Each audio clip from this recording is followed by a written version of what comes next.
Chapter 391. Tathagata had two plans, one of which was based on himself. In both wisdom and talent, he far surpassed other creatures. Lin Luo must have been honored to be considered his own. The second plan was prepared in advance, as Lin Luo's talent was far superior to his. When things unfolded unexpectedly, he implemented the second plan. Lin Luo's talent was too high, far surpassing his own. If Tathagata didn't show up to fight this time, there would be no chance again. Lin Luo's 3 dragon heads were pinned, temporarily unable to move. He thrust forward fiercely, trying to knock Tathagata away. Tathagata was determined to restrain Lin Luo, his hands tightly clenched, unwilling to let go. He absorbed 2 clones, and his power reached a terrifying level. Lin Luo's strength was even less than his, and Tathagata was determined to kill him with a single blow. Tathagata sprouted 2 more arms, and quickly formed a Buddha seal. The Buddha's seal aimed at Lin Luo, a powerful force brewing within it. The Buddha's seal emanated a dazzling golden light, which grew increasingly dazzling, condensing into a terrifying energy ball. Reduced to ashes, the Tathagata concentrated the golden energy ball to its maximum strength, affecting the surrounding area, creating terrifying storms that swirled madly. He formed a flower with his hands, and blasted it towards Lin Luo. The golden energy ball transformed into a thick golden beam, rushing towards Lin Luo. Lin Luo was engulfed by the thick golden beam, his body gradually dissolving. No way. The dragon god clearly had the advantage just now, but how come the Tathagata has the upper hand now? The dragon god's advantage earlier was likely due to the god of karma. This time, the Tathagata has become even stronger, and the god of karma may not be able to predict the Tathagata's future attacks. This Tathagata is terrifying, far more powerful than the creatures before. The gods who descended to devour the world before were powerful, but not as intelligent. The Tathagata, however, is a very powerful and well-rounded being. The Tathagata's display of strength intimidated everyone. The golden energy wave dissipated, and Lin Luo reappeared. Lin Luo's scales were slightly shattered, but he wasn't seriously injured. You are truly a formidable opponent. Although I know my attacks might not kill you, I'm still shocked to see you're still alive. The Tathagata shook his head. Aren't you going to let go? Lin Luo asked coldly. The Tathagata gave a playful smile. It's impossible for me to let go. If you have the guts, break free. Yes, I just wanted to see how strong you are. Lin Luo's dragon head exerted a sudden burst of force, trying to break free from the Tathagata's restraints. The Tathagata similarly exerted his utmost strength, trying to prevent the 3 dragon heads from breaking free. For a moment, the two were in a stalemate. Suddenly, the dragon's head in Lin Luo's center suddenly vanished, leaving Tathagata empty-handed. Tathagata immediately sensed something was wrong and tried to locate the dragon's head. The dragon's neck suddenly stretched out, biting Tathagata's head. Tathagata was unable to resist, and Lin Luo bit his neck off. The body separated, and he thrust his head back. Tathagata lost one head, and blood continued to splatter, staining his massive body and flowing continuously, staining the sea's surface red. Lin Luo tried to bite the other 2 arms, but Tathagata let go. Tathagata broke free from Lin Luo, and the head he had lost grew back. The god of karma exclaimed in surprise. This Tathagata didn't have his head bitten off just now, so how did it suddenly grow back? The rune god said, the dragon god just bit off Tathagata's head.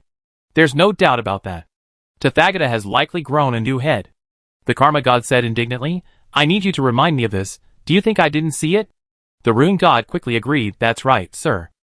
The karma god said, the 2 of you have improved greatly. My role is much smaller now. I can't predict Tathagata's next attack. Otherwise, Xiao Linzi would have an easier time. It's mainly because I'm too restricted. The rune god sighed, it's difficult for us to intervene in the fight between the 2 masters. What do you mean? The karma god asked gravely. The rune god, with a fierce desire to survive, said, it's not that I intentionally excluded karma. It's Lord Karma, you were deliberately restricted, which led to this outcome. If you hadn't been, with your assistance to the dragon god, Tathagata would have been dead long ago. That's more like it. The karma god nodded in satisfaction and said, if you hadn't spoken so kindly, I would have wanted revenge. You're an incarnation of the rune source god, and killing you would have made me happier. The rune god, sweat dripping from his face, said, thank you, Lord Karma, for your generosity in sparing my life. Lin Luo's gaze remained fixed on Tathagata, and he didn't immediately attack. Tathagata's lips curled slightly. Are you a little confused? I was clearly injured just now. How did I recover so quickly? Lin Luo said, Your self-healing ability must have reached a very high level, allowing you to recover so quickly after your head fell off. Tathagata nodded. This is easy to see. My 2 clones have merged into my body. Not only has my size increased significantly, but I also gained 2 abilities, one of which is self-healing. Lin Luo said, the other ability is infinite vitality, right? Ha ha ha. Tathagata couldn't help but laugh. I didn't give you any hints, and you were able to guess it. Are you feeling despair? Not really. Lin Luo said calmly. Tathagata said, you may not realize how powerful I become when these 2 abilities are combined. I explain them to you, and you understand. Combining these 2 abilities is equivalent to immortality. You've probably seen immortality in other creatures before. Unless the other creature is completely annihilated, not even a single cell remains.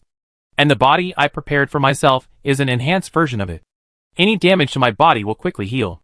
Just now, you saw me lose a head, yet it was instantly restored. That's my self-healing ability. Lin Luo said, it's just a stronger self-healing ability. What's so great about it? I'm not truly immortal.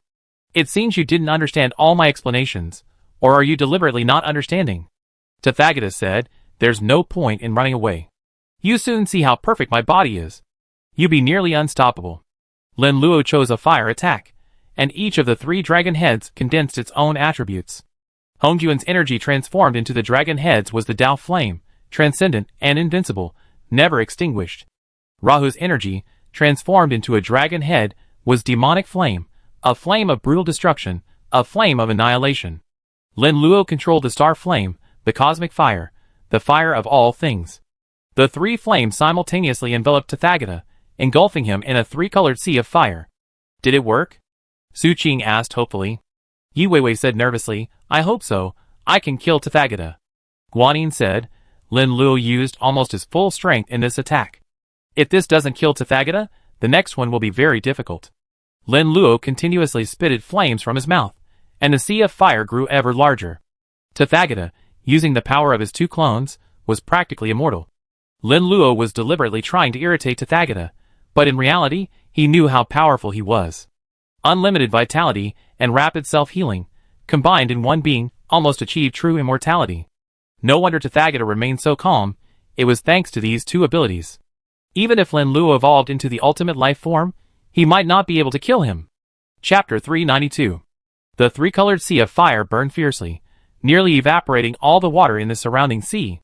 Lin Luo couldn't keep spitting 3-colored flames forever, they would eventually run out. Gradually, he could no longer spit all 3 flames, and the sea of fire gradually dissipated. Is he dead? Everyone waited anxiously. The 3-colored sea of fire receded, revealing a familiar figure. Tathagata's body was burned in many places, many parts charred black, and black blood oozed out, devouring the world. Dong Wangtai exclaimed in astonishment, this Tathagata is terrifyingly powerful. Lin Luo has used all his might, but he still can't kill him. Di Jun sighed, these 2 are incredibly powerful. It must have been a spectacular battle. The underworld god said, this battle serves as a reminder that in the future, not only will the 5 special beings be formidable, but other creatures will be powerful as well. Di Jun sighed, it seems the Tathagata is much more powerful than Lin Luo. The Tathagata will likely be the victor in the end. Dong Wangtai frowned and said, brother, the Tathagata is the victor. That's a very unfavorable situation for us, isn't it? It's unfavorable, but there's nothing we can do about it. Di Jun said helplessly. The underworld god said, no one knows the outcome until the end. I don't think Lin Luo will lose. Dong Wangtai said, it's difficult. Tathagata possesses 2 incredibly abnormal abilities, self-healing and infinite vitality. The combination of these 2 abilities is even more terrifying than immortality. Di Jun said, Lin Luo is growing rapidly, but he's nowhere near Tathagata's experience. Dong Wangtai said, if Lin Luo and Tathagata had experienced the same amount of time, the outcome would be different. Tathagata would still be stronger. The Hades shook his head and said, there are no ifs. No matter how powerful Lin Luo is, he may have to stop here. The 3 of them were not optimistic about Lin Luo. This time, Lin Luo's full-strength attack failed to kill Tathagata. With Tathagata's 2 abilities maintaining their power, victory was almost certain. The Rune Source God was also paying close attention to this battle. The battle between the 2 of them made him take it seriously. Even powerful creatures exist in the real world. He had slept for too long, giving these creatures time to grow, until they were almost as powerful as him. The Rune Source God said, If nothing unexpected happens, the final winner of this battle will most likely be Tathagata. The dragon god has already given it his all. Even the flames he spewed couldn't incinerate Tathagata. Look, Tathagata's injuries are healing at a visible rate. Many of them have already recovered. Tathagata's abilities are too strong. We can't kill him all at once. He will be worn down sooner or later. Everyone was not optimistic about Lin Luo. Lin Luo stopped attacking for a while. Tathagata's injuries had recovered. Tathagata scoffed. I can stand still. You can attack again. Just a reminder, you must kill me in one go, or I won't be able to die. You take me for a fool, don't you? If I continue with my full strength, not only will I fail to kill him, I likely exhaust myself. Lin Luo used 3 flames, using almost 1/10 of his power.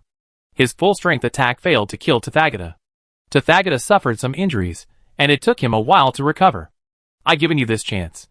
If you don't use it, don't blame me. Tathagata launched his attack and vanished from the spot.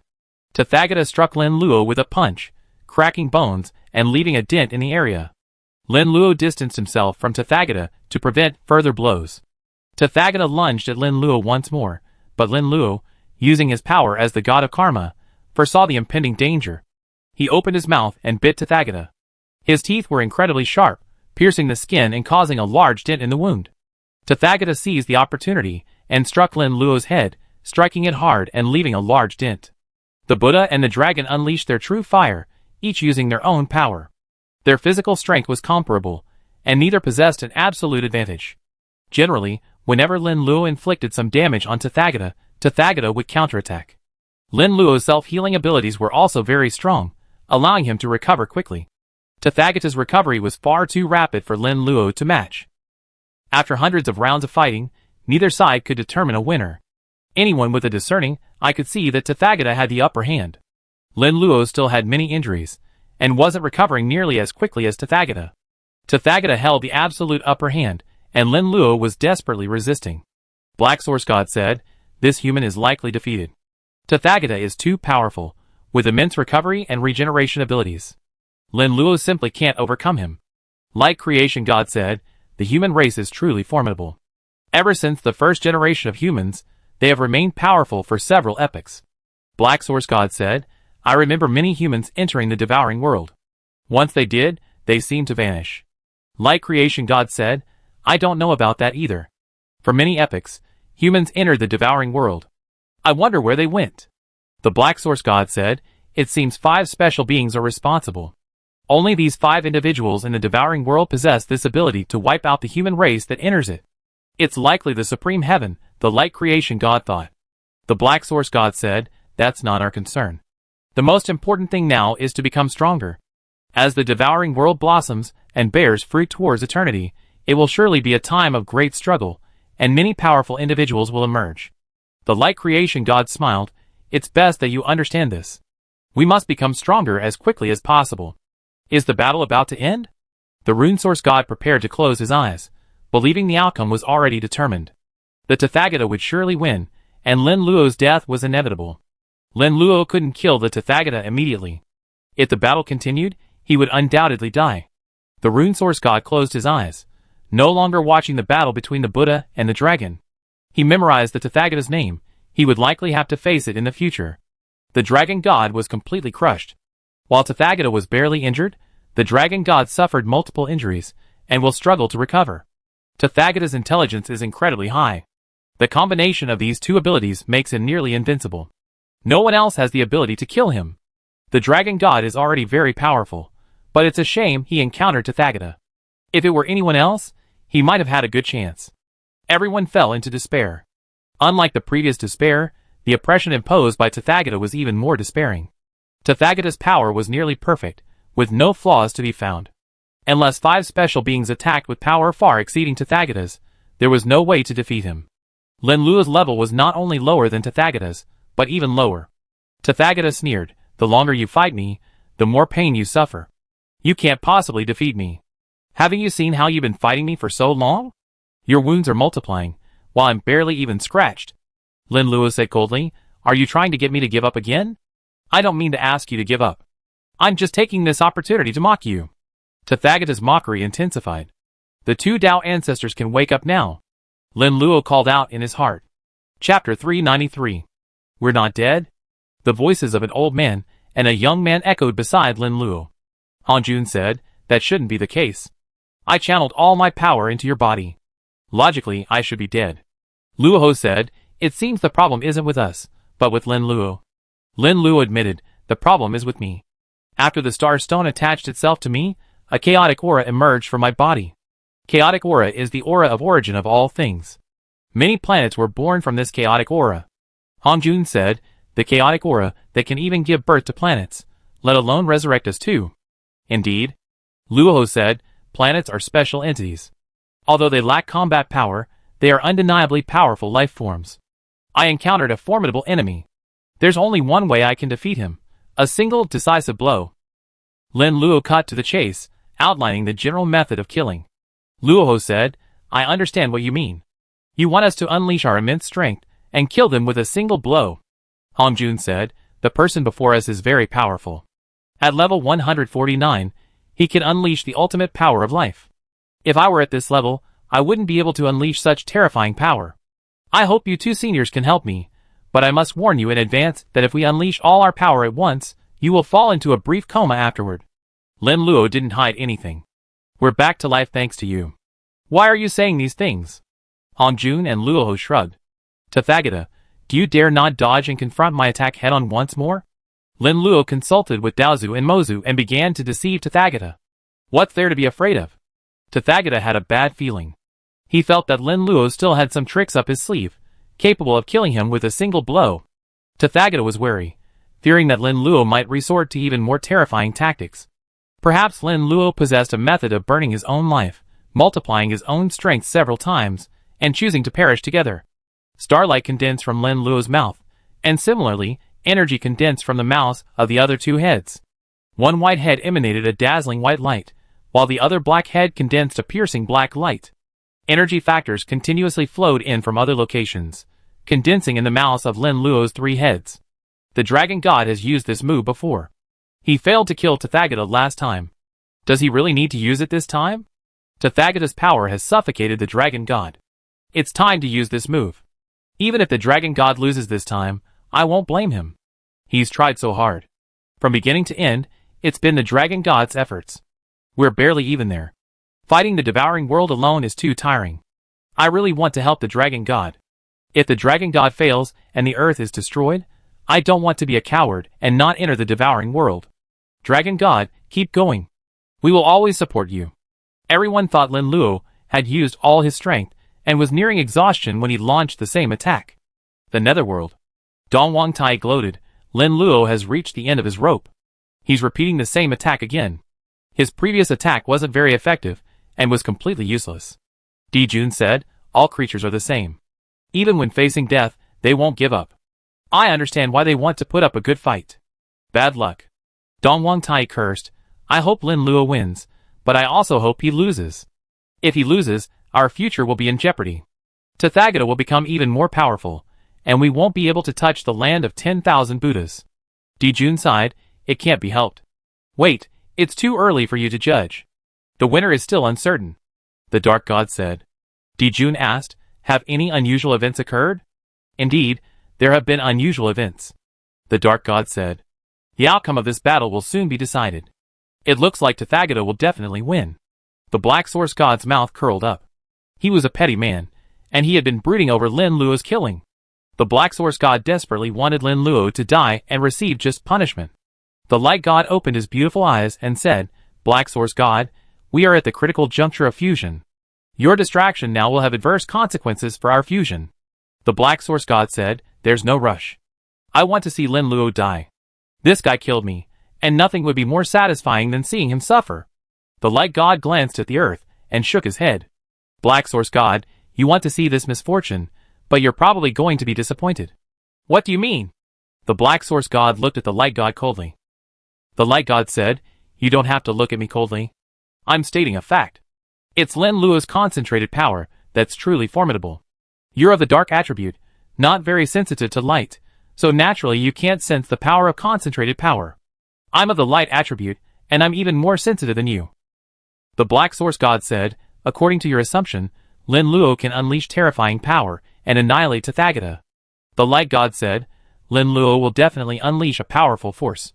Whether he can kill Tathagata is still an unknown. Don't be so extreme in your thinking. I believe Lin Luo's victory will be to our benefit. The Black Source God pondered for a moment, then nodded, saying, no matter how powerful Lin Luo is, he's not as terrifying as Tathagata. Tathagata possesses profound background and immense wisdom, having concealed his power for so long. He truly is a terrifying creature of the real world.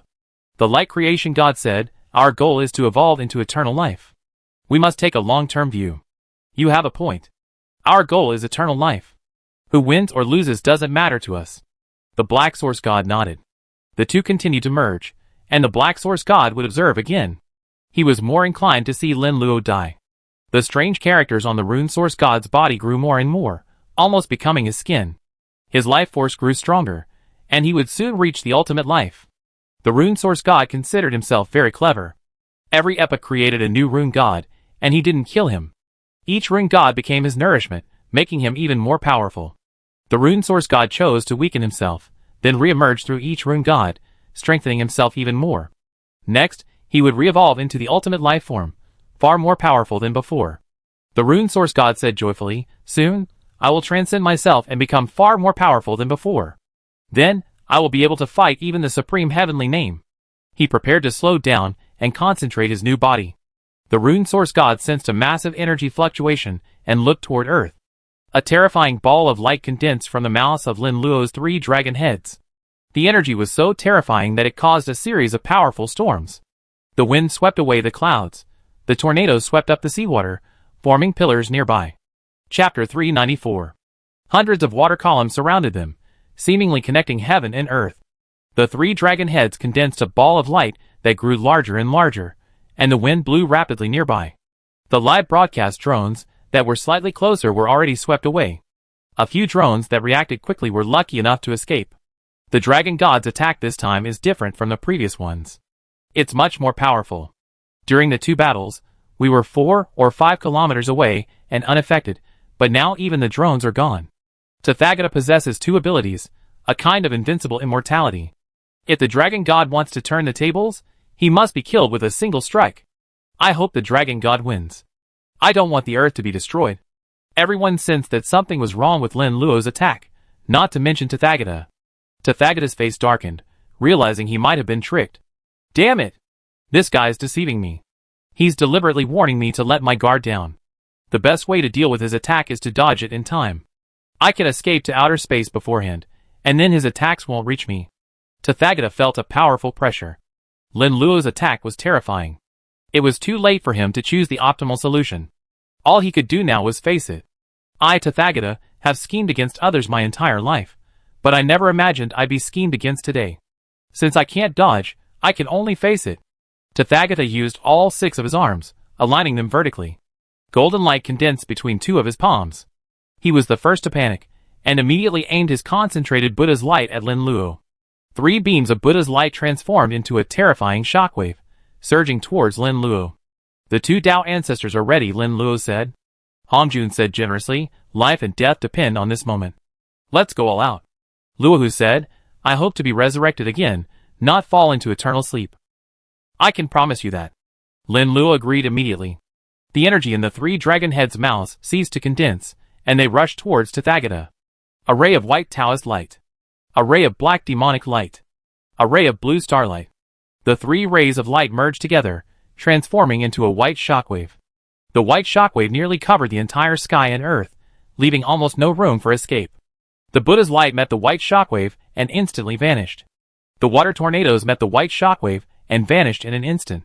Tathagata had no place to escape and could only face the white shockwave. The white shockwave enveloped Tathagata, and his figure disappeared within it. After the white aurora, everyone dared to observe the outcome of the battle. The white shockwave emitted such a brilliant light that it nearly blinded everyone. Everyone had no choice but to avoid the white shockwave. Devouring the world. Dong Wangtai's jaw dropped in shock. The attack this human just unleashed, the ultimate life force, is probably only that powerful. Other peak-level divine kings couldn't possibly unleash that. Dijun said, too monstrous. I used to despise the ant, but now it has grown into a being that can destroy me. I cannot withstand this attack. The Dark God said, this attack is terrifying enough. Even if I wasn't restrained by the 5 special beings, the best I could do is survive. Dong Wangtai clenched his fist and said, "We should have exterminated this human from the beginning, and they wouldn't have grown to such a terrifying height. Unfortunately, there's no medicine for regret. We don't need to feel too bad. Lin Luo's victory is good for us," Di Jun said. "I hope Lin Luo wins too. Tathagata is too terrifying." The underworld god nodded. Di Jun stared at the earth and said, "Who wins?" He preferred Lin Luo to win. By sacrificing the lives of the 10,000 Buddha's land, he would have a chance to strike back. If Tathagata had won, he wouldn't have a chance. Lin Luo was an ant, and Di Jun didn't want him to grow. After some thought, Di Jun preferred Tathagata's death. The dark god said, "Don't worry. Tathagata is most likely dead. The answer will be revealed soon." The black source god said, "This Tathagata is incredibly stupid. Lin Luo's human told him not to hide, and he chose not to. It's obvious that Lin Luo was desperately trying, exhausting all his strength. After Lin Luo's exhaustion, Tathagata won't have to expend much effort to kill him." The light creation god couldn't help but laugh, his laughter surging like a tidal wave. The black source god said gravely, "Is what I said so funny?" "Sorry, it's just too funny." The light creation god continued to laugh. The black source god angrily said, "You kept asking me to cooperate, but now you're laughing like that. Are you planning to stop cooperating?" The light creation god explained, "Don't be angry. It's just too funny. I couldn't help myself. How could you think Tathagata is stupider than you? Tathagata is infinitely smarter. He can't have imagined anything you can, and he's already thought of things you can't." Black Source said arrogantly, "You're insulting me. I'm just stating a fact." The light creation god, fearing Black Source god would overreact, said, "Tathagata has been winning and has the upper hand, so it's inevitable that he's become complacent. He believes he's certain to win, and his sensitivity to danger has decreased considerably." Lin Luo suddenly said the upcoming attack was terrifying, and with his intelligence, Tathagata immediately became alert. He thought Lin Luo's attack was too formidable, and he could have chosen to flee immediately. He didn't realize Lin Luo's attack range was so large that it was too late to dodge. Black Source God said stubbornly, "You don't need to tell me that, don't you?" Light Creation God said, "Well, didn't I tell you that a fight between two people doesn't matter to us? No matter who it is, it's unlikely we encounter them in the future. It's very likely. Lin Luo almost killed me. I must take revenge." Black Source God gritted his teeth. The Light God of Creation said, "I advise you not to seek revenge. Our target is the 5 special beings. The one who survives may become our teammate in the future." The Black Source God said, "I'm afraid of being betrayed by Tathagata as a teammate, and I'm unwilling to accept Lin Luo. So from now on, you better listen to me. I do the thinking." The Light God of Creation said this, ignoring the Black Source God and continuing the fusion. The Black Source God wanted to curse, but seeing that the Light God of Creation ignored him, he chose to remain silent. Soon, he received his own answer, closed his eyes in anger, and further merged with the Light God of Creation. The 2 local gods were restricted by the 5 special beings, but the restrictions were not very severe. The time control by the God of Karma made the 5 special beings wary, which is why they were restricted so much. The 5 special beings did not take the other local gods of the devouring world seriously. They might even kill them directly, if not to help the devouring world mature. The Rune Source God's body became increasingly solid, and strange runes filled every inch of his skin. His body was strange and powerful, not something that belonged to a single body. The Rune Source God's previous form was shattered by Pangu in a single blow.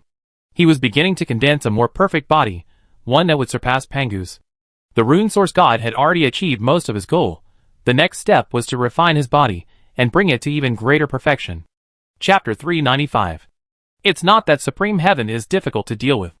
I'm looking for a duel with Supreme Heaven right now to see whose physical body is stronger. The Rune Source God was full of confidence in his own strength. Unfortunately, Pangu was dead, leaving him with no choice but to passively search for Supreme Heaven. Supreme Heaven was now in a deep sleep, and it would be dangerous for the Rune Source God to go looking for him. The Rune Source God suppressed his thoughts and looked towards Earth. He remembered that Tathagata was about to win, and he had just been focusing on his own physical body, not the battle on Earth. The Rune Source God looked at Earth and frowned, saying, "Things didn't go as I expected. It seems that Tathagata is gone, and Lin Luo survived." He said indifferently, "No matter who wins, it won't change the future much. It's a pity that I can't descend to Earth, otherwise I would have gone there to see if they could withstand my attack." The Rune Source God didn't take Tathagata's death and Lin Luo's victory too seriously. The 5 special beings were supreme, and with the exception of Pangu, no one could resist them. While the 2 were powerful, they were nowhere near Pangu's strength. Besides, even someone as powerful as Pangu still met his end at the hands of the Supreme Heaven. The Rune Source God closed his eyes, and continued strengthening his body. Is Tathagata dead? There's no way he could survive such a terrifying white shockwave. The Dragon God has used all his might. If he can't kill Tathagata, he's definitely going to win. This battle is definitely one of the last century. If the Dragon God wins, Earth will enter a new era of conflict. If Tathagata wins, Earth will be destroyed. Everyone was worried about the outcome of the battle. If Lin Luo wins, Earth can survive for a while, and they can live for a while as well.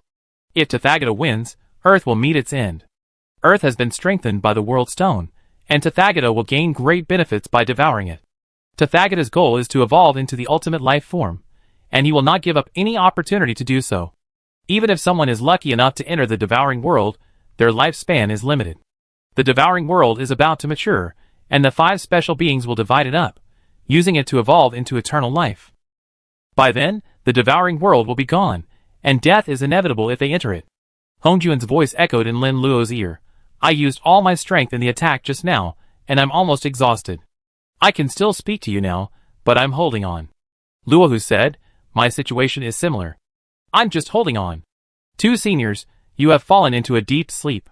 You will know the consequences later. Lin Luo said. Hongjun smiled and said, you're planning to give us a surprise, aren't you? If you can kill Tathagata this time, you'd be able to awaken us in the future. If not, we'd be in eternal sleep, oblivious to everything, which is a good thing.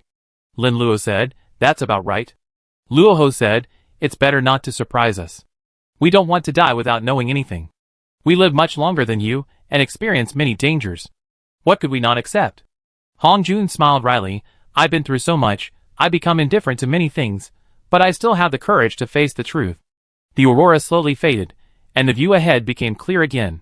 The Tathagata standing before him vanished, and Lin Luo exhaled a breath of turbid air.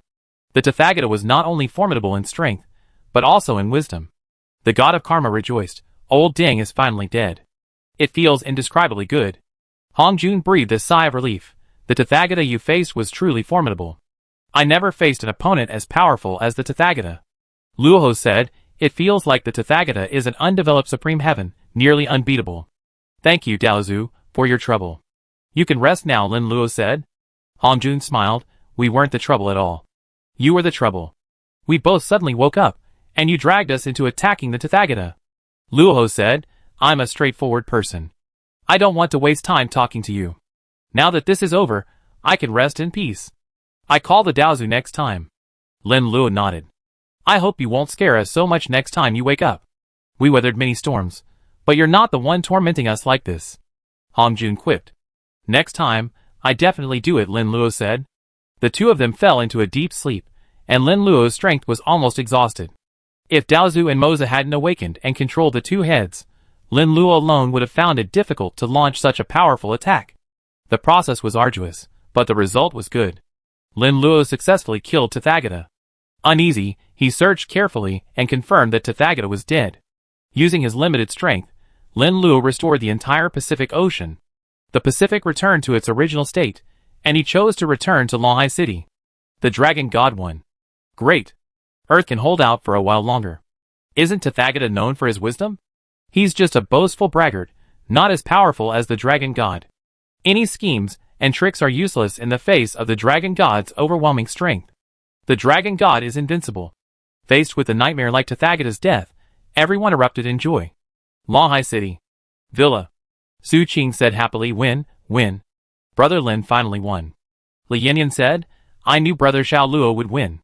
Let's prepare a sumptuous meal and celebrate properly. Cheng Shuexian suggested. Okay, I come and help.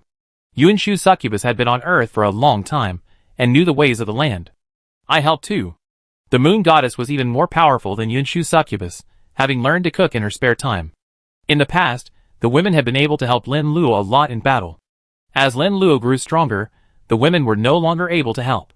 By the time Lin Luo returned to the villa, a sumptuous feast had already been prepared. With everyone's life level leap, many things had changed, with food being the biggest. The table was filled with delicious dishes. some of which Lin Luo had never seen before.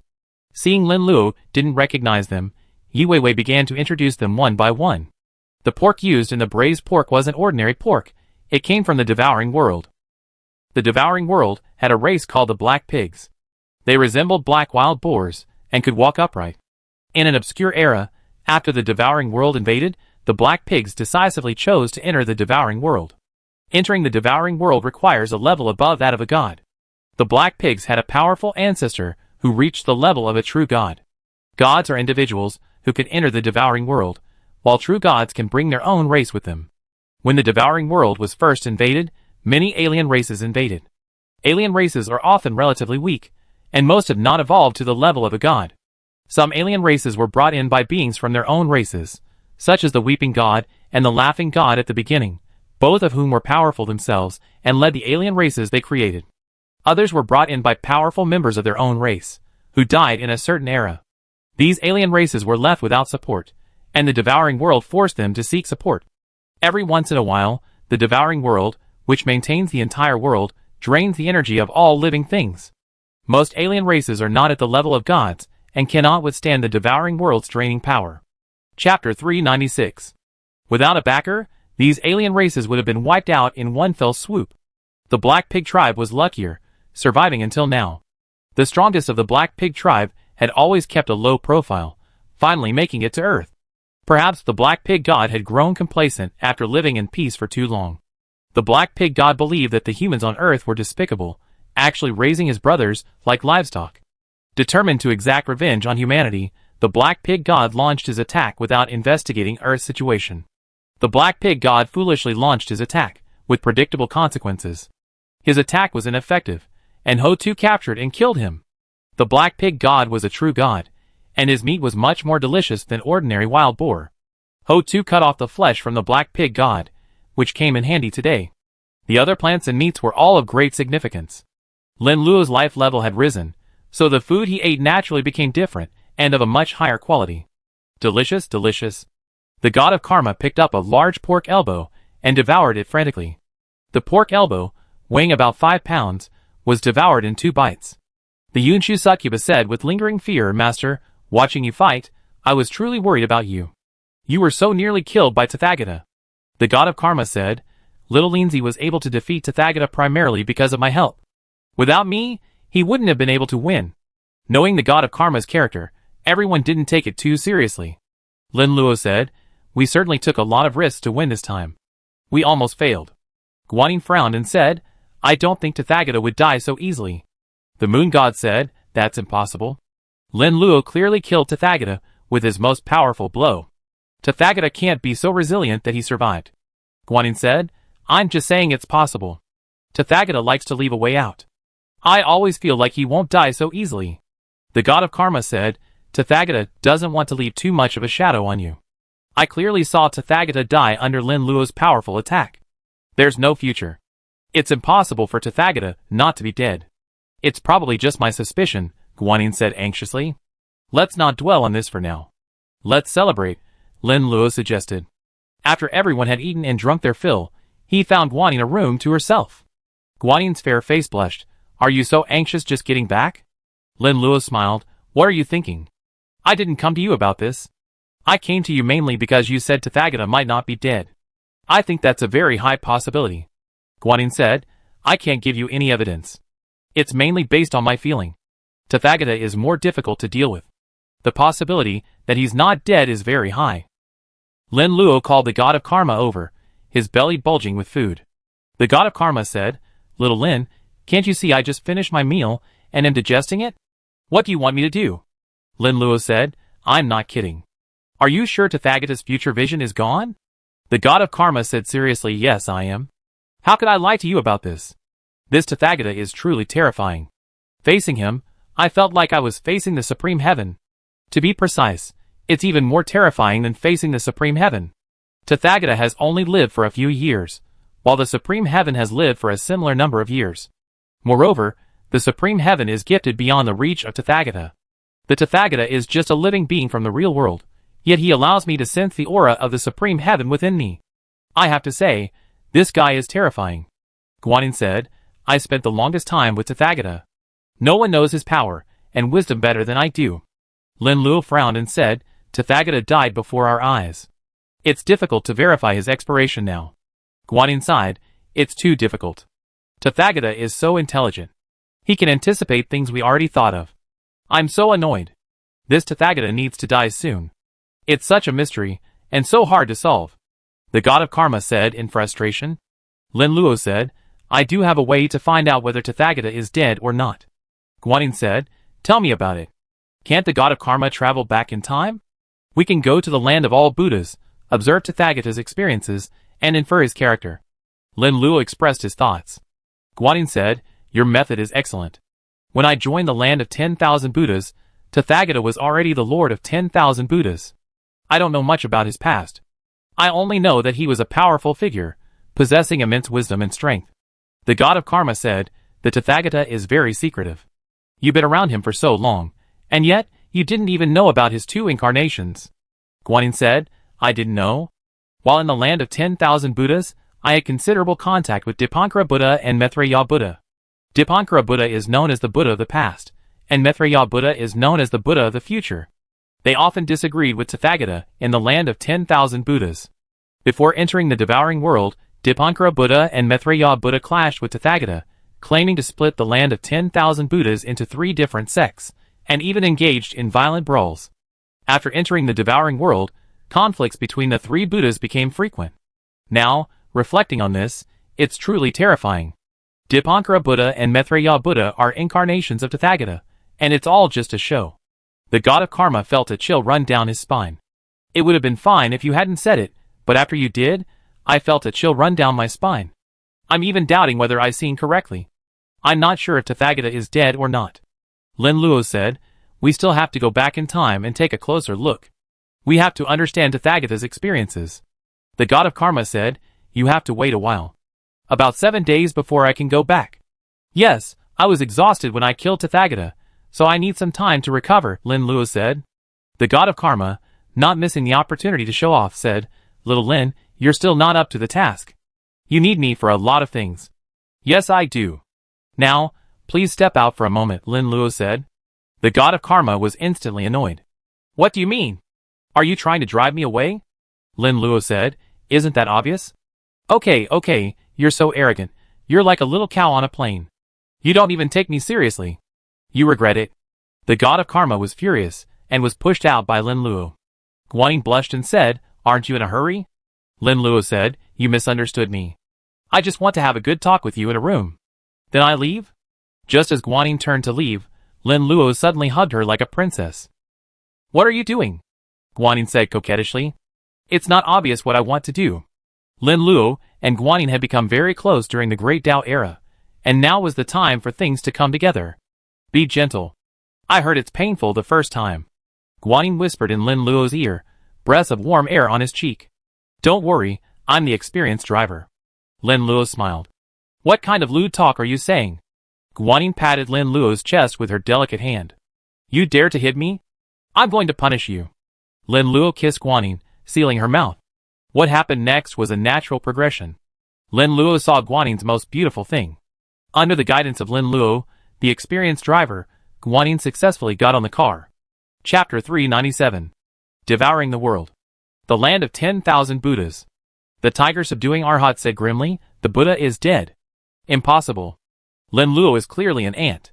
How could he have become so powerful? Even the Buddha is no match for him.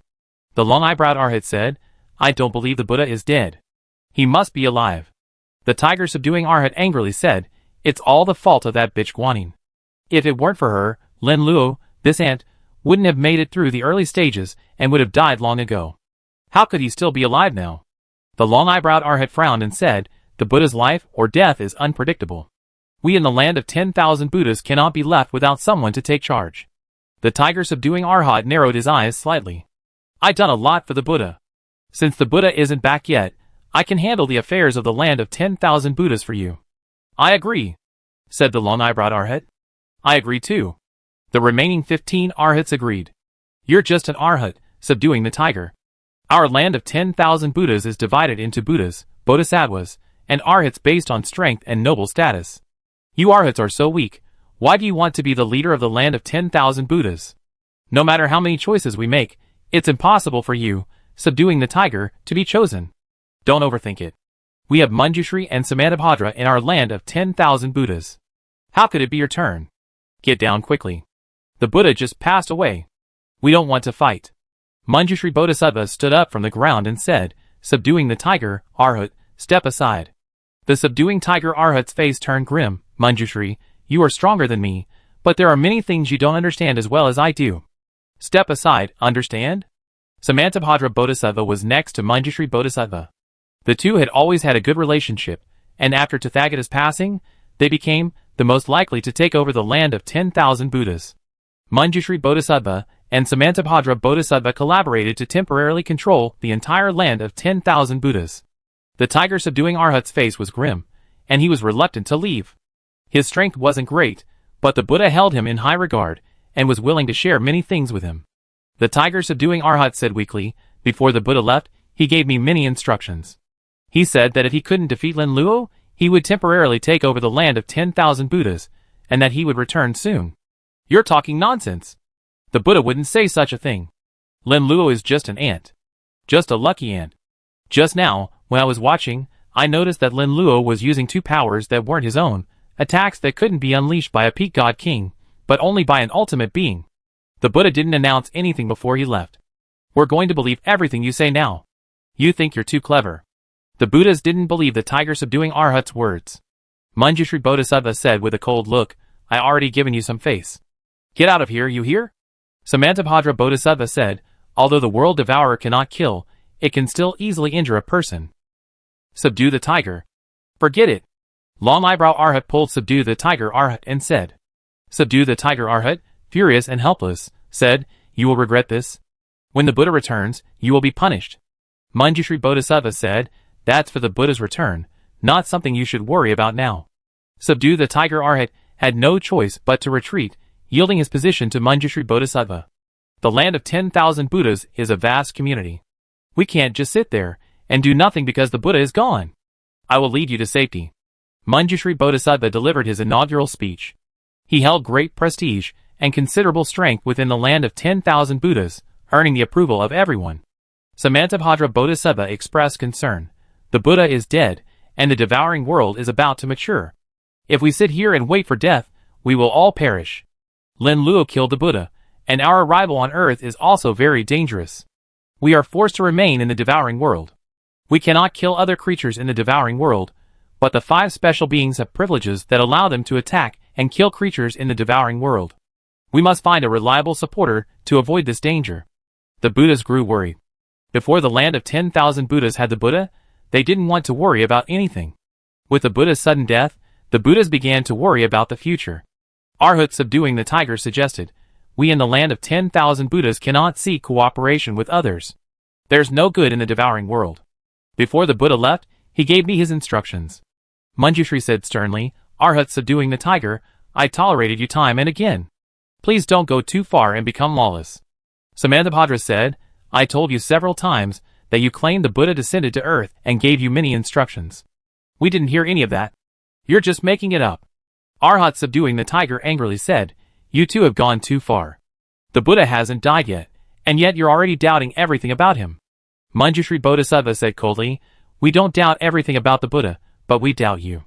Many of the things you say are fabricated by you. The Buddha never said them. The tiger subduing Arhat said, the Buddha is dead, but I'm not brave enough to fabricate rumors about him. Samantabhadra Bodhisattva said, then we give you a chance. Tell us what the Buddha told you. The tiger subduing Arhat said, the Buddha said that if he were defeated, he wouldn't die all at once, so he asked us to free his 2 masters, Jain Buddha and Juanti. Buddha, let them both rule the land of 10,000 Buddhas. You're talking nonsense. Our land of 10,000 Buddhas' growing strength relies on the Buddha's sealing of the 2 masters. How could he have just unsealed them? Even the question of whether the seal can be unsealed remains unanswered. The whereabouts of the 2 Buddhas is also a question. You're just spreading rumors. We've been too kind to Arhat subduing the tiger. He thinks we're all fools and easily deceived. We can't keep Arhat subduing the tiger and expel him. The Buddhas didn't believe Arhat subduing the tiger. Arhat subduing the tiger said, I told you many times, even though the Buddha is dead, I wouldn't do such a thing as openly deceiving you for power. Manjushri said, shut up. I know what's going to happen next. Just listen. Arhat subduing the tiger was furious and wanted to say more, but was stopped by Arhat Long Eyebrows. Long Eyebrows, what are you doing? Don't even you trust me? Arhat subduing the tiger said angrily. The long-eyebrowed Arhat said, this isn't a matter of trust or distrust. If you say any more, you might even lose your life. The tiger subduing Arhat said angrily, this is the devouring world. I don't believe he can kill me. Well, in this world of the survival of the fittest, even if the Buddha tells you something, if these two deny it, what can you do? The long-eyebrowed Arhat advised. The tiger subduing Arhat sighed, strength truly is paramount. Before Tathagata left, he had spoken to the tiger subduing Arhat. He was certain of victory. There was no chance of losing. The Tathagata was cautious, perhaps fearing he might lose. If Lin Luo ultimately won, Tathagata wouldn't die. The Tathagata had other means of resurrection. He wouldn't die so easily. Chapter 398. The Tathagata instructed the tiger subduing Arhat to release the two masters, as this would greatly benefit the land of 10,000 Buddhas. The devouring world was maturing, and was about to transform into an eternal world. 5 special beings would appear, and many unchanging laws were likely to change. The devouring worlds could fight each other, but they were invincible. The Jain Buddha and the Juindi Buddha were the founders of Buddhism, the Tathagata was only the second. In the land of 10,000 Buddhas, the two established Buddhism and made the entire era prosperous and powerful. The distribution of power led to an irreconcilable conflict between the two. The two fought many times, but the outcome was never determined, making Buddhism difficult to manage. As a result of their fighting, the land of 10,000 Buddhas not only did not grow stronger, but actually weakened. So, after discussion, the two Buddhas adopted a compromise. They jointly elected one person to manage Buddhist affairs. This would also allow the two Buddhas to break free from the constraints of Buddhism and further their evolution. In the end, the two Buddhas chose the one who governed Buddhism. The two Buddhas talked about delegating power, but in reality, they were unwilling to do so. The Tathagata claimed to be the administrator of Buddhism, but in reality, he had little control. It was not until the Tathagata rebelled and sealed the two masters that Buddhism came into his hands. The Tathagata treated the two masters very well, bringing them along with him into the devouring world. When the two Buddhas ruled Buddhism, the hierarchy was very strict. For example, when the guide Buddha and the Kundi Buddha spoke, no one else could look them in the eye. One Arhat forgot this rule and was beaten to death by the guide Buddha, who then devoured him alive. The two Buddhas didn't consider the 10,000 Buddhas their own kind, considering them merely their own livestock. At the slightest sign of displeasure, they attacked their subordinates. Compared to the land of 10,000 Buddhas ruled by Tathagata, this was truly brutal. When Arhat subduing the tigers proposed releasing the two, he was immediately opposed by the other Buddhas. Many Buddhas in the land of 10,000 Buddhas referred to this period as the Dark Ages. Arhat subduing the tigers attempted to rally his brothers to carry out Tathagata's orders. He discovered that his brothers ignored him. It would have been fine if Tathagata had spoken in front of the other Buddhas, but the problem was that the Buddha hadn't spoken directly. Not only were the 10,000 Buddhas suspicious of Arhat subduing the tigers, but the other Arhats were as well. Manjushri, fearing that Arhat subduing the tigers might act rashly, kept him under surveillance. He was at level 119, just one step away from becoming a divine king. Manjushri's strength was still insufficient, and surviving the future devouring world would be difficult. Manjushri Bodhisattva is preparing to seek cooperation to relieve the pressure on the land of 10,000 Buddhas. The tiger subduing Arhat tried to object, but was restrained by the long-eyebrowed Arhat. Are you crazy? If you continue to object, Manjushri will not let you go. I'm not lying to you. The Buddha's instructions are correct. He must have a purpose for releasing the two Buddhas. You have a big problem now. Are you sure the Buddha is still alive? You can't even be sure the Buddha is dead, yet you insist on carrying out his orders. Have you ever considered what we face if you release the two Buddhas? You experienced that dark period before. The long-eyebrowed Arhat warned. Arhat subduing the tiger chose to give up, and no longer raise the matter of the Buddha. It's possible that the Buddha is truly dead. Manjushri and Samantabhadra discussed with the others the need to unite as many powerful peak-level divine kings as possible to ensure their survival. Weakness is the original sin. Without the powerful Buddha Tathagata, the land of 10,000 Buddhas had to keep a low profile. Soon, they welcomed their first visitor, none other than Dong Wangtai. A week passed quickly. Lin Luo took advantage of his recovery to have some fun. Usually, he went shopping, dined, and so on with the girls. Sometimes, when the girls wanted to play alone with him, Lin Luo would have to accompany one girl before immediately moving on to the next. Thankfully, Lin Luo had learned time management from a master, otherwise he wouldn't have had enough time. The villa lobby. I'm exhausted. Lin Luo lay in Cheng Xuexin's arms, his head resting on her long, black silk-clad legs. Cheng Xuexin wore a loose-fitting, European-style gown, suitable for larger figures. The others weren't quite right, but Cheng Xuexin was, her figure perfectly defined. Cheng Xuexin had imagined gaining supernatural powers, becoming thinner and younger, returning to the look of 18. Alas, her dream couldn't be realized. No matter how much she trained, her figure only grew more and more rounded. Cheng Xuexin often complained to Lin Luo, implying she couldn't regain her youth. Lin Luo thought it was perfectly fine. Thin people look beautiful, and he said the most useful people are those with slightly plump figures. Cheng Xuexin smiled and said, "You're hanging out with different beauties every day, and people are envious of you, yet you still complain about being tired? You're just being ungrateful." Lin Luo sighed. It was fine on the first day, but after a few days of the same old look, things got tough. Cheng Xuexin thought, "You're taking advantage of me." Lin Luo stood up from Cheng Xuexin's embrace and lifted her up. "What are you doing?" Cheng Xuexin quickly wrapped her arms around Lin Luo's neck, afraid she'd fall off. "I want to go into the room and have a good chat with Sister Shui about my life aspirations." Lin Luo smiled. Cheng Xuexin said angrily, "Why are you talking so grandiosely? I don't know what you're thinking. You should talk grandiosely." Lin Luo carried Cheng Xuexin into the room. Cheng Xuexin thought, "Didn't you say you go out with me and talk about our life ideals? How could I possibly go out with you?" Lin Luo said, "Don't worry about my health. 3 or 4 hours won't be a problem." Cheng Xuexin angrily slapped Lin Luo. "Do I sound worried about you?" "I'm worried about myself." Lin Luo said, "That makes sense. I be feeling better by then." "It won't be long." "I don't believe you." Cheng Xuexin didn't believe it at all, but she couldn't resist Lin Luo. Dinner. Everyone prepared another delicious meal, but Cheng Xuexin wasn't able to come. Lin Luo didn't need to explain, he knew what was going on. It often happened that after dinner, someone felt unwell and couldn't come. The god of karma sat at the table, as usual, picking up her chopsticks and bowl and eating voraciously. She was afraid that if she ate too slowly, the food would be gone for everyone else. If Lin Luo hadn't instructed the god of karma to use a bowl and chopsticks, she would probably have just grabbed one and started chowing down. Lin Luo said, "Your powers have recovered, haven't they? We can go back again and take a closer look at the land of 10,000 Buddhas." The god of karma, concentrating on his meal, said, "I don't know. Don't bother me now. You're eating so fast, I wonder how long this meal will last." Lin Luo sighed. The god of karma complained, "You're so mean. You didn't see I was eating, yet you insisted on bringing this up. Let's leave tomorrow. Let's leave after dinner. This matter is urgent. If we leave tomorrow, there's a high risk of unforeseen consequences. It's better to leave early to be on the safe side." Lin Luo said. The god of karma complained, "You're treating me like a servant. You don't even give me time to digest." Chapter 399. It doesn't matter how long it takes to digest this food. It doesn't matter whether you eat it or not.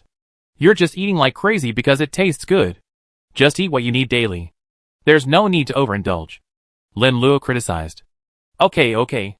The god of karma said angrily, "You treat me like a beast of burden, and I won't tolerate you. From now on, our cooperation ends." Lin Luo smiled, "Whatever you say." "You?" The god of karma, furious, picked up a large pig's trotter and began to devour it. The black pig tribe suffered greatly. The god of karma always had to eat a large amount. The god of karma's reason for eating the black pig tribe's meat was simple. It was simply delicious. The black pig tribe's life level was too low, so eating it wouldn't have much effect on the god of karma. He simply ate it because it was delicious. Su Qing lamented, "Brother Lin, you haven't rested much at home, and you're leaving again." Yi Weiwei, more understanding, said, "There's nothing we can do. The devouring world crisis hasn't passed, and the Tathagata issue hasn't been completely resolved. Yet, the devouring world is maturing and will soon bear fruit." Li Yinyan said, "Earth is in its final era. Should we say this is a blessing or a curse?" The moon goddess said, "It should be considered a blessing. The devouring world has blossomed and borne fruit, becoming an eternal world. Its plunder will not cease, and it will continue. Other worlds will have no chance to survive. You can resist now, but you won't have the chance to resist in the future." Lin Luo said, "Indeed, No matter how advanced a creature is, it can't completely do without food. They all need to eat to maintain their daily needs. The 5 special beings that have evolved into eternal life will need even more food to maintain their eternal life. Ho-Tu nodded and said, Lin Luo is right. Higher life forms don't become immortals like in Yen Nation mythology, requiring no food. They do, and every time they eat, it's horrific. Guanyin sighed. The evolution of 5 special beings into eternal life will be tragic news for all living things. Don't worry too much. We have to handle many things ourselves. Lin Luo finished his meal and dragged the god of karma away. Damn it, Lin Luo, what are you doing? I haven't even finished my meal yet. Why are you dragging me along? The god of karma yelled. I'm full. Guanyin put down her bowl and chopsticks and followed Lin Luo. No one knew the era of the land of 10,000 Buddhas better than she did.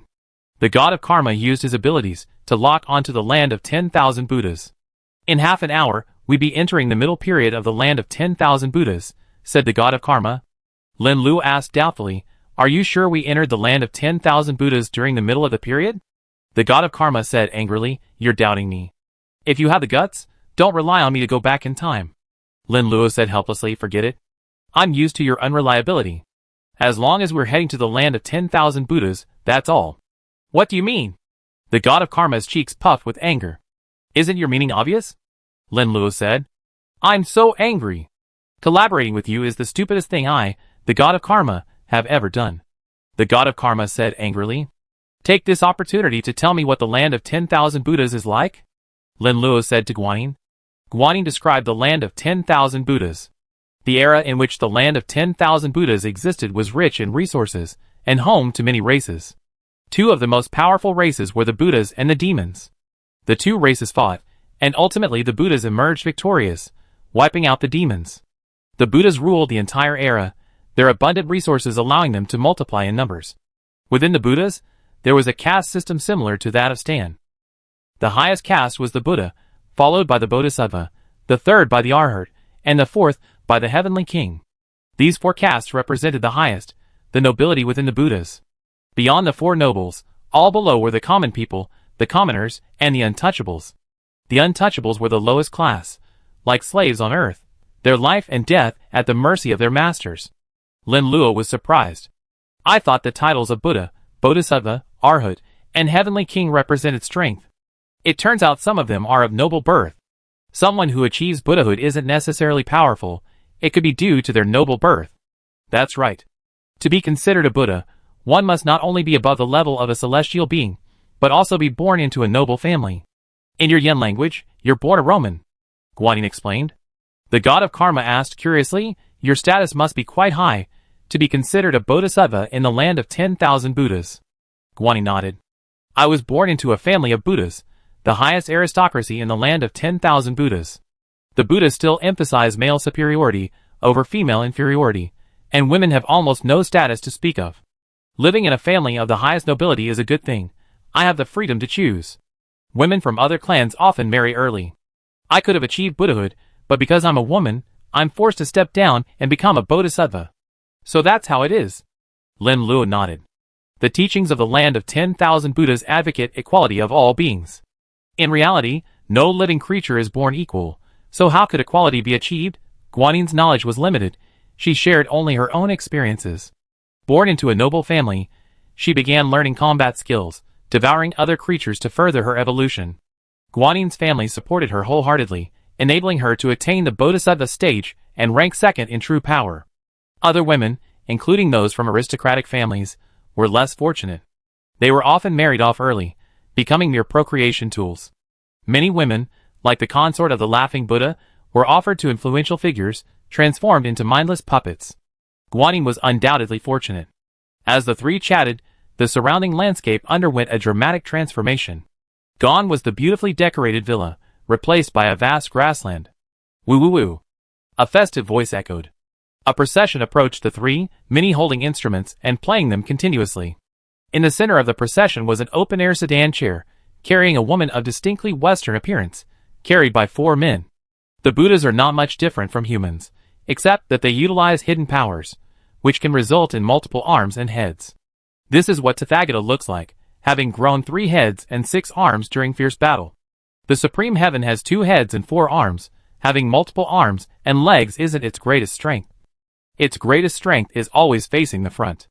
No matter which direction the enemy attacks from, it always faces the supreme heaven head-on.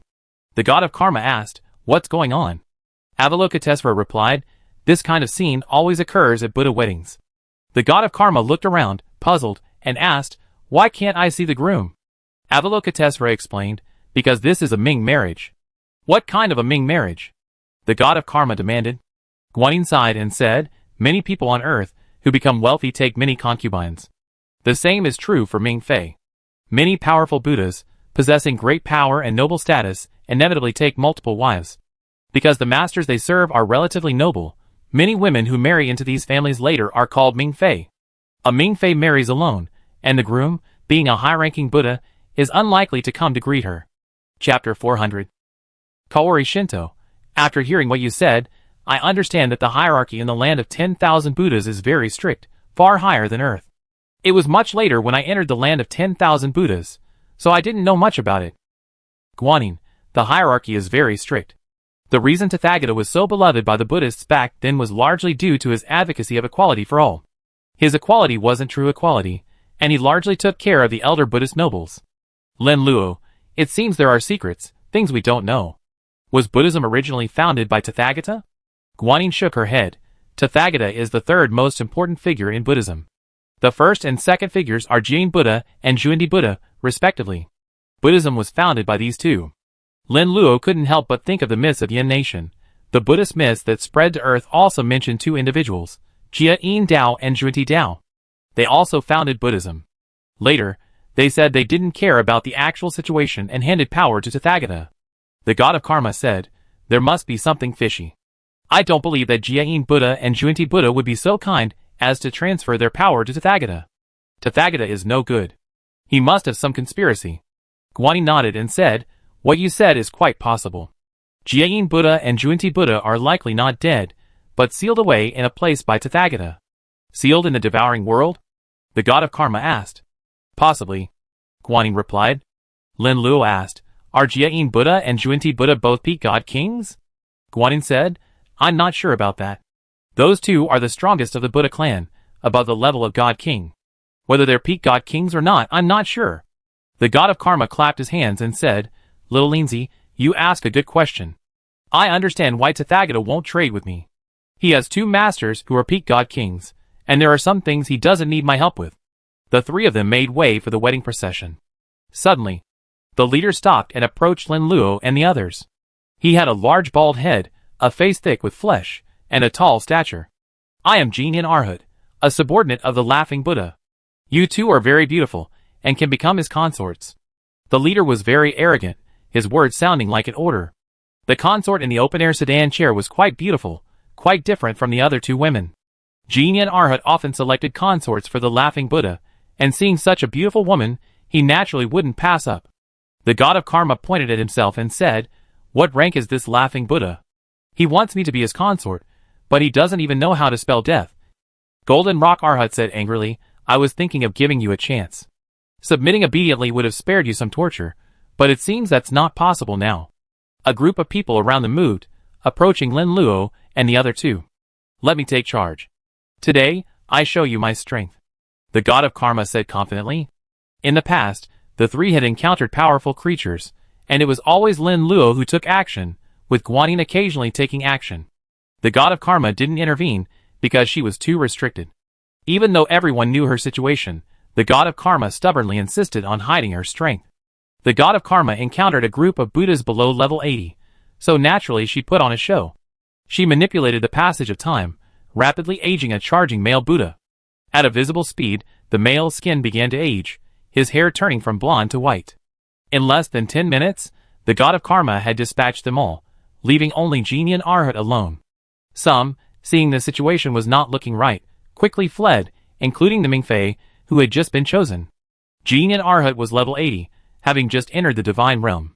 Knowing he was no match for the god of karma, he immediately fled. Jinyin Arhat was not as lucky as the others, escaping the god of karma. The god of karma was paying special attention to Jinyin Arhat, so he naturally could not escape. Jinyin Arhat collapsed to the ground. I'm a disciple of the Happy Buddha. If you kill me, he will not let you go. The god of karma stamped on Jean and Arhut. You're still threatening me even when you're about to die. Do you know how much I hate threats? Believe it or not, I kill you right now. Jean and Arhut quickly begged for mercy. Please, sir, spare my life. I'd do anything for you. The god of karma kicked Jean and Arhut and said, I know almost everything. The cancerous Happy Buddha has harmed countless women of the Buddhist clan, and you harmed many of them. Jean and Arhut complained, Sir, it's all wronged. What's there to be wronged about? The god of karma kicked Jean and Arhut hard, causing him to cry out in pain. Jean and Luohan quickly explained, Lord Joyful Buddha. Joyful Buddha likes women to serve him. He replaces them at regular intervals. Those who are replaced generally don't survive, and many are devoured by Joyful Buddha directly. His character is so brutal. If I disobey his orders, I might not see the light of day the next day. I will surely die at his hands. Not a quick death, but a tragic one. In the era of the land of 10,000 Buddhas, there was a sun-like object in the sky. The Buddhas called this sun-like object the Tianri, and it was much larger than the sun. The god of karma said, according to you, I'm still a victim. The Arhat Jin hurriedly said, I really have no choice. I'm struggling to survive, not by choice. You have a point. The god of karma hesitated. Lin Luo reminded him, just now, we were standing by the roadside when this man rushed over. Could this also be an order from the Happy Buddha, asking you to ask if the two people around me can become consorts? You lied to me.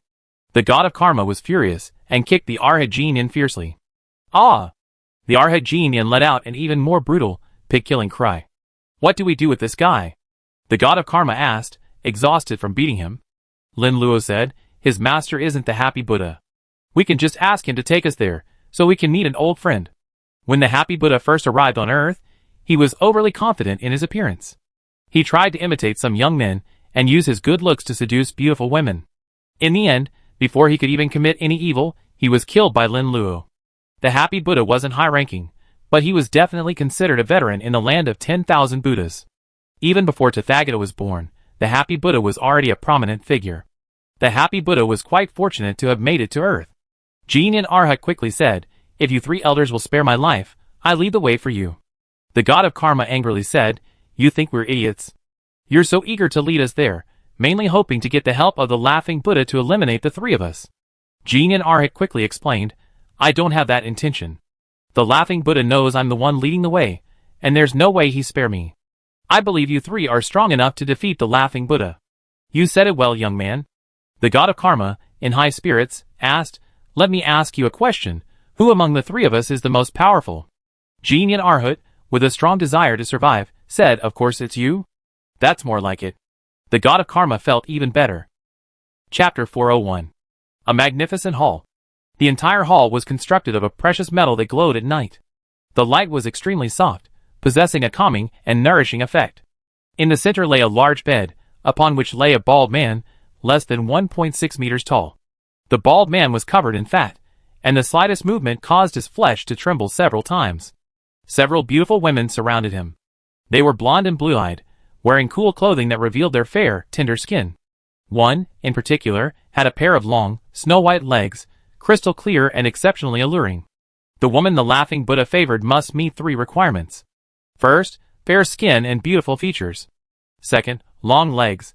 Third, good talent. Women who could meet all three options were rare, and the laughing Buddha usually sought women who met the first two. The laughing Buddha changed partners regularly, and many women of the Buddha clan did not live long. Surviving for more than 3 years was considered quite impressive. The laughing Buddha is often moody and easily angered. A mistreated consort could be fatal. A beautiful consort peeled a grape and tried to place it in the laughing Buddha's mouth. Grapes are a precious fruit native to the land of 10,000 Buddhas. Their juice is incredibly sweet and boasts longevity and physical fitness. Because grapes are so rare, their effectiveness is highly sought after, making them popular. Perhaps because the laughing Buddha had tortured her so vigorously, her hand trembled, and she accidentally dropped the grape. I'm sorry, master. I was careless. After removing the grape, the consort quickly knelt and begged for mercy. The laughing Buddha's eyes narrowed. Do you think your life is worth more than a grape? No, no. Come here, I kill you. Please spare me, master. Give me one more chance. It was really an accident. It wasn't intentional. Mingfei begged desperately for mercy.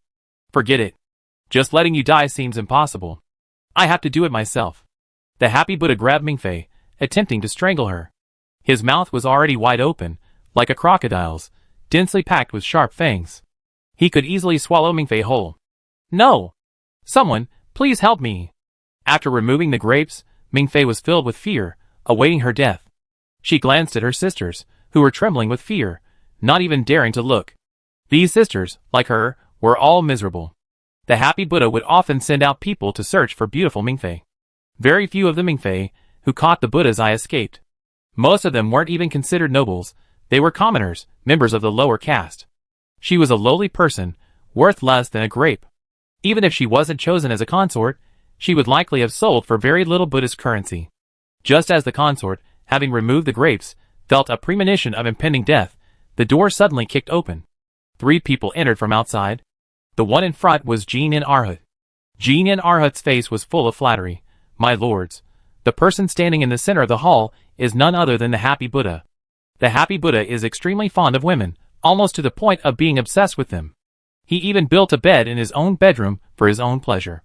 The happy Buddha tossed the consort aside and said with a sullen face, Jin Yin, why are you explaining these 3 people following you and even coming to where I am? Jin Arhat angrily shouted, Happy Buddha, you committed countless evil deeds and killed countless people. I'm here today to punish you. You're courting death. The happy Buddha took a step forward, charging at Jin Arhat. He appeared obese, but his life form had reached the level of a true god, brimming with power. Jin Arhat closed his eyes in fear, afraid to watch what was about to happen. Lin Luo stepped in front of Jin Arhat and grabbed the happy Buddha's hand. Damn it! The happy Buddha struggled frantically, trying to free himself from Lin Luo's grip. But no matter how hard he tried, he couldn't. The happy Buddha's eyes widened as he asked, Your power is terrifying.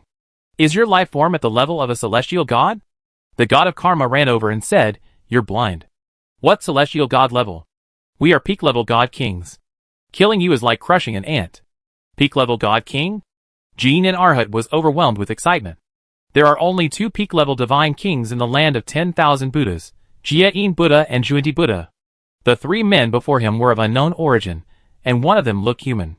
Humans had been in the land of 10,000 Buddhas before, but didn't make it to the end. It wasn't because humans weren't strong enough, but rather because the Buddhas and demons united to eliminate them. Jin Arhat's rank and status were too low, so his knowledge was limited. He wasn't particularly clear about what exactly happened back then. Jin Arhat, with a triumphant expression, said, Happy Buddha, you finally met your end. It seems your many evil deeds have finally paid off. Happy Buddha angrily said, Jin Yin, you villain, don't fall into my hands, or you be in great trouble. Lin Luo interrupted the conversation, saying, Jin Yin, you can get out. Jin Arhat asked, somewhat bewildered, Sir, what do you mean? I told you to get out. Don't you understand? Lin Luo said coldly. Okay, I get out now. Jin Arhat quickly fled. The god of karma said, This kind of villain should be killed. Never mind, he at least managed to get us here. The consorts beside the happy Buddha weren't his alone. The others also contributed a lot. The biggest culprit is the person before us.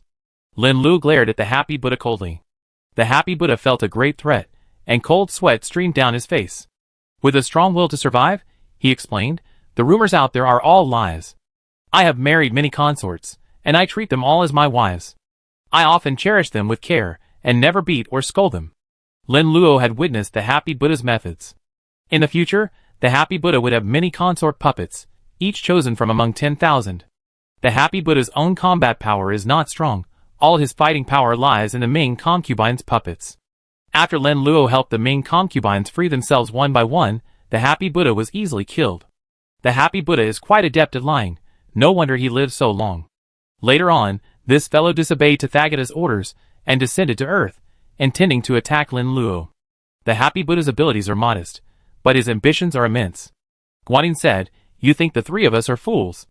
When we came in just now, we clearly saw you grabbing a Ming concubine's neck, opening your maw to devour her. The happy Buddha's will to survive was immense. I was just teaching her a lesson, intimidating her. How dare you lie so openly? Lin Luo slapped the happy Buddha hard across the face, causing him to shake his head. You? The happy Buddha was furious, glaring at Lin Luo. He was born into a distinguished family, a family of the highest nobility, a Buddhist family. He lived a life of luxury, never experiencing any hardship. The happy Buddha was also extremely gifted, possessing a natural talent for devouring. Other Buddhas only utilize 50% of their food. Many Buddhas' utilization rate might be less than 50%. The happy Buddha possessed a natural talent for devouring, achieving a utilization rate of 70%. The happy Buddha then rapidly evolved from level 0 to God, seemingly unbelievably fast. After evolving to God, the happy Buddha quickly ascended to true godhood. He was not particularly good-looking, and his reputation as both ugly and talented was known throughout the land of 10,000 Buddhas. Chapter 402. The laughing Buddha evolved to the level of a true god, but he didn't engage in devouring evolution. He chose to lie low and satisfy his own selfish desires.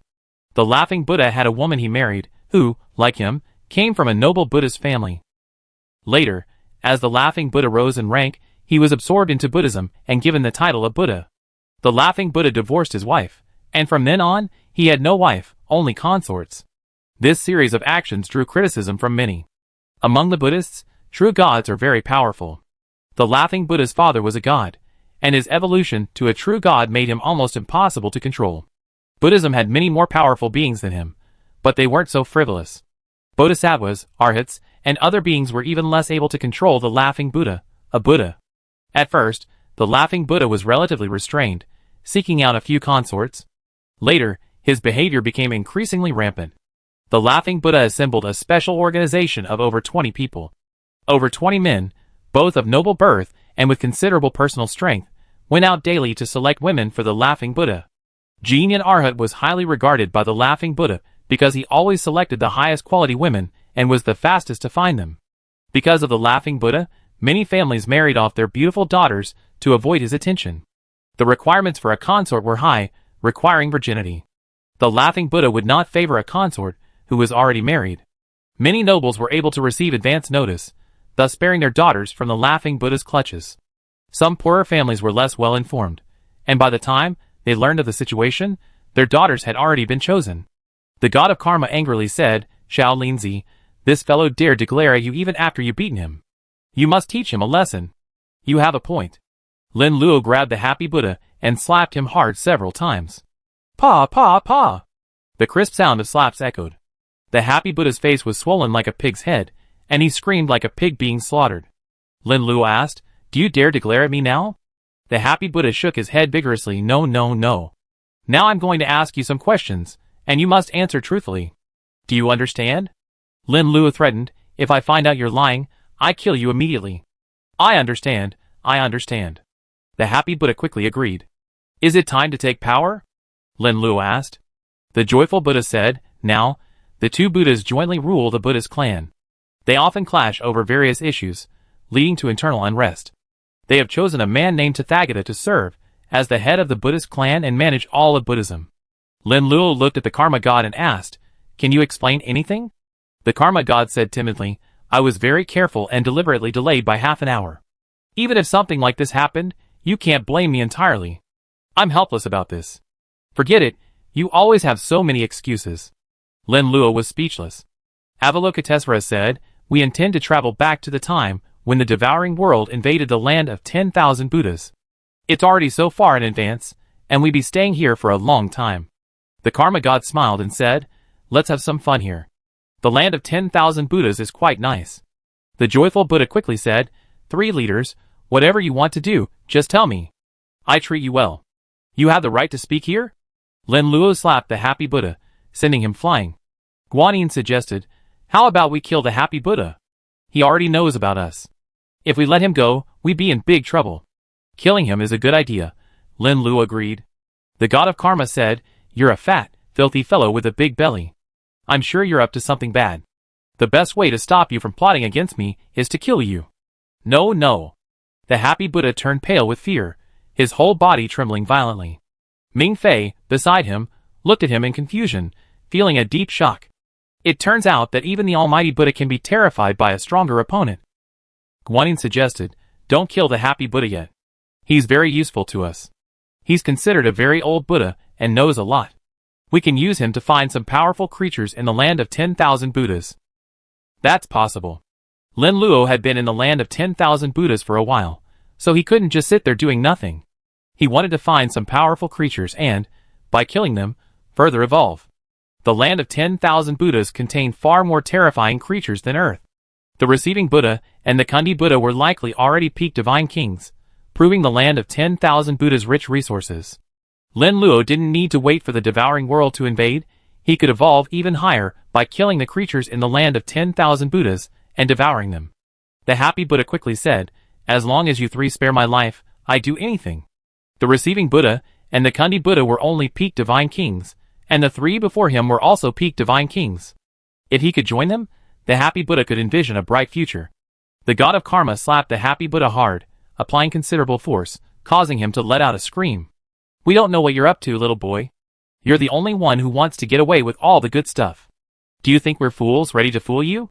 The happy Buddha didn't dare get angry at all, and said glibly, "My three masters, you misunderstood. I admire your strength. My admiration for you is as high as a pagoda, reaching the heavens." The god of karma asked Guanyin what the pagoda was, and Guanyin explained. "Among the Buddhas, there is a pagoda so tall that it reaches the sky." To demonstrate their status, two Buddhas collaborated to build a towering pagoda. The tower is so tall that it's said many members of the Buddha clan died during its construction, costing a huge amount of money. Some high-ranking members of the Buddha clan offered to help with the construction, but the two Buddhas refused. The two Buddhas believed that building a pagoda was a sacred undertaking, requiring no disrespect. They believed that building pagodas was too easy for higher beings, and not a manifestation of their holiness. The two Buddhas required lower-level Buddhas to build them, using their blood and sweat to demonstrate their holiness. The god of karma said, "No wonder the happy Buddha is so despicable. It turns out they are from the same lineage. Neither Buddha was a good person. It's obvious that higher beings can do these things without suffering any loss, and even faster." Avalokitesvara sighed, "Not every creature is like us. When they become powerful, they don't discriminate against the weak. Many of them build their joy on the suffering of others. You're no good, you're still trying to justify it, saying you were teaching your subordinates a lesson. Do you believe that? You opened your bloody mouth and almost bit off someone's head, saying it was just to scare them." The god of karma angrily punched the happy Buddha in the stomach, causing him to scream in pain. Lin Luo tossed the happy Buddha aside like trash. "Just be obedient, and I spare your life depending on the circumstances." "Thank you, sir." The happy Buddha was furious. No one had ever treated him this way before. But the opponent's strength was too formidable, so he had no choice but to compromise. Chapter 403. Although Lin Luo and the other two were formidable, the happy Buddha would not give up hope of survival. The happy Buddha's actions did not escape Lin Luo's notice. Lin Luo did not underestimate the happy Buddha. His death had been rather dramatic. The more dangerous the situation, the stronger the will of such a villain. The happy Buddha lived from the dawn of Buddhism to the end of the era. He must have some extraordinary qualities. The happy Buddha was a double-edged sword. Lin Luo had to be careful of him. He could very well be caught off guard. Lin Luo asked, "Can you tell me about some particularly powerful creatures within the devouring world?" "Sir, you are so powerful, you must be at the peak of the divine king level, right?" the happy Buddha asked. The god of karma angrily said, "Isn't that nonsense? I'm warning you. If I find you doing anything wrong, I'd be the first to kill you." The happy Buddha quickly said, I dare not. When Guanyin ascended to deity, the land of 10,000 Buddhas was nearing its end. The two Buddhas had passed away, and the Tathagata had become the primary authority over Buddhism.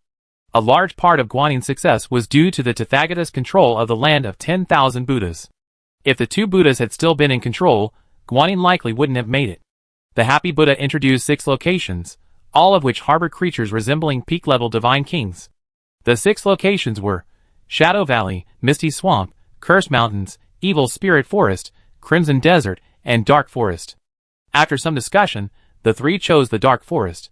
The Dark Forest was home to many monsters, the most formidable of which was the Dark Spider. The Dark Spider reached a height of over 10,000 meters, and weighed over 1,000 tons, an absolute behemoth. The two Buddhas had mentioned the Dark Spider, believing that even if they joined forces, they might not be able to kill it. Lin Luo asked Guanyin, "Have you heard of the Dark Forest?" Guanyin replied, "I heard a little about it. When I evolved into a god, the Dark Forest should have disappeared. It was likely destroyed by the two Buddhas." Lin Luo nodded and said, "While Tathagata is managing the land of 10,000 Buddhas, they are likely to eliminate these 6 forbidden areas and devour the powerful creatures within in order to evolve to a higher level." Guanyin said, "I believe this is possible. Tathagata is very intelligent, but he will be suppressed by the two Buddhas in the early stages. If he wants to develop, he must avoid their sight. The two Buddhas' elimination of the 6 forbidden areas will give Tathagata a great opportunity. The god of karma asked the joyful Buddha, "You are an elder of the land of 10,000 Buddhas? Can you tell me what kind of person Tathagata is?" The happy Buddha replied, "Tathagata is an ordinary person, only relatively gifted. He evolved to godhood at the age of 30. Among the many Buddha geniuses, he's not particularly impressive, nor is his wisdom high. Basically, I don't think he's that powerful, regardless of what the two Buddhas ask him to do." Lin Luo said, "It seems you're not smart enough. Can't you see that?" The god of karma patted the happy Buddha's head and said, "You're so stupid. The two Buddhas are fighting each other, not actually giving up power. If Tathagata were too clever, do you think the two Buddhas would be reassured?" The happy Buddha didn't dare to resist and nodded, "It seems so. Let's rest here for the night, and then go explore the dark forest tomorrow," Lin Luo suggested. The time in the land of 10,000 Buddhas differs from Earth's. Earth's is 24 hours, while the land of 10,000 Buddhas is 72. On Earth, daylight and night are split evenly, with 12 hours of daylight and 12 hours of night light. The land of 10,000 Buddhas' daylight lasts 54 hours, while the nighttime lasts 18 hours. The Buddhas have greater energy than Earth's humans. Adult Buddhas sleep 8 or 9 hours a night, and can work for 60 hours. However, the land of 10,000 Buddhas' technology is underdeveloped, so they can't sleep at night, and can only reproduce. This isn't because the Buddhas are insanely intelligent, they are far more intelligent than Earth's humans. It's primarily because the two Buddhas are suppressing technological development, which is bound to cause problems. They want to rule the Buddhas, and don't want any accidents to happen. Lin Luo channeled his energy into the happy Buddha. If the happy Buddha rebelled, the energy would explode, killing him instantly. The happy Buddha paled with fear, his body shaking violently, and he repeatedly stated that he would obey Lin Luo's orders. Lin Luo seized the palace of the happy Buddha and placed him in a cell. The cell was where the happy Buddha held prisoners. The conditions were sparse, without even a proper bed, and teeming with poisonous insects and snakes. Those less than divine were imprisoned there, guaranteed not to see the next day's sunrise. The happy Buddha was initially reluctant, but Lin Luo threw him in. Lin Luo warned the happy Buddha not to even think of leaving, saying he would be the first to detect him if he did, and would have him killed instantly. The happy Buddha's fleshy face paled with fear, and he nodded repeatedly to Lin Luo. "My 3 lords, let us serve you a bath." 20 or so consorts said. The Buddhas have blonde hair and blue eyes, much like Europeans and Americans. The consorts chosen by the happy Buddha are all very beautiful, and these 20 or so are all stunning beauties. The happy Buddha lives a comfortable life, sleeping in his own large bed, fed by his consorts without having to move. The consorts also have to help him bathe, using a large bathtub. The happy Buddha has many mischievous interests, deliberately enlarging his body to allow his consorts to bathe him. "No need for that," Lin Luo shook his head. "Please, master, don't kill us." The 20 or so consorts were terrified and quickly knelt. "What are you doing?" Lin Luo asked in confusion. A courageous consort explained, "Lord Joyful Buddha requires us to bathe him every day. If he doesn't want to bathe that day, it means he's bored, and they start a massacre." Avalokitesvara said, "So you're worried that if we say we won't bathe, we take action against you? You can be completely assured of that. Just go about your business." "Okay." The consorts didn't rest and began cleaning the hall. Lord Joyful Buddha himself doesn't care much about hygiene, but he has very high standards for cleanliness, demanding every area be spotless. The consorts, having nothing else to do, began cleaning. Lin Luo, knowing he couldn't change them immediately, left them alone. "I'm going to bathe." The god of karma wanted to go to the bathhouse. Lin Luo grabbed the karma god's ponytail and said, "You can't go in. I want to bathe." The karma god puffed out his cheeks and said, "Why can't I go in? I just want to go in." Guanyin smiled, "You have a battle tomorrow, so don't exert too much energy today." "That's right." The karma god broke free from Lin Luo's hand and entered the bathing pool. The bathing pool was large, covering approximately 100 acres, and the entire lake was filled with hot springs. The laughing Buddha bathed here almost every day, transforming into his true form. He originally built his palace here largely because it was a hot spring lake. The hot spring lake was hot year-round. The karma god and Guanyin changed into swimsuits and entered the water. Because of the karma god's presence, Lin Luo's dream of bathing with Guanyin was impossible. Chapter 404. Guanyin wore a relatively cool swimsuit, revealing a large expanse of her white flesh. Her chest was bulging, a proud sight. Her long, fair legs, with an almost perfect waist-to-hip ratio, lacked any flaws. The god of karma wore a more conservative bikini, her bust clearly voluptuous, her calves long and straight. Even though she was less than 1.6 meters tall, her thighs looked quite impressive. The god of karma, sensing the strange gazes, said, "Lin Luo, you jerk. Stop looking. You already have many wives."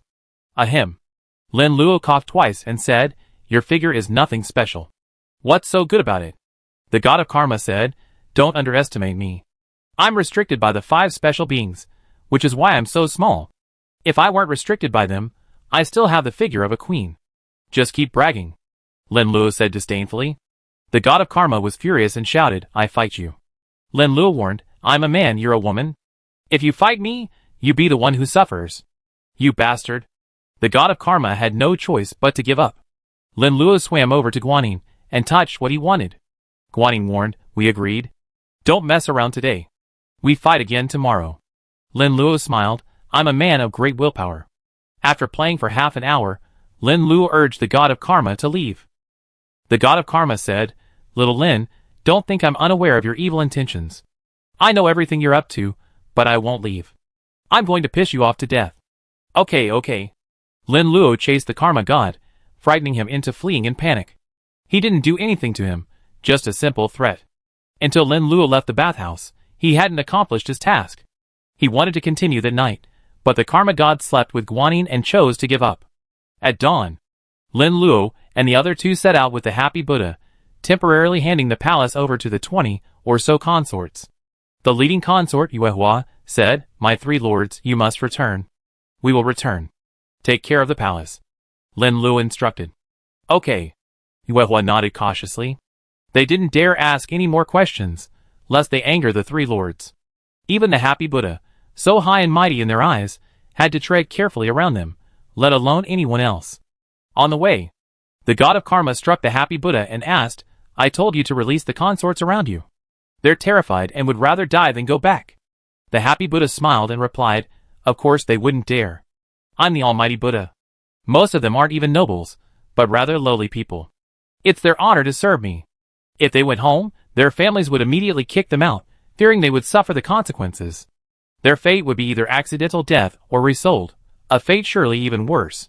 The god of karma nodded slightly and said, "No wonder the consorts in your palace are constantly under threat, yet none of them choose to flee."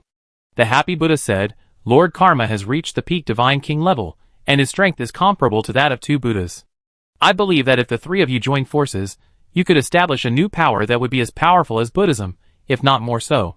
The god of karma smacked the happy Buddha's head hard, using almost all his strength. "Pain." The happy Buddha howled in pain. The god of karma sneered, "You're truly treacherous. The 3 of us will form a new faction, defeat the land of 10,000 Buddhas, and then you seize the opportunity to ascend to power. You become the most powerful person besides the 3 of us." "You're dreaming." The happy Buddha quickly explained, "I don't have such thoughts. I'm content to be a servant to the 3 of you and want nothing more. Speak less and don't harbor any evil thoughts. You might live longer. If you harbor any evil thoughts, it will hasten your death," Lin Luo said coldly. The happy Buddha, taking Lin Luo's warning, quickly said, Okay. I do my best." The dark forest was filled with numerous unknown plants, growing luxuriantly and silently. After several lessons, the happy Buddha had become much more docile. He volunteered to explain, "The dark forest has long been encroached upon by darkness. The plants within absorb its power to grow, and many mutant beasts are associated with darkness. Here, without the need for darkness, plants and animals thrive. The most dangerous creature is a giant creature called the dark spider. Once, after we, the Buddhas, came to rule the entire era, we sought to eliminate the dark spider and make this our territory. The dark forest covers a vast area, occupying almost 10% of the entire era. The 2 Buddhas led countless Buddhas in dozens of attacks, but each time they failed. The dark spider was too powerful, and the 2 Buddhas were unable to slay it. The monsters in the dark forest were also terrifying, and combined with the unique mist, many Buddhas died here." Lin Luo said, "Enough of the introductions. Let's go in together. Our main goal is to slay the dark spider. Once we kill it, the dark forest will be easily extinguished." Just as the 3 of them were about to enter the dark forest, the happy Buddha backed off. The joyful Buddha said, "My three lords, my strength is limited. How about I wait for you outside? You go in." The karma god frowned and said, "You kid, aren't you going to wait for us to go in so you can notify the two Buddhas and immediately surround and kill us?" "I wouldn't dare."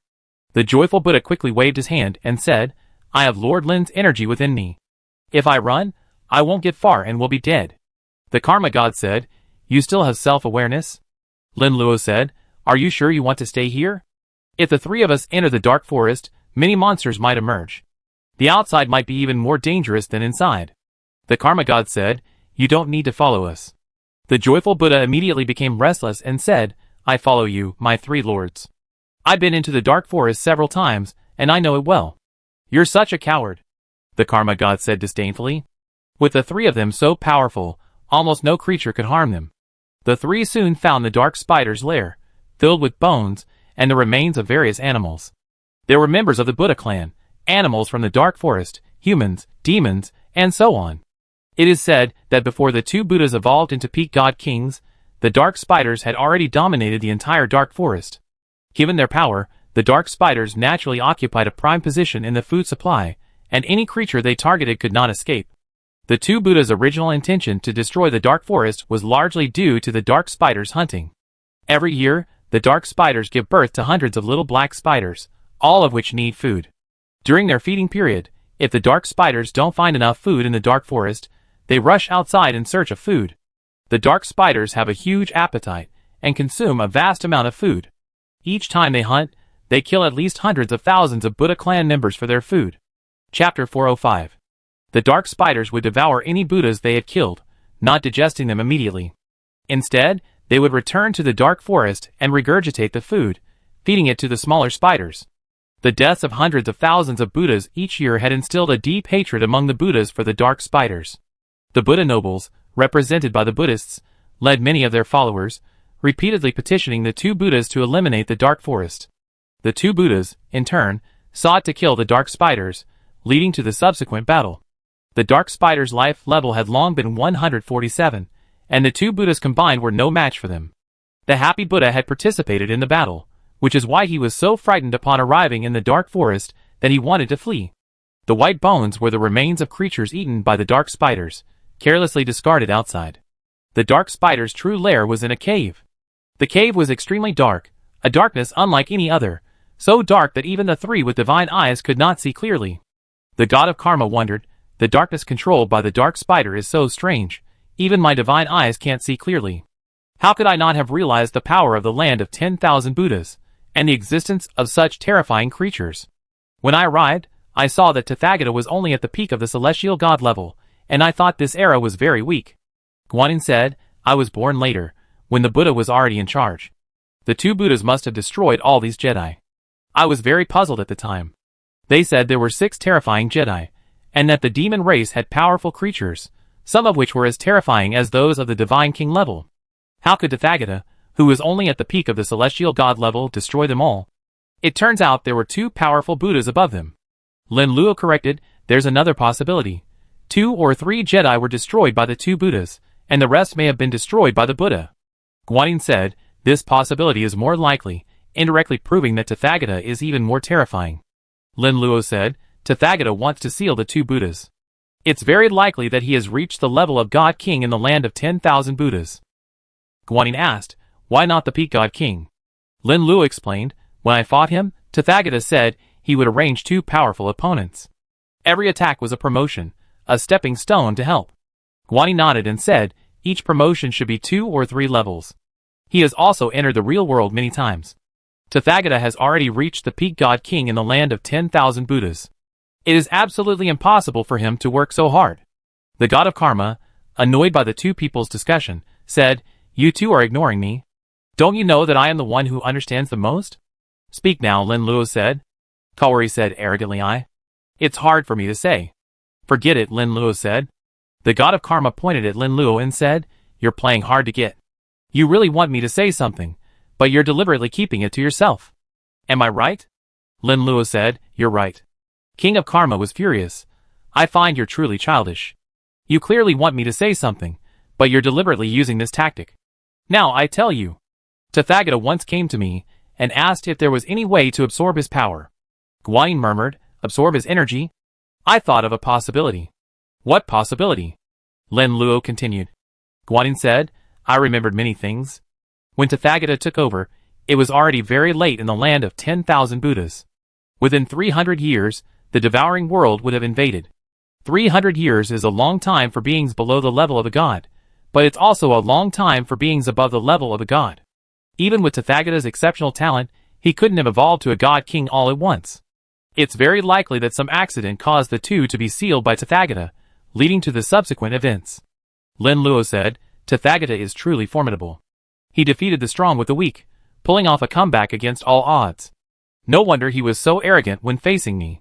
He must have thought that since he could defeat the strong with the weak, he couldn't fail to win against someone weaker than himself. The god of karma said, resentfully, and then this guy got defeated.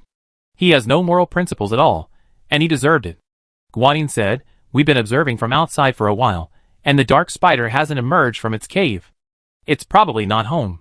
The happy Buddha said, his voice trembling, since the dark spider isn't home, let's leave.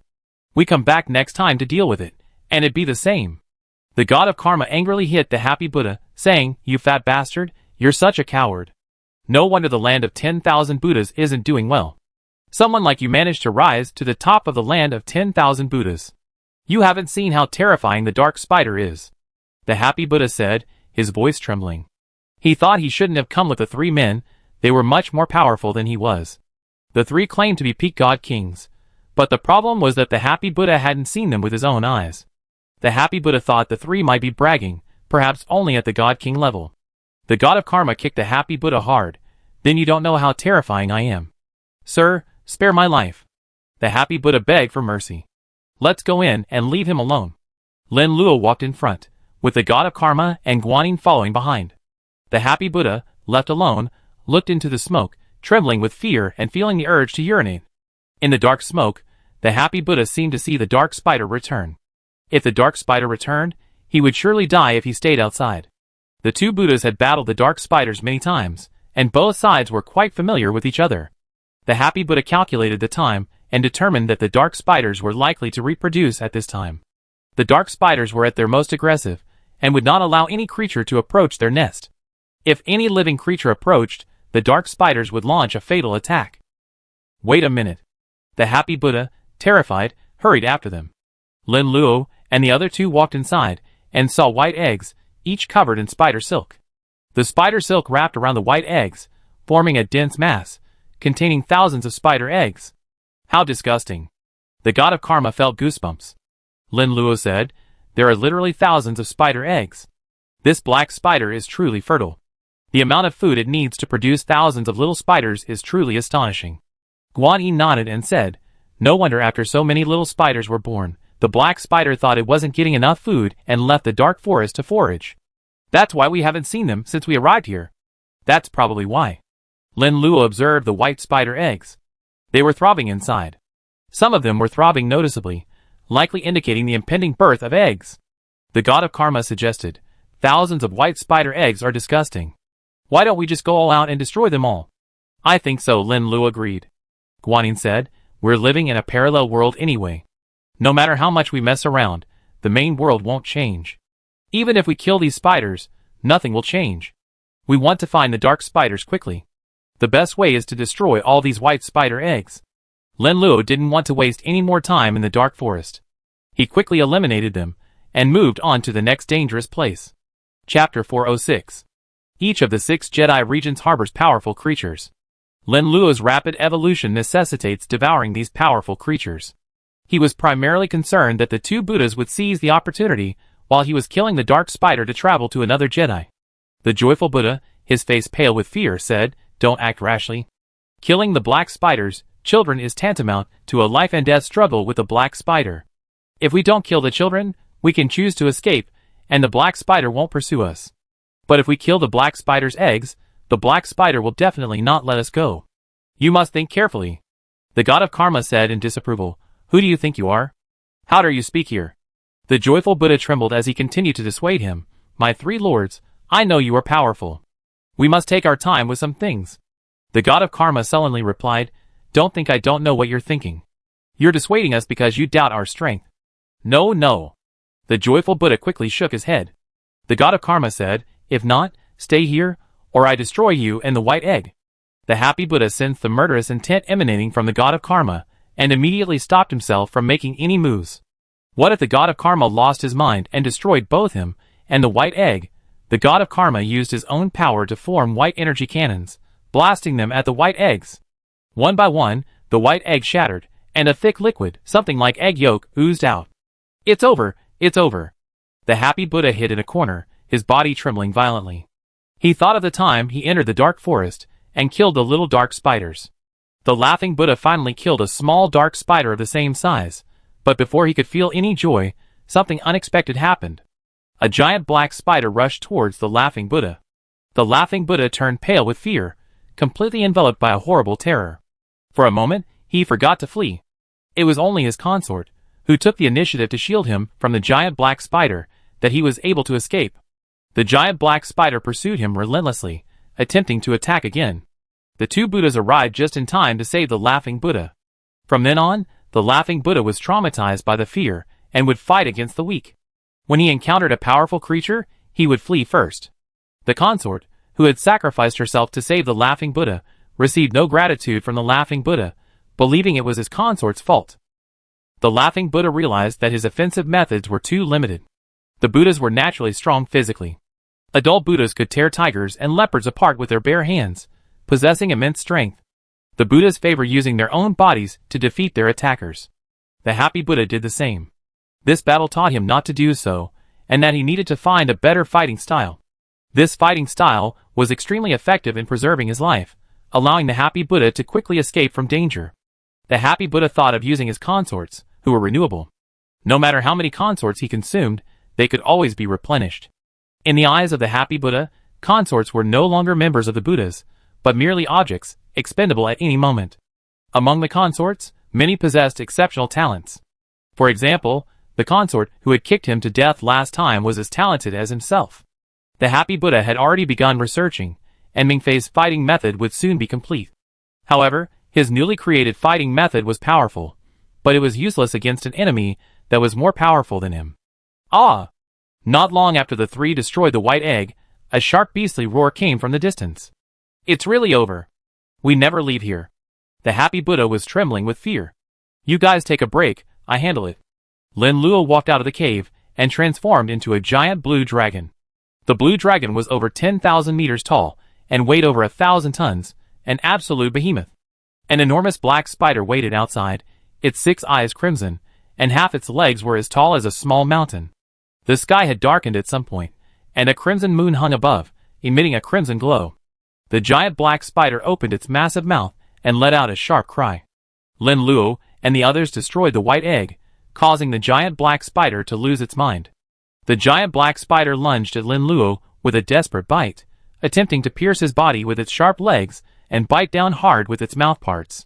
Lin Luo flew up, avoiding the giant black spider's attack. It wasn't that Lin Luo was afraid of the giant black spider, but rather that its appearance was simply too disgusting.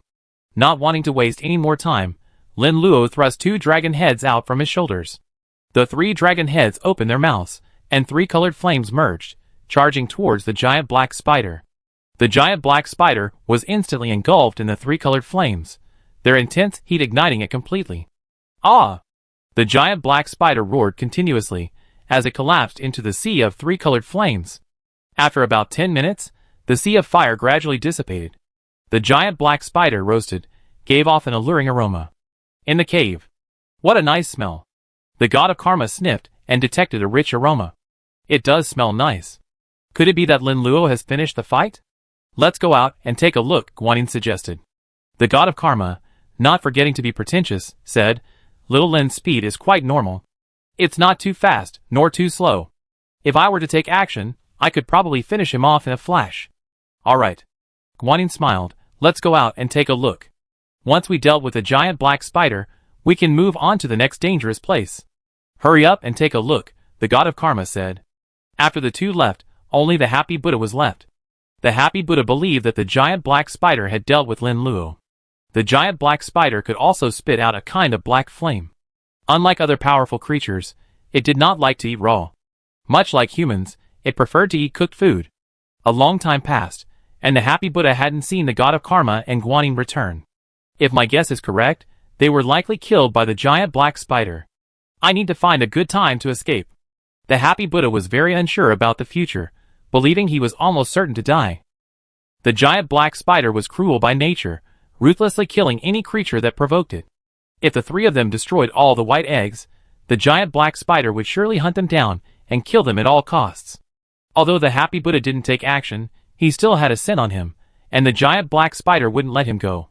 The happy Buddha walked out of the cave cautiously, and was surprised to find that the god of karma and Guanyin were still alive. They were eating something with great relish. The giant black spider has truly been killed. The happy Buddha walked outside, and was stunned by the scene before him. The giant black spider had fallen to the ground, emitting a tempting aroma. The three of them were chatting and laughing as they devoured the giant black spider's flesh. How is this possible? The happy Buddha remained there for a long time, unable to react. The giant black spider was incredibly powerful. Even when the two Buddhas joined forces and assembled many powerful warriors, they were unable to slay it. The human before them was so formidable, they had slain the giant black spider in a remarkably short time. Chapter 407. The happy Buddha was unwilling to acknowledge Lin Luo's strength, believing that Lin Luo's ability to kill him was largely due to the giant black spider laying eggs. Laying eggs is a laborious task, requiring a tremendous amount of energy from the giant black spider. In the past, the two Buddhas often chose to attack the giant black spider around the time of its birth, when it was at its weakest. Once, during a battle, the giant black spider, lacking strength, devoured its own offspring. Luckily for Lin Luo and his companions, the giant black spider hadn't laid eggs long and needed to forage, unable to remain in its nest. The three of them were able to destroy the white eggs, preventing the giant black spider from arriving in time. That must be the case. The happy Buddha was torn. He hoped that Lin Luo and his companions were strong, but he also didn't want them to be too strong. If they were strong enough to kill the two Buddhas and re-establish a power structure within the Buddha clan, that would be ideal. However, the three were wary of the happy Buddha. It was possible that once Lin Luo and his companions had resolved their own issues, the next person they would address might be the happy Buddha. The happy Buddha couldn't fully fulfill his loyalty, so he hoped the two Buddhas would come. If the two Buddhas killed Lin Luo and the other two, he, the happy Buddha, would at least be able to save his life. The god of karma slapped the happy Buddha hard. "You coward, you come out. I was almost going in to find you." The happy Buddha flattered. "Compared to the three of you, I'm a star, not the bright moon. Among the three of you, Lord Karma is more like the sun. I can't even look you in the eye. You're ugly, timid, and weak. You have almost no strengths. But there's one thing you do have. You know who's stronger." The god of karma said with satisfaction. "Lord Karma is right." The happy Buddha responded with a chuckle, but inwardly he was furious. "What do you mean he's ugly? You have no sense at all. He's clearly handsome, isn't he?" Every time the happy Buddha questioned his subordinates and consorts, they all said he was handsome. What cowardice! The happy Buddha didn't consider himself cowardly. To foolishly confront a powerful opponent was courting death. If he had the strength of the three gods of karma, he would certainly be even braver than them. It's even more impossible to be too weak. The happy Buddha is a very talented member of the Buddha clan. He had been a master since childhood, quickly reaching the level of a true god. While the two Buddhas may be peak divine kings, the other Buddhas are not very strong. The person they chose was Tathagata, whose level was not yet that of a god. The happy Buddha's level was that of a true god, ranking very high among the many Buddhas. "You're distracted, kid. You're not happy with me." The god of karma slapped the bald head of the happy Buddha. The happy Buddha, in pain, quickly covered his head, fearing another blow from the god of karma. The god of karma said, "Stay here quietly. After we finish eating, you can come with us." The happy Buddha glanced at the dead giant black spider. It had been roasted, and a fragrant aroma emanated from its body. The giant black spider's life level was 146, and its flesh contained a vast amount of energy. If he could have a bite, he would gain a great deal of benefit. The happy Buddha said, "Lord Karma, you are most wise and powerful.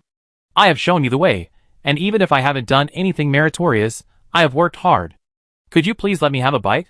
"What are you dreaming about, kid?" The god of karma slapped the happy Buddha on the head, telling him to give up. The happy Buddha was unwilling to give up, and tried to persuade the god of karma for a long time. He knew there was hope with the happy Buddha, but Lin Luo and Guanyin had no chance. The god of karma relented and said, "You can have a bite, but that's the limit." "Thank you, sir." The happy Buddha thanked him. Even a bite would be fine, he would gain immense benefits. The god of karma wanted to give the happy Buddha a bite of meat, but Lin Luo saw him and stopped him. "Don't listen to this guy. He says those nice things because we're strong enough. If we were weak, this guy would be more ruthless than anyone else." "You have a point. I almost fell for this guy's trick. The god of karma, wouldn't you want to kill me if I didn't look easy to fool?" The god of karma said coldly. "No, I wouldn't dare to deceive you, no matter how brave I am." The happy Buddha said quickly. Lin Luo said bluntly, "I see, that's the way it is. Otherwise, you wouldn't be asking me for help, but you'd be asking the god of karma instead." "Because?" The happy Buddha wanted to say something unkind, but seeing Lin Luo's murderous eyes, he immediately retreated. He was terrified of Lin Luo, sensing a premonition of death in him. Every time the happy Buddha saw Lin Luo, he couldn't help but tremble with fear, anticipating that one day he would die at his hands. "You dare to tease me, wretch?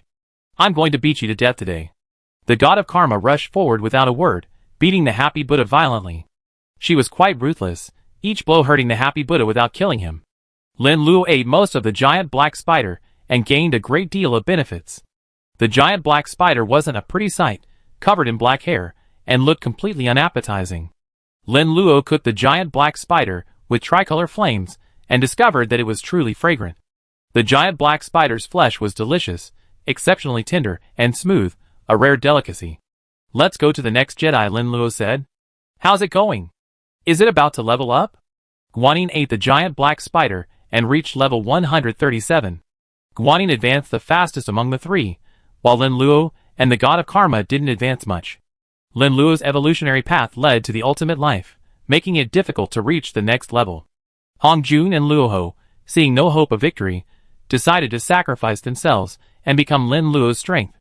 Lin Luo's evolutionary path had greater potential, while Hong Jun and Luoho's were no less capable than his own. With three powerful evolutionary paths combined in Lin Luo's potential was enormous, but reaching the next level was difficult. "Almost there." Lin Luo sighed. "The only regret is that I couldn't devour the Buddha. If I had, I could have leveled up several levels. The Buddha is too cunning. If you had devoured him, we wouldn't have to go back in time to search for him. We could be 100% certain that he's dead," Guanyin said helplessly. "I think so too. A big reason I'm so suspicious of the Buddha's death is that I didn't devour him." Lin Luo nodded. "I'm ready now. Let's head to the next Jedi," Guanyin said. "Yes, there's still plenty of time." Lin Luo nodded. According to the Laughing Buddha, the two Buddhas recently stopped fighting and used Tathagata to balance their power. The two Buddhas sat down again and, after some discussion, decided to eliminate the 6 Jedi in the era. If Lin Luo didn't eliminate all 6 Jedi soon, the two Buddhas would likely overtake him. Lin Luo and the other two, pulling the Laughing Buddha, headed for the next Jedi, Shadow Valley. The Shadow Valley is more dangerous than the Dark Forest, and much of the Dark Forest has been explored. The two Buddhas sent people there several times, learning about the giant black spider's habits. The happy Buddha knows many of the giant black spider's weaknesses. The Shadow Valley is different, the two Buddhas haven't explored it. Chronologically, it's the enthronement of Tathagata, and the two Buddhas joined forces to eliminate the Jedi. Lin Luo and the other two traveled here during the time when the two Buddhas enthroned Tathagata. Chapter 408. Dark Forest. 2 monks entered, one fat, one thin. One had a look of sorrow, the other of compassion. They were the two founders of the land of 10,000 Buddhas, known as Kundi Buddha and Jiayin Buddha, respectively. Since their founding of the land of 10,000 Buddhas, they have been fighting each other. After a period of fighting, they found that the land of 10,000 Buddhas was deteriorating, while their own strength remained unchanged. So they decided to support a member of the Buddhist clan to control the land of 10,000 Buddhas. The Tathagata was born with precocious wisdom. He once found a Buddha fruit from a Buddha tree and ate it, which enlightened his body and wisdom. The Buddhist clan spread the rumor that the Tathagata was the son of heaven, destined to succeed the two Buddhas as the future master of the land of 10,000 Buddhas. After hearing this, the two Buddhas were filled with disdain. What future master of the land of 10,000 Buddhas? As long as the two refused to give in, the land of 10,000 Buddhas would never change its owner. The two Buddhas did not want to continue the fight, believing that it would yield little benefit. However, they did not want the other party to take power, So they proposed finding someone to temporarily manage the land of 10,000 Buddhas. The person they chose could not be too powerful, otherwise they would likely undermine the two of them. The two Buddhas decided to use Tathagata as the new master of the land of 10,000 Buddhas. Tathagata's strength was not great, but his reputation was great. Many would agree that Tathagata would be the new master of the land of 10,000 Buddhas, and he would be easy to control because of his weakness. It was because the two Buddhas arranged for Tathagata to manage the land of 10,000 Buddhas that they had the opportunity to take action. Kundi Buddha said, "Jiayin, have you noticed something? This time we entered the dark forest, and there are significant changes compared to previous times." The receiving Buddha nodded and said, "I noticed some changes too. The fog in the dark forest used to be so thick that today, we could barely see anything. Even our vision was obstructed. Strangely, today, we can see incredibly clearly." Kundi Buddha frowned and said, "It seems something has happened in the dark forest, which is why we can see so clearly." The receiving Buddha said, "I suppose so." The two Buddhas flew much faster and landed at the dark spider's lair. The dark spider's lair was in ruins. Once filled with white bones, it was now reduced to a scorched black mass. The massive skeleton of the giant black spider stood out, and the two Buddhas spotted it immediately. Junti Buddha exclaimed in astonishment, "Who on earth could possibly kill the giant black spider? In our land of 10,000 Buddhas, there shouldn't be creatures more powerful than us." Jiayin Buddha said gravely, "Back then, the two of us were the first to evolve, striking down the gifted and powerful. Many geniuses perished at our hands. Even some of the Buddha clan's geniuses were not spared, and we immediately restrained them."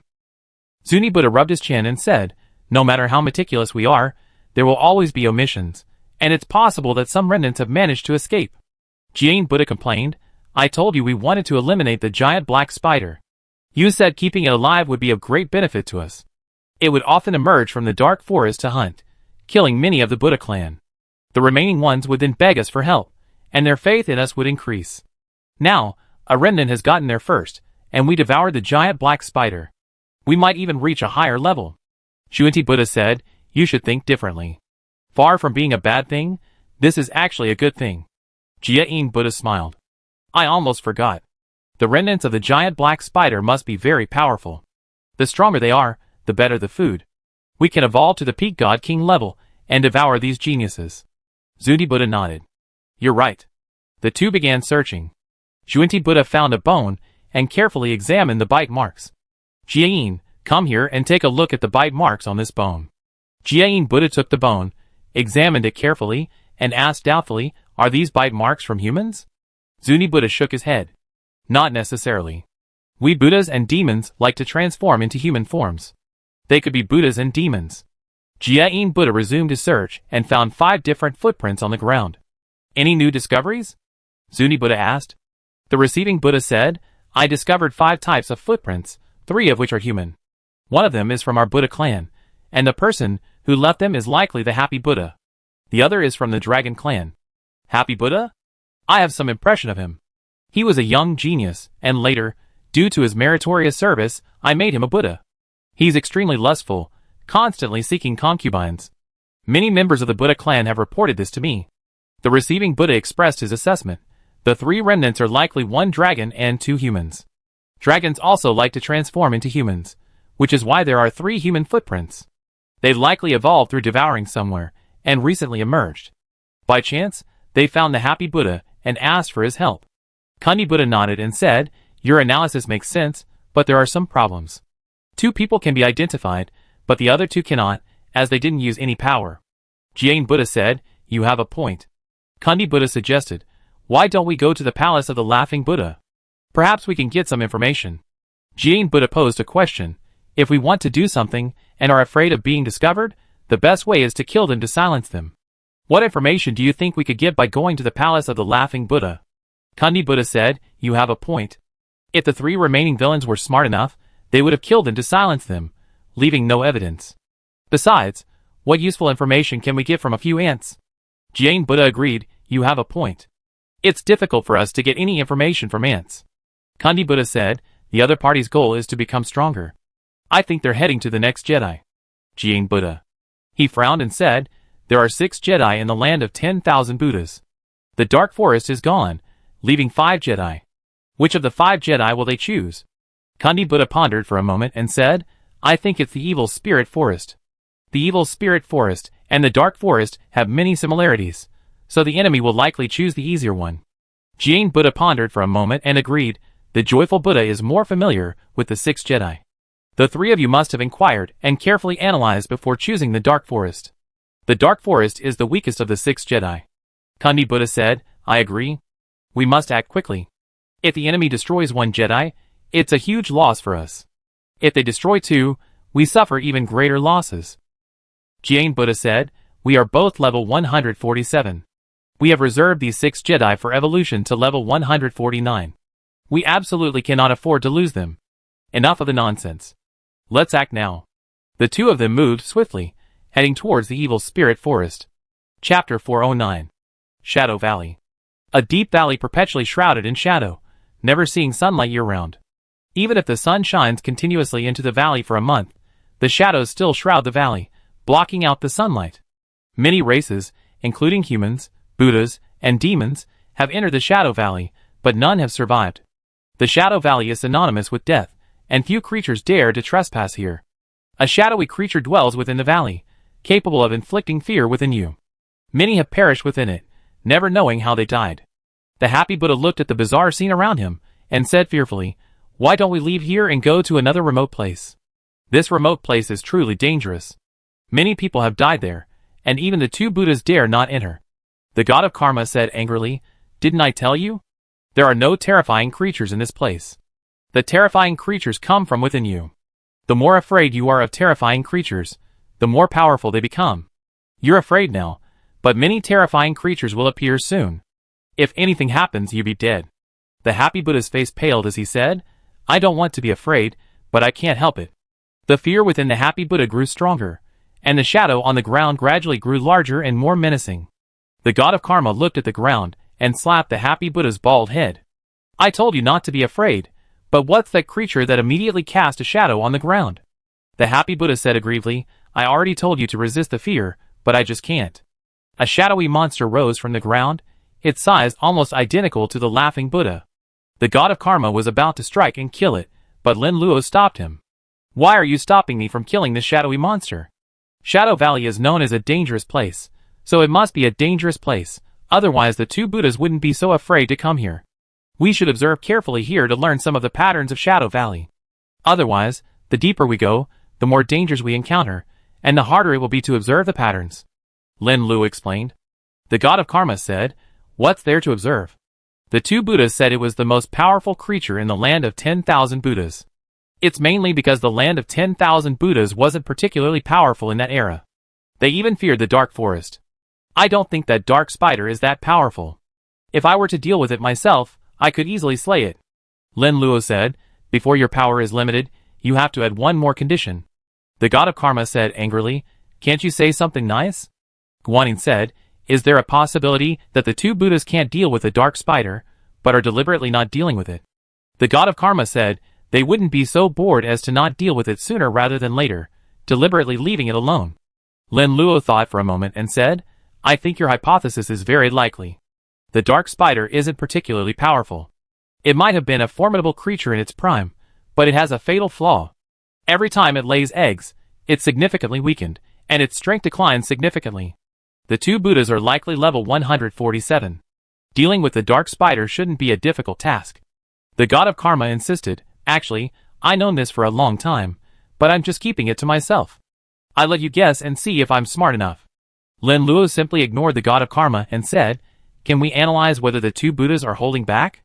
Just ask the happy Buddha, and we find out. The happy Buddha feared Lin Luo the most, because the god of karma's actions were the least dangerous. The most dangerous thing was Lin Luo's silence. A single strike could kill him. The happy Buddha quickly patted his chest and said, any questions you have, sir? I tell you everything I know, without leaving anything out. Tell me everything about the 2 Buddhas' experiences in the dark forest, Lin Luo said. No problem. The happy Buddha recounted the 2 Buddhas' experiences in the dark forest, and their battles against the dark spiders. After listening carefully, Lin Luo made his own judgment. Guanyin said, our thinking was correct. The 2 Buddhas of the dark forest aren't incapable of resolving the situation. They're deliberately not doing so. The god of karma said, The reason these two old coins aren't resolving the situation is likely to ensure the Buddha's trust in them. Every year, when the dark spiders make their appearance, the Buddhas living near the dark forest inevitably suffer. These Buddhas don't believe in the land of 10,000 Buddhas, or Buddhism. With such a large population, it's inevitable that there will be many factions. The two Buddhas lead only a small group, and their ability to grow to such a size is largely due to their methods. Lin Luo thought of a possibility. I feel like the two Buddhas sensed our killing of the dark spiders shortly after. They might have arrived just as we emerged from the dark forest. Guanyin frowned slightly and said, that's unlikely. They're not that fast. Lin Luo explained, I think it's very likely. The fact that the two Buddhas were able to cultivate Tathagata is itself quite remarkable. Perhaps the dark spiders have always been their food, and they planned when to consume them. Guanyin said, you mean the two Buddhas don't need the dark spiders?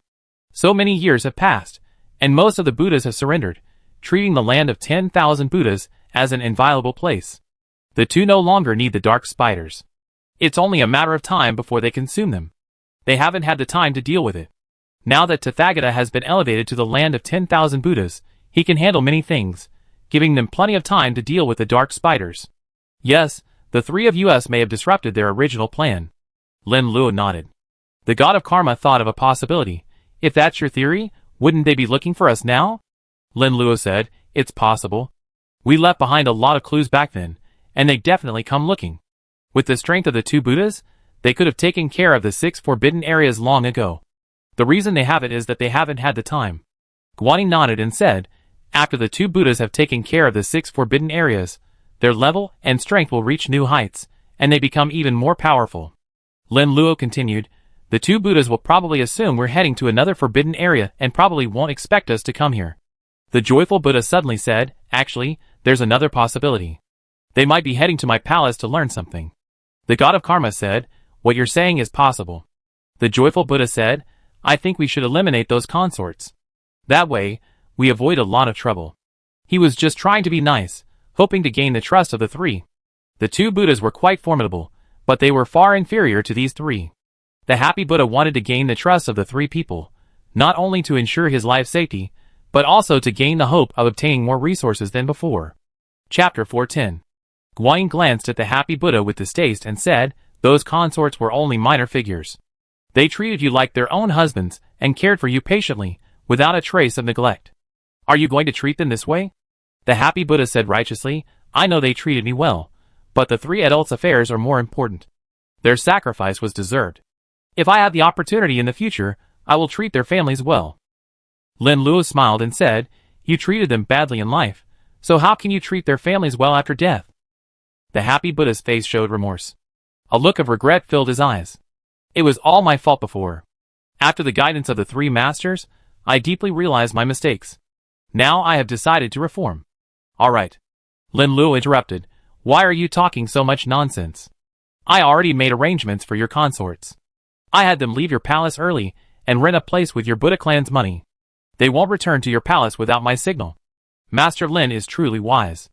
Everything you do is flawless. You are far superior to the two Buddhas. The happy Buddha said. You are right. Lin Luo didn't want to waste time on the happy Buddha and stopped talking. The happy Buddha glanced at the three and understood. No matter how he acted, it would be difficult to gain their trust. The happy Buddha believed that at best he could survive, and joining the three was impossible.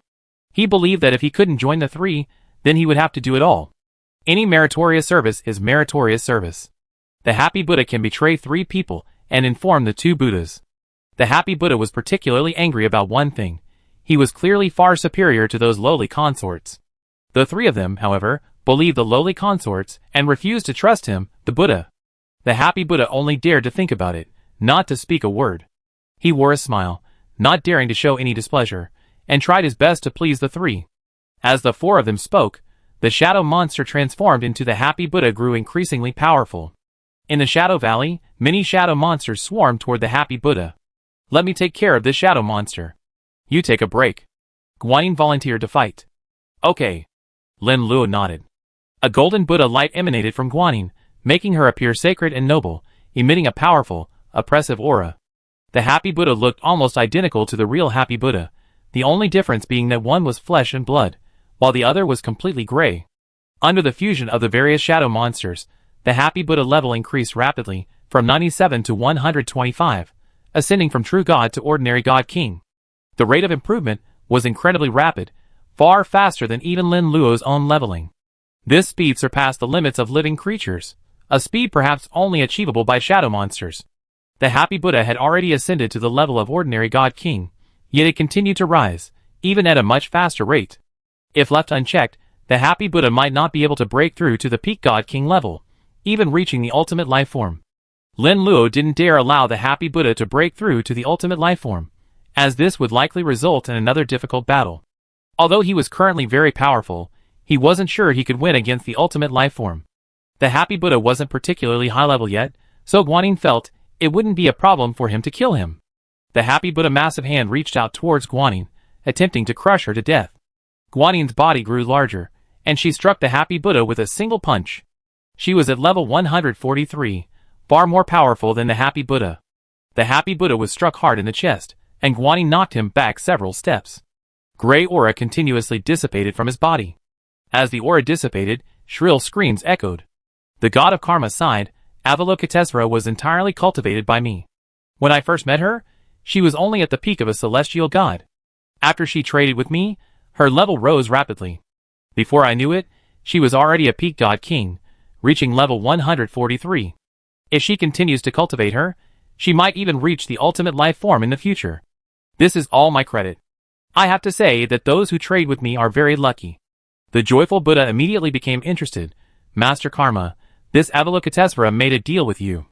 The god of karma asked, are you doubting my statement? The joyful Buddha quickly replied, I don't doubt your statement, master. I'm simply curious. What's there to be curious about? The god of karma said unkindly. Avalokitesvara should be a member of the Buddha clan. I am the Buddha of the Buddha clan.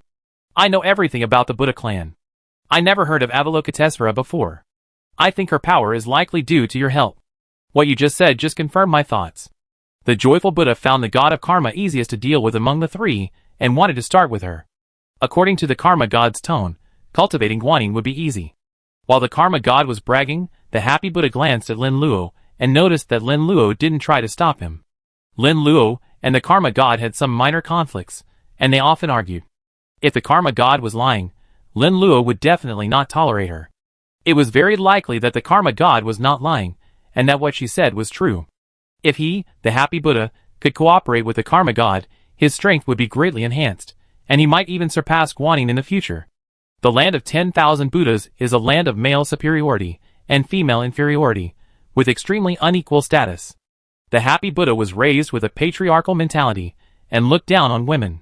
The karma god was not a member of the Buddha clan, so he could tolerate a woman. But Guanyin was a member of the Buddha clan, and a woman, so he was extremely dissatisfied. The Happy Buddha was extremely jealous, believing that a woman from the Buddha clan could be so powerful, which was unacceptable. If he had a powerful backer, he wouldn't just say it in his heart, but would directly rebel. If there's anything you don't know, it's best not to ask. The god of karma was very cold, naturally understanding what the Happy Buddha meant. The Happy Buddha wanted to become more powerful through her. The god of karma was making deals with others, but not everyone was eligible. First, the other party had to be qualified and highly talented. The Happy Buddha might be considered a good person among the Buddhas, but among the many people the god of karma traded with, he was very mediocre. Even if the god of karma couldn't find anyone to trade with, he definitely wouldn't go with the Happy Buddha. Besides, there were many things about the Happy Buddha that the god of karma disliked. If you have something to say, just say it directly. Don't waste your time talking here. The god of karma said unhappily. The Happy Buddha gritted his teeth and said, I think if Guanyin could cooperate, I should be able to too. The god of karma said coldly, if you don't have a mirror, you can always pee. You can take a good look at yourself, and see if you're worthy. What kind of crappy talent are you trying to work with me? You? The Happy Buddha was furious, ready to explode, and wanted to turn against the god of karma. The god of karma said coldly, what's wrong? You want to threaten me? You can try. The Happy Buddha quickly put on a smile and said, I'm wrong. I apologize. Chapter 411. Stop the nonsense. Just look at it. I don't know if you're truly stupid or just pretending. You couldn't even save your life, and now you want to make a deal with me. Perhaps your life in the land of 10,000 Buddhas is too peaceful, and you're completely unaware of the threat, which is why you have such unrealistic thoughts. The god of karma's voice was icy. Your Excellency is right. It's my fault. The happy Buddha was furious, but flattered him. He had completely given up on cooperating with the three, and was about to inform the two Buddhas. The happy Buddha had his own secrets, unknown to the three. In the land of 10,000 Buddhas, after a member of the Buddha clan becomes a Buddha, they gain access to a method that allows them to communicate with the two most powerful Buddhas. This connection is available anytime and anywhere, except in remote areas. Remote areas often have magnetic fields cast by powerful creatures, making it difficult for the happy Buddha to contact them. If he made any drastic moves, the three would likely suspect him. The safest option was to contact the two Buddhas after leaving the remote areas. The happy Buddha was filled with jealousy. How could a female Buddha be so powerful? He was clearly more noble, yet the god of karma didn't cultivate him. The happy Buddha decided to make the three people pay the price, and let everyone ignore him and suffer a terrible fate. There's something wrong with you, kid. Do you think I'm the easiest to deceive, and that's why you keep talking to me? The god of karma suddenly asked. The happy Buddha hurriedly explained, No, I think you're the easiest to talk to and the kindest person, so I keep talking to you. It's not because you're a bad person. The god of karma angrily exclaimed, You completely taken me for a fool. You clearly think I'm the easiest to fool, which is why you keep talking to me. That must be the case, right? No. It seems you still take me for a fool. Today, I'm going to teach you a lesson. The god of karma lashed out at the happy Buddha, making him question his life. The happy Buddha had no chance to resist. The god of karma's power overwhelmed him. The god of karma had to conserve his strength, fearing he might kill the happy Buddha. Avalokitesvara attacked repeatedly, leaving the happy Buddha formed by the shadow monsters powerless to fight back. Under her powerful Buddha light attack, the happy Buddha was shattered into pieces. After Avalokitesvara ended the battle, the god of karma also ended the battle. The happy Buddha's face was bruised and swollen, like a pig's head. Guanyin returned to Lin Luo's side, her brows furrowed slightly as she said, This happy Buddha formed by the shadow monster is only at the level of an ordinary god king. I'm over 20 levels higher than it, yet it's such a struggle to kill it. If we were the same level, I'd probably be exhausted to death. Lin Luo nodded and said, No wonder the two Buddhas described the Shadow Valley as a very dangerous place. There's a very good reason for that. The god of karma kicked the happy Buddha and said, Tell me more about the Shadow Valley. The happy Buddha quickly said, You three adults really can't go in. The Shadow Valley is truly dangerous. As you saw just now, this shadow monster formed from my heart. As soon as it formed, it unleashed its formidable combat power. Many shadow monsters gathered around it, rapidly increasing in strength. This adult is over 10 levels higher than this shadow monster, and it took so long to kill it. A being of the same level would likely have been killed by the shadow monster. Lin Luo asked, Are you saying there are peak-level god kings within the Shadow Valley? The happy Buddha nodded, Yes, there are level 149 ones. I once heard a legend, I'm not sure if it's true or not, about two Buddhas who joined forces to enter the Shadow Valley and ultimately escaped. You should know better than I do how powerful those two Buddhas were. They were terrified and fled.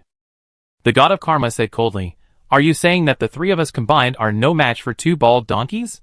The happy Buddha's will to survive was immense. No, don't misunderstand me, I don't mean that. If I weren't afraid of beating you to death, I would have already done it. The god of karma said coldly. Guanyin hesitated. Lin Luo, what have you decided? Of course we go in. Lin Luo analyzed, The Shadow Valley is formed by the fear in people's hearts. If you don't be afraid, no monsters will appear. I believe there's a powerful creature within the Shadow Valley. This creature might be hiding in the shadows, creating strange shadow monsters. It might not be very powerful itself, but its ability to create shadow monsters makes it difficult to deal with. Your analysis makes sense. Guanyin nodded. You two don't need to worry too much. If we run into danger, we can escape, Lin Luo reassured. The god of karma, rather unconvinced, said, How can you talk like that? Do I need your protection? If you run into danger, just hide behind me, and I protect you. Sure. Lin Luo understood the god of karma's character. If he ran into danger, he run faster than anyone else. The god of karma was just talking nonsense, he was used to it. Hurry up, we need to move on. The god of karma said rudely to the happy Buddha.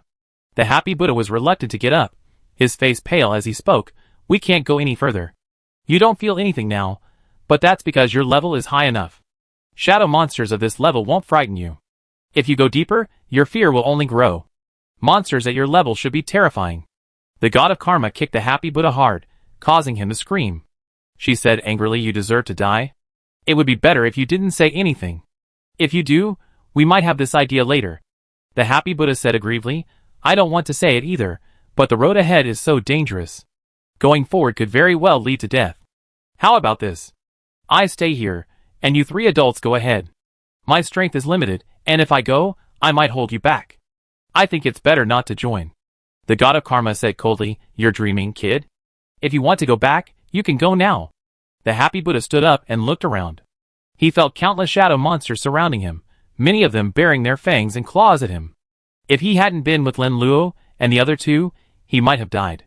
The happy Buddha said shamelessly, "You three adults have seen my strength. If I stay here, I'm basically dead. Please be kind and take me outside. I wait for you." He made a decision, bent his legs, and knelt heavily on the ground. "Please, I haven't done anything for you, but I worked hard. I already feel guilty about what I did to Ming Fei. I will sincerely repent and reform myself." The happy Buddha pleaded, hoping that Lin Luo and the other two would agree to his request. He was gambling on a chance.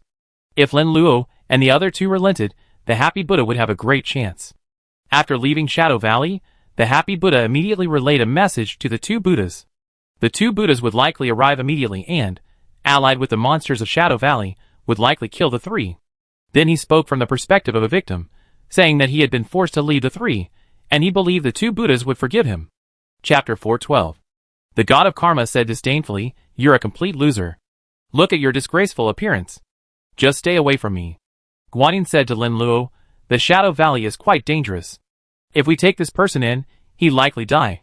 He's still somewhat useful to us now, so it would be a shame to see him die.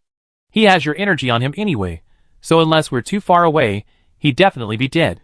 The happy Buddha quickly thanked him. "Thank you, my three lords. You're such kind people. I'm truly a beast. I reflect on my past mistakes and pray for your immediate success." Lin Luo looked at the happy Buddha coldly, and his face turned pale. The happy Buddha's voice trembled. "What's wrong, sir? What did I do wrong? Point it out to me, and I correct it immediately."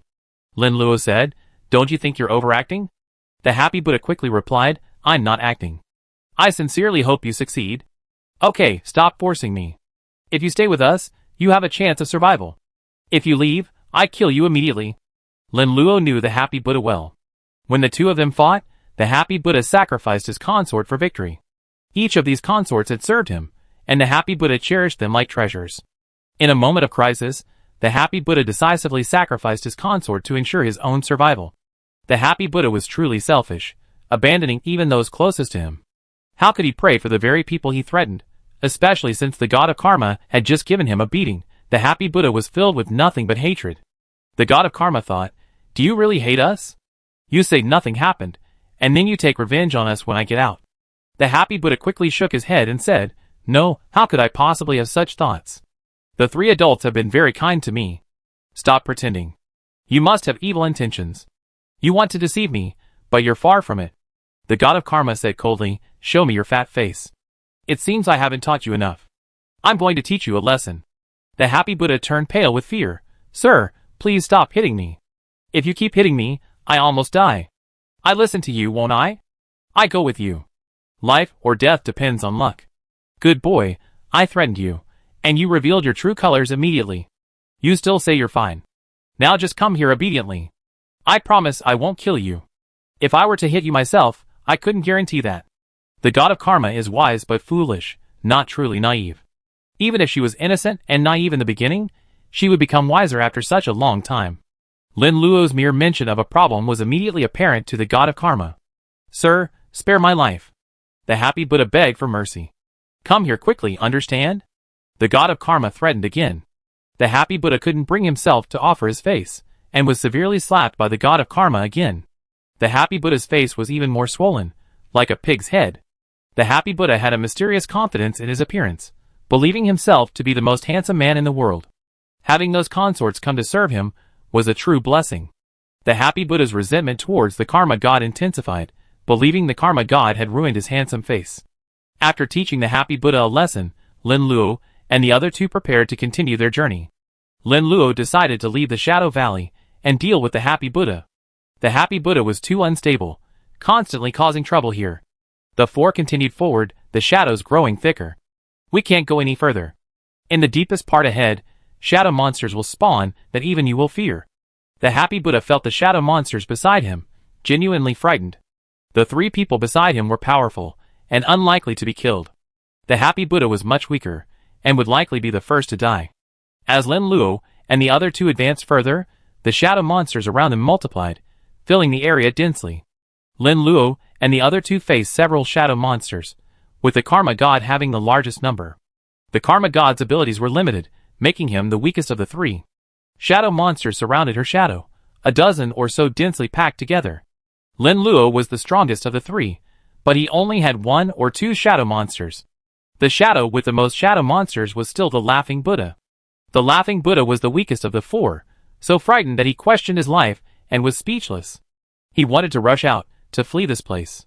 The Laughing Buddha wanted to survive, but he didn't dare to rush out. Guanyin, feeling uneasy, said, "Do you two feel any discomfort? It's like the fear in your heart is intensifying."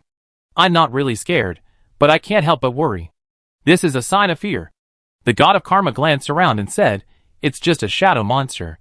There's nothing to be afraid of." "I'm not afraid at all," Lin Luo said. "Stop pretending.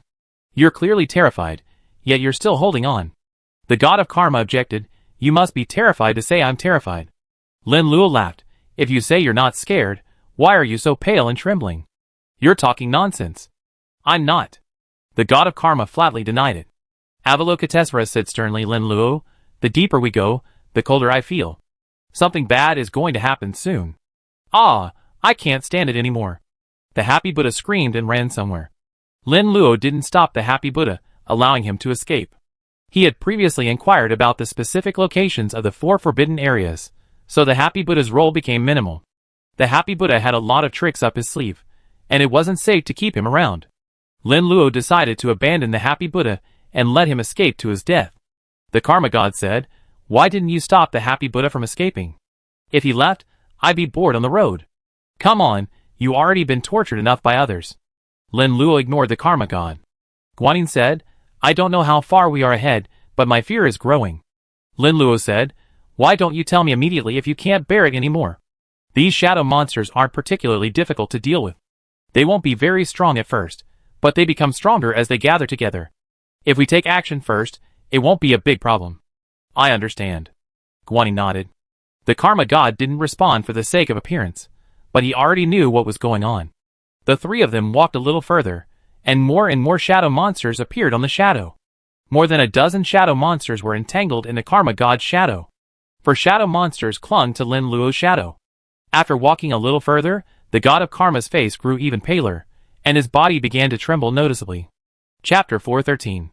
Do you think there's a possibility? The god of karma trembled. "I don't think it's possible that the supreme heaven will appear within the Shadow Valley.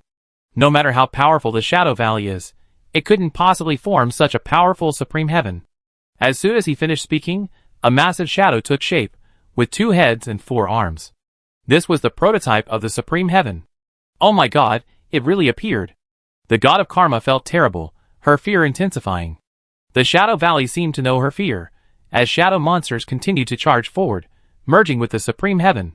The supreme heaven's body grew at a visible rate, already twice the size of an ordinary person. The god of karma's level was 149, but it was limited by the 5 special beings, leaving it at a true level of 140. When the supreme heaven was first formed, it was modeled after the god of karma, at only 140. As shadow monsters continued to charge forward and merge with the god of karma, its level continued to climb. "You're such a badass. You die if you don't speak, right?" Lin Luo had defeated Supreme Sky, but the difficulty was incredibly high. It wasn't easy to defeat. Guanyin said, "No matter how special Shadow Valley is, it's unlikely that a true Supreme Sky, or even a shadow monster comparable to it, will appear. The possibility is slim, but not impossible. Some places are special, so we should try not to gamble. Losing would be disastrous." Lin Luo transformed into a giant star dragon and launched the first attack. It hadn't been long since his battle with Supreme Sky, and his memory was still vivid. Lin Luo harnessed the power of 2 Tao ancestors, each emerging with 2 heads. He intended to use his full might to slay Supreme Heaven. Last time, Tao ancestor Hong Jun and demon ancestor Luoho had greatly aided Lin Luo in his slaying of Supreme Heaven. If the Supreme Heaven formed by the Shadow Monster this time reached the true Supreme Heaven strength, his solution would be far from easy. Lin Luo charged at Supreme Heaven with his utmost might, shredding it before it could even gain a foothold. Guanyin breathed a sigh of relief. Fortunately, I just studied the Laughing Buddha formed by the Shadow Monster, so we can easily resolve this crisis. I don't think we can go any deeper, especially you, the god of karma. Lin Luo sensed danger. What was about to happen was no joke. The god of karma had been restrained by the 5 special beings before, and none of them were simple. She feared that if the Supreme Heaven had formed, the next 4 special beings would likely appear. While the other special beings might not be as powerful as the Supreme Heaven, they all had their own strengths. Each of the 4 special beings possessed their own unique characteristics, and Lin Luo didn't understand how difficult it would be to kill them. The god of karma said arrogantly, "Why do you always blame me? If I weren't restricted by the 5 special beings, my strength would have been greatly reduced, and I wouldn't have anything to fear." Okay, I don't blame you. Blame the 5 special beings, okay? Lin Luo said helplessly. That's just the way it is. The god of karma's face paled. Guanyin said, "We almost reached our limit. If we keep going, fear will not only come from the god of karma, but also from me. My fear will be no less than the god of karma's. It's very likely that the Tathagata will appear." Lin Luo nodded and said, "I really can't go any further." The god of karma said, "Little Lin, you should continue on. Your level needs to be raised. I can't level up any further unless you find a way to remove my restrictions. If I continue forward, it will be unsafe for you two to stay here. My suggestion is that you step back a little to better ensure your own safety," Lin Luo said. The god of karma said unconvincedly, "Don't underestimate me, kid. It was all because of what the Happy Buddha said just now. It caused me to have a hint, which led to fear and the unexpected appearance of the Supreme Heaven. It's all that guy's fault." "You're right," Lin Luo said helplessly. Guanyin said with concern, "Be careful on the way forward. My wife still cares about me." Lin Luo smiled. Guanyin blushed. "What nonsense are you talking about?" She left with the god of karma, and Lin Luo walked forward alone. The further Lin Luo walked, the more shadow monsters appeared in his shadow. Fortunately, he harbored no fear, and no powerful shadow monsters formed. Lin Luo carefully observed his surroundings, gradually discovering a pattern. The creature that created the shadow monsters was likely in the deepest part of the Shadow Valley. Fearing capture by Lin Luo and the others, it continuously created shadow monsters to try to stop them. Lin Luo abandoned his human form and transformed directly into a dragon. He used his powers to transform the entire sky into a starry night, continuously eliminating the shadow monsters around him. Lin Luo decided not to hold back and rushed towards the Shadow Valley. After a while, he reached the deepest part of the Shadow Valley. Lin Luo's dragon eyes glowed blue as he gazed into the distance. He saw a gigantic 4-legged beast, remarkably like the giant salamander of Yan Nation. Its limbs resembled duck feet, connected by webbed feet. Its head was enormous, occupying 30% of its body. The 2 great Buddhas called the culprit responsible for the creation of shadow monsters the Shadow King. The giant salamander-like monster before him was the Shadow King. The Shadow King continuously blew bubbles from his mouth. When the bubbles burst, a shadow monster appeared. The shadow monster quickly fled, blending into the darkness. When Lin Luo spotted the Shadow King, the same Shadow King spotted him. The Shadow King's eyes were filled with fear, and he continuously blew bubbles. The bubbles quickly burst, and shadow monsters emerged from them. The shadow monster immediately rushed towards Lin Luo, intent on killing him. Lin Luo killed the charging shadow monster and charged towards the Shadow King, intent on killing him. As long as he killed the Shadow King, the shadow monsters in Shadow Valley would disappear. It's worthy of being the most dangerous of the 6 forbidden areas, and for a reason. If Lin Luo didn't inquire carefully, even with his formidable strength, he could still be in trouble. The Shadow King didn't immediately engage in battle, but instead chose to flee. Lin Luo's judgment was correct. The Shadow King himself had little combat power. He relied primarily on the shadow monsters. The shadow monsters could amplify fear in people, and quickly fuse together, exponentially increasing their power. Lin Luo's actions had been correct. He let Guanyin and the god of karma leave while he headed inside alone. If Guanyin and the god of karma were afraid, his journey wouldn't be easy, it would be extremely difficult. The Shadow King was swift, fleeing frantically. My species is quite different. A level 149 creature chose to flee the first time it saw me. It has no fighting power at all. Lin Luo smiled and shook his head. The Shadow King must be the most incompetent peak god king he had ever seen. He didn't even think of fighting. Shadow monsters gathered together, forming a powerful creature that attempted to resist Lin Luo. Lin Luo tore it apart with a single blow, swiftly pursuing the Shadow King. The Shadow King had only been in the Shadow Valley, and had only encountered a limited number of powerful creatures. The powerful creature formed by its fear was limited in strength, and could not stop Lin Luo. Chapter 414.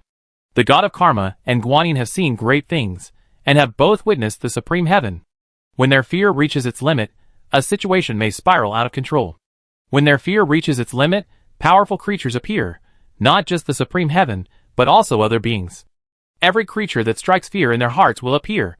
At that time, not only Lin Luo alone, but even 10 of him would not be able to escape the Shadow Valley. One beast and one dragon, one fleeing, one chasing, the distance closing. Lin Luo finally caught up with the Shadow King and decisively attacked, his sharp dragon claws slashing towards his head. The Shadow King itself has little combat power. The terrifying thing is the shadow monsters it creates. Theoretically, with enough shadow monsters, it's possible to form the ultimate life form. The Shadow King itself has little combat power, but Lin Luo is sufficiently wary of it. The sharp dragon claws were about to rip off a handful of the Shadow King's flesh, but the Shadow King chose to dodge without resistance. The Shadow King was extremely intelligent, and knew that losing a large chunk of flesh from its head would instantly render it incapable of combat. It decisively chose to use its abdomen to block the blow, helping its head withstand the blow. The sharp dragon claws gripped the Shadow King's abdomen, leaving bloody scratches and a continuous stream of blood. Wow! The Shadow King let out a shrill cry as he felt the excruciating pain in his abdomen. But it didn't dare to pause, and quickly fled forward. If it had been even slightly slower, it might have been stuck there forever. Lin Luo didn't pause, and continued to chase the Shadow King forward. The Shadow King's abilities were truly unique. He had to kill him quickly. A beast and a dragon were in pursuit, but Lin Luo took the initiative, repeatedly catching up to the Shadow King and delivering heavy blows. The Shadow King's body was covered in hideous wounds, and blood flowed continuously. It let out occasional screams, indicating that it was in genuine pain. The Shadow King's eyes, filled with hatred and resentment, looked at Lin Luo. It had clearly been staying peacefully within Shadow Valley, never venturing outside to provoke anyone. At most, Shadow Valley's territory expanded annually. The Shadow King's abilities were unique, but it was still a living being, and as a living being, it needed to eat to replenish its daily needs. It had no combat capabilities of its own, but could only control the shadow monsters, constantly seizing the food it needed. The Shadow Valley expanded immensely each year. The total expansion of the other 5 Jedi regions combined was not as great. As a mere level away from ultimate being, the Shadow King's food needs were immense. It's perfectly normal for Shadow Valley to expand so much. According to the Happy Buddha, the number of Buddhas who died in the Shadow Valley's expansion could reach as high as 1 million. However, the Buddha's lives and deaths had nothing to do with Lin Luo. The law of the jungle is the law of biology. If there were a creature more powerful than Lin Luo, it would devour him the moment it saw him. I have no grudge against you. Why did you choose to hunt me? The Shadow King said angrily. Lin Luo said, you have a remarkable learning ability. I spoke to them not in Buddhist language, but in the Yin language, and you learned it instantly. The Shadow King said, although my combat prowess isn't strong, I am exceptional in all aspects, especially in energy. I can create the ultimate life. Lin Luo said, if you're speaking, you're not just showing off. You must have a purpose. The Shadow King said, I have no conflict of interest with you. I eat Buddhas and other creatures every year. I never provoke you humans. Lin Luo laughed. Your words are quite empty. The humans of the land of 10,000 Buddhas have already been annihilated. How can you possibly provoke them? There's no point in talking nonsense. I just speak directly. As long as you let me go, you can make any demands. The Shadow King said bluntly. It's easy to let you go. As long as you offer me your body, I let you go. What do you think? Lin Luo made his demand. The Shadow King said, you're going too far. I already chosen to surrender. You're trying to force me to death. What nonsense are you talking about? The law of the jungle is a natural thing. If I were weaker and you were stronger, would you let me go if I asked you to? Lin Luo said ruthlessly. Okay, don't regret it, the Shadow King said angrily. What's there to regret? Lin Luo said coldly, if you have any powerful moves, use them quickly, or you die and have no chance. You idiot! The Shadow King cursed. While the two exchanged words, Lin Luo continued to attack, leaving him with several more wounds. The wounds were bloody and horrific. Lin Luo continued to attack the Shadow King, even more fiercely than before. Judging from the Shadow King's tone, he might have some hidden trick up his sleeve. Lin Luo didn't want to cause any more trouble, and wanted to kill the Shadow King once and for all. Don't come and kill me. You can't die. Don't blame me. In our Buddha clan, men are superior to women. As a member of the Buddha clan, it's your honor to serve me. Besides, I didn't mean to kill you. It was you who failed to serve me well. The happy Buddha fled from Lin Luo and the other two, his fear growing infinitely. Finally, his fear spiraled out of control, and shadow monsters transformed into fearful people. Even the consorts killed by the happy Buddha appeared before him, demanding their lives. Do you think an apology will help? You killed me. To atone, you must pay with your life. What's with all this talk of men being superior to women? That's just an excuse. I did everything right, and yet you killed me. You killed me because you were tired of seeing me. I was so careful every day, treating you like my husband, and yet you treated me like this. The consorts' eyes were bloodshot, their faces filled with resentment. Disciple, you are truly a good child. I treated you so well, yet you killed me. A figure all too familiar to the happy Buddha appeared. The person before him was his master, named Patty Van Arhut. Patty Van Arhut was a kind person. Unlike other Buddhist nobles, he treated the lower classes of the Buddhist community with kindness. He had many disciples, all of whom had thrived, many becoming bodhisattvas. After meeting the happy Buddha, Patty Van Arhut spoke highly of him. He believed that the happy Buddha was extremely gifted, and among the many Buddhists he had met, few were more gifted than him. Patty Van Arhut believed that the happy Buddha's personality was not a major problem. As long as the happy Buddha corrected his flaws, he could potentially achieve a breakthrough to the level of a divine king. Besides, the happy Buddha was young enough, and Patty Van Arhut believed he could teach him. Soon, Patty Van Arhut realized he was wrong. It's easy to change a country, but it's hard to change one's nature. A person's personality is largely innate, and cannot be altered simply by wishing it. Once, the laughing Buddha was on the verge of a breakthrough to true godhood, but was always just a fraction short of the energy needed to achieve it. He decisively attacked the Patty Van Arhut. Patty Van Arhut could never have imagined that his usually naive disciple would suddenly attack him. The laughing Buddha killed his master, Patty Van Arhut, and devoured his corpse without leaving a single piece. After devouring Patty Van Arhut, the laughing Buddha achieved his desired breakthrough to true godhood. Fearing trouble from his fellow disciple, the laughing Buddha disguised Patty Van Arhut as a travelogue. Chapter 415. The cattail Van Arhut had a carefree personality and often went out for fun. His fellow disciples had no doubts about the happy Buddha's words. The cattail Van Arhut said gloomily, "Back then, I valued you so much that I gave you my best. I would devour you immediately, even the tributes your fellow disciples gave me each year. I even planned to continue our tradition and let you carry it forward. I never expected you to repay me in this way." After the happy Buddha's master appeared, several more figures appeared. Some of these figures looked like the happy Buddha, filled with guilt, others with fear. The happy Buddha had completely lost control, unable to suppress the fear within him. Don't kill me. I know I was wrong. The fear within the happy Buddha far outweighed his regret. He was terrified that the shadow monsters would attack him. According to the pattern of the Shadow Valley, these shadow monsters would tear the happy Buddha to pieces. Some of the energy of the happy Buddha will be devoured by the shadow monsters, but the majority will flow into the Shadow King. The Shadow King possesses a special ability, granting him absolute control over shadow monsters. Suddenly, Puff Van Arhut spoke strangely, "Disciple, I can spare your life, but you must agree to one request." "What request?" The happy Buddha swallowed hard. Puff Van Arhut's face grew ferocious, and he glared. "What's wrong? I'm giving you a chance, and you still don't want it?" "Yes, yes, yes." The happy Buddha was terrified, fearing that Puff Van Arhut would strike and kill him. A slain consort spoke, "Don't worry. This is a good thing. The Shadow King needs a biological fusion, and then you will gain extraordinary power." The happy Buddha trembled violently and asked, "If I fuse, will I die?" The Pudding Van Arhut gave a strange smile.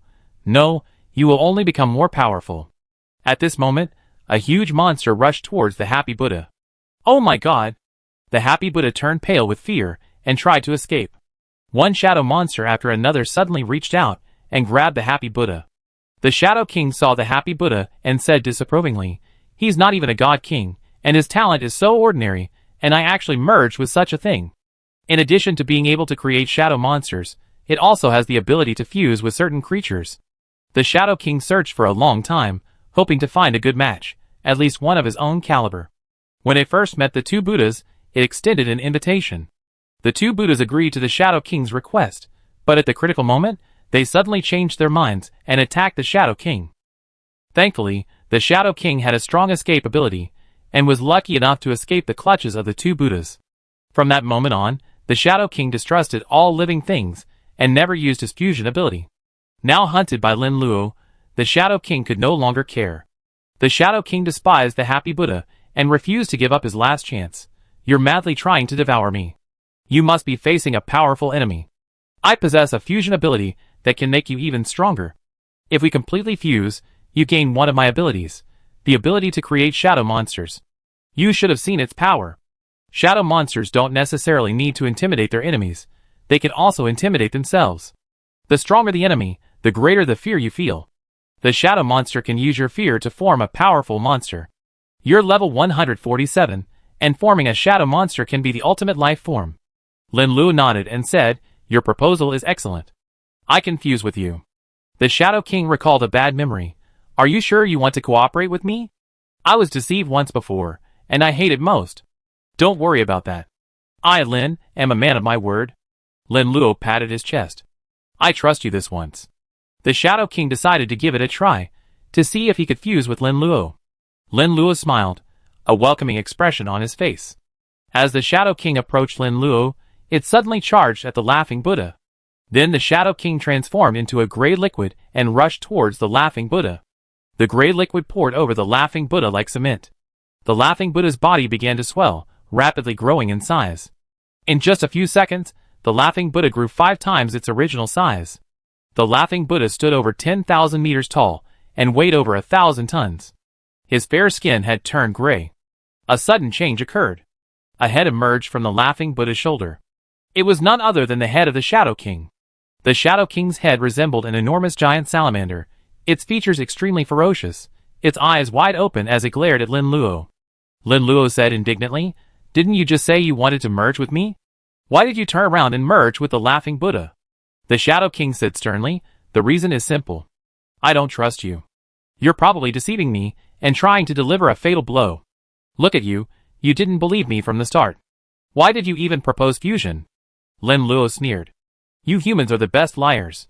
I've been deceived by you before." The Shadow King said coldly, "Tell me about the past of humanity." Lin Luo was quite curious about this. The Happy Buddha knew only so much. In the era of the land of 10,000 Buddhas, humans existed. The human race was probably in its 10th generation, and while it had lost much of its divine power, it was still much stronger than the humans on Earth. The Shadow King laughed. "Wasn't you going to take advantage of the opportunity to attack me while I was merging?" "If I attacked you, you would have definitely run away," Lin Luo said.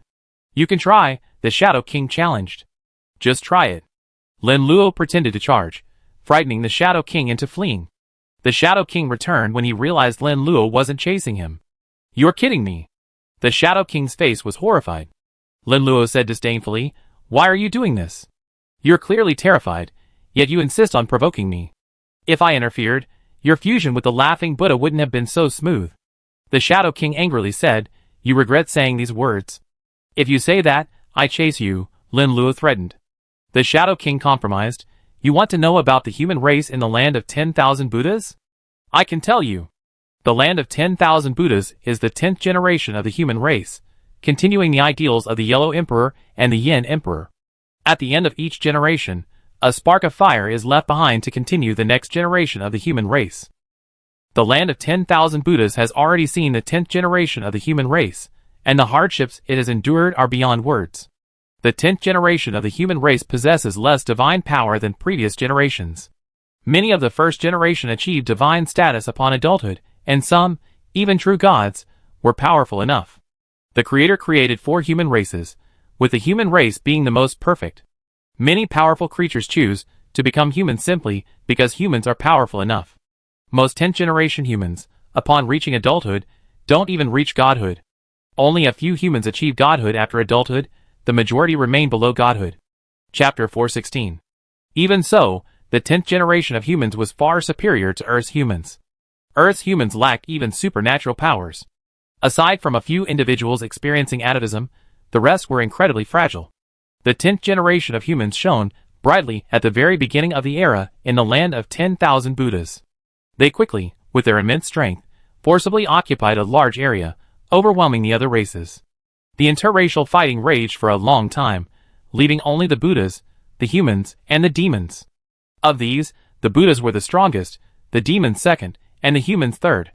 Initially, the demons and humans united to fight against the Buddhas, and the two races combined were barely able to hold their own against them. Originally, the two races had always been united, leaving the Buddhas with no defense. But to the humans' surprise, the demons foolishly joined forces with the Buddhas to annihilate the human race. After the Buddhas had eliminated the human race, the demons were next. The Shadow King taunted, "Your 10th generation of humanity has been completely wiped out. You must be one of the few remaining sparks. I never imagined that humanity would still exist after all this time." Lin Luo retorted, "I feel it's a pity for you too. You lived so long, reached level 149, and nearly broken through to the ultimate life form, yet you're about to die here." The Shadow King angrily asked, "Do you think you're a sure winner?" "I do think I'm a sure winner," Lin Luo said. The head of the Laughing Buddha suddenly spoke, "Don't forget me." Lin Luo said, "I didn't expect you're still alive. It seems like a blessing in disguise has gained you considerable power." The Happy Buddha boasted, "I have to thank you here. If you hadn't abandoned me, I wouldn't have had the chance to merge with the Shadow King. No need to thank me. I killed you once before, so this is a form of compensation," Lin Luo said dismissively. The Happy Buddha looked confused. "What are you talking about? When did you kill me?"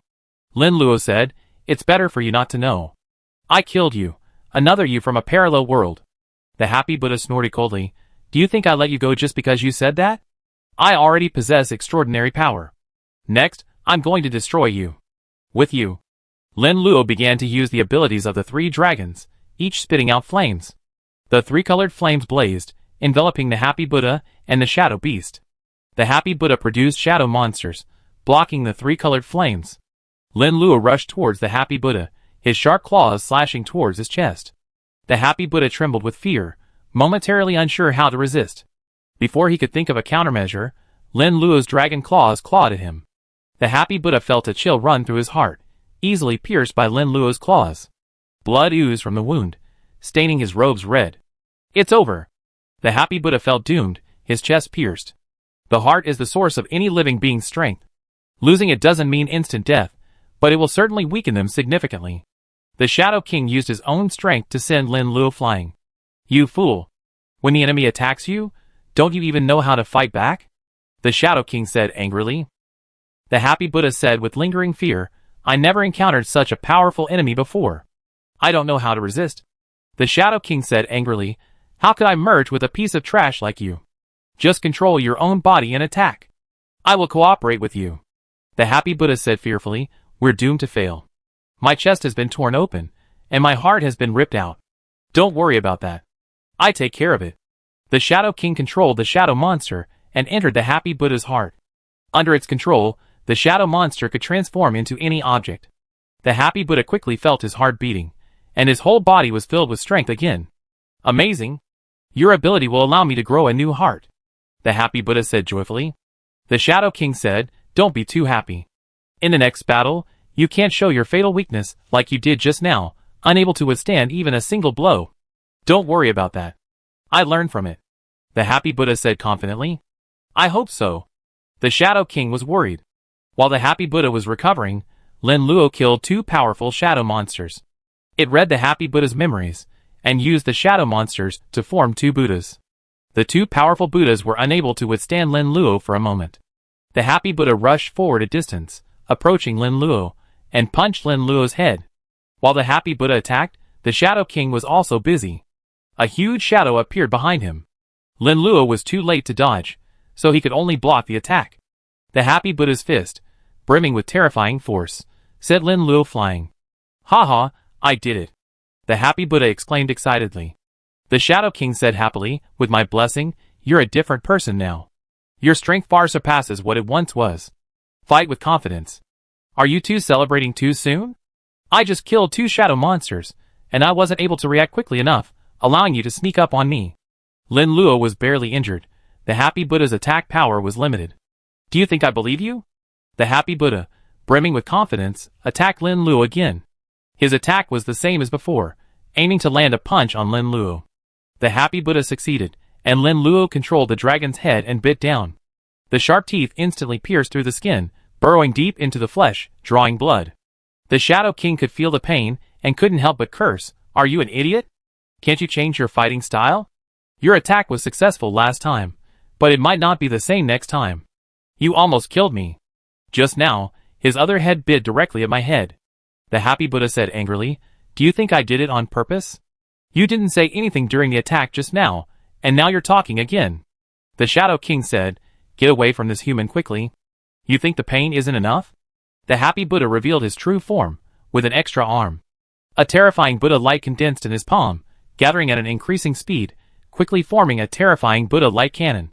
The Happy Buddha struck Lin Luo with all his might, but Lin Luo chose to dodge.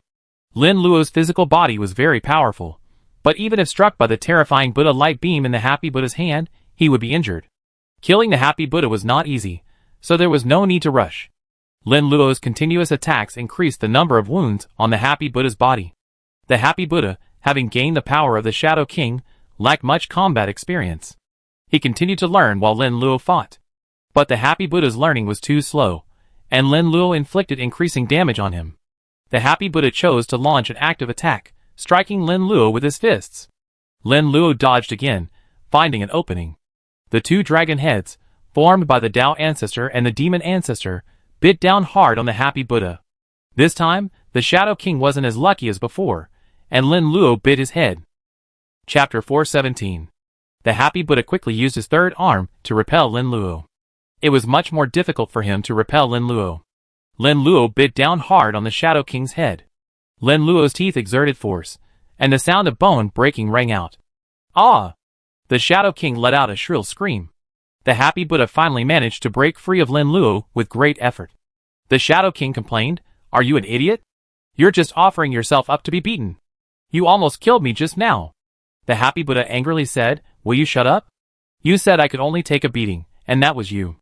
Now I'm attacking, and it was you who suggested I get beaten. What exactly do you want?" The Shadow King said, "What can I do? If we keep going like this, we all be dead. The method you just mentioned. Aren't you afraid of death? What other options do we have now? I'm telling you, after using that method, you can't even think of escaping, or we all die." The Shadow King has another hidden trick, transforming himself completely into a shadow monster. When they transform completely into shadow monsters, their strength increases dramatically. To gain great power, one must pay a price. After transforming into shadow monsters, the two will use the power of the Shadow King, effectively overdrawing his abilities. The Shadow King will lose control of his body, completely surrendering it to the Happy Buddha. The Happy Buddha was terrified of Lin Luo and wanted to flee, so he was the one suffering. "Do you think we have any other options?" "This is the only option." The Happy Buddha spoke firmly. The Shadow King began to overdraw his power, and a gray liquid continuously formed. As the liquid flowed out, even a small amount formed a shadow monster. The shadow monsters were rapidly born, constantly merging with the Happy Buddha. This Shadow King is really difficult to deal with. Lin Luo wanted to kill the Shadow King and the Happy Buddha quickly, but each time he inflicted fatal damage on the Happy Buddha. The Shadow King used the shadow monster's power, and it was able to recover. The Happy Buddha seemed to possess immortality, making it difficult to kill no matter how hard he tried. Lin Luo wanted to take advantage of the Shadow King's overdrawn power and kill him instantly. The Shadow King seemed to have anticipated this. When Lin Luo came very close, he controlled the gray liquid on his body to flow towards him.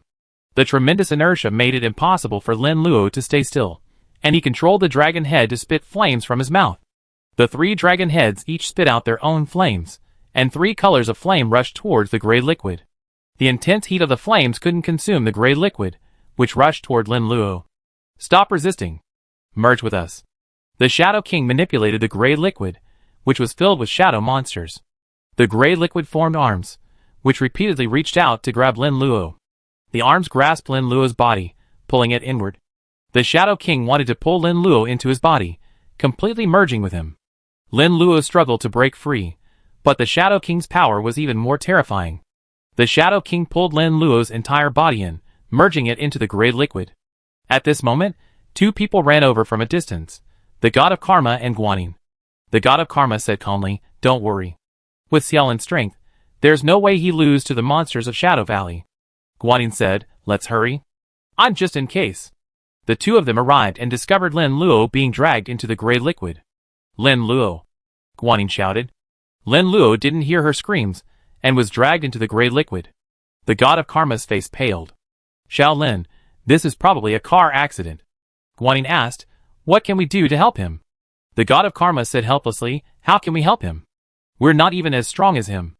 If Lin Luo is already in trouble, what's the difference between us going in and committing suicide?" "What do you mean?" Guanyin asked anxiously. The god of karma said, "My point is simple. Leave now. If we're too late, we both die here." Guanyin said, "No, I can't give up on Lin Luo. It's your business if you don't give up. I'm running away." The god of karma, disloyal, chose to flee. Before she took a few steps, a monster covered in gray liquid blocked her way. "Are you trying to escape?" A familiar voice rang out. The god of karma feigned confusion, saying, "What are you talking about? Why would I run away? I haven't done anything wrong." "Do you really know, or are you just pretending to know? I didn't know that person just now." "Don't kill people recklessly." "Are you sure you don't know that person?" "Yes." Okay. Do you notice that my voice sounds like someone else's?" The happy Buddha said coldly. "Happy Buddha?" The god of karma reacted instantly and fled. If the happy Buddha were still alive, and had gained immense power, she would be the one they hated the most among the three. Of the three, Lin Luo was mostly a threat. Guanyin hardly took action, and only she occasionally tortured the happy Buddha. If she were the happy Buddha, she would hate herself the most and would be determined to kill herself. The god of karma hadn't gotten far when she was immediately blocked by several gray figures. The gray figures included the god of karma and Lin Luo, and the happy Buddha was filled with fear. The god of karma kept changing directions, trying to escape, but was unable to do so. "What do you want?" The god of karma dropped his usual chuckle, and his expression grew serious. The joyful Buddha said coldly, "Don't you understand what I want? You tortured me so much earlier, and you thought I'd let you go so easily? I never suffered such humiliation since I was a child. Now I will return the humiliation you inflicted upon me 100-fold. The god of karma threatened, "Don't think that just because you gain the power of Shadow Valley, you can do whatever you want. I'm a native god of the devouring world, and I reached level 149 long ago, before you were even born. Pushing me too far will cost you dearly." Ha ha ha. The joyful Buddha couldn't help but laugh. "Are you kidding me? If you have the guts, use your power and kill me right now. If not, just shut up. Do you think I'm a 3-year-old child who listened to your lies? Don't regret it," the god of karma said angrily. The happy Buddha scoffed, "Why should I regret it? Before, I was the prey, and you were the butcher. It was truly painful. Now things have changed. You're the prey, and I'm the butcher. Just accept your death. That way, you suffer much less." He examined the god of karma carefully. "Before, I was afraid you hid me, so I didn't really look at your face. Now that I've taken a closer look, I see you're quite pretty. Why don't you just become my consort? I forgive you." The god of karma felt insulted and angrily shouted, "Who do you think you are? You want me to serve you? Even Shaolinzi wouldn't dare say such a thing, and you dare? I think you don't want to live anymore. And if you don't have a mirror, you can at least have urine. You can check how you look. You're as ugly as stinky dog shit." Chapter 418. Damn it! Gray liquid surged through the body of the happy Buddha, and he angrily shouted, "What kind of vision do you have? I'm obviously very handsome, yet you insist on calling me ugly. You're jealous of my good looks." The karma god, clutching his stomach, laughed, "I've seen shameless people, but I never seen anyone as shameless as you. And you still call yourself handsome? If you were handsome, everyone in the world would be handsome. I'm going to kill you." The happy Buddha, furious, launched a powerful attack at the karma god. He swung his fist at the karma god's location with all his might. A figure darted past, and rescued the karma god in time. The happy Buddha's fist was powerful, creating a large dent where the karma god had been. Avalokitesvara carried the karma god to safety, where he continued to pant. The god of karma angrily said, "You're such a disloyal fellow. You suddenly attacked me, and I almost didn't react." Guanyin said, "At this point, I probably have to use your true strength. These words won't kill him." The god of karma said, "There's no other way.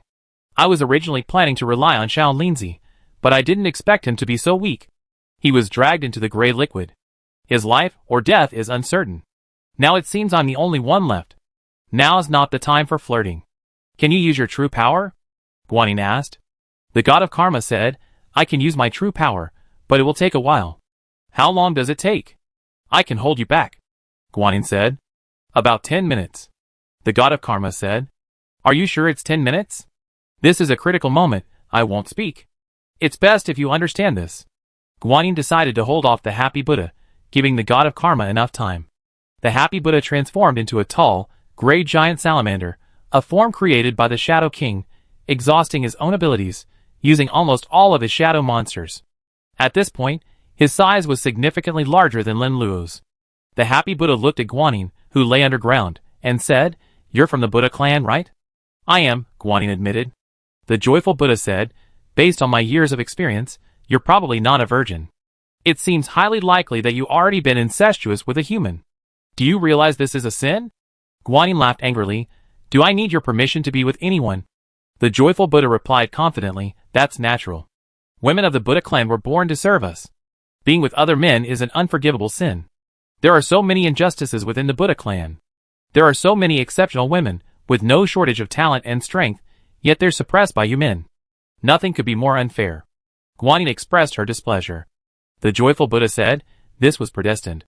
You shouldn't blame others, but simply obey. Okay, the Buddha clan is so cruel because of trash like you. Guanyin said angrily. How dare you say that? The happy Buddha threatened, If you obey me now, I will spare your life and make you my consort. Although you are no longer a virgin, I am willing to show some mercy. I give you a break. Keep it for yourself. Guanyin flatly refused. I already given you this opportunity. If you don't cherish it, don't blame me. The happy Buddha opened his mouth and spat out a large amount of gray liquid. He sensed the energy fluctuations of the god of karma and realized that he might be hiding a trump card. The past few days had allowed the happy Buddha to grow greatly. He had learned that there are always higher powers and higher beings.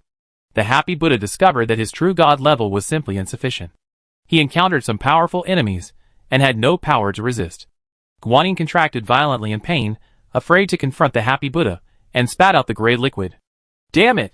You won't give me any time. The god of karma was forced to stop pushing against the restrictions and fled. The happy Buddha said, Do you two think I'm a fool? I give you both plenty of time. The god of karma and Guanyin continued to move, avoiding the happy Buddha's attacks. Guanyin asked, Can you break through your limitations in this situation and briefly use your true strength? What can I do? I don't even have time to escape in this state, so how can I recover my true strength? The god of karma said helplessly. The joyful Buddha scoffed, as expected, being powerful is the best feeling. Now I'm the one chasing you. Before, I was weak, and you two could bully me however you wanted. Now I can do the same. Damn it! The god of karma was furious. If you have the guts, give me 10 minutes to recover my strength, and I beat you to a pulp. The joyful Buddha laughed loudly. If you hadn't told me, I would have given you 10 minutes, but now you told me, you won't have those 10 minutes. His attacks became more frequent, and the two fled even faster. I got you! Guanyin was a beat too slow, and was caught by the laughing Buddha. Damn it! The god of karma tried to help, but it was too late. The laughing Buddha taunted, Aren't you a good runner? And yet you've been caught by me. I give you one more chance. If you obey me, I won't kill you. Don't even think about it. Guanyin raged. The happy Buddha angrily said, If you had only deceived me once, I might have let you go, but you refused to speak. It seems you've been completely bewitched by this man, and there's no hope. Guanyin counterattacked, What do you know? The consorts around you are willing to serve you, largely out of fear of you. Even if they loved you, you would have killed them. You truly deserve to die. I kill you first. That human can't be killed immediately, so I keep him for now. I'm sure he'd be heartbroken to learn of your death. The happy Buddha, his face full of mockery, moved to kill Guanyin. A sudden change occurred. The once stable gray liquid began to change, boiling. A massive creature broke free from it. A blue dragon claw, freed from its restraints, extended from the gray liquid. Guanyin's face was filled with joy. Lin Luo. You're still alive. Of course I'm still alive. With such a beautiful wife by my side, I can't bear to die, Lin Luo said. Guanyin said angrily, You're in such a dangerous situation, and you still have the nerve to joke around. It's no big deal. Lin Luo began to exert force, struggling to emerge from the gray liquid. Bit by bit, he emerged from the gray liquid, and soon, Half of his body was out. How is that possible? You were sealed tightly by me. How could you possibly escape? Happy Buddha said with a grim expression. Lin Luo continued to push forward, saying, This Shadow King is too weak. He's no match for me. When I get out, I kill you. No chance. Chapter 419. Just control your body and fight honestly. I take care of Lin Luo. The Shadow King's voice rang out, and the gray liquid formed into arms, reaching out towards Lin Luo. Is this your strongest weapon? Lin Luo said coldly. The Shadow King said, Although I can't kill you instantly, I can seal you within my body. You overestimate your own strength. Do you think you can seal me? Lin Luo continued to struggle, breaking free. Many of the arms formed from the gray liquid were torn apart. The Shadow King used the gray liquid to form arms again, continuing to pull at Lin Luo's dragon body. It didn't have any particularly powerful weapons, and after Lin Luo broke free from the gray liquid, the outcome was already decided. Guanyin said to the god of karma, We can't just sit here and wait for death. We can help Lin Luo. Yes, let's attack. We must help the Happy Buddha see his strength. The god of karma, in coordination with Guanyin, attacked, overwhelming the Happy Buddha. Damn you too! The Happy Buddha tried to crush the two men, but his grip was unsuccessful. The Shadow King continually overdrawn his power, on the verge of sealing Lin Luo. He had been deceiving himself and the Happy Buddha. Even if he overdrawn his power to seal Lin Luo, he would still be free. Gray arms were torn apart by Lin Luo, and new arms emerged from the gray liquid, grasping at Lin Luo. The Shadow King's overdrawn power was nearing its limit, and the gray liquid was clearly fading. The Happy Buddha asked, Are you about to collapse? The Shadow King replied, Just kill those two humans. Leave the rest of the human race to me. How can you expect me to focus on attacking those two? Lin Luo quickly escaped from my body. I told you to focus, and you're more trouble than help. The Shadow King couldn't help but get angry, causing the gray liquid to form arms and then stop. Lin Luo, whom he had been able to barely stop, had most of his body emanating from the gray liquid. The Shadow King didn't dare delay, and quickly used his abilities. The gray liquid formed arms again, reaching for Lin Luo. The Happy Buddha was the first to complain. What are you doing? You let most of this human race escape. He'd be all out soon. The Shadow King angrily said, This is all your fault. If you hadn't spoken to me just now, I wouldn't have been so relaxed. You only know how to blame me. You can't do anything else. The Happy Buddha said angrily. The Shadow King complained, My worst mistake was merging with you. You're such a loser. Not only are you lacking in talent and strength, but you also have such a bad temper. You can't stand even the slightest setback. Just now, I was controlling that human, and you killed those two women. Now there's so much trouble. You blame me? Said the Happy Buddha. Stop talking nonsense. The Shadow King forced himself to suppress his anger. Now was not the time to deal with the Happy Buddha. The Happy Buddha and the Shadow King struggled to hold on, but finally, they gave way. Gray liquid immediately emanated from Lin Luo's body. The Shadow King, seeing the situation was dire, and unable to prevent Lin Luo from emerging, immediately fled. Its body, overused, was reduced to a pool of gray liquid. The Happy Buddha exclaimed angrily, I'm the only one who shouldn't be afraid of this guy. He chose to flee. The Happy Buddha's fury didn't last long, as Lin Luo slew him instantly. He wasn't particularly strong, all his strength came from the Shadow King. After the Shadow King chose to flee, he had no fighting power left. With a single effort, Lin Luo slew the Happy Buddha. Until his death, the Happy Buddha never imagined that the Shadow King would be so despicable as to abandon him. The god of karma said happily, This Happy Buddha was so powerful just now, but now he's dead so quickly. It's a shame he died so quickly. If he were in my hands, I would definitely torture him. Guanyin breathed a sigh of relief. Fortunately, it was a close call. The Happy Buddha was dead, but the Shadow King wasn't. Lin Luo's battle wasn't over. In the previous battle, the Shadow King had used all his strength. Even if he had chosen to flee, he would have had little strength left. Before the Shadow King could get far, Lin Luo caught up with him. The Shadow King asked, Are you determined to kill me? Lin Luo laughed, I already tracked you down to this point. Do you think I let you go? In that case, I fight you to the death. The Shadow King's eyes flashed with ferocity, ready to fight Lin Luo to the death. Come over and give it a try. Lin Luo expected the Shadow King to charge, but he turned and fled. Do you think you can escape? The Shadow King, nearly exhausted, was quickly caught up by Lin Luo. Lin Luo grabbed the Shadow King, his blue dragon claws digging into his flesh, drawing a heavy stream of blood. Ah! The Shadow King screamed. Lin Luo spit out flames, instantly engulfing the Shadow King. The Shadow King had initially been able to resist the flames with a gray liquid, but later, without the gray liquid, the flames burned its body, emitting waves of a strong, meaty aroma. What a delicious smell! You're quite ugly, but when I grilled you over the fire, I noticed you smell delicious. Looks like you make a good meal. You bastard, won't end well. The Shadow King's curse was barely finished before Lin Luo swallowed it. Lin Luo began to chew on it, finding the Shadow King truly delicious. The god of karma ran over, following the aroma, followed by Guanyin. What a delicious smell! What are you eating? The god of karma sniffed the air. What's my food to you? Lin Luo retorted. The god of karma snorted. Don't think I don't know what you're eating. You're eating the Shadow King. He's quite ugly, but he smells delicious grilled. I'm glad you know. Lin Luo continued to gnaw. Don't you know the principle of whoever sees it gets a share? The god of karma asked eagerly. I don't know, Lin Luo said. You're a good fellow, but don't even think about cooperating with me anymore. The god of karma huffed. I give it to you later. I already eaten this, and it's stained with my saliva. Do you really want to eat it? Lin Luo said. You're just trying to disgust me, aren't you? The god of karma was furious. Lin Luo smiled. I'm glad you know. Lin Luo, eat it yourself. Your evolution is more important, Guanyin said kindly. Lin Luo sighed. That's the difference between a wife and a friend. My wife cares about me more. No, you're not even a friend, we're just collaborators. The god of karma was furious and said, Remember this, you bastard. Lin Luo spat out a thigh from his mouth, and threw it in front of the god of karma and Guanyin. The god of karma smiled. You got some conscience. You gave me some food. Who said I was giving it to you? This is for my wife. You can't eat it, Lin Luo said deliberately. Okay, remember this, you bastard. If you don't give it to me, I won't eat it either. Even if you beg me now, I won't eat the Shadow King's flesh, the god of karma said firmly. Lin Luo smiled. Remember your words. Don't use the law of true fragrance later. I definitely won't, the god of karma said firmly. Chapter 420.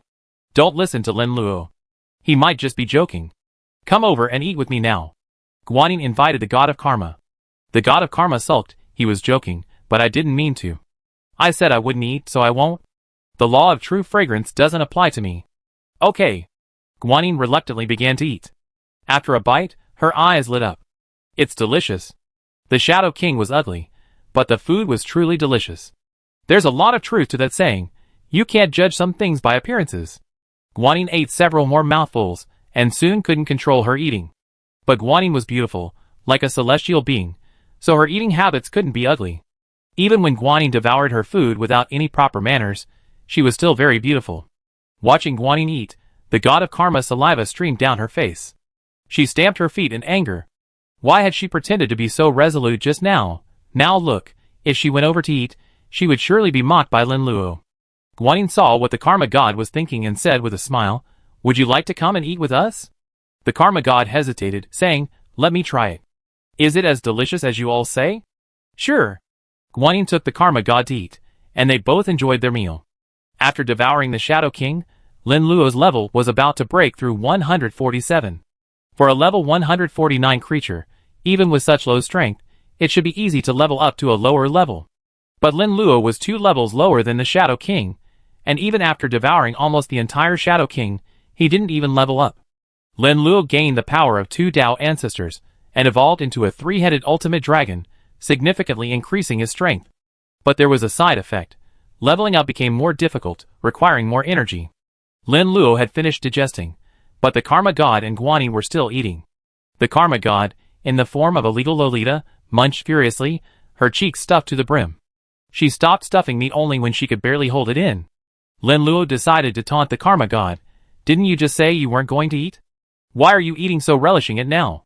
It seems you can't escape the law of true flavor either. The Karma God argued. Who said I wanted to eat? It's mainly because your wife keeps inviting me, so I have to give you some face. Of course, I don't have to give you face. I got this food. Now you don't have to eat it. Don't give my wife face, Lin Luo said. Who cares? The Karma God ignored Lin Luo, and continued to gnaw furiously. Where are we going next? Guanyin had almost finished her meal. If she continued, she'd probably burst. Lin Luo thought for a moment and said, Let's find the most difficult areas. I think the two Buddhas have already started their attack. If we go to the easier areas, we might not get any meat. The god of karma sneered.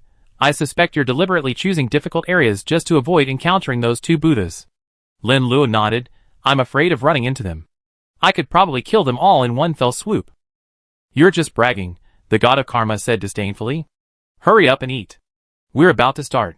Lin Luo said. You bastard. The god of karma quickly devoured the Shadow King's flesh. The difficult places are the Cursed Mountains and the Misty Swamp. Which one do you choose? Guanyin asked. The Misty Swamp. It ranks third in difficulty, so it's a good choice for us. Lin Luo thought for a moment and decided. Guanyin said, this place is good. We can choose the third one too. By the time the two Buddhas realize we destroyed the Shadow Valley, they probably think we're heading to the Cursed Mountains, and then run to them, when we're actually heading to the Misty Swamp. No time to lose.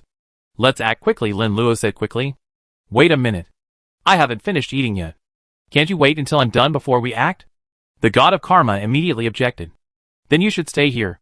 The two Buddhas might be here soon anyway. If they see you feasting on the Shadow King's flesh, they'd be furious and might just give you a good beating.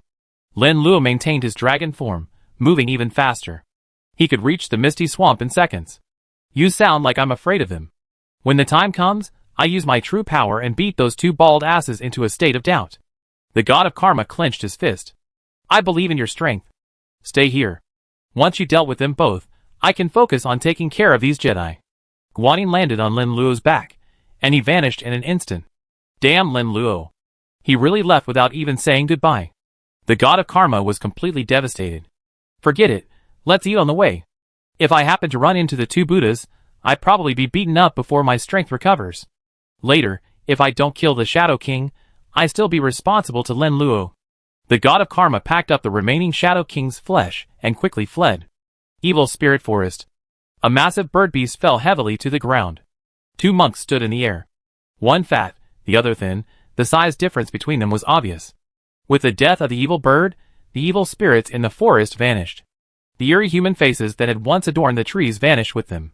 The evil spirit forest and the Valley of Shadows share many similarities, creating a unique place that is related to the main monsters within. There are still significant differences. The Shadow King spews out shadow monsters, filling the entire area. The shadow monsters exploit visitors' fear and continuously create terrifying creatures. Many creatures that enter Shadow Valley are killed by shadow monsters, becoming food for the Shadow King. If there are no unauthorized creatures to feed on, the Shadow King will proactively attack, using shadow monsters to continuously prey on the surrounding food. When the land of 10,000 Buddhas first began, the Shadow King already existed. After a long period of predation, the Shadow King's level has evolved to 149, just one step away from ultimate life. Compared to Shadow Valley, the evil forest is significantly weaker. This is primarily due to the difference in monster levels. The evil bird is significantly lower in level than the Shadow King, and its abilities are significantly inferior. The Shadow King can create powerful creatures out of thin air, even ultimate life forms, like the Supreme Sky. The evil bird creates evil spirits only after consuming a number of creatures. Most evil spirits are the remnants of the evil bird, most of their abilities being absorbed by the evil bird, leaving only a small portion. This results in the remaining evil spirits being weak and posing little threat. Moreover, the evil spirits cannot leave the evil spirit forest. The evil spirit bird's prolonged stay in this area has caused the forest to mutate. Evil spirits in this forest experience almost no loss. Evil spirit birds, seeking food, can only desperately hunt outside, much like the dark spiders in the dark forest. Among the 6 forbidden areas, the evil spirit forest ranks second to last. Kundi Buddha panted, this evil spirit bird truly deserves death. We were only here to take a look, and it attacked us. Jian Buddha said, the evil spirit bird should have died long ago. Back then, when I was still low level, I chased me and nearly killed it. This time, I came here, and although I didn't intend to kill it, it targeted me and kept attacking me. I could only let it go to the Western Paradise first. Chapter 421. Amitabha. Kundi Buddha said, this has wasted a lot of our time. We had originally planned to leave it for later, but now we resolved it ahead of schedule. Jian Buddha frowned and said, the joyful Buddha is quite familiar with the 6 forbidden areas. If they're not here, then where could they be? Kundi Buddha thought for a moment and said, There are two possibilities for why this group didn't come to the forest of evil spirits. Tell me your two possibilities, Jiayin Buddha continued. Kundi Buddha said, one possibility is that they are very weak. After emerging from the dark forest, they no longer have the strength to move on. Therefore, they decided to return to the palace of the Laughing Buddha to rest, or seek rest elsewhere. Another possibility is that they may have anticipated our actions, and are very powerful themselves. To avoid encountering us, they chose to evade us and head for the Valley of Shadows. Jiang Buddha nodded. Both of your possibilities are strong. There are other possibilities, but they are not as strong as these two. Which do you think is more likely? I think the first one. I think so too. The two of us have combined to slay almost all the powerful creatures. We have also discovered some that were hidden. It's unlikely that we have missed any powerful creatures. I think so too. The three powerful creatures are likely to have developed recently. After all, we have been fighting each other for a while, and have had no time to pay attention to other creatures. There's no time to lose. Let's go take a look. Kundi Buddha pointed to the ground and asked, what should we do with the body of this evil bird? Jiang Buddha replied, put it in our space for now. If those three despicable creatures come to the evil forest, we'd be doing them a disservice. That makes sense. Kundi Buddha produced a ring, and placed the body of the evil bird inside. The two of them moved quickly, choosing to leave the evil forest immediately. They arrived at the palace of the Laughing Buddha, only to find it deserted. The receiving Buddha gritted his teeth and said, they were extremely cautious. Knowing we might come, they already dispersed everyone here. Kundi Buddha said, it's not like we haven't gained anything. The Happy Buddha had many consorts. I just checked, and a lot of things have been taken away, especially the women's clothing. If the consorts were dead, there would surely be plenty of clothing. Now that all the clothing is gone, it means they've been safely evacuated. The receiving Buddha snorted coldly, saying with great disdain, if these consorts were forgiving, it seems they aren't truly powerful. A truly powerful person wouldn't show mercy to even a mere ant. That's true. Kundi Buddha nodded. The receiving Buddha said, what should we do now? If they say they escaped, the land of 10,000 Buddhas is quite large, and finding them won't be easy. Kundi Buddha was silent for a moment. I think my second guess might be correct. They're likely much stronger than we imagined, and have headed for the Valley of Shadows. The receiving Buddha said with a troubled expression, the Shadow Valley is difficult to enter. If we're dragged in, it'd be difficult to get out. Even in our prime, we might not have been able to kill the Shadow King, let alone in our current situation. If we can't get out, we're doomed. Kundi Buddha consoled him. I don't think you need to worry. If the Shadow King isn't dead, the entire valley will be shrouded in shadow monsters. We feel uncomfortable the moment we enter. We're not as weak as we used to be. We're just far outside, so we can't feel fear. Don't worry about your safety. We'd be in danger deep inside. The receiving Buddha said, you're right. Let's go and take a look. The two of them set out again, heading towards the Shadow Valley. The Shadow Valley had undergone significant changes. The shadows were becoming fewer and fewer. The receiving Buddha pointed deep into the Shadow Valley and said, look at that spot, where there's no shadow under the sun. This means the number of shadow monsters in the Shadow Valley is decreasing, resulting in the absence of shadows. Kundi Buddha said with a grim expression, it seems we underestimated the enemy. They're very powerful. Let's go and take a look. The receiving Buddha entered the depths of the Shadow Valley, and found the spot where the Shadow King had died. A careful inspection revealed the bones the Shadow King had left behind. Kundi Buddha sniffed the rich aroma and swallowed. What a sin! What a sin! The receiving Buddha analyzed carefully, what are the origins of these three people? Even the Shadow King is no match for them. I checked the scene, and see that the enemy has deployed 3 men this time. It won't be easy for them to defeat the Shadow King. Shuinti Buddha said, we now have 2 choices. One is to find these 3, and the other is to compete with them to see who can kill more Jedi monsters. Fight them? Jiang Buddha said angrily. Zuni Buddha said, even if the 3 of them combine to kill the Shadow King, it indirectly proves their strength. If we go head to head, our chances of winning are not particularly high. Jiang Buddha said angrily, are we going to be cowards? Let them wipe out all the remaining Jedi while we can only watch from the sidelines. Don't be impulsive. Some things need to be dealt with slowly. This person is no less powerful than us. If we go head to head, we won't get a good result. How abhorrent. Jiang Buddha was about to explode with rage, wanting to charge forward. Calm down. Don't be impulsive, Shuinti Buddha consoled. After a brief moment of calm, the two decided not to provoke Lin Luo and the others. The guide Buddha said, the enemy is very powerful. It would be unwise for us to charge in and fight. Kundi Buddha nodded and said, "It's best that you can understand. Our journey has been difficult. We've chosen to endure many times to get to this point." Indeed, the guide Buddha said, "There were many creatures stronger than us back then. Most of them are dead, but we survive. This has a lot to do with the way we acted." Kundi Buddha said, "Next, we must cut our losses. You said the enemy destroyed Shadow Valley. Where will they go next?" The receiving Buddha asked. Kundi Buddha pondered for a moment and said, "The enemy is powerful, so the location they chose must be very powerful. The happy Buddha is an elder and knows a lot of details. The top three are Shadow Valley, Cursed Mountains, and Misty Swamp. Shadow Valley has been dealt with. Only Cursed Mountains and Misty Swamp remain. Both are very likely targets," the receiving Buddha analyzed. "Since they chose these two locations, let's go to the Crimson Desert," Kundi Buddha decided. "After the Crimson Desert, what are your plans?" the receiving Buddha asked. Kundi Buddha thought for a moment and said, "Let's return to Buddhism." What a pity. It's indeed a pity, but no one could have imagined such an unexpected event, three powerful creatures suddenly appearing to compete with us for the Jedi. The receiving Buddha said with great displeasure. Juinti Buddha said, "The Jedi is secondary. We have other places where we can evolve more quickly. There's no need to worry. This era will soon end. We must evolve as quickly as possible, ideally to the ultimate form of life," said the guide Buddha. Zuni Buddha excitedly asked, "You mentioned earlier that there's a kind of eternal life above the ultimate form of life. Is that true?" "I don't know. This theory was derived in the last era.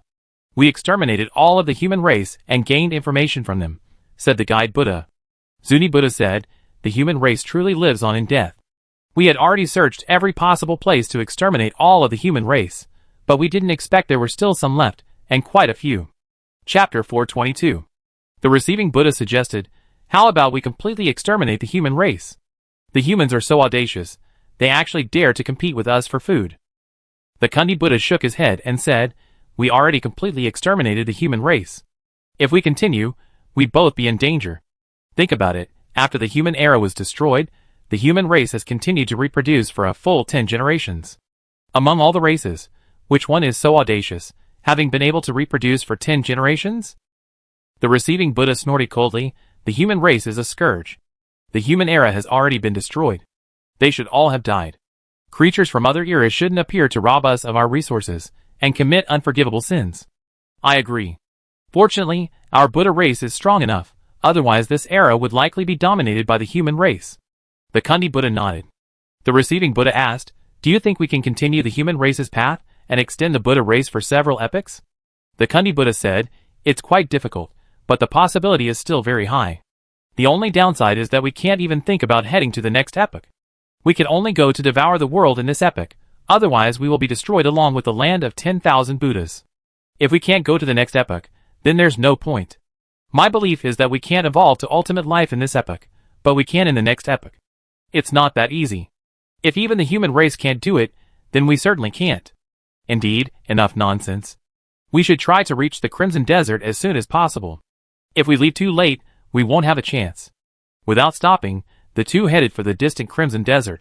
The Crimson Desert ranks fourth among the 6 forbidden areas, and is still very dangerous, more than twice as difficult as the Forest of Evil Spirits. Misty Swamp.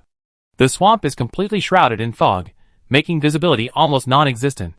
Ordinary creatures entering the swamp can't even see their own bodies due to the thick fog. The swamp is filled with mud, and if you're not careful, you'll be completely submerged. Monsters also roam the swamp, occasionally emerging to attack creatures entering the swamp.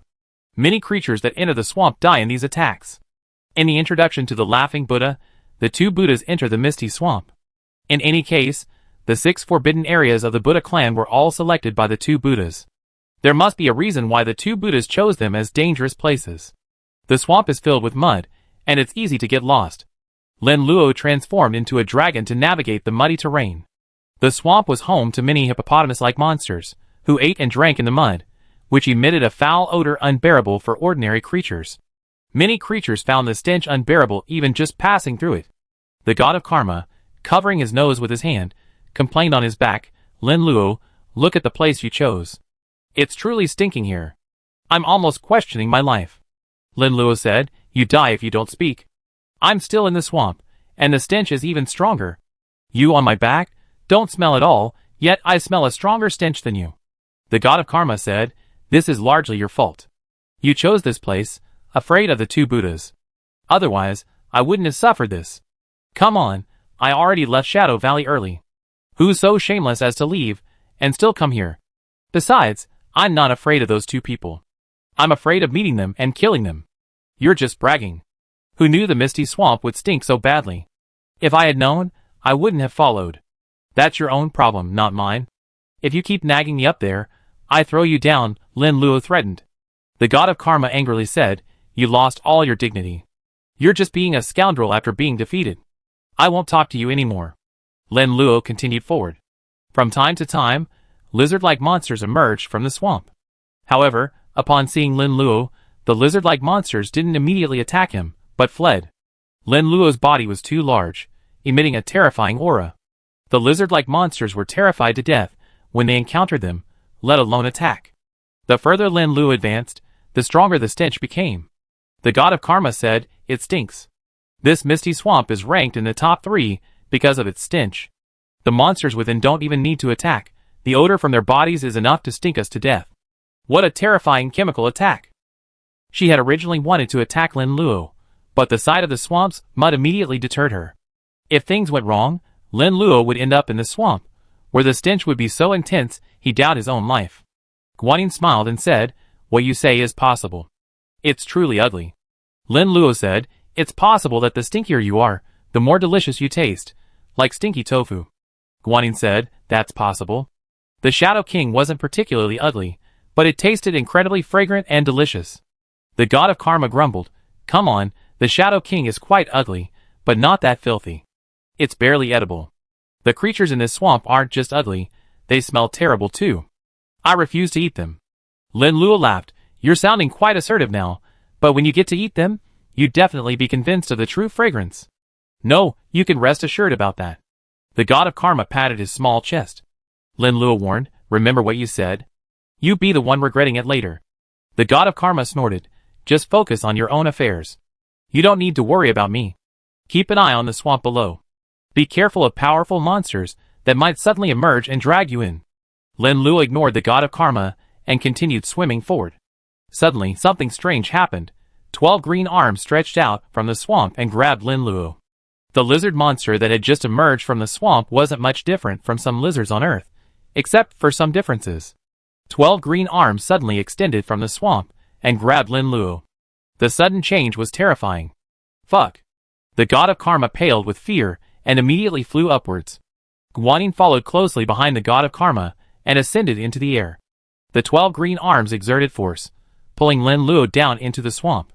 Damn it! Lin Luo flew upwards with all his might, and 2 more heads appeared, transforming into ultimate dragon forms. His ultimate dragon form multiplied his power many times over. But the monsters in the swamp were too powerful, and Lin Luo was still being pulled in.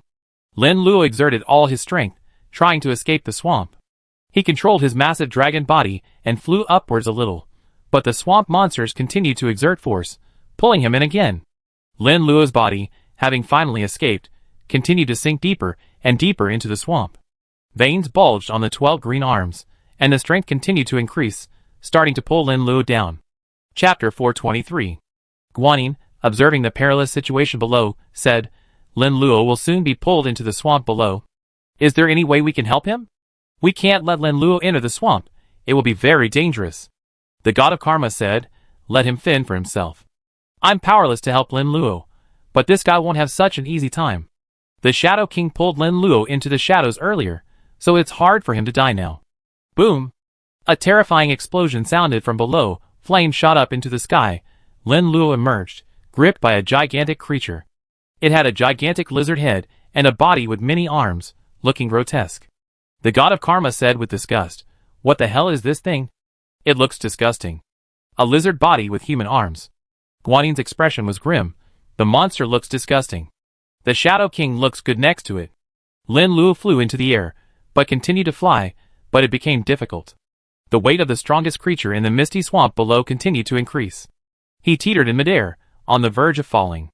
The Mist King seemed to be able to control its own weight, allowing it to steadily increase. Lin Luo chose not to fly upwards, and crashed to the ground alongside the Mist King. Bang! Another loud bang. The two behemoths slammed into the mud puddle, sending mud flying outward. The Mist King opened its bloody maw and bit towards Lin Luo. Its teeth, densely packed and sharp, pierced through his scales, causing blood to flow. Lin Luo controlled the two heads and bit towards the Mist King's body. Their teeth were also very sharp, piercing through its skin in an instant, causing a large amount of blood to flow out of the wound. The blood was not red, but a green hue, emitting a foul odor. The god of karma pinched his nose and said, "It stinks. Not only is this monster ugly, but the odor is truly repulsive. Even the blood it oozes is foul." Guanyin frowned slightly and said, "They say the Mist Swamp is much weaker than the Shadow Valley. Now comparing the two, I think the Mist Swamp is much more dangerous." The god of karma nodded seriously and said, "Indeed, the Shadow King itself is not very powerful. If it weren't for the Laughing Buddha, we would have dealt with it long ago. This creature in the Mist Swamp is inherently powerful, and its 8 arms are incredibly powerful." The Mist King, feeling the excruciating pain, attacked more frequently, its 8 arms grasping Lin Luo's body and pulling hard, trying to tear it apart. Lin Luo felt excruciating pain, feeling his body being torn apart, his scales gradually ripping apart, blood oozing out. He quickly blasted flames from his 3 heads, engulfing himself in a 3-colored sea of fire. Even though engulfed by the 3-colored sea of fire, the Mist King refused to let go. It wasn't until it could no longer bear the pain that it moved away from Lin Luo. Both suffered varying degrees of injuries, though Lin Luo's appeared to be more seriously injured. The Mist King narrowed his eyes slightly. "You, a human, didn't hide, but instead came to the forbidden area. You possess terrifying power. Humans truly remain even after death. The Buddhas and demons have fought against you for so long, yet they haven't completely annihilated you. Many remain. You, a human, are even more bizarre. You can transform into a dragon, suddenly increasing your strength so dramatically." Lin Luo's wounds were healing rapidly. "I'm curious about you too. You have 8 arms. These 8 arms belong to the human race, right? You're a monster, yet you have human arms." The Mist King smiled anthropomorphically. "Are you curious about this? Do you want me to tell you?" "That's your choice," Lin Luo said. "The Happy Buddha is young, and his knowledge is limited. There's much he doesn't know. During the ancient wars between humans, demons, and Buddhas, the Happy Buddha wasn't even born. He knew some of the information he had from the past, which he learned through Buddhist texts. Texts are often fabricated, and the things they record aren't necessarily true. On Earth, there's a saying, the winner is king, the loser is the enemy. It roughly means that victors always like to glorify themselves, and any bad deeds will be glorified. And any achievements or good deeds of losers will be erased, and eventually, even breathing will be wrong. The two Buddhas were inherently despicable, and they would never miss any opportunity to discredit their enemies. The Mist King sighed and said, "Originally, we were in a standoff, and there were things I couldn't say to the enemy. But when I think of how kind you humans were to me in the past, I can't help but sigh in admiration at seeing you again. You humans have been a significant help in my evolution to this strength." Lin Luo nodded and said, "I see." The Mist King sighed again heavily. "Back then, your human race's defeat was inevitable. You clearly had the advantage, fully capable of annihilating both the Buddhas and the demons. You humans, however, want to coexist with all races. That's simply impossible. Both the Buddhas and the demons aspire to dominate the land of 10,000 Buddhas. Especially the Buddhas. They believe the entire land of 10,000 Buddhas belongs to them, and that you humans are invaders. How could they possibly give up the war and live in peace with you?" Then a brutal war ensued. Your human race was besieged by the Buddhas and demons, suffering heavy casualties. Both races pursued a plan of genocide. Neither race spared children or the elderly. By the time you humans realized they were ready to resist, it was already too late. Your human race organized 3 battles, resulting in 2 wins and 1 loss. The first was a resounding victory, as you successfully resisted the 2 races. Attack! The Buddha and demon tribes didn't want to give the human race any chance, so they immediately organized powerful armies and launched an attack on you humans. You humans reacted quickly, organizing your own forces to fight against the 2 tribes' armies. This time, you humans won a small victory. Although you humans defeated the 2 tribes' genocide plans, you also suffered heavy losses, and you have no more troops for the next war. The end result was that you humans failed in your final battle, and your entire race was nearly wiped out. Lin Luo looked at the Mist King's 8 arms. Didn't all humans die in that battle? The 8 extra arms on your body. The arm is related to subsequent developments. The Mist King smiled grimly and said, "You humans have always been good in terms of wisdom, but sometimes you're too soft-hearted. You could kill and eat them all, but you choose to leave trouble for yourself. I have you humans to thank for my survival." The Misty Swamp wasn't as scenic as it is today, and it wasn't called a Jedi by both the two Buddhas. I was just born, and there were many dangers beneath the swamp. Survival was extremely difficult. The human race lives very close to the Misty Swamp, about 100 kilometers ahead, and you reach their territory. I was growing up at that time, and there was the Snake King in the swamp saw me as a significant threat. The Snake King attacked me. Faced with a life-or-death situation, I was unwilling to give up the fight. The Snake King had been in the swamp for a long time, and was far superior to me in every way. Just as I was about to die, a beautiful human girl saved me. She helped me fight off the Snake King, and I was lucky enough to survive. I can still recall the scene. That human girl was so beautiful, radiating a divine aura, dazzling. At this point, the Mist King's anthropomorphic form took on a look of nostalgia, deeply moved. Chapter 424. Lin Luo said, "If my guess is correct, this beautiful human girl must be a saint." The Mist King asked, puzzled, "What do you mean by saint?" Lin Luo explained, "It means someone who is kind to everyone and has a compassionate heart." The Mist King laughed heartily. "If that's true, the moment she rescued me, I immediately wanted to enter the swamp. Wounded, I had almost no fighting ability, and anyone could easily kill me. I'm also an intelligent being, and I understand human aesthetics. My appearance wouldn't even be considered beautiful in this swamp, let alone among humans. It could be said to be quite ugly. She only saved me, so I shouldn't lose my bearings. Just when I was about to leave, this beautiful girl saved me. I shouldn't call her that. Although I bit off her head, a headless corpse stood there. But in my heart, she will always be the most beautiful. I also know her name is Alice. Alice is not an ordinary person, but a noble. She is the princess of the Li Kingdom, located near the Misty Swamp, and the eldest princess, and will inherit the throne in the future. The Li Kingdom ranks among the top 10 nations in the Human Alliance and possesses a powerful army. To be honest, Alice played a huge role in my acceptance by the human race. At first, I was very cautious, fearing she would do something bad to me because I was still too weak. But Alice was very patient, and approached me little by little. She was afraid I would be intimidated, so she approached me very carefully. After a while, our relationship became very close.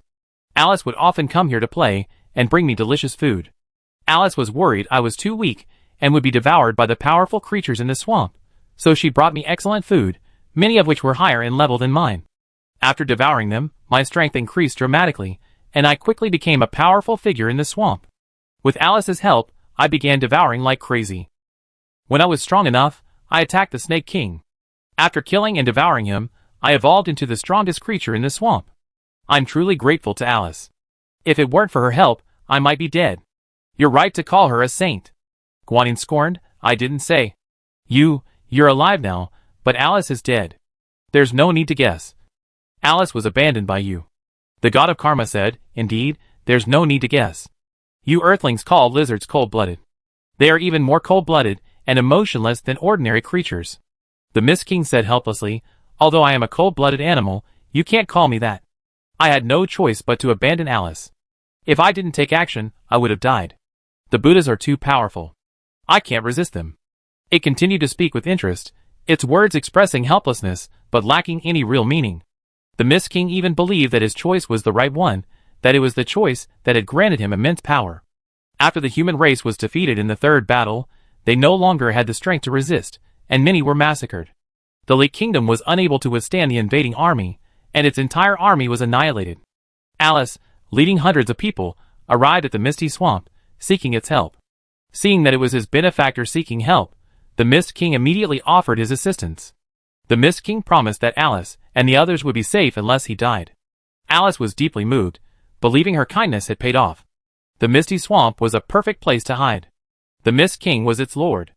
Even if a large number of Buddhists entered, they could hide deep in the swamp, avoiding their pursuit.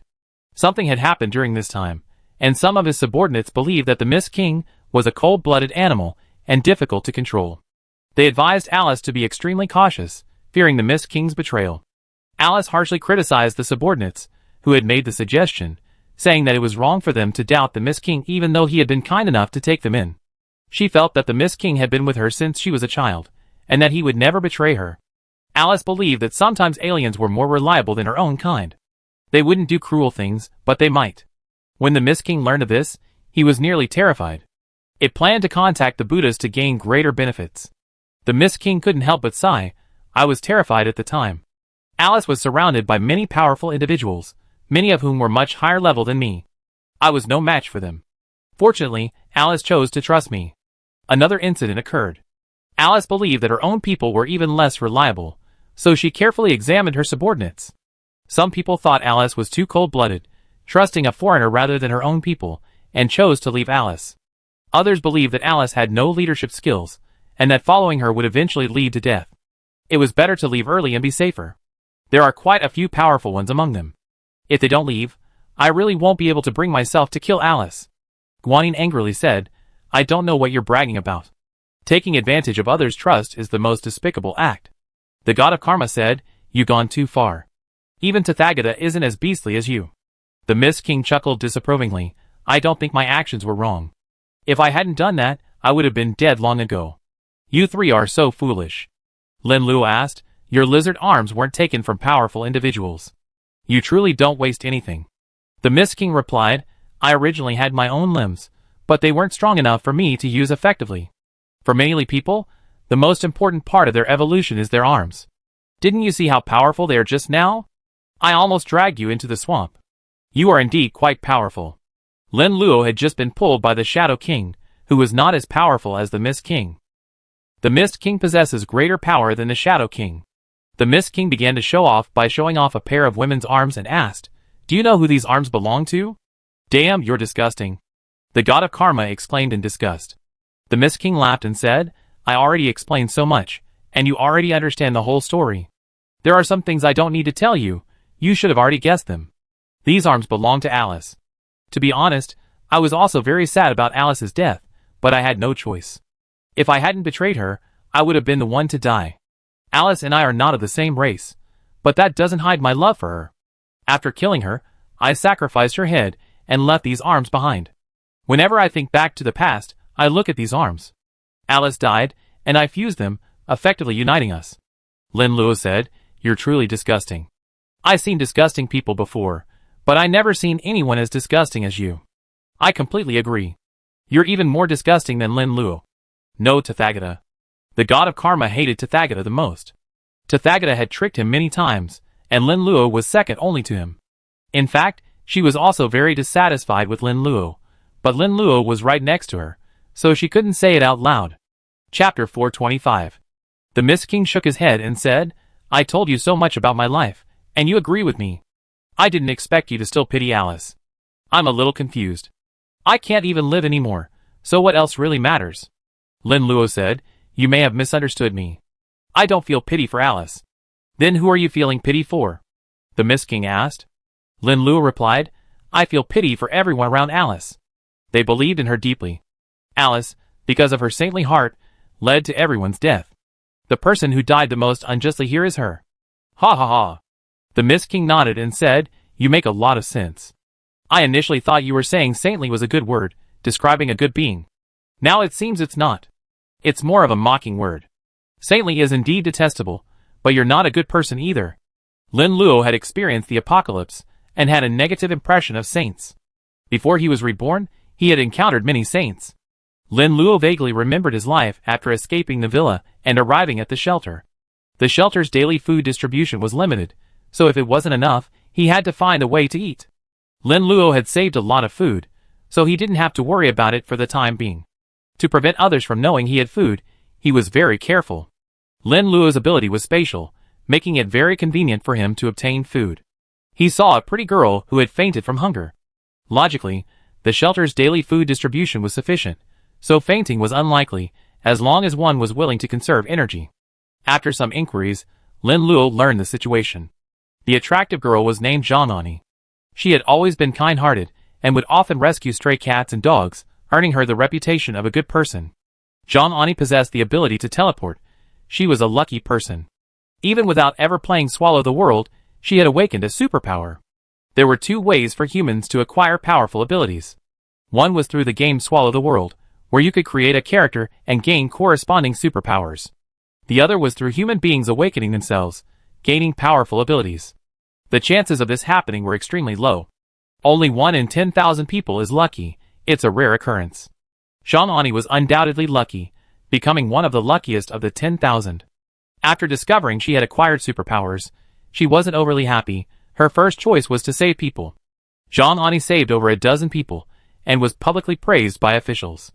She and Lin Luo were in a similar situation, possessing only mediocre abilities and a low level, making them unable to join a powerful army. So the two of them stayed in the shelter. Jean Ani had previously saved many people, and the officials gave her preferential treatment. She received more food than the others, almost twice as much as Lin Luo. The main reason Jean Ani fell into a coma despite receiving twice as much food as Lin Luo was her Virgin Mary. Many people in the shelter were starving, so Jean Ani shared her own food. At first, Jean Ani would keep some of his own food, which led to him starving. Gradually, the people became more demanding, and their demands became more and more intense. Jean Ani didn't even have any food left, and often went hungry. Giving food gradually became a habit for her, something everyone took for granted. If Jean Ani didn't give food, it would be a sin, and she would be criticized. When she gave food, everyone offered a half-hearted thank you. Even later, when Jean Ani gave food to everyone took it for granted. When Jean Ani wanted to keep the food, many people would say that a superpowered person wouldn't starve to death if they skipped a meal. But ordinary people who went without food for a long time would likely starve to death. Faced with everyone's harsh demands, Jean Ani didn't resist, but chose to submit. Lin Luo, who was staying in the shelter, had heard about Jean Ani's story, but she hadn't expected it to be so outrageous. A superpowered person was morally coerced by ordinary people, unable to even eat his own food. Should we call Jean Ani pathetic or hateful? Today, Jean Ani gave up the food again, leaving him without food and nearly starving to death. Lin Luo didn't intend to care about Jean Ani, but suddenly couldn't help herself and woke her up, taking out her own food. Jean Ani was a psychic, her physical fitness far surpassing that of an average person. She was simply hungry, not ill. After eating, Jean Ani quickly regained her strength. Lin Luo told her that what she had done was wrong. Jean Ani could be kind, but not too kind. She should at least leave her food behind, even if it meant being kind. Jean Ani agreed with Lin Luo's words, and took out all her food, causing her to faint from hunger. While she fainted from hunger, none of the people Jean Ani rescued offered her food. Lin Luo was kind enough to give her food when she was hungry. Lin Luo warned Jean Ani that he would only save her once. If Jean Ani received food tomorrow and gave it back to someone else, he would not help her again. The next day, Jean Ani received 2 portions of food. Those rescued by Jean Ani, like sharks smelling blood, immediately demanded his food. This time, Jean Ani refused and gave no food to anyone. They immediately cursed Jean Ani, calling him a cold-blooded person. Jean Ani had never expected these people to curse her so much after just one day of not giving her food. She was furious and refused to give her any more food. Lin Luo believed that Jean Ani had turned over a new leaf and would never act like a saint again. The series of events that followed taught him the true nature of a saintly constitution. Jean Ani held out for less than 3 days, then once again displayed his saintly qualities and distributed food to everyone. She was afraid Lin Luo would get angry if she knew, so she kept it a secret. She always kept some food and gave away the rest. Lin Luo was completely unaware of this, and thought Jean Ani was no longer a saint. Jean Ani's distributing of food would only bring him bad luck. Lin Luo knew Jean Ani had food, so he usually refused to give it to her. Lin Luo sometimes wondered why so many people would still beg for food even though they knew the food was gone. Later, he realized that these people's unusual behavior was all Jean Ani's fault. Jean Ani had leaked Lin Luo's spatial ability to others. With so many people begging for food, Lin Luo couldn't afford to withhold any, so he had to share some. Later, when Lin Luo traveled to a new location and ran out of food, he attributed much of his lack of food to Jean Ani's deception. But what happened next nearly killed Lin Luo. The shelter was attacked by a powerful zombie, and Lin Luo's first thought was to escape. He was usually very caring towards Jean Ani, always taking her with him for supper, hoping to use her teleportation ability in a critical moment. The two got along very well, and if they continued to be together, they might have become a couple. What happened next left Lin Luo dumbfounded. Jean Ani once again displayed his innate virginal physique. Faced with the shelter under a powerful zombie attack, Jean Ani's first thought wasn't escape, but the safety of others. She was afraid that if she escaped, others wouldn't be able to escape. Lin Luo urged Zhang Ani to ignore the others and prioritize her own safety. Zhang Ani ignored Lin Luo's advice and rushed to rescue others. Lin Luo had no choice but to flee alone.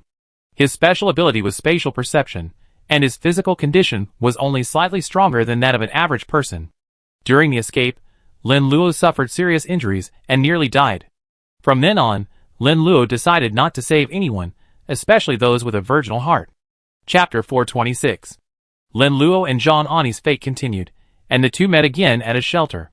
Zhang Ani had saved many people, one of whom was a leader. The leader had been rescued and brought to this shelter, where he knew someone. This person, having received the leader's favor, had helped the leader advance to a higher level position. The leader, grateful for Zhang Ani's rescue, provided Zhang Ani with significant assistance. Zhang Ani became a junior executive at the shelter, enjoying considerable power, living in a private room and having his meals cooked by him. Lin Luo, like most ordinary people, ate the most ordinary food. When the two met again, Zhang Ani showed no gratitude, but rather apathy. Zhang Ani believed that Lin Luo's values were distorted. He was a mutant, but he didn't understand that with great power came great responsibility. Lin Luo clearly had the ability to save more people, but when faced with danger, he chose to flee. Zhang Ani lectured Lin Luo, calling him disgusting and only concerned with preserving himself. Lin Luo was furious, believing Zhang Ani to be ungrateful. If he hadn't saved Zhang Ani would have died long ago, much less survived. Zhang Ani believed Lin Luo's unwillingness to give was the reason he remained in the shelter forever. Unlike her, who had saved her boss and become a junior executive, her belief in the rewards of good deeds was even stronger. Lin Luo was speechless, but unable to refute Zhang Ani. Zhang Ani was a junior executive. It wouldn't be easy for him to kill her, but it would be easy to deliberately make things difficult for her. It would be better to withhold food. Feeling unsatisfied after this lecture, she continued with even more outrageous behavior. Zhang Ani reported Lin Luo's spatial abilities, revealing that he had a large amount of food on him. Lin Luo was then interviewed by military brass and forced to hand over the food and serve the military. In the end, Lin Luo died at the beak of a Kuan chicken, and Zhang Ani bore much of the blame. This sanctimonious bitch, Zhang Ani, also met a bitter end, dying before Lin Luo. During a mission, Zhang Ani paid the price of her life to save a team member. The irony is that Zhang Ani died not at the hands of a monster, but at the hands of a team member. They were being hunted by powerful mutant zombies, which would attack the closest creatures first. The most desperate way to survive was to outrun their teammates. The team member stabbed Zhang Ani, causing him to run slower than them. In the end, he managed to escape, but Zhang Ani failed to do so and died at the hands of the mutant zombies. Another irony ensued. Despite the authorities' knowledge of the incident, they chose to forgive the team member instead of punishing him. Officials believed that exposing the matter would have a negative impact. They fabricated a narrative about Zhang Ani as a sacrificial hero, claiming that the team member's survival was entirely due to Zhang Ani. Lin Luo learned of this incident and found Zhang Ani both pathetic and hateful. After Lin Luo's rebirth, things didn't unfold as planned. He didn't go to the shelter, and naturally, he didn't encounter Zhang Ani. Lin Luo visited the familiar shelter and found the familiar name Zhang Ani. He didn't pay much attention to Zhang Ani, and when he asked Chen Li Mei about it, she found that Zhang Ani was already dead. Zhang Ani's cause of death was starvation, claiming he had given away all his food and died without food. Chen Li Mei felt a pity for this, thinking Zhang Ani was too kind, giving all her food away. Zhang Ani was a bit more selfish, leaving some food for herself so she wouldn't starve to death. Lin Luo felt a sense of relief when he learned about this. Lin Luo had saved Zhang Ani, and this was how Zhang Ani repaid him. Without Lin Luo's help, Zhang Ani would have been miserable. In her previous life, she had enjoyed a period of prosperity, praised by many, and even hailed as a hero after her death. Before Lin Luo's death, Zhang Ani's story was widely publicized, and many people believed in her spirit. In this life, Zhang Ani starved to death on that occasion, leaving behind no other achievements. Alice and Zhang Ani share a strong resemblance. Both possess a strong heart of a saint. Lin Luo had experienced Zhang Ani, and knew the dangers of such a person. A saintly person is kind to those outside their enemies, but only harms those around them, often seeking only to harm them. Some people always enjoy hurting those closest to them. This is the perfect interpretation of the Virgin Mary. The Miss King said, "Actually, I still miss Alice very much. You see, I even kept her hands. If the Buddhas hadn't forced me, I would never have done such a thing." Lin Luo said disdainfully, "I don't sense any embarrassment from you. On the contrary, I sense you're smug, having gained immense power. The Mist King said. I made it very clear. I had no other choice. Even if there was even the slightest way, I wouldn't have done it. The god of karma said angrily, you are truly shameless. I've seen shameless people before, but few are as shameless as you. The Mist King said coldly, who do you think you are? How dare you judge me? You were running so fast when I attacked you just now. The god of karma, his face flushed with rage, said, how dare you call me a nobody? Do you know what the devourer of the world is? I am the devourer of the world. I was born with the power of a peak god king, and my late life form has reached level 149. The Mist King said disdainfully, what the hell is the devourer of the world? You're bragging and not thinking about it. You're deceiving them. You think you can do whatever you want just because these humans are protecting you. I would have devoured you long ago. The god of karma said angrily, if I weren't restrained by 5 special beings, I could crush you in a single blow. Stop bragging. If you can crush me in a single blow, come and kill me. The Mist King challenged. You? The god of karma was furious, yet helpless. Little Lindsay, come on. Crush this guy in a single blow. Who are you commanding? Lin Luo said with feigned coldness. We're teammates, we should help each other. I'm not ordering you around, the god of karma explained helplessly. Lin Luo nodded in satisfaction. That's more than enough. He said to the Mist King, enough of the small talk. Shouldn't we wrap this up? The Mist King sneered, so eager to die? I haven't finished my words yet. Don't you want to know what the Buddhas did next, and what reward they gave me? We have plenty of time, anyway. Tell me what happened. Lin Luo asked.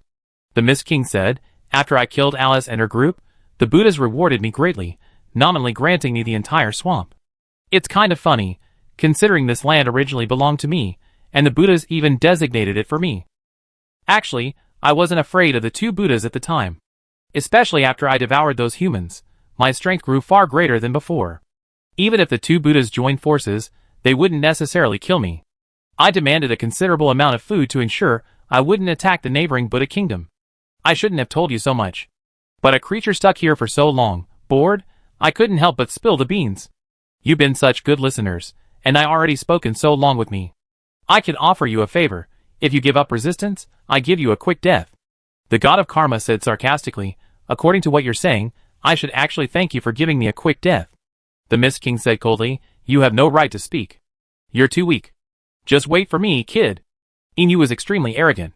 The Mist King looked at Lin Luo and said, you are quite powerful, but there is still a huge gap compared to me. You will likely die in agony if you fight me. This opportunity is before you, and I hope you will cherish it. I refuse. Lin Luo didn't hesitate. Chapter 427. The Mist King wasn't angry. I'm not surprised you rejected me. Many creatures are like this. They know they have no chance of victory, but they always try, only to end up with horrific results. You have a point. You're one of them, for example. Lin Luo nodded. The Mist King threatened, if you could say less provocative words and leave yourself a way out, you save yourself a lot of pain. These insults won't bring you any real benefit, and will only cause you more pain. Don't worry about that. I'm not forcing myself. I'm confident I can kill you. Lin Luo said expressionlessly. The Mist King sneered. I'm not even afraid of 2 Buddhas. How could you possibly be afraid of you? Lin Luo said, is it possible that the 2 Buddhas aren't afraid of you, but rather don't want to attack you? They believe that killing you might be troublesome and costly, and that they have time to attack you later when they're stronger. The Mist King scowled. Nonsense. They simply can't kill me. That's why they don't dare. Lin Luo sighed. You were right about your situation just now, saying you've been staying here and don't know enough about the outside world. In fact, the 2 Buddhas have now fostered someone who is temporarily managing the entire land of 10,000 Buddhas. Their struggle is over. When the Buddhas annexed the human race, they both benefited greatly, reaching level 148. Your current level is only 147, a huge gap compared to the Shadow King. Honestly, if the 2 Buddhas unite, they're no match for the Shadow King, let alone you. They just call your place a Jedi.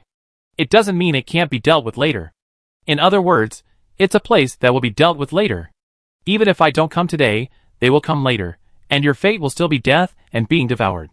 The Mist King snorted coldly. I spent so much time here. I'm not so easily fooled. I don't believe a single thing you say. Believe it or not, it's actually nothing. You're going to die soon anyway, Lin Luo said. I think so too. Just accept your death, little lizard, and end your sinful life." The god of karma, not afraid of making things worse, made a provocative statement. "You dare threaten me, an ant? Die!" The Mist King was furious and lunged at the god of karma. The god of karma was immediately frightened and shouted, "Little Lin, help me quickly." Lin Luo rushed forward to resist the Mist King, and the Mist King's body slammed into Lin Luo's. Bang! Two powerful bodies collided, making a sound like steel clashing against steel. The Mist King's arms reached out towards Lin Luo, attempting to grab hold of both ends to see if he could tear them apart. The Mist King, for all his boasting, must be incredibly powerful. The two were at the same level, 147. Many times, Lin Luo had relied on his powerful body to slay creatures of higher life levels. This was the first time he had encountered a creature of his own level, capable of fighting him head-on. Lin Luo's sharp dragon claws clawed at the Mist King's chest. Their sharpness easily pierced through the Mist King's scales and burrowed deep into his flesh. A massive hole suddenly ripped open in the Mist King's chest, and a torrent of blood gushed out. The blood splattered, staining both of them red. The Mist King strained his arms, tearing Lin Luo apart and causing him to feel excruciating pain. "I just told you so much. Do you think I was just talking nonsense? I've been observing your weaknesses. No matter how you attack from now on, I tear you in half. With a stronger body and self-healing abilities than mine, you simply can't kill me. You be the one who dies." The Mist King said with a frantic look, "What you said just now makes sense. The two Buddhas might not be unable to kill me, but they're just looking for the right time to kill me at minimal cost. Before, I might have been afraid, but now I won't feel so much of a threat. I kill you, devour you, and gain immense power. What if the two Buddhas join forces? I can still kill them both. You be the stepping stone for my evolution." Lin Luo saw that time was almost up. "Your idea is good, but I won't give you this opportunity. This is over." He controlled the two dragon heads and bit the Mist King's arm. The Mist King grabbed Lin Luo's body with both hands, attempting to tear him in half. His arms were powerless to dodge. The two dragon heads moved with incredible speed, biting down fiercely. Their teeth were incredibly sharp, piercing through the hard scales, drawing a profuse amount of blood. "You?" The Mist King's expression darkened. Lin Luo said, "Weren't you just studying me?" "Actually, I've been studying you too. Your weakness is in your arms. You've been saying so much, revealing it. It was difficult for me to find your weakness, but you revealed it yourself. Should I call you stupid or ignorant?" "Damn it!" The Mist King tried to push harder, tearing Lin Luo apart first. Lin Luo didn't give the Mist King a chance and bit down hard, attempting to sever his arms. The god of karma said, "Come on. Little Lin, bite it to death." Crack! The sound of bone snapping suddenly rang out. The Mist King roared in pain, trying to throw Lin Luo off. It figured it was time to fight Lin Luo to see who would give in first. It was clear the Mist King was losing. Lin Luo's bite was so strong that it shattered the bones. Lin Luo pushed harder again, biting both arms off. "Ah!" The Mist King roared in anger. Lin Luo continued to tearing both arms off with one powerful blow, and blood immediately flowed all over the floor. The Mist King seized the opportunity to quickly escape, glaring at Lin Luo with a murderous glare. "You're truly despicable, studying my weaknesses while I'm talking," the Mist King said angrily. "Your words are rather amusing. Didn't you study my weaknesses when we were fighting? It's just that my weaknesses aren't as obvious as yours, while yours are." Lin Luo scoffed. The god of karma, deeply vindictive, taunted, "You were so proud just now, can't you still be so proud now? Aren't you going to devour me? Come and devour me quickly." The Mist King remained silent, gazing coldly at Lin Luo and the others. All his previous arrogance had vanished, and he was in a very dangerous situation. Guanyin said, "Although good deeds don't always bring good rewards, you committed so many evil deeds, and many of them have already planted the seeds of karma. These arms of yours may grant you temporary strength, but they will also become your fatal weakness. You possess a powerful recovery ability, and any wound on your body can heal instantly. However, your 8 arms are not your own, but from others. If they were injured or lost, they would be extremely difficult to heal. If you hadn't been so greedy back then, and had swallowed and absorbed these 8 arms after killing these people, instead of using them to replace your own limbs, you wouldn't be so vulnerable now, and be easily targeted by Lin Luo." The Mist King gritted his teeth and said, "Damn it." It had reached level 147, its wisdom reaching a new height. Some things didn't require Guanyin's explanation, it knew it was in a dangerous situation. Chapter 428. Lin Luo reiterated, Just now I told you that those things could be easily solved, but you didn't quite believe me. Now you believe it completely, don't you? They're likely aware of your weakness. No matter how much you grow, they won't take it seriously. The god of karma smiled and added fuel to the fire. Now you finally understand why you're only ranked 3rd, not 1st. Because of this obvious weakness, you wouldn't even be ranked 3rd. If you were to truly rank them, you'd probably be last. Guanyin nodded. Indeed, the 2 Buddhas ranked the 6 Jedi, not because they were afraid they couldn't defeat them, but simply because they were arranged in order. Shut up. The Mist King's face flashed with madness. What do you 3 know? I become so powerful because I won battle after battle. I win this time too. After devouring you, I devour the 2 Buddhas next, completing a higher level of evolution. Your idea is good. There's nothing wrong with finding joy in adversity. The Mist King claimed he couldn't be defeated, but he knew it clearly in his heart. He understood his own weaknesses best. Lin Luo knew his weaknesses, and he certainly knew how well he knew himself. Just now, the Mist King had initiated the attack. Now, while his words remained tough, his body remained honest, and he didn't launch any attacks. Lin Luo chose to attack, hurling himself at the Mist King. 2 more of the Mist King's arms were bitten, and Lin Luo's force tore them to shreds. The ensuing battle was a foregone conclusion. The Mist King had lost 4 arms, significantly weakening his combat power. The Mist King had almost no ability to fight back, being severely suppressed by Lin Luo. Nearing its end, it quickly summoned the creatures of the swamp to relieve some of the pressure. Numerous lizard monsters burst out of the swamp, many of which bore a resemblance to the Mist King. Some, though not quite similar, were practically identical. Most powerful creatures generally enjoy reproducing. The Mist King was no exception, having bred a vast array of creatures in the swamp. The Mist King cherished his offspring, and would not normally risk them. Now, at the height of his crisis, with the Mist King himself on the verge of death, he had no reason to care for his own offspring. The god of karma rolled up his sleeves and offered, Lin Luo, fight well. Leave these minions to me. I promise they won't bother you. Lin Luo smiled. That's the sweetest thing I ever heard from you. The god of karma said unhappily, how can you say that? Didn't you rely on me to reach this era? Without me, would you have made it? Okay, you're alright, okay. Lin Luo ignored the god of karma and launched another fierce attack at the Mist King. The Mist King fought with all his might, but having lost 4 arms, his strength was greatly weakened. He was no match for Lin Luo. Lin Luo grabbed the Mist King and attacked him fiercely, tearing off 2 more arms. With 2 arms gone, the Mist King's strength was further weakened, leaving him no chance of resistance. As Guanyin had said, its weakness was obvious. The Mist King relied on its own strength to suppress its opponent, so its 8 arms wouldn't be a significant weakness. If it encounters an equally powerful opponent, these 8 arms will immediately become a fatal weakness. Lin Luo spoke to the Mist King for so long, not entirely to find a weakness. The Mist King's weakness was obvious. He could see it at a glance. Lin Luo simply wanted to learn about the history of the land of 10,000 Buddhas, and to see the status of the human race there. The 10th generation of humanity descended to the land of 10,000 Buddhas. It's very likely that not all of the 10th generation had died, otherwise there would be no human race after that. The Mist King was probably unaware of the 10th generation, as everyone around him had been devoured. During their battle, the god of karma and Guanyin eliminated all of the Mist King's descendants. Both of them had reached the Divine King level, making them far more powerful than ordinary creatures.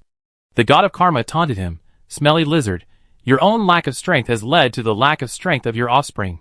I haven't even had enough of them yet, all of your descendants are already dead. You?" The Mist King was nearly mad with rage, his heart bleeding at the sight of his descendants dying. It cherished several offspring, nurturing them carefully in the future, and they might even evolve to the level of a god king. The Mist King had no heart to grieve over his offspring. If things continued this way, he too would perish in the swamp. Having previously lived in the swamp, it lacked a clear understanding of its own strength. This time, when Lin Luo invaded the swamp, the Mist King had a clearer understanding. When Guanyin presented her views, the Mist King remained dismissive, believing them to be verbal attacks. Humans, being inherently intelligent creatures, favored persuasion through words.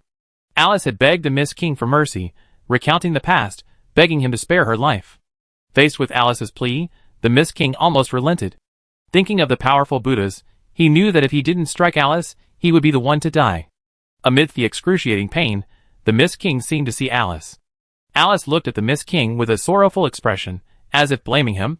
She had been so kind to him, So why did he want to kill her? The Mist King angrily said. What can I do?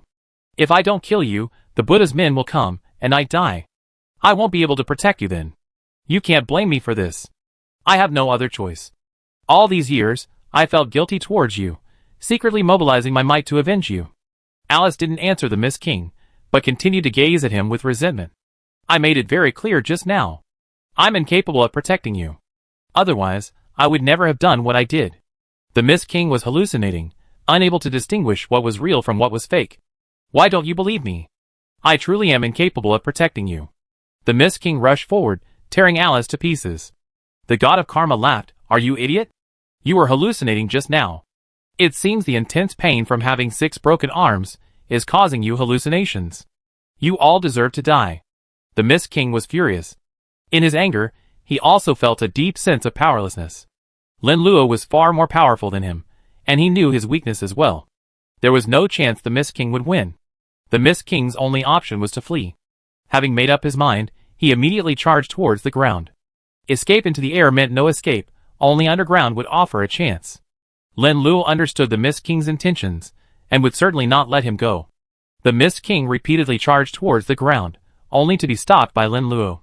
The god of karma boasted, "You're not going to escape." Lin Luo already knew your intentions. You weren't so arrogant just now, so why aren't you being so arrogant now? Are you feeling the pain from the slap in your face? You deserve to die. I'm going to fight you. The Mist King lost his mind, and charged towards the god of karma. The pain Lin Luo inflicted was physical, while the pain the god of karma inflicted was emotional. The Mist King had no way to deal with Lin Luo, but he did have a way to deal with the god of karma. It decided to fight the god of karma. A successful one-for-one deal would be a win, and it could take someone with it before its death. Little Lin, come here quickly. This guy is trying to kill me. The god of karma shouted hurriedly. You're not that powerful, are you? Why did you call me first when you were in danger? Lin Luo said deliberately. I called you because I was giving you face. Don't be ungrateful. The god of karma said stubbornly. Forget it. Don't give me face anymore. Lin Luo smiled. Chapter 429. Hurry up. This guy's almost catching up to me. The god of karma ran forward, followed by the Mist King, desperately chasing him.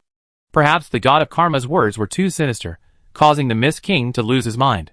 The Mist King madly pursued the god of karma, and it seemed the god of karma was about to be caught. Since you begged me so sincerely, I can't give up on you. Lin Luo stopped the Mist King. Seeing that he couldn't catch the god of karma, the Mist King immediately changed direction and flew into the sky.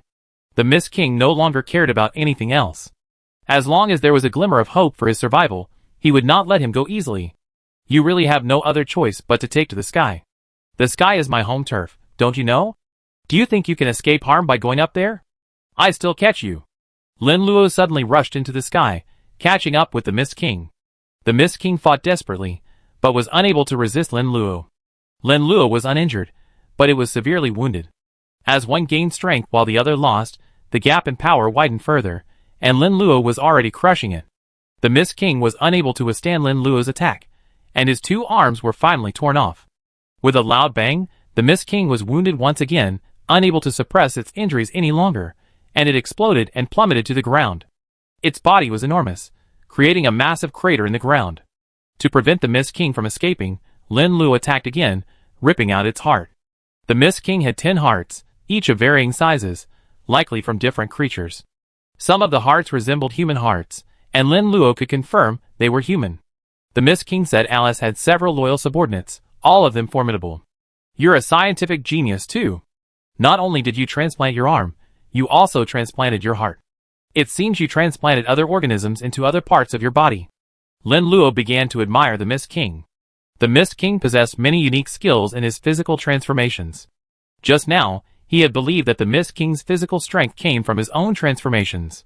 Although the Mist King's transformations left many weaknesses, he couldn't have achieved such immense strength without them. The Mist King, relying solely on his own strength, wasn't even qualified to fight Lin Luo. You weren't so powerful just now, wanting to trade 1-for-1 with me. Now you're lying on the ground, aren't you feeling down? I'm right in front of you. Come and kill me! The god of karma kicked the Mist King twice, causing him to wail in pain. The Mist King had become a lamb to the slaughter, with almost no resistance. If it had been insulted by the god of karma before, it would have retorted long ago. Now that the god of karma held its life and death in his hands, the Mist King could no longer act arrogantly. You truly deserve to die if you want to trade with me for one. Unsatisfied, the god of karma kicked the Mist King again, causing him to scream in agony. After about 10 minutes, the god of karma finally felt satisfied. The god of karma smiled and said, "After the beating and scolding just now, this fairy has calmed down. The rest of the matter is up to you. Whether you want to kill it or not is up to you. Let's grill it quickly. I think the meat will be delicious." Guanyin smiled and said, "Didn't you say it's so ugly that the meat must be unpalatable?" The god of karma immediately retorted, "Did I say that? How come I don't remember?" Lin Luo looked at the Mist King and said, "I give you one last chance. Do you have any last words?" The Mist King begged, "Can you please let me go? I grant you anything you ask." "No!" Lin Luo exhaled 3 colors of flame, merging them together, and cooking the Mist King's skin. The Mist King was different from the Shadow King. The Shadow King had no scales, it was simply skin, which could be cooked directly without affecting the taste. It had many scales on its body, and could not be cooked directly. If you wanted to eat it, you had to remove the scales. What a nice aroma! The god of karma sniffed the rich fragrance in the air. Lin Luo said, "Didn't you just say that this Mist King is so ugly that you wouldn't even starve to death to eat it? Are you ready to eat it now?" The god of karma quickly denied, "Don't hang around here. Where did I say that?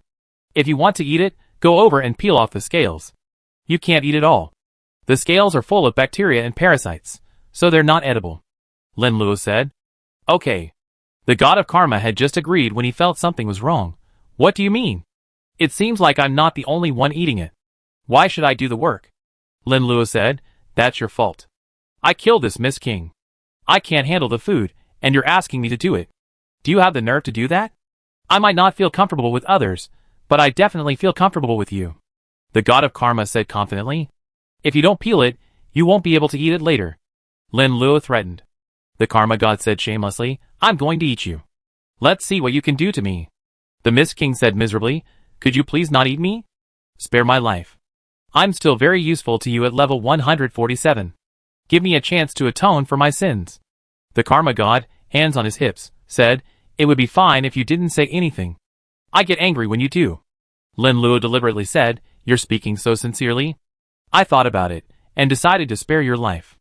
The Mist King hurriedly thanked him. "Thank you, sir. Thank you, sir.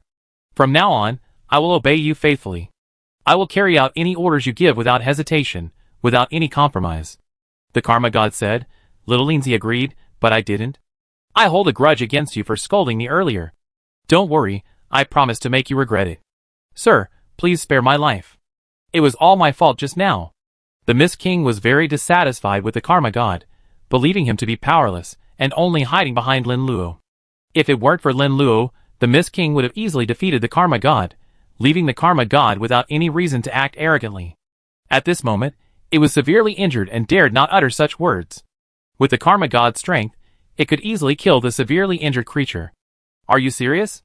The karma god was a little unconvinced. Seriously?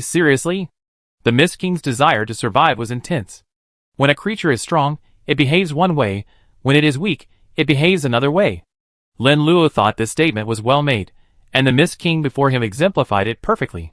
It was the Mist King's humble behavior that led Alice to rescue it and train it well. After all, besides being a saint who loves to save people, her intelligence is undeniable. Zhang had behaved in the same way back then. She understood many important principles, but she couldn't help but save others. Alice saved the Mist King and helped him become stronger in order to have a way out. But her saintly heart led her to blindly trust a beast. The beast, the Mist King, was clearly quite evil, but Alice hadn't noticed. "You said it well, that's what I like about you." The god of karma nodded in satisfaction. The Mist King smiled an anthropomorphic smile and quickly flattered, "From now on, I will be loyal to you and will never have any second thoughts. If you spare my life, I will repay you with mine." It saw hope for survival. As long as it madly flattered the person before it, it might not be impossible to survive. The most important thing for the Mist King right now was survival. Surviving would allow it to do more. Guanyin frowned slightly and said, "Is the god of karma really going to let it go? Why does the Mist King's words sound so harsh? They're so unpleasant to hear." Lin Luo nodded. "It doesn't sit well with me either. It's likely that the Mist King has said this to Alice before, which is why she believes it so much." Chapter 430. Guanyin said, "It's safer to get rid of the Mist King. This creature has betrayed us once, and might do so again. If we keep him alive, he might turn against us, and then we'd be in danger." Lin Luo smiled. "Don't worry, the Karma God isn't that stupid.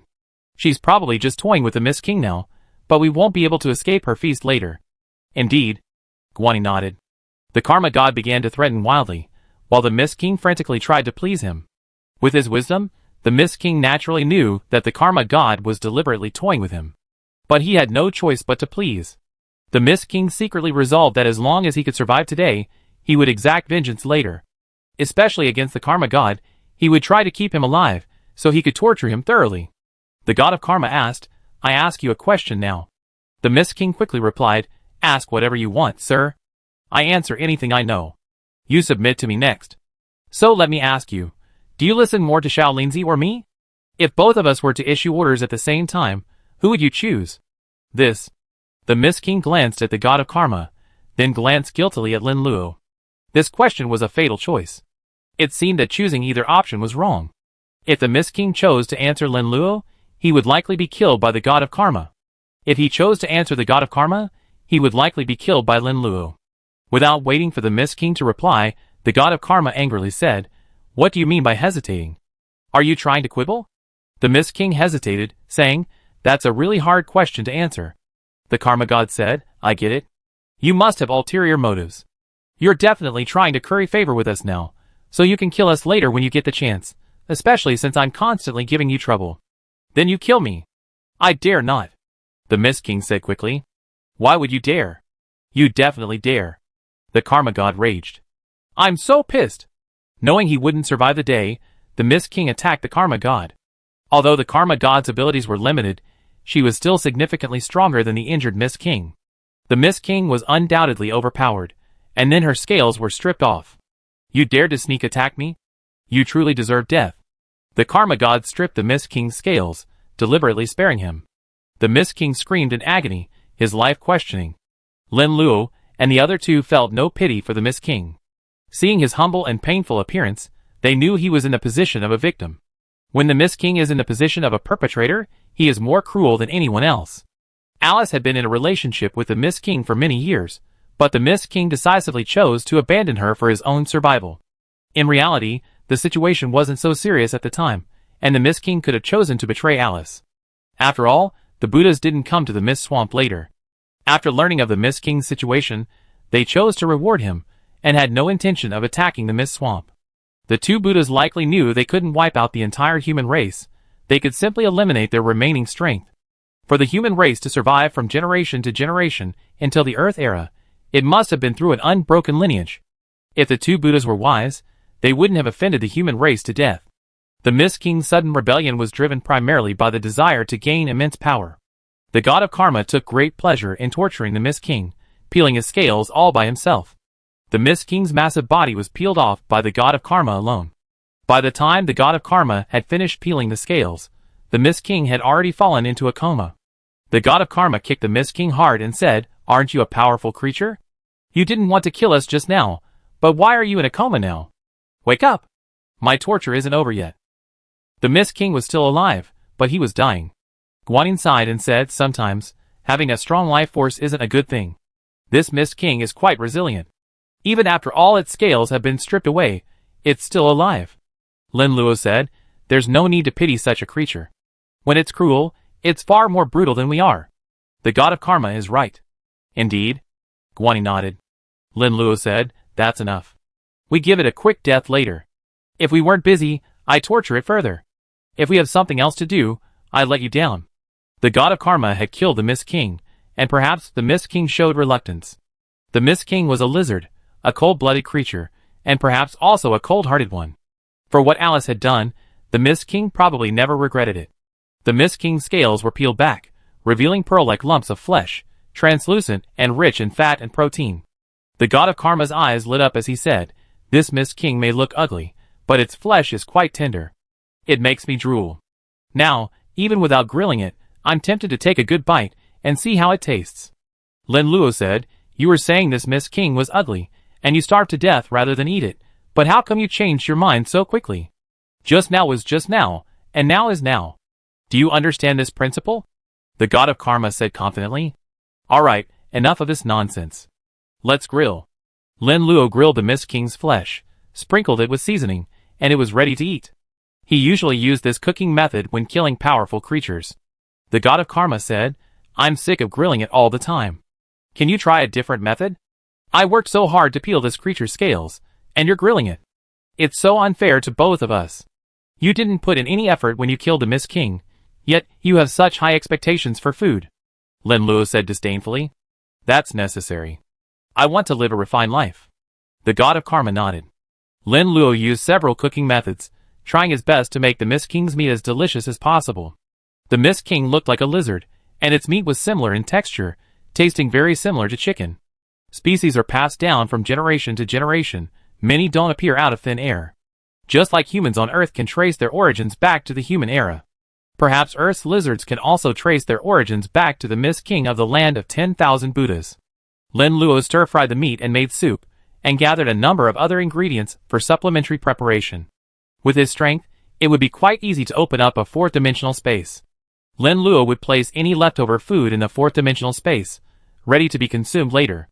Lin Luo prepared a number of ingredients, and mixed them with the Mist King's meat. The Mist King's meat looked like pearls, translucent and crystal clear, and very appetizing. However, the Mist King carried a fishy odor, making it difficult to eat without removing it. The seasonings Lin Luo brought had been enhanced by the catastrophe, and were no longer the same as before.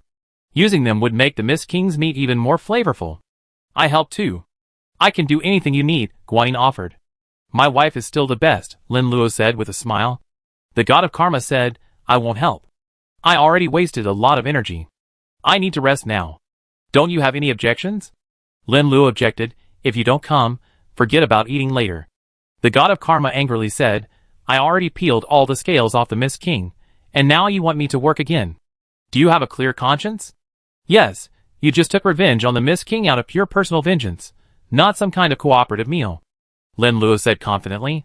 Okay, you got me ready, right? The Mist King said angrily. As long as you understand. Lin Luo and the other two worked together to cook, quickly creating a fragrant feast that filled the entire swamp with an alluring aroma. Chapter 431. Crimson Desert. The scorching sun shines on the desert, reflecting a blood-red hue. It is precisely because of this blood-red hue that the people of the land of 10,000 Buddhas call it the Crimson Desert. Beneath the Crimson Desert lies a powerful creature, resembling a scorpion on Earth, its entire body a vibrant crimson, blending seamlessly with the desert. These monsters, relying on their desert-like color, often appear and disappear mysteriously. Many powerful creatures have entered the Crimson Desert and never been able to escape. Once upon a time, a human nation lived in an oasis in the Crimson Desert. A powerful human leader sought to expand his territory. He set his sights on the Crimson Desert, intending to expand into it. However, the Crimson Desert harbored many powerful monsters, making it impossible for a human nation to expand into it. As a result, the human leader led 100,000 troops into the Crimson Desert, where many powerful humans perished. This action angered the powerful creatures of the Crimson Desert, who felt offended. The Crimson King began to summon powerful monsters to attack the human nation. Then the human nation fell, completely devoured by the Crimson Desert monsters. The Crimson Desert monsters, having tasted their deliciousness, began to attack other lands en masse. At first, the Crimson Desert's territory was not large, only the size of a small country, approximately 100 square kilometers. Surrounding the Crimson Desert were oases, rich in water resources and lush vegetation, providing a comfortable living environment. Many intelligent races, including humans, Buddhas, and demons, lived in these oases. Originally, the Crimson Desert and these oases lived in peace, never experiencing any war. Until this human kingdom sought to expand, angering the Crimson Desert's monsters. The Crimson Desert's monsters devoured the human kingdom, multiplying profusely, and their food demands grew. They continued their outward attacks, destroying oases one after another. The Crimson Desert annihilated nation after nation, devoured countless creatures, and multiplied profusely. Now, a saying spread throughout the land of 10,000 Buddhas. It's not the leader's inaction that's to be feared, but the leader's excessive activity that provokes overly powerful creatures. Later, the two Buddhas ranked the Crimson Desert as one of the 10 greatest desolations. Two golden giants subdued a Crimson King, a massive scorpion over 10,000 meters long and weighing over 10,000 tons. The two sides battled for a long time, until the Crimson King finally succumbed. Kundi Buddha panted, "We seem to have ranked this Jedi too low. The Crimson King is far more powerful than the other powerful Jedi creatures. It took us both so long to kill it." Jane Buddha said, "We underestimated it. It should have been ranked higher." Kundi Buddha said, "It's not a big deal. We both killed it in the end. The good news is that after eating the Crimson King, both of us will have significantly increased our levels," Jane Buddha said. Kundi Buddha nodded and said, "It will indeed increase significantly. My level should be 149. 149. Jane Buddha said, "I should be able to increase by about the same amount. 149 is just one step away from ultimate life." Junti Buddha said, "If we devour all the powerful creatures in the Jedi, can we reach level 150, the level of a creator god?" Jane Buddha thought for a moment and shook his head. "The probability is less than 1%. Evolving to the ultimate life form is not easy. Let alone the other 5 Jedi. Even if there were 2 or 3 times as many, the probability of us evolving to the ultimate life form is not very high." Junti Buddha said, "Indeed. Let's find a place to dispose of the Crimson King's body. We should leave here quickly. If that person comes here, we're so weak right now. We might be killed. He might die. There's no need to be so afraid. He's fought so many battles now, and is likely very weak.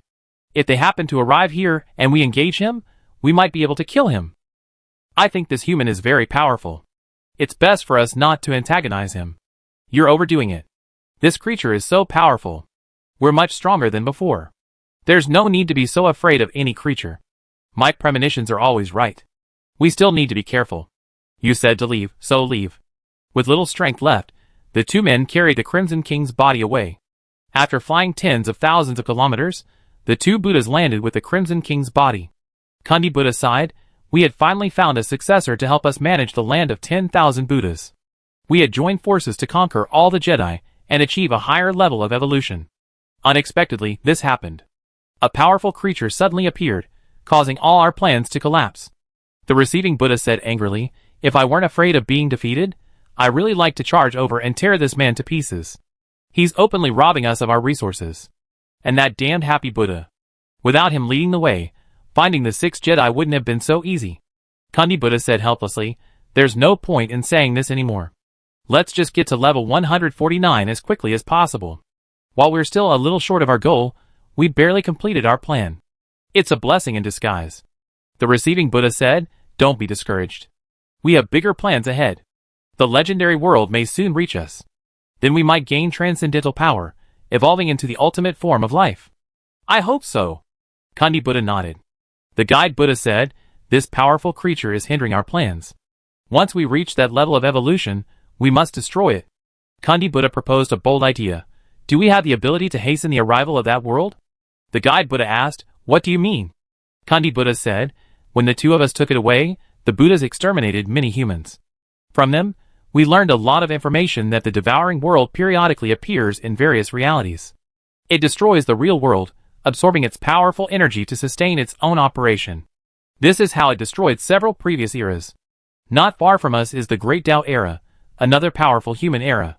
It is said that there are 2 powerful humans within it. Each of them pioneered a different path of evolution. They are called ancestors by all humans. Even the ultimate beings as powerful as these 2, who led humanity against the devouring world, were destroyed. There's a huge gap between the 2 of us and the 2 powerful human ancestors. We can't compare. If the devouring world invades the land of 10,000 Buddhas, the consequences are predictable." The Buddha of Reception nodded and said, "You're quite right. We'd likely be devoured by the devouring world as well. We should make plans early."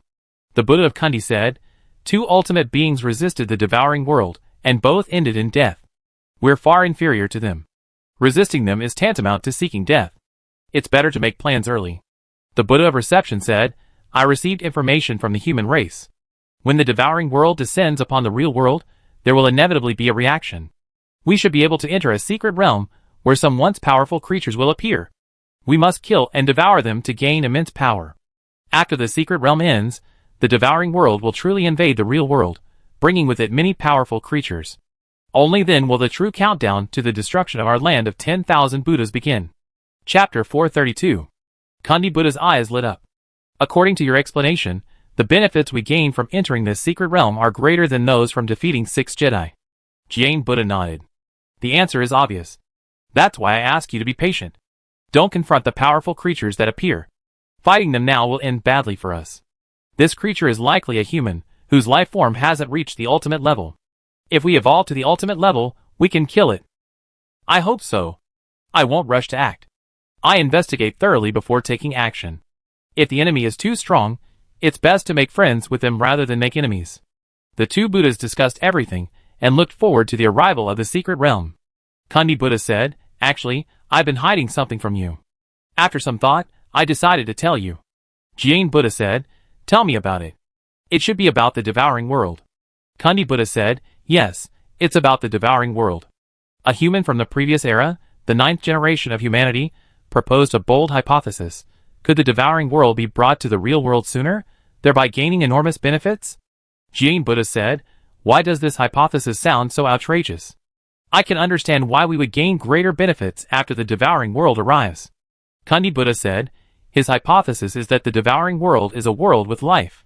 It can know many things, just like ordinary creatures know good and bad. If we can bring it sooner, the devouring world will thank us. You mean you want the devouring world to arrive sooner? Jiang Buddha frowned. Kundi Buddha said, The devouring world will arrive sooner or later anyway. It's better for us to proactively cause it to arrive. That way, we can gain greater benefits.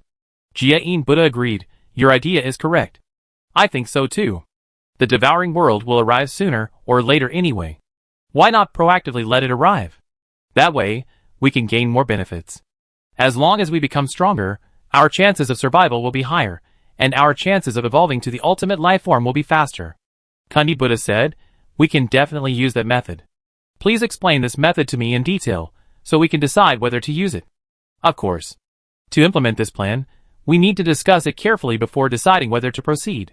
The two Buddhas began to discuss the details while cooking the Crimson King. The arrival of the devouring world would mean the end of the two Buddhas' reign. According to the original plan, the two Buddhas were not moving so fast, and were likely still destroying the 6 Jedi. After all, the 6 Jedi were all quite difficult, making it difficult for the two Buddhas to eliminate them. The unexpected appearance of Lin Luo and the other two undoubtedly accelerated the process. He alone eliminated 4 Jedi, leaving only 2 for the two Buddhas. Originally, the two Buddhas were extremely busy and had no time to consider devouring the world. Now, the two Buddhas were forced to consider devouring the world to become even more powerful. After the two Buddhas concluded their discussion, they had also consumed the Crimson King's flesh. Kundi Buddha frowned and said, It seems something has changed. After the two of us devoured the Crimson King, our life level did not reach 149. Our previous prediction was wrong. The guide Buddha sighed and said, Something went wrong along the way. If we had destroyed the 6 Jedi and devoured the powerful creatures within, we would have definitely evolved to level 149.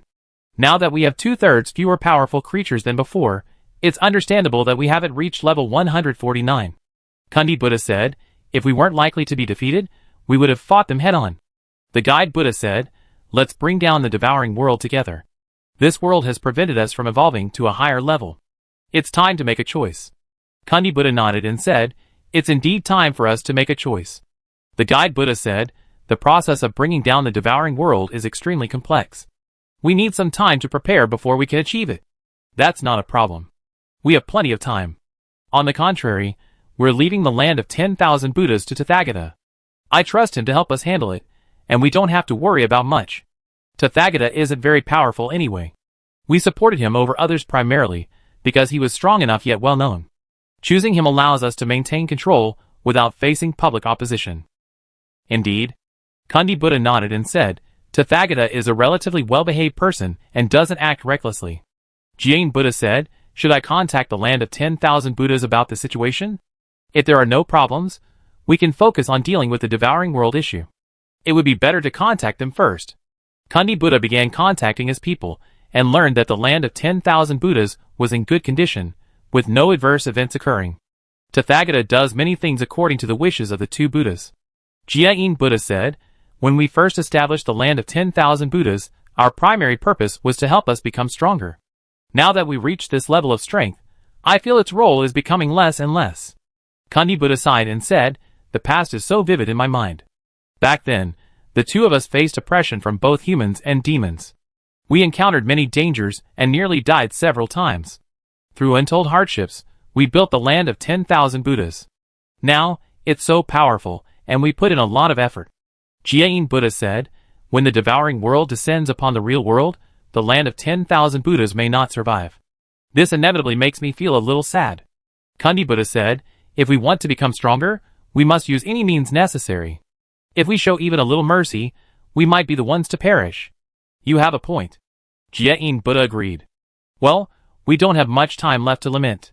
Now we must work hard and bring the devouring world to us as soon as possible, so that we can gain greater power.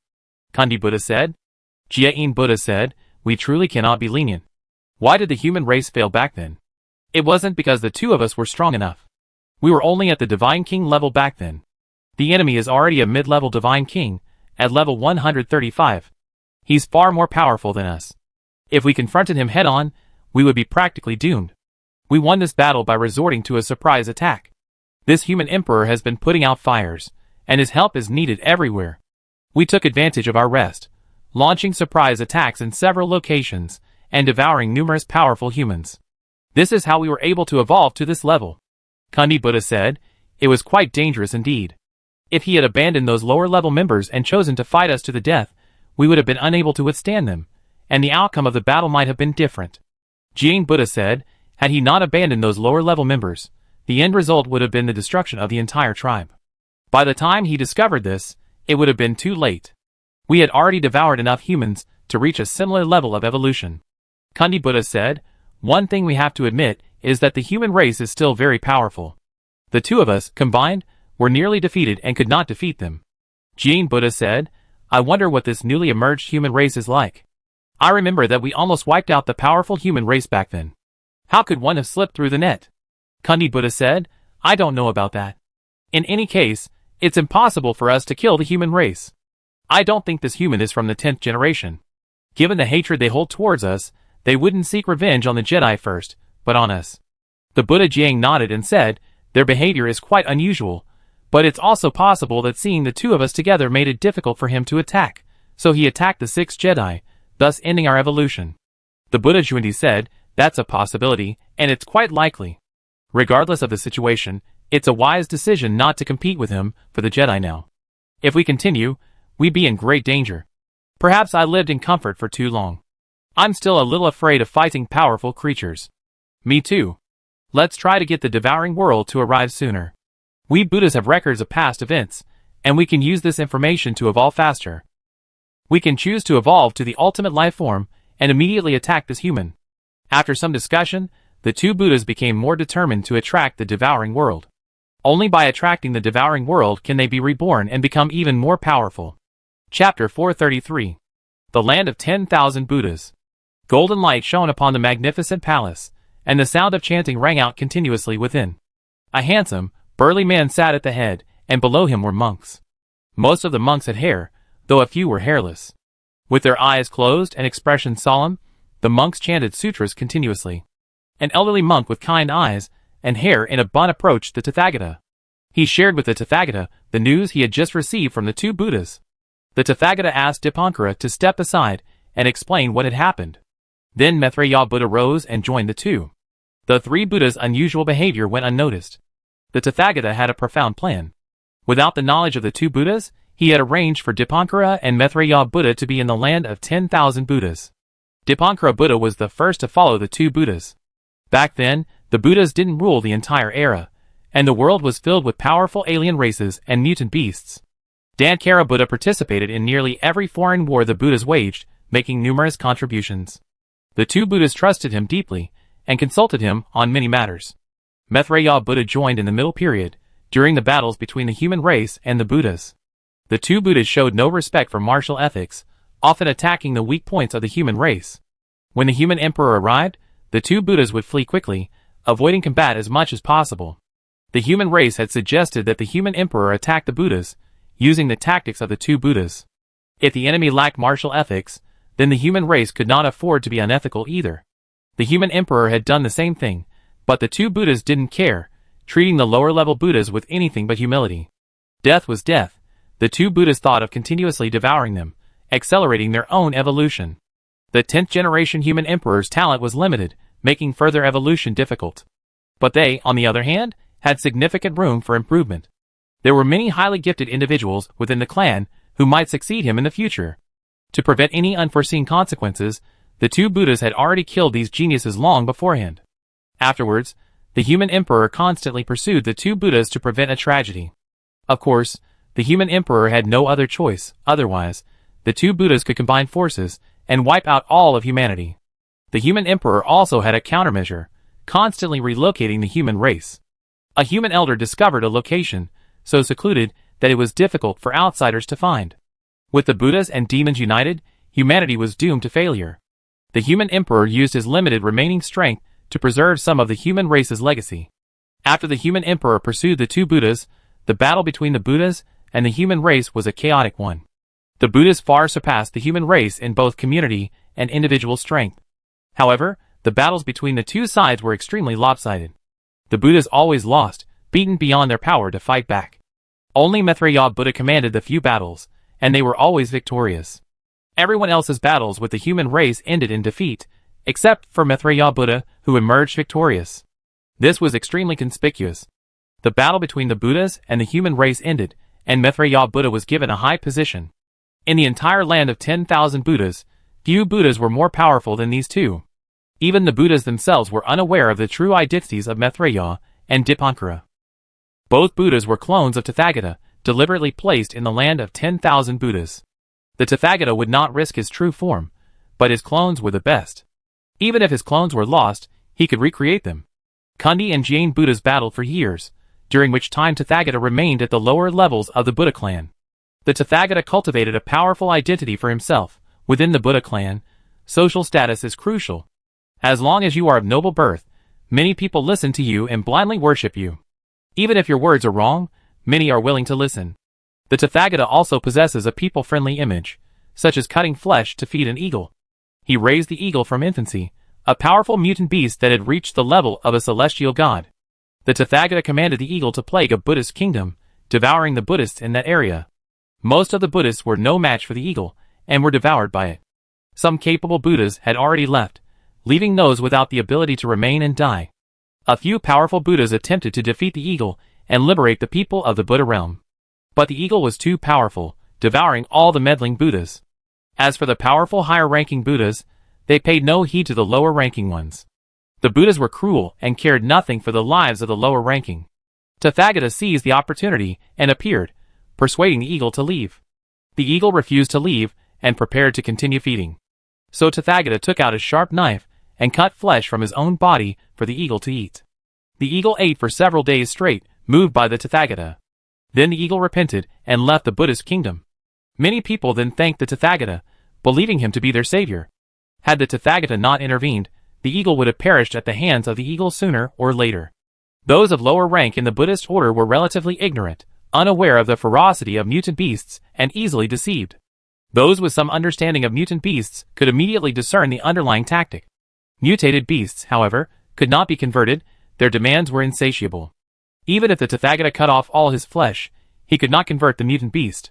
After cutting off his flesh to feed the eagle, the Tathagata arranged several other tasks, quickly spreading his reputation and earning the favor of many Buddhists. Burning Lamp Buddha said, "It seems things have changed. The two Buddhas were originally supposed to deal with the 6 Jedi, but now it seems they haven't, and have decided to prepare for something else." Tathagata asked, "What is that? Have they explained it to you?" Burning Lamp Buddha shook his head and said, "They were incredibly careful. Perhaps this matter is extremely important. They only asked me about the latest developments in the land of 10,000 Buddhas, and said nothing else." Maitreya Buddha frowned and said, "Why did things suddenly take a turn? If they want to become even more powerful, how else can they rely on the powerful creatures within the 6 Jedi?" Burning Lamp Buddha said, "That's what I'm concerned about, and that's why I called you two out to ask you about it." Tathagata said, "Things have changed. I'm not too worried about anything else. I'm just afraid they suddenly return. We're only halfway through the cleanup, and many of the higher-ups aren't ours yet. We don't have full control over the entire land of 10,000 Buddhas yet." Rendang Ancient Buddha asked, "Can you currently hold your own against these two Buddhas?" Tathagata shook his head and said, "There's still a huge gap. The combined strength of the two of you is around level 140. I'm confident I can handle one, but I have no chance of winning against two. Mithril Buddha said, the situation is quite dangerous. I'm afraid they suddenly return, ruining all our plans, and potentially even our lives. Rendang Ancient Buddha said, don't worry too much, you two. They generally won't return. We can continue with our own tasks. Our plan is already halfway through. Stopping now is impossible. We have to grit our teeth and continue. The situation isn't that critical. If they really do return, they definitely notify us in advance. If they don't, it means they won't be back for the time being, and we can still complete our mission. Tathagata comforted the two. The ancient Buddha Rendang said, you are the executor of the mission plan. You will handle many of the tasks. We too will just follow your lead. If anything changes, we must expedite the process to prevent any accidents. The Tathagata decided. Chapter 434.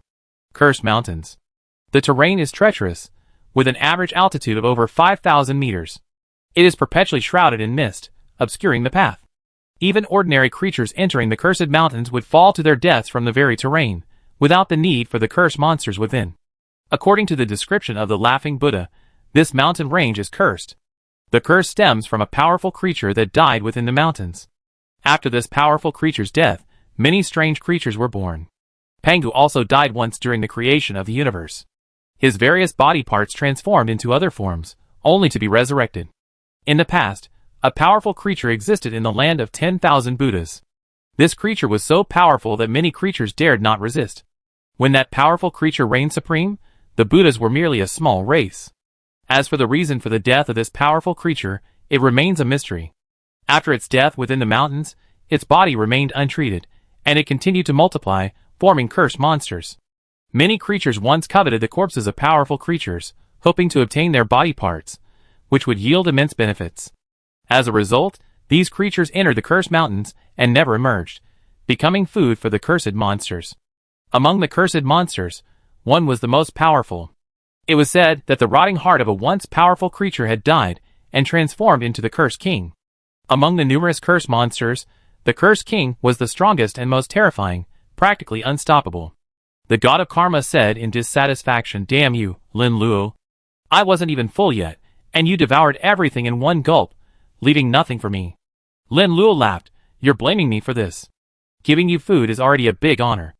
At the beginning, you even said the Miss King was so ugly, and you didn't want to eat it, and later you still couldn't get enough. The god of karma angrily said, anyway, you're a stingy person. I helped you so much, and you only give me so little to eat. The capitalists on Earth would probably cry if they saw you exploiting me like this. Lin Luo said, you're just talking nonsense.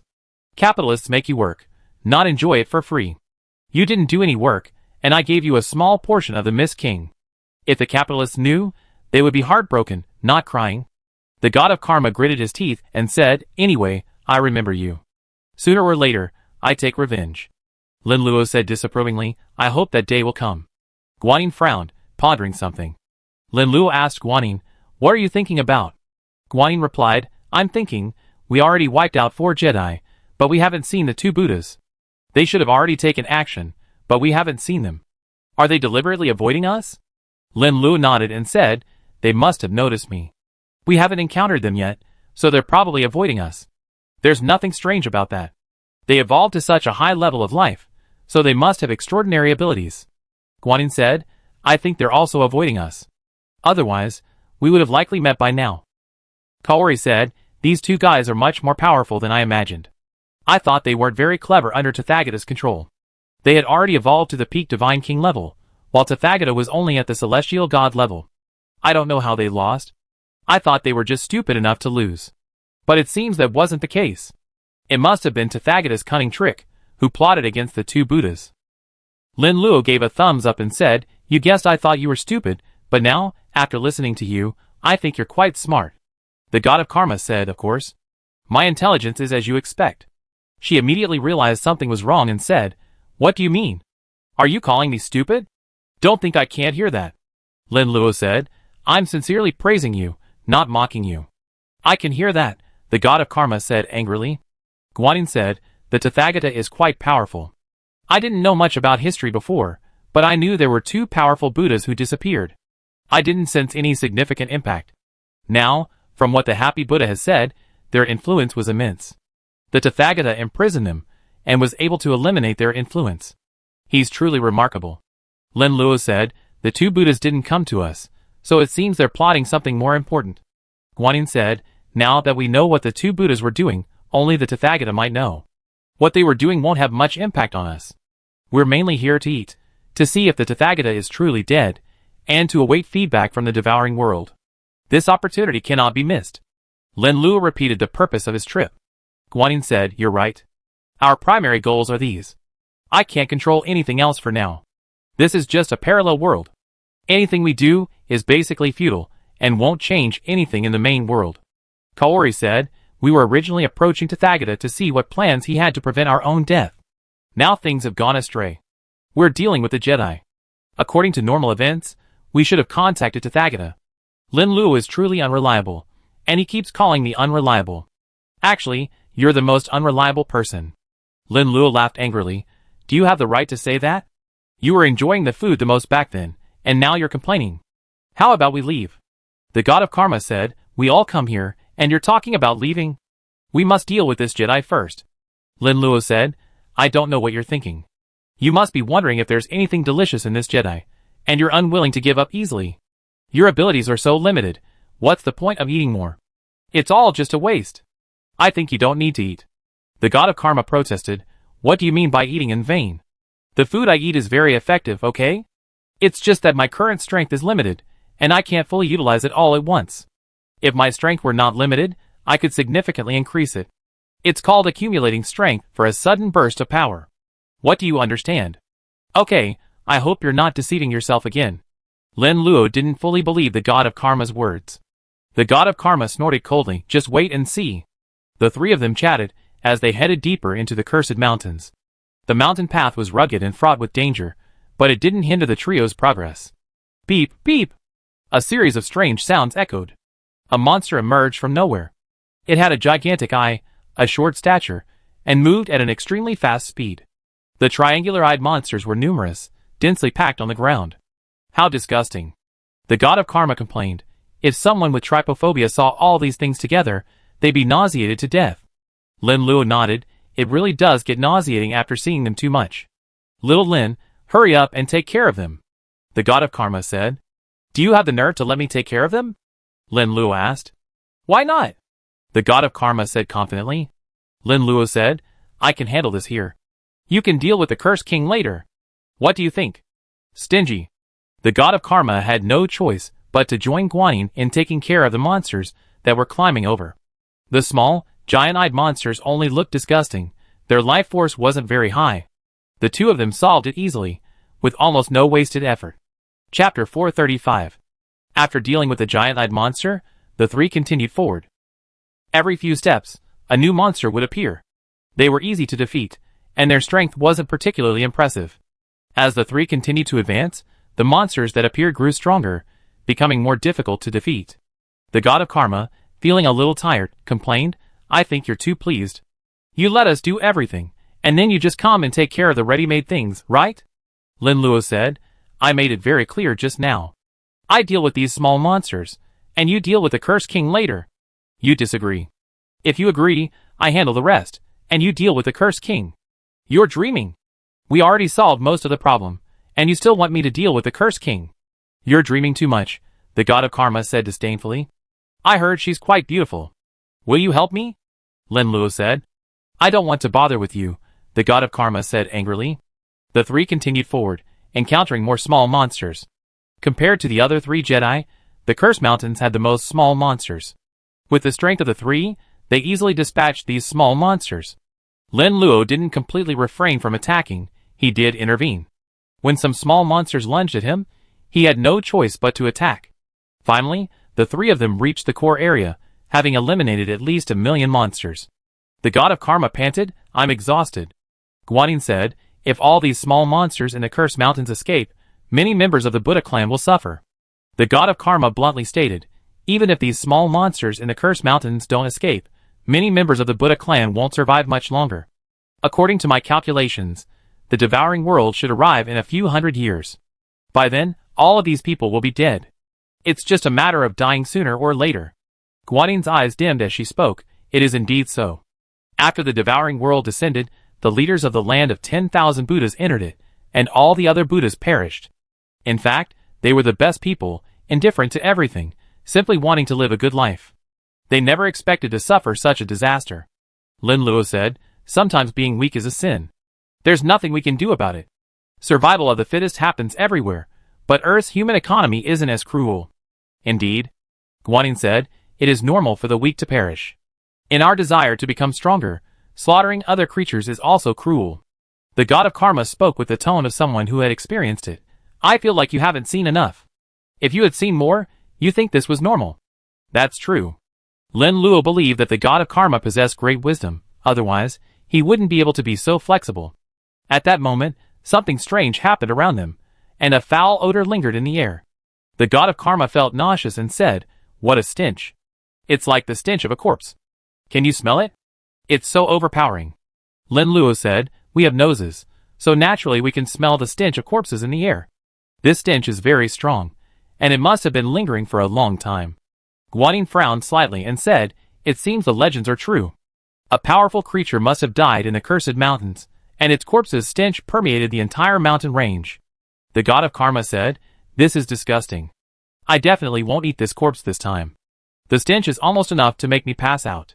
At first, I thought the Mist King's ugliness had reached its limit, but I didn't expect it was just the beginning. Lin Luo said, "You better not tell me now. It would be embarrassing if I had to eat it later. I already been slapped in the face so many times." A purple aura continuously surged in from somewhere else in the air, converging around Lin Luo and the other two. The purple aura grew larger and larger, forming a giant fleshy ball. The god of karma said in disgust, "This flesh ball looks disgusting. There must be a lot of filth inside. I can't help but want to pierce it, but I'm afraid of pus gushing out and covering me." Guanyin said, "You should have been prepared for this. This place was formed after the death of a powerful creature. Everything is disgusting. It's normal." The god of karma said, "Now I don't want to stay here anymore. I want to leave immediately. I really can't stand it. Anyway, Shaolinzi is the one doing the most work, and we can't help here. It's better to leave as soon as possible."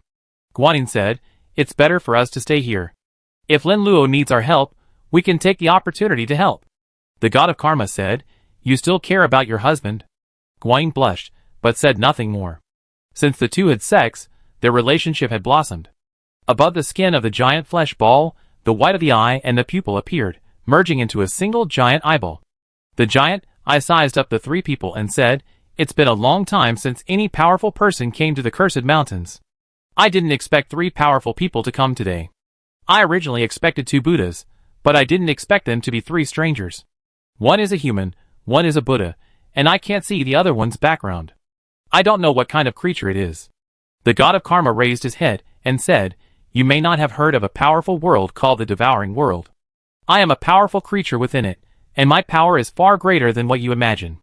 Giant Eyes thought for a moment and said, "I haven't heard of the Devouring World being very powerful. Of these 3, I don't feel you are the strongest. Rather, I feel strangely about this human male. His current physical strength doesn't appear particularly formidable, but within him resides a formidable force, a force comparable to mine." The god of karma said, "That's because you haven't experienced the Devouring World. If you had, you would never say such a thing." Giant Eyes said, "I still have a chance to try my best. You're not coming to me now to hunt me down. I long anticipated this day, but you're a bit late. It's just that the wrong people are here. You 3 are replacing the 2 previous Buddhas." The god of karma nodded and said, "That's true. It seems you won't have the chance to experience this. With Lin Luo's strength, you truly don't stand a chance." Lin Luo asked, "Are you the Curse King?" Giant Eye nodded and said, "I am indeed the Curse King. I also have another name, Giant Eye.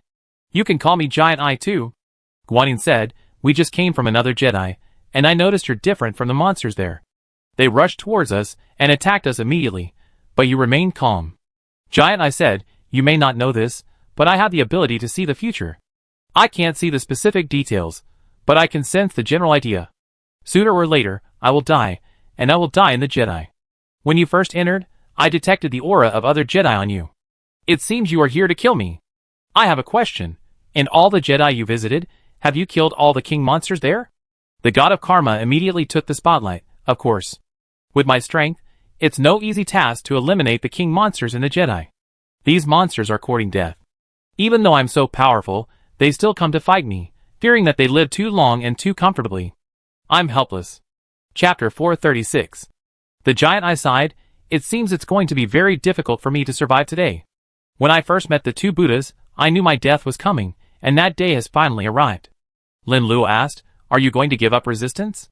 The giant eye hesitated for a moment, then replied, "It's impossible not to resist. Every living being wants to live, and no one wants to die like this. Besides, will you let me go?" Lin Luo said, "I can let you go, but you have to tell me your secret." Before he saw the giant eye, he was ready to devour it, allowing his life level to evolve again. But the giant eye was truly awful. Ever since it appeared, the stench of corpses in the air had intensified. Lin Luo could even imagine roasting the giant eye over flames. The fumes emanating from it were unbearable. Lin Luo felt like vomiting, not to mention eating it. Even smelling it would make him want to vomit. The god of karma always said before that he would devour someone based on appearance. If they were too ugly, if their appearance was too unpleasant, they couldn't be eaten. Lin Luo was disdainful of this, thinking it was good enough to have something to eat. Why was he being so picky? He arrived at the Cursed Mountains and saw the giant eye. He decided that eating food should be considered carefully. No matter how much he hated it, he couldn't possibly choose a creature born from the stench of a decomposing corpse. Lin Luo wanted to trade places with the two Buddhas and give up the Cursed Mountains. He decided to settle for the next best thing and let the giant eye reveal some information before letting it go. The giant eye exclaimed delightedly, "Are you serious? Are you really going to let me go?" The god of karma taunted, "Little Lindsay, the others don't understand your meaning, but I do. Didn't you just say I disliked the food because it was ugly? Now you dislike it yourself, and don't want to eat anything." Lin Luo said, "Shut up. If you say another word, I boil you. Since we're out of food, eating you is just as bad." The god of karma said, "You stingy bastard. Threatening when you can't win an argument? You have no dignity at all. I won't talk to you anymore." Lin Luo said, "There's a price to pay for letting you go. I made it very clear just now. You need to tell me about the powerful creature that died in the Cursed Mountains. Originally, I can't tell you about this. I'm the reincarnation of that powerful creature after its death. Speaking about him is taboo. Speak of him could have dire consequences. My body might rebel." The giant eye stated his problem and continued, "But I can't care less now. You gave me a chance. If I miss it, I deserve to die. I'm ready to tell you everything." The god of karma nodded in satisfaction. The head said, "You're quite sensible, kid. You understand the pros and cons. You should be thankful you're smelly enough and didn't have the chance to pounce right away. Otherwise, you have suffered the same fate as the other king creatures." "Thank you, my lords." Giant Eyes quickly thanked him and made his request. "I have another unsolicited request. I like your help. If you can, I tell you everything I know." The god of karma angrily said, "I just told you to go to work. Why are you going back on your word? We already been very kind to you, yet you're making demands." Giant Eyes quickly said, "I just have an idea. If you disagree, that's fine." Lin Luo said, "Tell us your request. If it's reasonable, we agree." "Thank you, sir." The giant eye stated its request. It feared that after Lin Luo and the other two left, the two Buddhas would arrive. The two Buddhas were not much weaker than Lin Luo and the other two, but far more powerful than the giant eye. By then, the giant eye would escape from Lin Luo and the other two and be killed by the two Buddhas. Lin Luo said, "Don't worry. As long as you tell me everything you know, I will let you go." The giant eye said, "Don't worry, sir. I will tell you everything I know. The powerful creature in the Cursed Mountains is called Devour, a powerful member of the Buddha clan. The two Buddhas are not the origin of the Buddha clan. This being called Devour is the origin of the Buddha clan." Avalokitesvara frowned slightly and said, "Devour, why does this name sound familiar to me?" The god of karma said, "I know that." Lin Luo said, "Devour is the origin god of the Stan nation, right?" He knew a lot about the myths of the Yin nation. Lin Luo's understanding of Stan was limited to its cleanliness and hygiene. Earth's human history can be divided into two categories. One is human history, stretching from ancient times to modern society. Humanity has evolved from ignorance in its early days to a technologically advanced society today. Myths are passed down through the ages. Lin Luo previously believed they were passed down by other races. Later, he learned that the myths were true. Humanity was not as weak as imagined, having once created a powerful era. This era was the human era. surpassing all known eras. The human race on Earth is so weak primarily because it has endured through the passage of eras, and this passage of eras comes at a price. Lin Luo discovered this problem when he reached the epoch. The first generation of humanity was superior to the second generation in every way. For example, Daozu and Mozu were both first-generation humans. The three second-generation ancestors, the Feng, Gongsun, and Jiang families, were not as accomplished as Daozu and Mozu. Even though they worked very hard, they could never compare to Daozu and Mozu. The main reason was the vast difference in divinity between the first and second generations. When Yendi and Huangdi proposed the cross-epoch inheritance, there were many things they could not have anticipated. They anticipated many things, but they did not anticipate the loss of humanity's divinity with each succession. The god of karma couldn't help but boast, "It seems you don't know much. Weren't you always so powerful? Why don't you know now? Hurry up and tell me." Lin Luo said, "If you don't want to talk, then don't. Let others do it." The god of karma angrily said, "You're just trying to sabotage me, aren't you? You're afraid I'd be better than you, so you're deliberately trying to trick me." Lin Luo retorted, "That's not my intention. If you didn't say you didn't want to talk, then forget it. Who said I didn't want to talk? I just despise your ignorance." The god of karma sneered. Lin Luo retorted, "That's the only way you can beat me." The god of karma snorted, "It's better to say I'm superior to you in every way. This is just one of them." Lin Luo was accustomed to the god of karma's routine. He always had to show off in everything he did. He even nicknamed the god of karma Little Yitian. The god of karma was quite dissatisfied. How could Yitian be compared to him? Compared to her, Yitian was nothing. The god of karma thought, how could he possibly be Little Yitian? He must at least be Big Yitian. After all that nonsense, the god of karma stopped pretending and began to speak the truth. The god of karma may appear heartless and erratic, but in reality, he's very cautious in many matters. A pig, after living that long, would evolve into a higher being, let alone the god of karma. The god of karma began to explain his knowledge of Stan's history. In Stan's history, Da Finchen was the creator god, holding a very high position. Lin Luo reasoned that Da Finchen and Shiva were of the same level, belonging to the same race. As for the fact that Shiva existed in the devouring world, but Da Finchen was absent, some unforeseen circumstances might have occurred. Chapter 437. Karma. When I first investigated this, I thought Da Finchen might be dead. After all, when the devouring world descends, many powerful creatures will perish. Even the strongest beings like the ultimate life will die. Da Finchen is likely inferior to Shiva. Shiva is only at the level of a god king, not a powerful being in the devouring world. It's normal for Da Finchen to die. Now it seems that things have exceeded my expectations.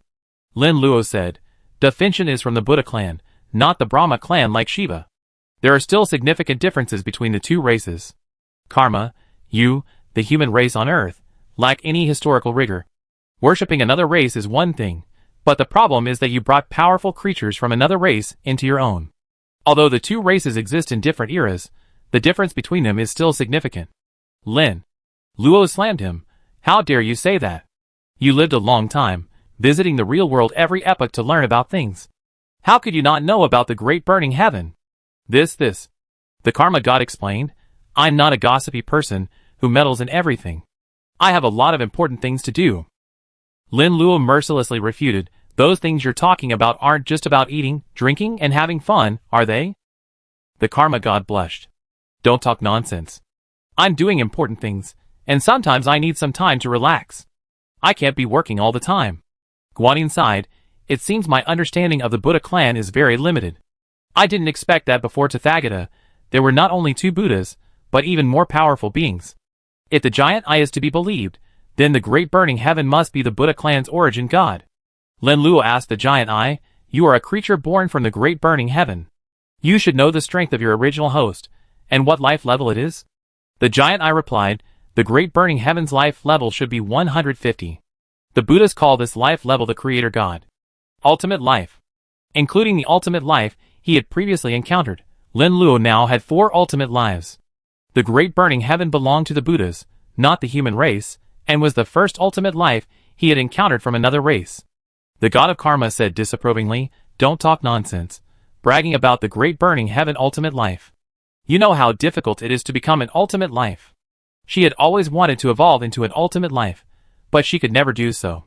If the god of karma had been able to evolve into an ultimate life, her situation wouldn't be so dire. If they were all ultimate lives, the 5 special beings wouldn't have been able to limit her. That's why the god of karma is very sensitive to ultimate lives. The ultimate life she had previously encountered had shown her true power, and she couldn't refute it. But the giant eye, clueless, spoke of the ultimate life form. The god of karma immediately questioned him. The giant eye quickly said, "I'm not exaggerating. If Defintion hadn't evolved into the ultimate life form, someone would have come to snatch his body long ago. By then, the 2 Buddhas would have evolved to the level of God King, and I wouldn't have been born yet." Lin Luo said, "According to your statement, before decay, this corpse was still very powerful, even more powerful than you are now." The giant eye smiled bitterly. "Yes, I haven't inherited Defintion's life force. Not even his corpse. If you were to calculate the ratio, I might have inherited 5% of Defintion's strength. My current level is 146, which is only 5% of Defintion's. Now you should believe what I say. Defintion is an ultimate life form." The god of karma said stubbornly, "I still don't believe that Great Burning Heaven is the ultimate life form unless I see it with my own eyes." "Really? I have no reason to deceive you," said the giant eye. "Whether it's true or not, it's not important. Do you know how Great Burning Heaven died?"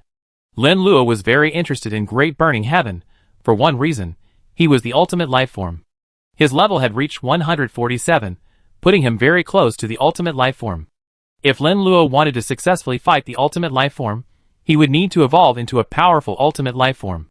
The devouring world possessed 5 special beings. The last time he killed Supreme Heaven, he wasn't at his peak. During the Great Tao era, Supreme Heaven wasn't at its peak, Earth was at its peak. Every time the devouring world connected with the real world, 5 new special beings would appear. Although these 5 special beings were not as powerful as the original, devouring the 5 special beings of Supreme Heaven would bring enormous benefits. The Rune Source God's pig farming plan was similar to that of the other 4 special beings.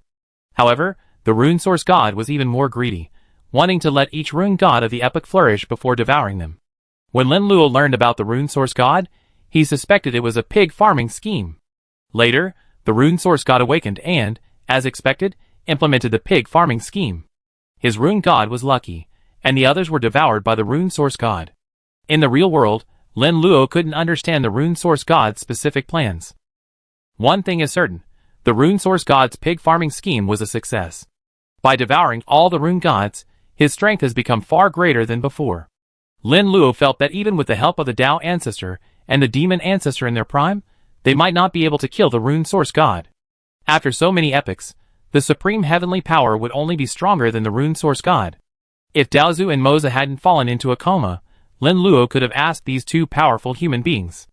Alas, they overused their powers last time and have fallen into a coma, and it's unknown when they will awaken.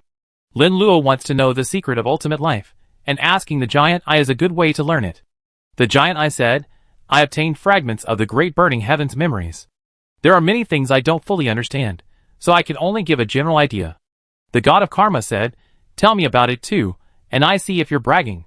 There are many places in my memory, some not in the land of 10,000 Buddhas, but in unfamiliar places," the giant eye said. "A strange place?" Guanyin asked, "Is it possible that the era in which Defintion was born wasn't in the land of 10,000 Buddhas, but in another era?" Lin Luo asked, "Do you mean he smuggled in from the previous era?" Guanyin nodded. "That's very likely.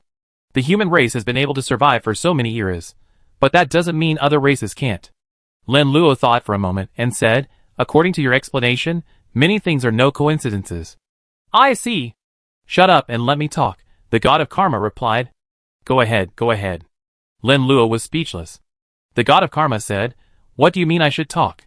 You're making it seem like you know everything if I don't say it. If you don't want to, I can tell you myself." Lin Luo was used to the god of karma. He always deserved a beating. "Don't think I don't know your intentions. You're playing hard to get," the god of karma said disdainfully. Chapter 438. Are you going to tell me or not? If not, I tell you myself. Lin Luo thought he'd find an opportunity to give the god of karma a good beating. This god of karma was the type to stir up trouble, particularly enjoying it. He was as if he'd die if he didn't. The god of karma said, "After careful consideration and analysis, I discovered many discrepancies.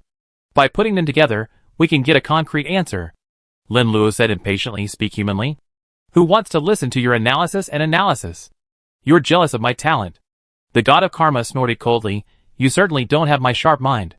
Do you know what I want to do most right now? Lin Luo raised his hand. You have no moral principles at all. You resort to violence when you can't win an argument. The god of karma was furious, but there was nothing he could do. If she provoked Lin Luo, he would probably beat her. The god of karma's strength was limited, and he was no match for Lin Luo. If Lin Luo took action, the god of karma would undoubtedly be defeated. The god of karma stopped his mischief and honestly stated his suspicions. The Stan mythology was not misrepresented. Shiva and Da Finchen were of the same race, living in the same era. In Stan mythology, Da Finchen was known as the eternal saint, possessing immense wisdom. Shiva's desire to devour the world helped him avoid ultimate death. Da Finchen likely saw another way of survival in the human race.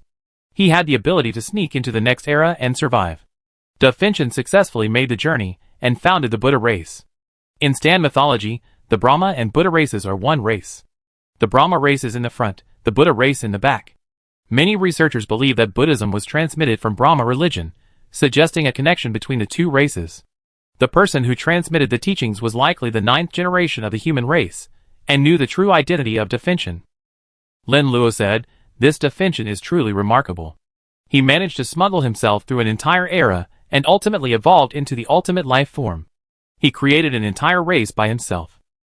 Guanyin asked with concern, "Do you know how Da Finchen died?"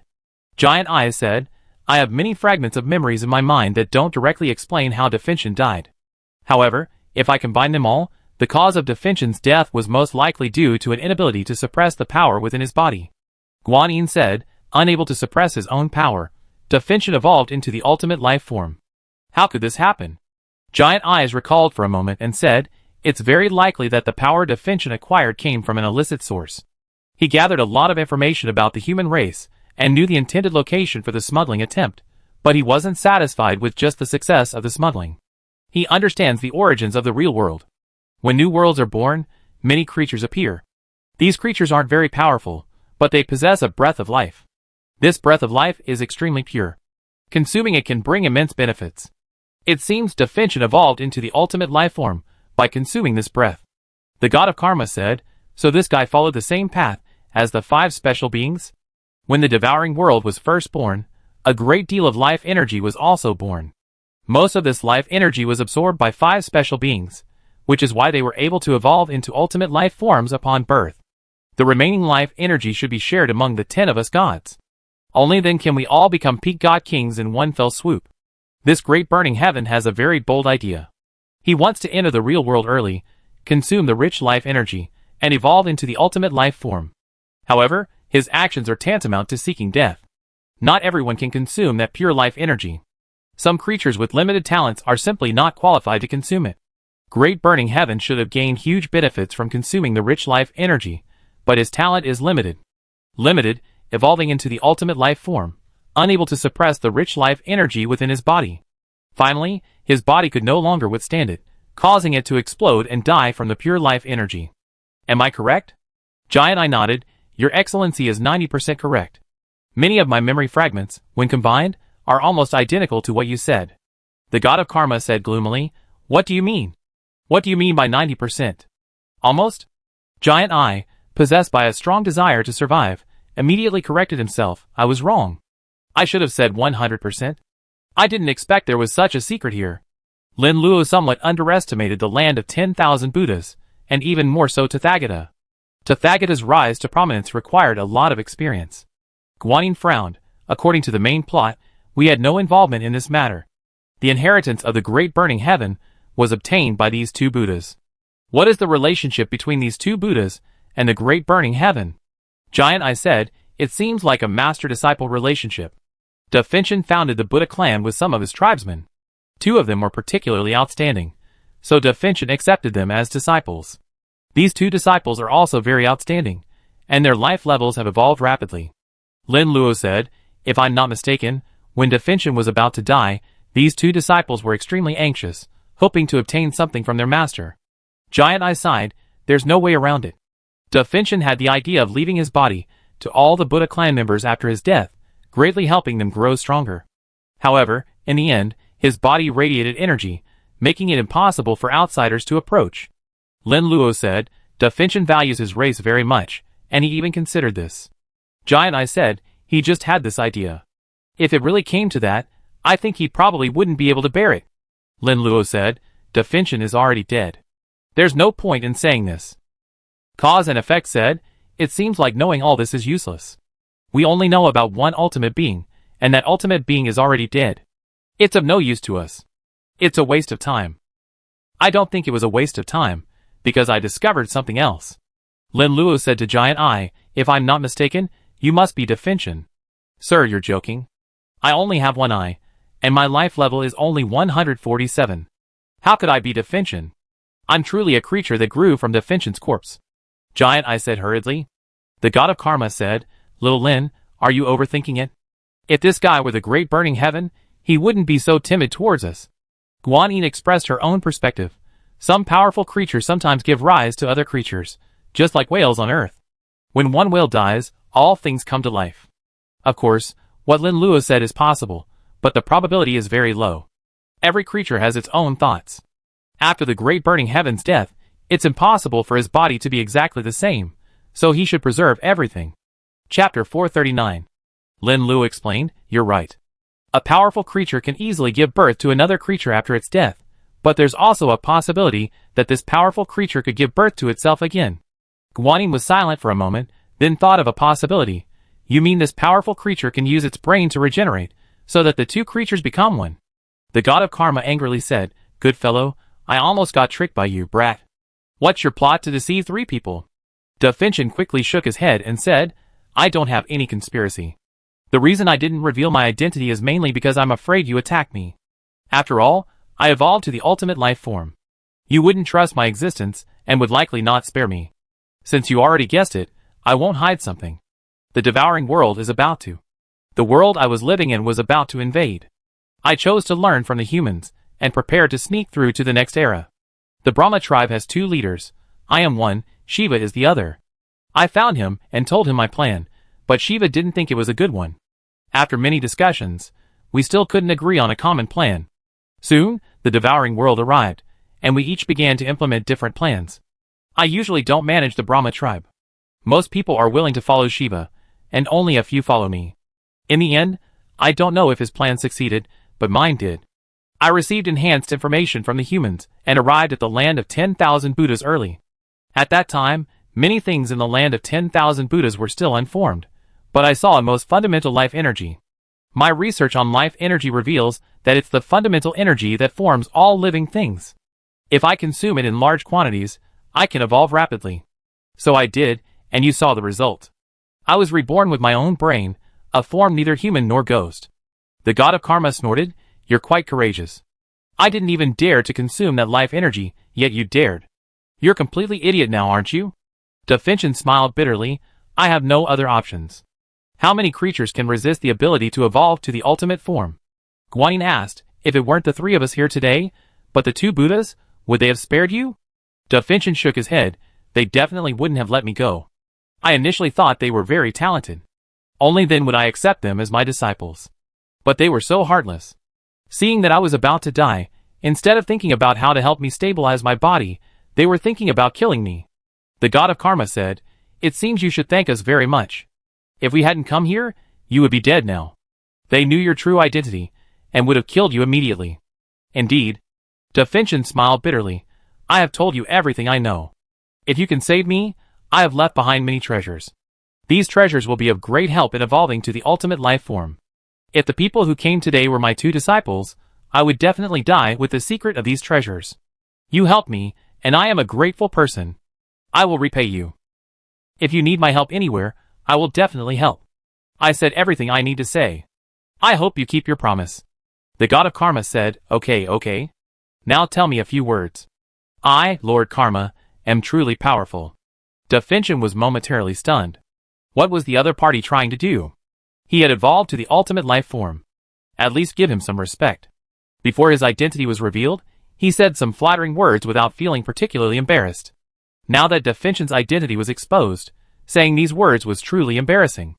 The god of karma feigned anger and said, What's wrong? Are you unhappy? Are you looking down on me? Do you think you're powerful just because you're the ultimate life form, and don't take me seriously? Little Lindsay, quickly kill this guy. He's deliberately approaching us. We can't let him grow again. Definsion's strength wasn't enough to match Lin Luo's. He swallowed the humiliation and said, Lord Karma is the strongest. You're the most powerful. That feels good. The god of Karma breathed a sigh of relief. She treated the great burning heaven before her as one of the 5 special beings, imagining how he would grovel before her. Lin Luo sneered, Look at you like this, it's truly disgraceful. Someone just said a few words to you, and you're so happy. What do you know? The god of Karma seemed to have been stomped on the tail. You haven't experienced what I've gone through, so you really can't feel my pain.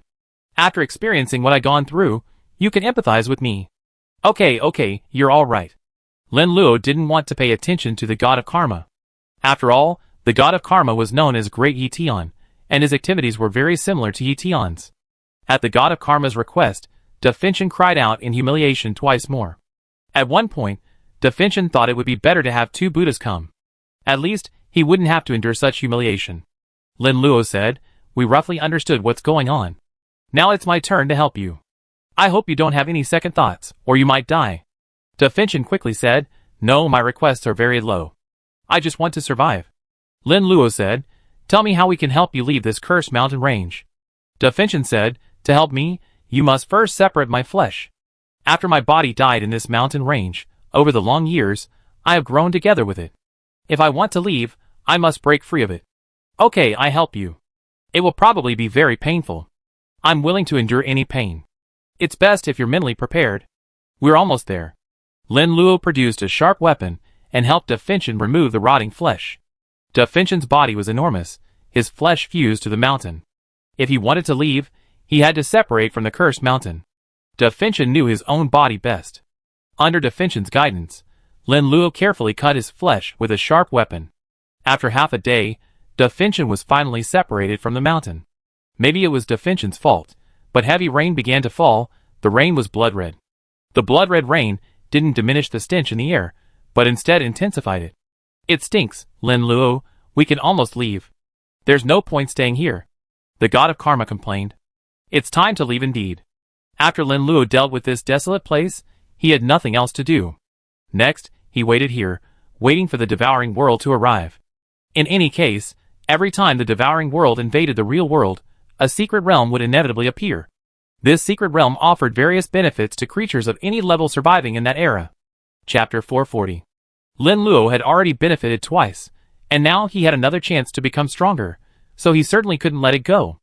The god of Karma said smugly, Honestly, Lin Luo, you have to thank me. If I hadn't brought you here earlier, you wouldn't have had this free time to rest properly. Lin Luo had just freed Definsion when he immediately had the urge to kill the god of Karma. As expected, creatures with Yetion's attributes were highly hated. Lin Luo angrily said, I'm thinking of killing you now. How about you kill me, and let me have some peace of mind? The god of Karma immediately distanced himself from Lin Luo and said, Don't overthink it, kid. I won't let you think what I think. Most of Definsion's body had been removed, leaving only one eye, and it no longer resembled a Buddha. Lin Luo helped it remove the rotting flesh, enduring immense pain. For most of the day, he couldn't utter a single word.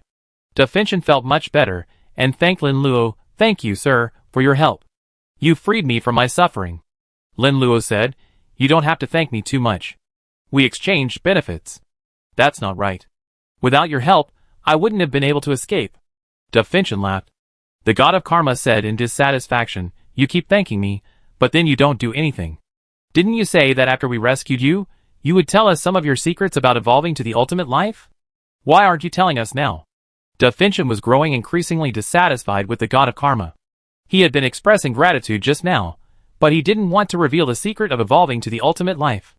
Now that the god of Karma had pointed it out to him, Definsion couldn't keep quiet. Definsion had just freed himself from his own corpse, and was no match for Lin Luo. If he chose to flee, he would likely end up dead. After weighing the pros and cons, he decided it was best to speak out. Lin Luo said coldly, I just saved you. You're not going to turn against me now, are you? No, I do what I promised. Not only will the Lord not let me off, I won't let myself off either, Definsion said hurriedly. Lin Luo said, It's best if you know. There are some things I don't want you to lie to me about. I mark you. If I find out you lied to me, if the secrets you told me aren't true, you know the consequences. Definsion said, That won't happen. You saved me. I'm a man who repays your kindness, and won't do anything unwise. The god of karma said, "It's best if you know. Those who deceived us are already dead." Of course. Definchen quickly agreed. When he sensed his physical strength was about to fail, he made a series of advanced preparations. Definchen hid many treasures in a palace, hidden in a dangerous location. This dangerous area lacked powerful creatures, but rather contained a terrifying magnetic field. Ordinary creatures entering the magnetic field could not withstand the powerful force, and many suffered complete ruptures. Some powerful creatures were reluctant to enter, believing the place was too desolate. According to the normal development of the land of 10,000 Buddhas, this place would be filled with life, and many powerful creatures would be born in the future, along with abundant vegetation. It would surely prosper. In order to evolve to the ultimate form, Definchen devoured the life force of this place, rendering it barren. Definchen revealed the specific location. "I take you there next." Lin Luo nodded. "We go and confirm that you're not lying, and you can leave now." "Thank you, sir." Definchen thanked him, feeling incredibly excited. He had been trapped in the cursed mountains for a long time, having tried many methods, none of which had succeeded. Definchen had given up and prepared to die. As soon as the two Buddhas arrived, he was practically doomed. Unexpectedly, there was a turnaround. It wasn't the two Buddhas who arrived, but 3 others. These 3 people softened and chose to let him go. Even better, the male humans helped him separate from his own body. Definchen had long wanted to separate from his body, but had never been able to do so. Unable to do so himself, he could only seek help from outsiders. The requirements for assistance were quite high. The level needed was to be at the peak of the Divine King realm, or at least level 140. In the land of 10,000 Buddhas, only 2 Buddhas could help Definchen. Definchen knew his 2 disciples well. They were both ungrateful.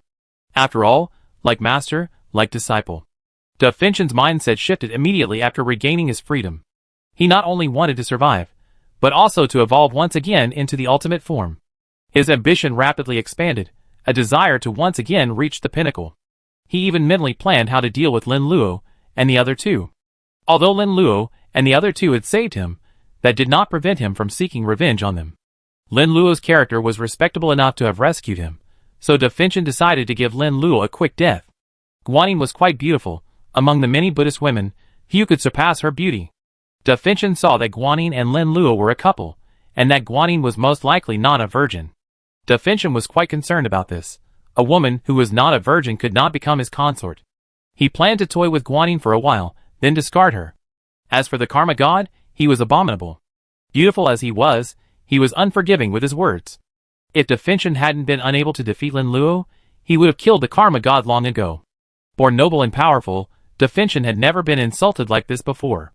Even when Shiva was at his peak, he had to be polite to him. When had Definchen ever been insulted like this? He was furious. The god of karma, sensing something, asked, "Why are you looking at me like that? Did I just go too far with you, and you're resentful of me? There are things you can talk about directly. I'm quite obedient." "Sir, you misunderstood," Definchen argued. "I find you look quite remarkable. I have a sense of déjà vu." The god of karma smiled. "It seems you have discerning eyes. You notice something different about me. Tell me what's different." Definchen was speechless. After a moment's thought, he said, "Sir, it must be related to the devouring world. It seems you, the one-eyed one, are quite clever. I'm from the devouring world, much more powerful than that little Lindsay. Did you know that I'm one of the 10 native gods of the devouring world?" The god of karma boasted. Definchen said, "I was told you were different. You're indeed born into an extraordinary world. Your birthplace is much better than mine. The devouring world is a powerful world." "Of course I should." The god of karma became interested and began to elaborate on his own affairs. Definchen became a devoted listener, listening to the god of karma's narration.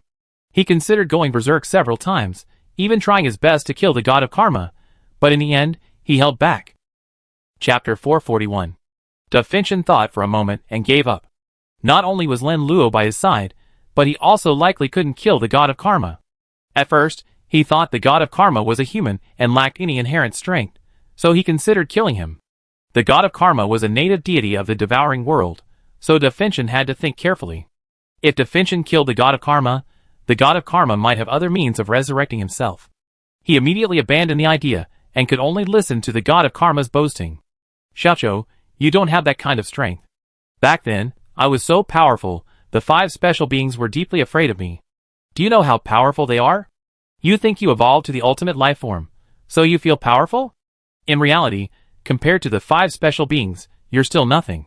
They possess terrifyingly powerful strength, able to suppress their own strength. Unlike you, who are so weak, it's a miracle you're still alive. I've seen 8 ultimate life forms, and you can't even compare to them. You're simply too weak in front of them. The god of karma kept talking non-stop, mostly praising himself, a few times disparaging Definchen. She had many similarities with Yetion, but also some differences. The difference was that the god of karma loved to give nicknames, and Lin Luo was called Little Lindsay. Definchen had a foul odor, so the god of karma unceremoniously called him Xiao Chou. Definchen was furious. He had never suffered such an insult before. In the past, people of all races were extremely respectful to him. Those who disrespected him, Great Burning Heaven, had essentially been eliminated by him. The god of karma said, "Don't think you're powerful just because you evolved to ultimate life. In fact, you're still very weak. It's basically impossible for you to evolve to ultimate life again. You have much to learn from me. Do you understand?" Great Burning Heaven suppressed his anger and said, "Your Excellency is right. I do have much to learn from you." The god of karma said with satisfaction, "I'm very pleased that you understand this. I have some requests. For example, I call you Xiao Chou, and that name suits you. From now on, change your name. Great Burning Heaven sounds too unpleasant. Just call you Xiao Chou from now on." Great Burning Heaven clenched his fists, his face turning ashen. But he quickly recovered. He had endured for so long. If he gave up now, all his patience would be wasted. Definchen, upon noticing something was amiss with the god of karma, immediately said, "Thank you, sir, for the name." The god of karma said with satisfaction, "I thought you didn't like it, and I was considering a new one. But it seems I don't need to, since you still like it. It seems I'm quite skilled in naming." Indeed, Definchen agreed. After another hour of agonizing, the 4 of them arrived at their destination. Lin Luo and the other 2 found many treasures in the palace, including the corpses of several powerful creatures. Definchen used a special method to refrigerate the corpses, so even after such a long period of storage, there was no sign of decay or bacterial growth. The god of karma, gazing at the numerous corpses, drooled, "Cooking these powerful creatures will surely be delicious." Definchen forced a smile and said, "My lords, I'm not lying, am I? I do have many hidden treasures here." He felt his heart bleed. This palace had been specially prepared, reserved for him. Definchen had always known about his physical condition, and had explored many methods, ultimately choosing to regenerate in his own body. Although his strength would be significantly reduced after rebirth, it was still better than death. The god of karma said with satisfaction, "You done well in this regard. I want to commend you. Why don't you follow me from now on? You won't end up like this." Definchen was completely devastated. After all, he had evolved to the ultimate life form. Even if what the god of karma had said was true, he was still only a peak god king, a far cry from the ultimate life form. Definchen couldn't tolerate being looked down upon by someone weaker than himself. The god of karma noticed something was amiss with Definchen. "Do you think I'm unqualified?" Definchen quickly replied, "How could I possibly think you're unqualified? Your Excellency invited me because you think highly of me." The god of karma said, "That's more like it. Let me tell you, if you miss this opportunity, you never see it again. I'm willing to let you follow me, because I think highly of you."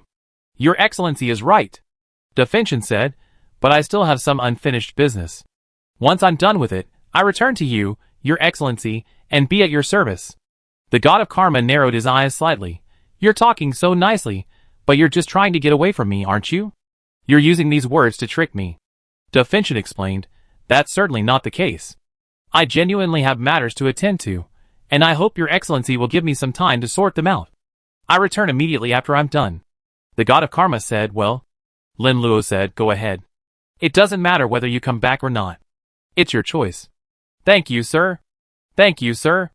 Definchen, fearing Lin Luo and the others would regret their actions, chose to flee. The god of karma angrily said, "Lin Luo, what are you doing? This guy is plotting something. Can't you see?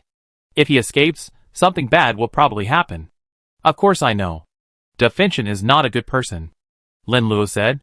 Guanyin frowned slightly and said, "I feel like Definchen's eyes are quite aggressive. The way he looked at me just now, I felt like he had malicious intent." Lin Luo said, "He seemed like a different person after emerging from the cursed forest. At first, he was very humble, his eyes were quite sincere, but after he emerged from the cursed forest, Definchen may have thought about his past as the ultimate life form, and his personality immediately changed. He doesn't want to submit to us, and wants to turn things around. He even refused to give us the reward he promised us. After much deliberation, Devour reluctantly handed it over. If he hadn't been unable to defeat me, he would have probably attacked us already. It would have been a story of the farmer and the snake. Guanyin said. It seems people really do change. This guy is clearly someone who can only share adversity, not prosperity. Lin Luo nodded and said, Devour is indeed that kind of person. The next time he meets us, he'd be an enemy, not a friend. We don't need to be cautious. We can just attack him directly. The god of karma rebuked him. You knew all that, yet you let him go? You should have just killed him. Lin Luo asked, Let me ask you a question. What benefit do you gain by killing Devour? The god of karma said, It seems like there really isn't any benefit. Even though you separated him from the body, he still stinks, and would be inedible even if grilled. That's enough. It's better to just let him go, Lin Luo said. Chapter 442. Kaori, something's not right. If this guy isn't lying, he was an ultimate being in his lifetime. His current strength isn't great, but he'd likely recover in the future. Then he'd definitely come and retaliate against us. Lin Luo, you don't have to worry about that.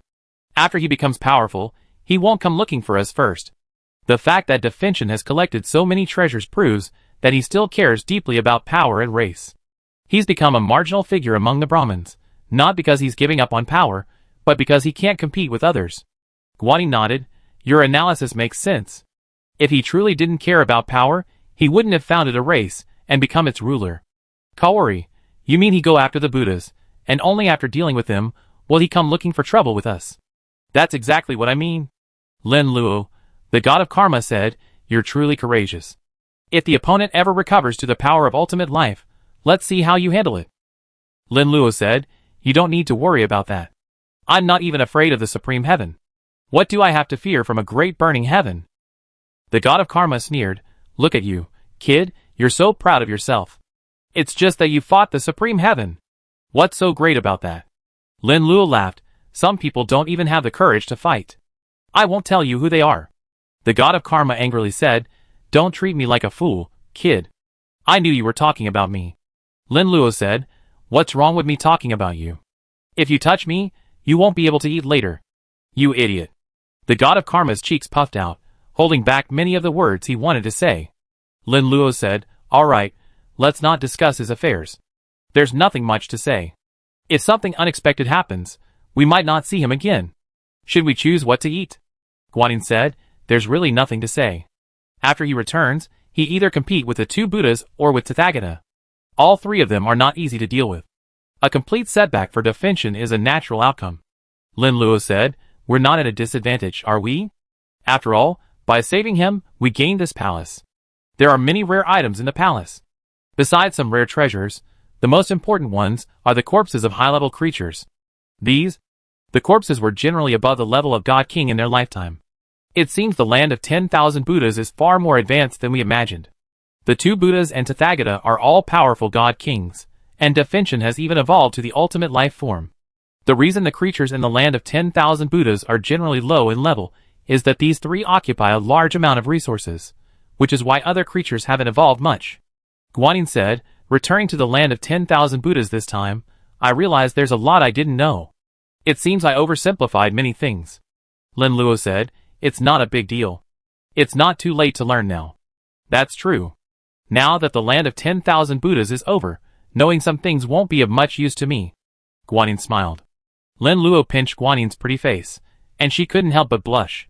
When the two tried to take the next step, the god of karma expressed displeasure. Don't you see anyone's here? You just said we were eating, and you two are showing off your affection. I haven't even eaten yet, and you already stuffed me with your dog food. You don't get to choose.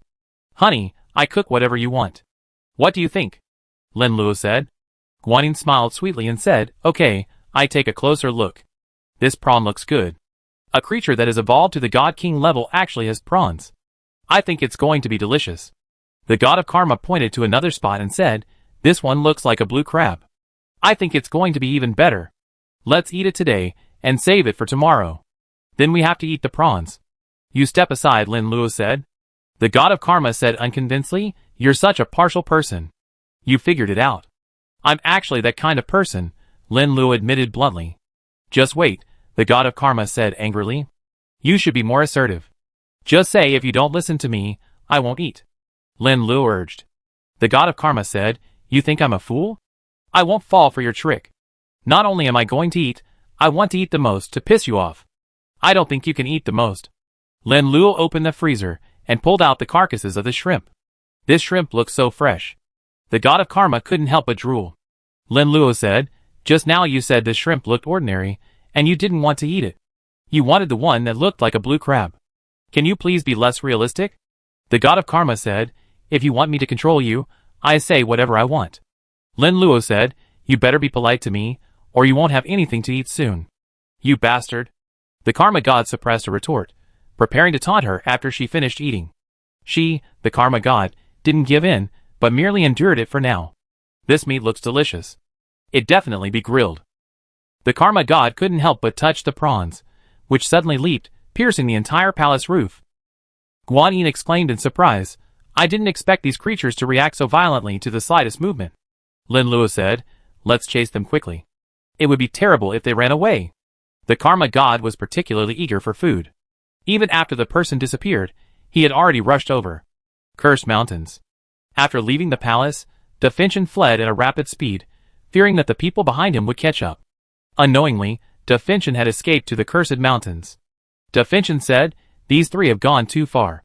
They stole my things without a word of thanks, and even tried to threaten me. What a shame! They were all meant for me, and now they all fallen into their hands. If his own strength hadn't been lacking, he would have charged forward and fought tooth and nail. When my level reaches ultimate life, I will definitely seek revenge. I remembered these three. I will devour you all. Da Finchin said angrily. He planned to recover in the Cursed Mountains before heading elsewhere to devour. To recover, Da Finchin needed to devour enough food. The Cursed Mountains weren't safe either. The two Buddhas might come looking for him, but he had nowhere else to go, so he stayed here for the time being. Da Finchin wasn't afraid of any danger. Now that he was free of his restraints, escape would be easy. After a few days of recuperation, his body had almost fully recovered.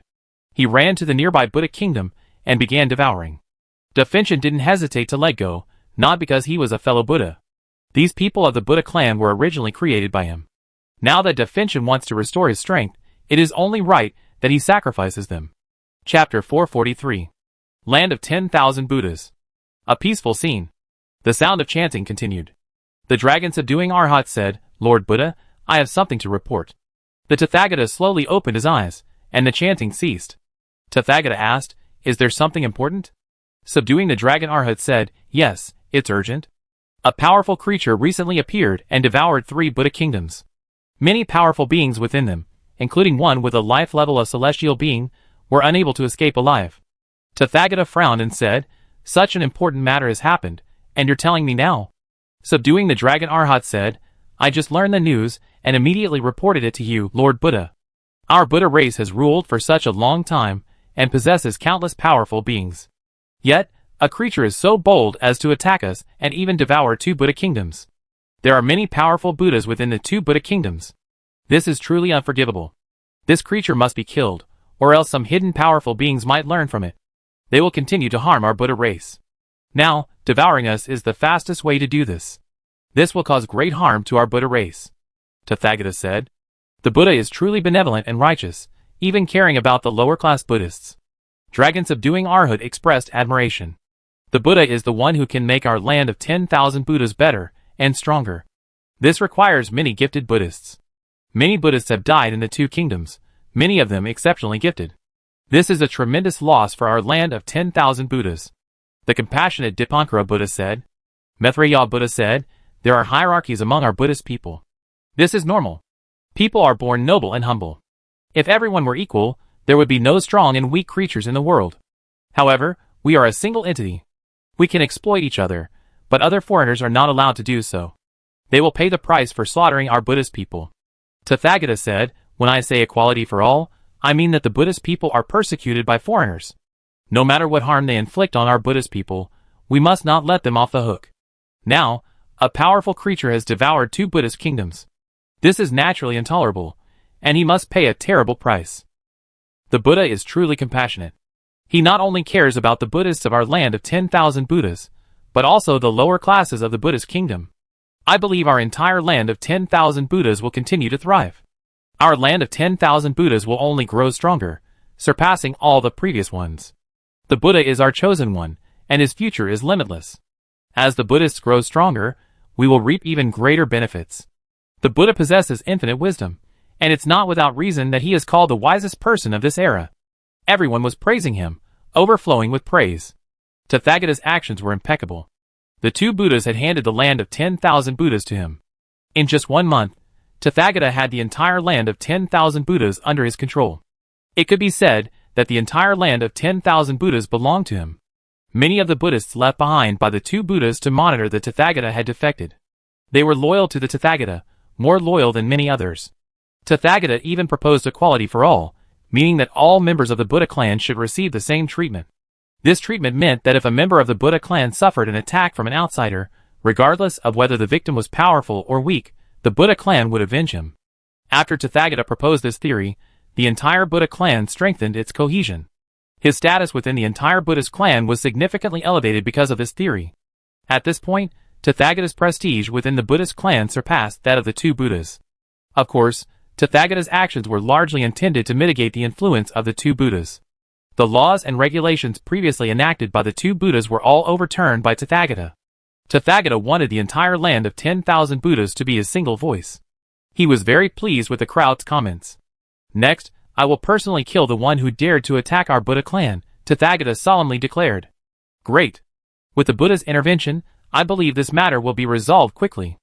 No matter how powerful the other party is, they will never be a match for the Buddha. Whoever kills our Buddhas will pay a heavy price. We Buddhas will never tolerate harm from other creatures. Soon, the murderer will be dead. The great Buddha is invincible. No one can stand against him. The crowd cheered, their confidence in the Tathagata overflowing. The Tathagata instructed the other Buddhas to continue chanting, and called over Dipankara Buddha and Maitreya Buddha. The two Buddhas were emanations of the Tathagata. They could guess many things without the Tathagata having to tell them. Dancing Lantern Buddha said, "You called us over because this matter is difficult to resolve and requires our help." Maitreya Buddha asked doubtfully, "There are still some hidden and powerful beings in this era. Are these hidden and powerful beings no less powerful than our two Buddhas?" Tathagata nodded and said, "According to my prediction, this is very likely. That's why I'm calling you two over. We work together to resolve this and prevent any accidents." Randing Buddha said, "You are the embodiment of wisdom. We too are far less intelligent than you. Since you say it's necessary for you to join us, then let's do it together to prevent any accidents." Maitreya Buddha asked, "Do you want to find a reason?" Tathagata shook his head and said, "No. The entire 10,000 Buddhas are now completely under my control. What's the point of you two leaving? There's no need to deliberately suspect them, they won't. Besides, no one would have thought that I, a being barely even at the level of a god, could have two powerful clones. And these two powerful clones are at the level of gods, and have long since joined the land of 10,000 Buddhas." Maitreya Buddha smiled and said, "No. Not only are these fools in the land of 10,000 Buddhas unaware, but even the two Buddhas themselves are unaware. They think they've chosen an easily controllable puppet, but they don't realize that this was all part of our plan." Rendang Ancient Buddha said, "The two Buddhas are incredibly clever. They gave us this opportunity. I wonder if this newly emerged powerful creature is related to a certain creature." Maitreya Buddha asked, "Is it possible that it's related to the human race?" Tathagata said, "It's possible, but there are other races involved. After all, the land of 10,000 Buddhas also has powerful creatures. It's not just the human race that's powerful, the celestial demon race is also very powerful. Back when the human race didn't arrive, the celestial demon race was the first to compete with us." Rendang Ancient Buddha said, "I heard a legend that the celestial demon race was the first race of this era in the land of 10,000 Buddhas. The celestial demon race is the native race of this era, while the Buddhas and humans are both outsiders." Chapter 444. Maitreya Buddha said, "I don't believe that our Buddha race originated from the previous era. This era is ours.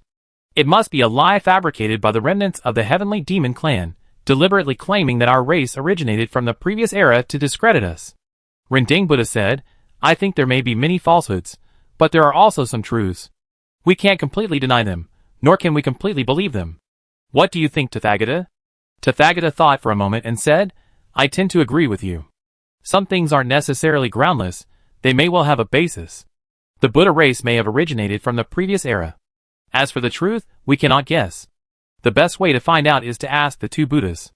Maitreya Buddha said, we can learn from the remnants of the human race and the heavenly demon clan. That's possible. The Tathagata said, the remnants of these two races are difficult to find. Honestly, I don't think this is a big deal. We now control the entire era, and other races pose no threat to us. We are not as complex as we imagine. Even if we aren't, so what? It won't change anything anyway. Maitreya Buddha said, countless races have appeared throughout the era, and now only ours remains. This speaks volumes about our superiority. Other races simply cannot compare. Randing Buddha said, that's true. Ours is indeed far superior to other races. There's nothing much to discuss here. Our most important task now is to deal with this powerful creature that suddenly appeared. Okay.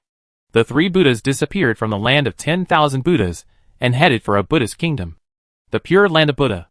The Buddha clan possesses over 100 Buddha realms, with the Pure Land of Buddha ranking among the top 3.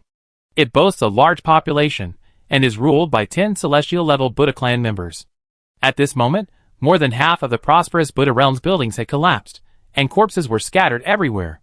A ferocious-looking Buddha clan member, over 10,000 meters tall and weighing over 1,000 tons, with 4 heads and 6 arms, appeared. He grasped a smaller Buddha clan member in his arms, and, ignoring the clan member's pleas for mercy, devoured him whole. Da Finchin bit down hard, ignoring the clan member's screams, blood pouring from his mouth. He ate with great satisfaction. He hadn't eaten so well in a long time. Da Finchin rested for a while in the Cursed Mountains before beginning to devour the surrounding Buddha realms. At first, he didn't dare to devour the larger Buddha realms. His strength hadn't fully recovered, and it would have been difficult to kill a celestial-level being without using his trump card. Da Finchin's rank had returned to celestial level, and he immediately set his sights on a powerful Buddha realm. The most powerful member of the Buddha clan within the Buddha kingdom had reached the rank of a mid-level celestial god. With his immense power, Da Finchin didn't even take the mid-level celestial god seriously. In less than an hour, the pure Buddha kingdom was conquered. Da Finchin bound the 10 celestial gods, preparing to enjoy their food. Sir, please spare my life. We are all members of the Buddha clan. Why are you devouring us? If you let me go, I grant any request. Yes, we are all members of the Buddha clan. If you have anything to say, please speak politely. There's no need to confront us head-on. If you need food, I can find it for you. Sir, I believe you are strong enough. We celestial beings wouldn't be enough for you. I know a place with many powerful creatures where you can find food. The remaining 9 god-level Buddhas trembled violently at the sight of their companions being devoured, begging frantically. Da Finchin said leisurely, since you 9 are begging me for mercy, I will give you 9 a chance. This chance is, do you know who I am? As long as you reveal my identity, I will spare your life. The 9 Buddhas were all stunned, completely unaware of the being before them. Until the powerful creature before them hadn't attacked the pure Buddha kingdom, they had assumed it was a powerful creature from another race. Although the Buddhas ruled the entire epoch, some were bound to slip through the net. What no one expected was that this powerful creature was a Buddha, and had devoured several Buddha kingdoms. It's true that sometimes one's own race is the most cruel to its own. Answer me. Da Finchin pointed at someone at random. I know you must be very powerful. You've been living in seclusion in some Buddhist kingdom, and only recently reappeared. I feel you're more suitable to be the leader of the Buddha clan than the 2 Buddhas and that Tathagata. The bound Buddha clan member had a fierce desire to survive. You said so much, but you really don't know. What's the point of all this nonsense? Please spare me. Da Finchin ignored the screams of the food in his hand, and swallowed it whole. As he continued to chew, the food let out even more agonizing cries. Next, it's your turn. Da Finchin questioned the remaining Buddha clan members, demanding their identities. Without exception, none of the 8 Buddha clan members knew. Da Finchin showed no mercy, devouring the Buddha clan members one by one. My 2 good disciples are truly capable. They minimized my influence. Many Buddhists don't even know about me. It's as if I've been forgotten. Da Finchin was furious, believing all his contributions had been erased. He vented his anger by devouring the last person and said, you too, just wait. When my strength recovers, I find you wherever you hide and devour you all. Da Finchin ate the last person and burped. I didn't expect this powerful creature wasn't from the Sky Demon clan, much less the human clan, but from our Buddhist clan. A voice came from behind him. Behind him was a handsome, slender Buddhist. Da Finchin sneered, how daring. Didn't you see I just devoured 10 God-level Buddha Kingdom members? And yet, you still charge forward? Are you courting death? Tathagata said, it's said that all living beings suffer. How can I remain immune?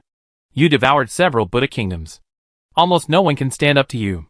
If I don't take action, no one will be able to stop you. The entire Buddha race will be doomed. Da Finchen sneered, it seems you're quite compassionate.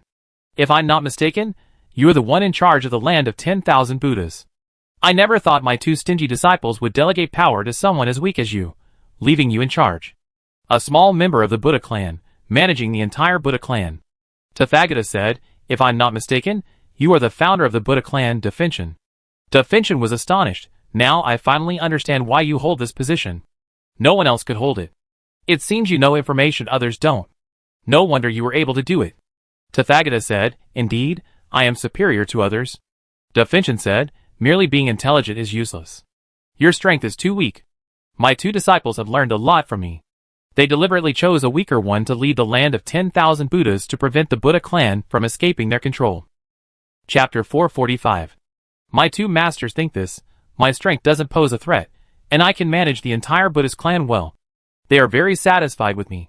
Tao Lai nodded. Da Finchen said with interest, it seems you are quite self-aware. You give me a strange feeling. I feel you are very smart, but also quite stupid. Smart because you know a lot about me, but stupid because you insisted on rushing over to die, knowing you might die. Tao Lai said calmly, Senior, is there a possibility that I am not afraid of you when I come before you? Da Finchen sneered, you mean you have a trump card? With these trump cards, you are not afraid of me at all. Tao Lai said, it seems you are not stupid, Senior. Da Finchen's face turned cold, you are the disciple of 2 traitors, and I am their master. According to seniority, you should call me Grandmaster, and you call me Master. How disrespectful, Tao Lai said, you misunderstood. While I'm nominally their apprentice, we don't actually have a master-disciple relationship. I achieved my current level of life through my own efforts. Da Finchen said, indeed, my 2 apprentices have been suspicious since childhood. They don't even trust me, the master who raised them, let alone you. Tao Lai said, I wonder where my 2 masters have gone. Da Finchen said, do you want them to come and protect you? Tao Lai shook his head and said, you misunderstood me. I don't need anyone to protect me. I'm more than capable on my own. I think you're quite worried about my 2 masters' presence. If they show up, you likely die here. From our conversation just now, I noticed you have irreconcilable differences. The moment you meet, you definitely fight. It's a fight to the death. Da Finchen said coldly, I just said you were smart, and you're really getting cocky. Sometimes being too smart isn't good. You need to know when to say something, and when not to say something. And you're so confident in your own strength, I don't even know where your confidence stems from. You're just a celestial god, what's so impressive about that? Tathagata said calmly, Senior, try me, and you see how powerful I am. Okay. Da Finchen could no longer hold back, and attacked Tathagata. He had been talking and not attacking because he wanted to see if the 2 traitors were there. If they were, Da Finchen would have chosen to flee. By the time Da Finchen could no longer suppress his own strength, the 2 traitors had already reached the level of a mid-level god king. Too much time had passed, and the 2 traitorous disciples' strength had skyrocketed again, likely reaching peak divine king status. Da Finchen devoured 3 Buddhist kingdoms, devouring billions of creatures, but his strength hadn't fully recovered. The power he could now wield was probably divine king level, around level 122. Due to his previous evolution to ultimate life, he was considerably stronger than creatures of the same level. Since Senior wishes to attack, I will have no choice but to accompany you. Tathagata no longer concealed his level, skyrocketing to Divine King level 123, 1 level higher than Da Finchen. It seems I underestimated you. I didn't expect you to have reached Divine King status, yet you were able to conceal it. My 2 traitorous disciples probably didn't know your true strength. If they knew your level was 123, they would never have supported you in ruling the land of 10,000 Buddhas. The disdain faded from Da Finchen's eyes, and he began to take him seriously. The opponent was a celestial god. No matter how talented he was, he could never be his match. The gap between the celestial gods and the divine kings was too vast to be bridged by talent alone. Da Finchen believed that in one battle, he would crush the opponent. The Tathagata had displayed a level of 123, 1 level higher than him. This forced Da Finchen to take the Tathagata seriously, treating him as a formidable opponent. The Tathagata said, "You are correct. If I were to reveal my true strength and be discovered by them, I would never be able to rule the entire land of 10,000 Buddhas. 2 of them might even attack me and kill me. Definchen said, it seems you are still quite clear-headed. From the first moment I saw you, I felt you were very intelligent. Now I realize that my judgment was correct. You are far more intelligent than the average person. Do you still want to fight? The Tathagata revealed his true form, 2 heads and 4 arms covered in ferocious muscle, radiating a golden light. He moved slightly, his muscles bulging with terrifying strength. Definchen smiled and said, anyone who's wise shouldn't fight. We're both equally powerful. Even a fight to the death wouldn't end well, and we have the same enemy. Tathagata nodded and said, I think so. If I hadn't demonstrated my true strength, you might have thought I wasn't even qualified to negotiate. Now that I revealed my true power, I should be qualified. Definchen said, then we can discuss cooperation? Of course. Tathagata withdrew his own power and began to negotiate with Definchen. The 2 Buddhas were powerful but narrow-minded, and would not tolerate any threat from within the Buddha clan. Over the past long period, many gifted Buddhas had evolved to the peak level of celestial gods, just one step away from becoming a divine king. These Buddhas, unable to reach the divine king level, mysteriously vanished. The reason for their disappearance was obvious: the 2 Buddhas. Tathagata and Definchen nearly came to blows, but they reconciled and began chatting and laughing. As for the destruction of the Pure Land Buddha Kingdom, neither of them paid any attention, acting as if it had never happened. In the eyes of these 2 powerful beings, the death of the weak was nothing to be pitied. Definchen said, you said my 2 traitors were supposed to be supporting you in controlling the land of 10,000 Buddhas, giving you time to deal with the 6 forbidden areas. But they suddenly vanished. Tathagata said, originally, I wanted to have someone follow my 2 masters. As you know, they're incredibly cunning. If I were caught, it would be disastrous, so I didn't. Then one day, the person who was supervising me told me they had important matters to attend to, and would be gone for a long time. He asked him to monitor me closely, and notify me if anything urgent happened. Definchen said, I know they suddenly changed their plans. He informed Tathagata of the 3 mysterious figures who had appeared. Tathagata frowned and said, these 3 mysterious figures are truly remarkable. They were able to scare my 2 masters into abandoning a forbidden area. Definchen nodded, indeed, they are truly remarkable. I have to thank them. If it had been your 2 masters, I would have been dead. Chapter 446. Definchen concealed some information, especially the humiliation he suffered at the hands of the god of karma. After all, he had once evolved into the god of creation, the most powerful being of the Buddha clan, a figure no one had surpassed to this day. Before the god of karma, he was no different from a dog, suffering all kinds of insults. Definchen did not fully trust Tathagata. Their partnership was only temporary, a partnership that could shatter at any moment. Once their common enemy died, they would become enemies. Tathagata asked, you know so much, you can't imagine what they might do. Definchen shook his head and said, I've been in the cursed forest for too long. I've forgotten a lot, and I don't know what happened to these 2 people. Tathagata said, the 2 Buddhas have disappeared, and we know nothing about it. This is very disadvantageous to us. Definchen nodded and said, we need to know something, otherwise we will be in a very vulnerable position. Suddenly, a strange phenomenon occurred in the sky. Wind and clouds swirled, and huge vortexes appeared. The 2 Buddhists paused their conversation and briefly gazed toward the sky. Tathagata frowned and said, this energy fluctuation is immense, surpassing that of a god king. This is the first time I've seen such a powerful energy fluctuation. Definchen looked up at the sky, his eyes wide. Bad memories flooded his mind, and the familiar fear returned. Tathagata asked, Senior, you should know what's happening, right? Definchen replied, this feeling is very familiar to me. It's likely the arrival of the devouring world. The devouring world is a virtual world that absorbs energy from the real world and destroys it, Tathagata said. Definchen said, yes, that world. I didn't expect it to arrive so quickly. I thought it would take a long time, but it's even faster than I anticipated. Tathagata said, do you think it's possible?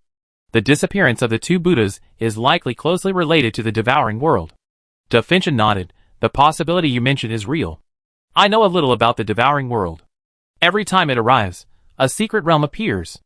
Inside, there are many powerful creatures. We devour powerful creatures in the secret realm, and then we can gain feedback upon exiting. Tathagata's eyes lit up. Definchen nodded, the secret realm has this effect.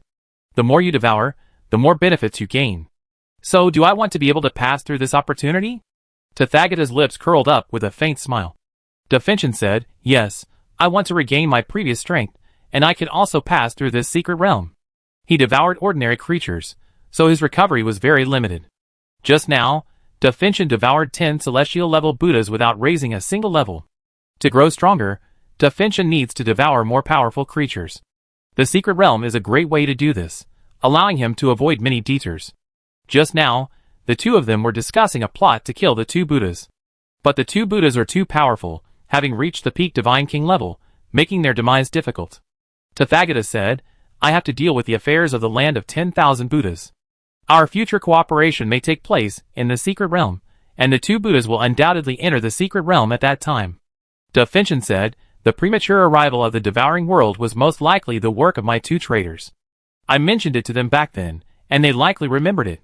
Regardless of whether they were responsible, this is beneficial to everyone. The resources of the land of 10,000 Buddhas in this era have been depleted. If we want to evolve further, we must find another path. Tathagata was a man of great ambition, not content with evolving to the level of a god king. The arrival of the devouring world, destroying the entire era, was not a disaster in his eyes, but an opportunity. Defintion said, it seems your ideas differ from mine. I have a method that will allow us to fully enjoy the secret realm, and then safely journey to the next era. Tathagata said, are you talking about sneaking into the next era? Defintion said, yes. We discussed this later. Let's prepare to head to the secret realm now. Tathagata was concerned about Defintion, fearing he might plot against him. As for the choice of entering the devouring world or sneaking into the next era, Tathagata needed to think carefully.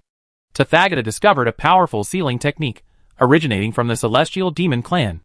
The Celestial Demon Clan is a powerful and ancient race, and at their peak, they even possessed a divine king of life-level beings. A hidden place. Kundi Buddha excitedly exclaimed, success. Finally, success. It seems our choice was right. Thanks to our prayers, the devouring world has arrived prematurely, and we will reap immense benefits. Jain Buddha smiled, let us wait patiently. We will soon reach our next level. Two beams of light descended from the sky, enveloping the two Buddhas. The two Buddhas rapidly absorbed the energy, their levels increasing from 148 to 149.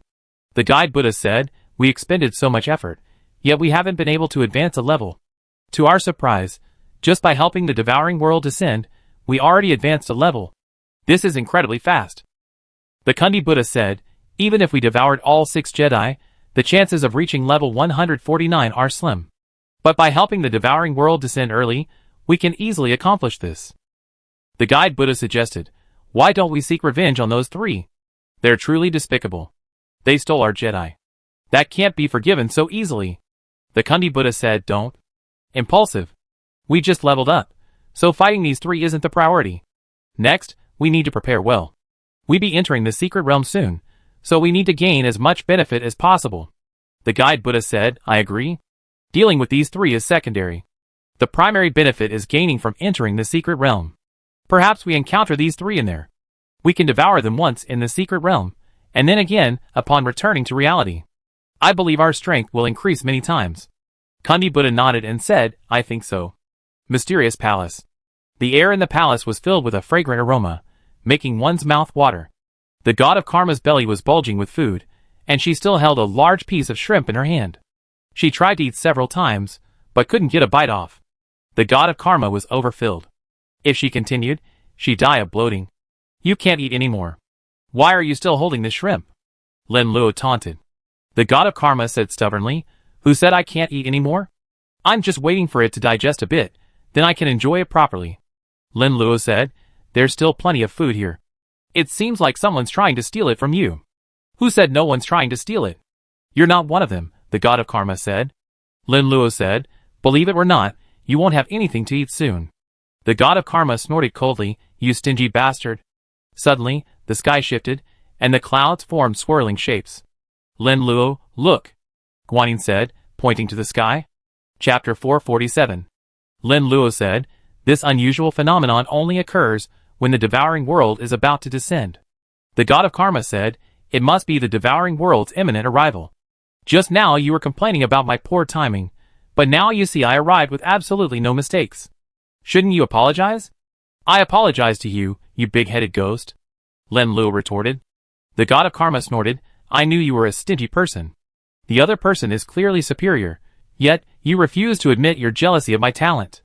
Shut up, you big Etion, Lin Luo said. I'm not going to talk to you anymore. Anyway, I'm feeling hungry now, and I need a good bite. The god of karma picked up the shrimp and began to nibble. Guanyin asked, I remember the devouring world descending later, but now it seems much earlier. What could have happened in between? Lin Luo pondered for a moment and said, You said the devouring world's early arrival might be related to the two Buddhas. Guanyin said, It's very likely. We seized the Buddha's precious resources. If they want to evolve, they definitely need another way. Making the devouring world descend earlier might be a good way. Lin Luo nodded and said, You make sense. The devouring world's early arrival is most likely the work of the two Buddhas. Guanyin said, Our presence has altered the entire timeline. Everything the two Buddhas were supposed to do has changed. Lin Luo smiled and said, It seems we're drifting further and further from the main topic. We originally came here to study the Buddha, but now we're studying others.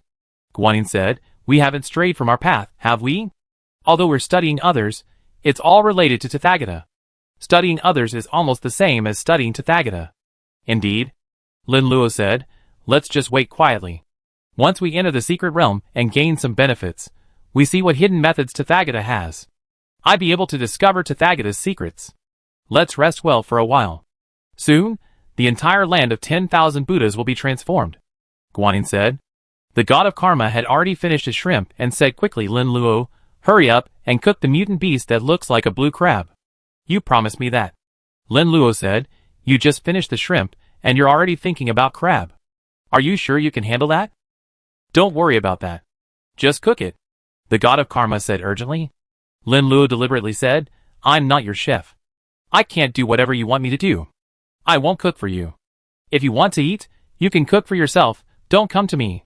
The god of karma, hands on his hips, angrily said, If I could cook, I would have done it long ago, and you wouldn't be needed. Then that's none of my business.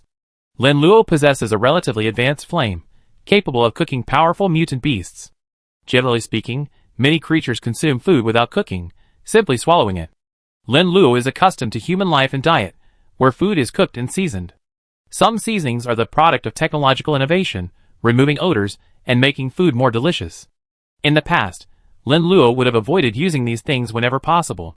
Now that Lin Luo had evolved into a higher being, this bit of technology and ruthlessness had no effect at all. Cooked food tastes much better than raw food. After eating it a few times, the god of karma became quite demanding. Guanyin advised, I think it's better to wait a little longer. If you cook it now, you won't be able to eat it. After all, you're already full. No, I'm really hungry. The god of karma said stubbornly.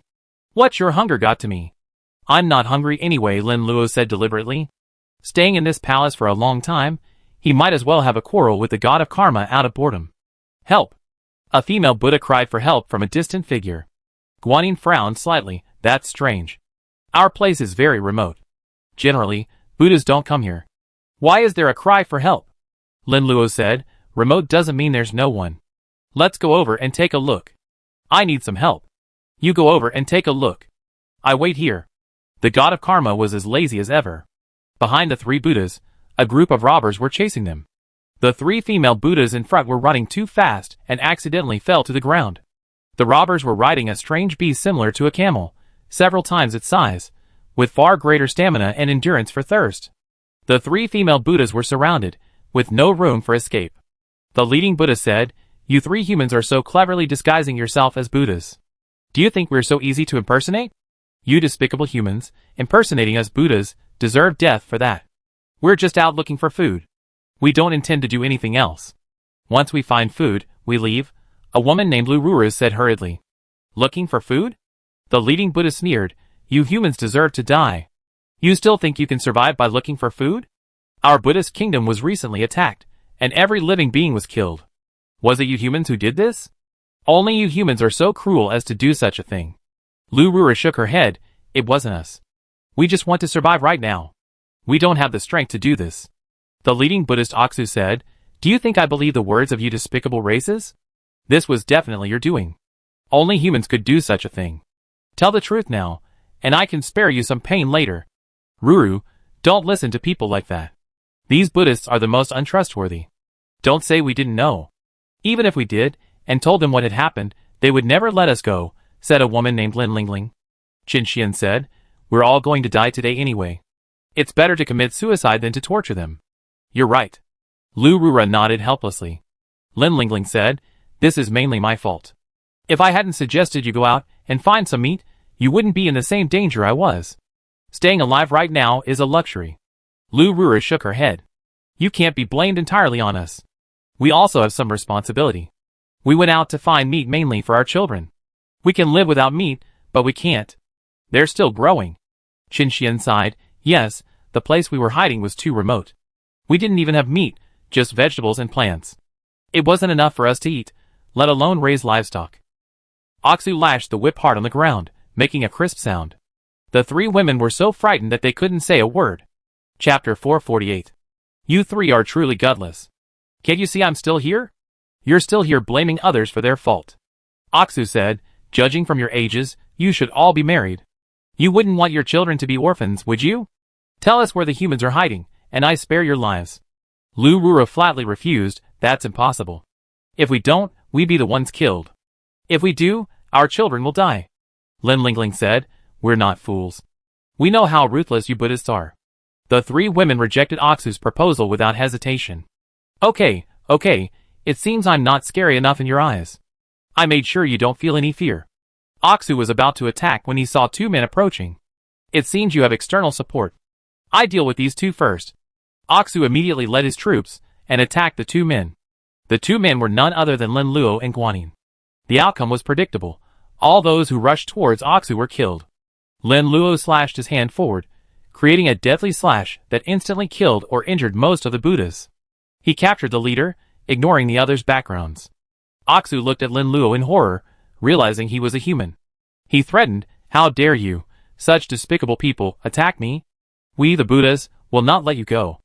Lin Luo said coldly, you are truly audacious. Two Buddhas wouldn't dare say such words in front of me, yet you dare to speak like this. Aksu immediately said, if you're so powerful, please let me go. I inform the strongest of my clan. Lin Luo said coldly, do you think I'm a fool?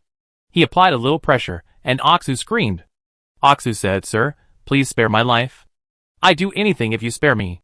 As arrogant as he had been just now, he was now as humble as ever.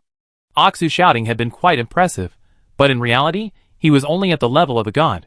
Lin Luo was at the peak of the God King level, so it would be easy for him to crush Aksu. After releasing Defintion, he had been curious about what would happen to the Buddha clan. As Aksu happened to be a member of the Buddha clan, he should know. Aksu quickly said, a lot of unrest has been going on lately. A powerful being of unknown rank entered the two Buddha realms and began devouring them crazily, devouring billions of lives within. Guanyin frowned slightly and said, this great burning heaven is truly insane. I thought he'd devour another race after escaping, but I didn't expect his first choice would be the Buddhas. Lin Luo said, that's perfectly normal. This great burning heaven clearly isn't a good person. Yourself in this world shouldn't have suffered any harm, right? Guanyin shook her head. Probably not. I grew up in the land of 10,000 Buddhas, where Tathagata resides. He's likely already at the level of a divine king, considering his two clones were already peak celestial gods long ago. Lin Luo nodded. That makes sense. I also believe there's a possibility that the great burning heaven may have collaborated with the Buddha, Tathagata. Their current enemies are the two Buddhas. Guanyin said, the possibility of cooperation is very high. Both are cunning and shrewd. Tathagata may be young, but his meticulousness is no less than that of Defintion, and in some ways, he may even be smarter. And Defintion has a very fatal problem. This problem is that he initially devoured ordinary Buddhas, relying on numbers to enrich his own power. Once he reaches the level of God King, ordinary Buddhas will be useless. He will need powerful creatures. Then, the two will inevitably give up fighting and cooperate. Lin Luo said, a lot of things have changed. Our arrival has added an unstable factor, Defintion. Guanyin said, originally, Defintion was killed by the two Buddhas, but now we have accidentally saved him. Well, your role is over. Lin Luo threw Aksu aside, not caring whether he lived or died. In his eyes, Aksu was no different from an ant. Ants are too small, and no matter how powerful they are, they cannot threaten Lin Luo. If Aksu doesn't dwell on revenge, he live longer. If he pursues revenge, it will only hasten his own demise. Lin Luo and Guanyin approached the three women. Seeing them approach, Their complexions didn't brighten, but instead paled. Sometimes, the most cruel are often their own kind. The three women didn't feel they were out of danger, they were likely still in it. Lin Lingling thanked them. Thank you, sir, for your help. Without you, we would have been in grave danger today, and most likely dead. Lu Ru'er said, yes, thank you very much. Lin Luo asked, are you humans from this era? Yes, Lu Ru'er nodded. I heard some of your conversation just now. All three of you are married, Lin Luo asked. Lu Ru'er nodded, we are married, but if your excellency requires us, we can also marry. Sister Chen Xian is unmarried, and I hope your excellency will spare her. Due to the high mortality rate among humans, many people rarely reach the age of 20. This causes many humans to have children early, and their organs mature prematurely, allowing them to marry and have children more quickly. Lin Luo glanced at Guanyin and coughed twice to ease the awkwardness. You misunderstood me. I wanted you to take me to the humans. I want to know some information. After the devouring world invaded the land of 10,000 Buddhas, a corresponding secret realm appeared, just as the game world appeared when Earth was invaded. The land of 10,000 Buddhas was not as technologically advanced, so there would be no game world. Earth's situation is rather unique. Unable to evolve its own life, it can only gain extraordinary power through technological advancement. If Earth's native life possessed sufficient divine power and continued to evolve, it might prioritize its own evolution over technology. Another crucial point, Lin Luo and Guanyin aren't from this era, this is a parallel world. Guanyin returned to her original world, but she didn't sense the special secret realm formed by the devouring world. If Lin Luo and the other two want to enter the secret realm, they need the help of someone from this era. Buddha people are difficult to find, so he believes humans are more reliable. Well? Lu Ru'er hesitated. Chen Xian asked, can I ask your level? Lu Ru'er quickly replied, Chen Xian, don't act recklessly. If Lin Luo could easily kill a Buddhist bandit leader, it would be easy for him to kill the three of them. She was afraid that Chen Xian's words would provoke Lin Luo, and that he would become enraged and kill them all. Lin Lingling hurriedly said, boss, don't be angry. Chen Xian is the youngest of the three of us. She hasn't married or had children yet, so she doesn't understand many things and might be a bit abrupt in her words. Lin Luo said, that's okay. It's important to ask for details about things like this. I also want to explain my strength, so you can quickly lead me to the hidden human realm. He abandoned his human form and transformed into a powerful dragon. Chapter 449. Under the sun. A giant dragon covered in blue scales appeared before them. The sunlight shone upon it, emitting a dazzling blue glow. Lin Lingling exclaimed in surprise, was that person human? How could he transform into a giant dragon? This dragon is truly enormous.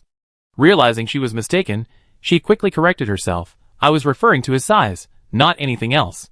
Chen Xian explained in amazement, how enormous. The life force emanating from this person is even more powerful than that of the clan leader. Lu Ru'er said, it seems we encountered a powerful member of our clan. Lin Lingling said in disbelief, yes, he should be one of ours. The dragon clan has always been very powerful. They are so arrogant that they would never transform into us. Even if a dragon were to transform into a human, there would be a noticeable difference, the twin horns on their head. This person doesn't have them, meaning he could have originally been a human and later acquired dragon blood, resulting in this appearance. Chen Xian said, you two sisters are truly knowledgeable. I don't even know these things. Lu Ru'er smiled, it's normal that you don't know these things. After all, you're still very young. Lin Luo transformed into a human and looked at the three people before him. Chen Xian asked weakly, boss, what level are you? Lin Luo said, my level is 147. 147? What exactly is that? Chen Xian was completely stunned. In his eyes, level 80 was already very high. Lu Ru'er reacted faster. Above level 120 is God King level. Level 147 is the peak God King, very close to the ultimate life form. Almost, Lin Luo said. Chen Xian quickly knelt down. Big brother, as a fellow tribesman, can you please help us? Our lives are truly miserable. Forget about evolving. Even daily food is a struggle. Please help us. Lu Ru'er quickly helped Chen Xian up and said, don't be unreasonable. Chen Xian said, Sister Lu, our lives are too miserable right now. We don't need an outsider to destroy us. Our living environment could starve us to death. We finally found a powerful fellow tribesman. If we don't ask him for help now, who else can help us? This is our chance. You have a point. Lu Ru'er sighed, and quickly knelt down before Lin Luo. Seeing her two companions kneel, Lin Lingling followed suit. Lu Ruru said, I know our request is excessive, but we hope Big Brother will intervene, at least to keep us alive.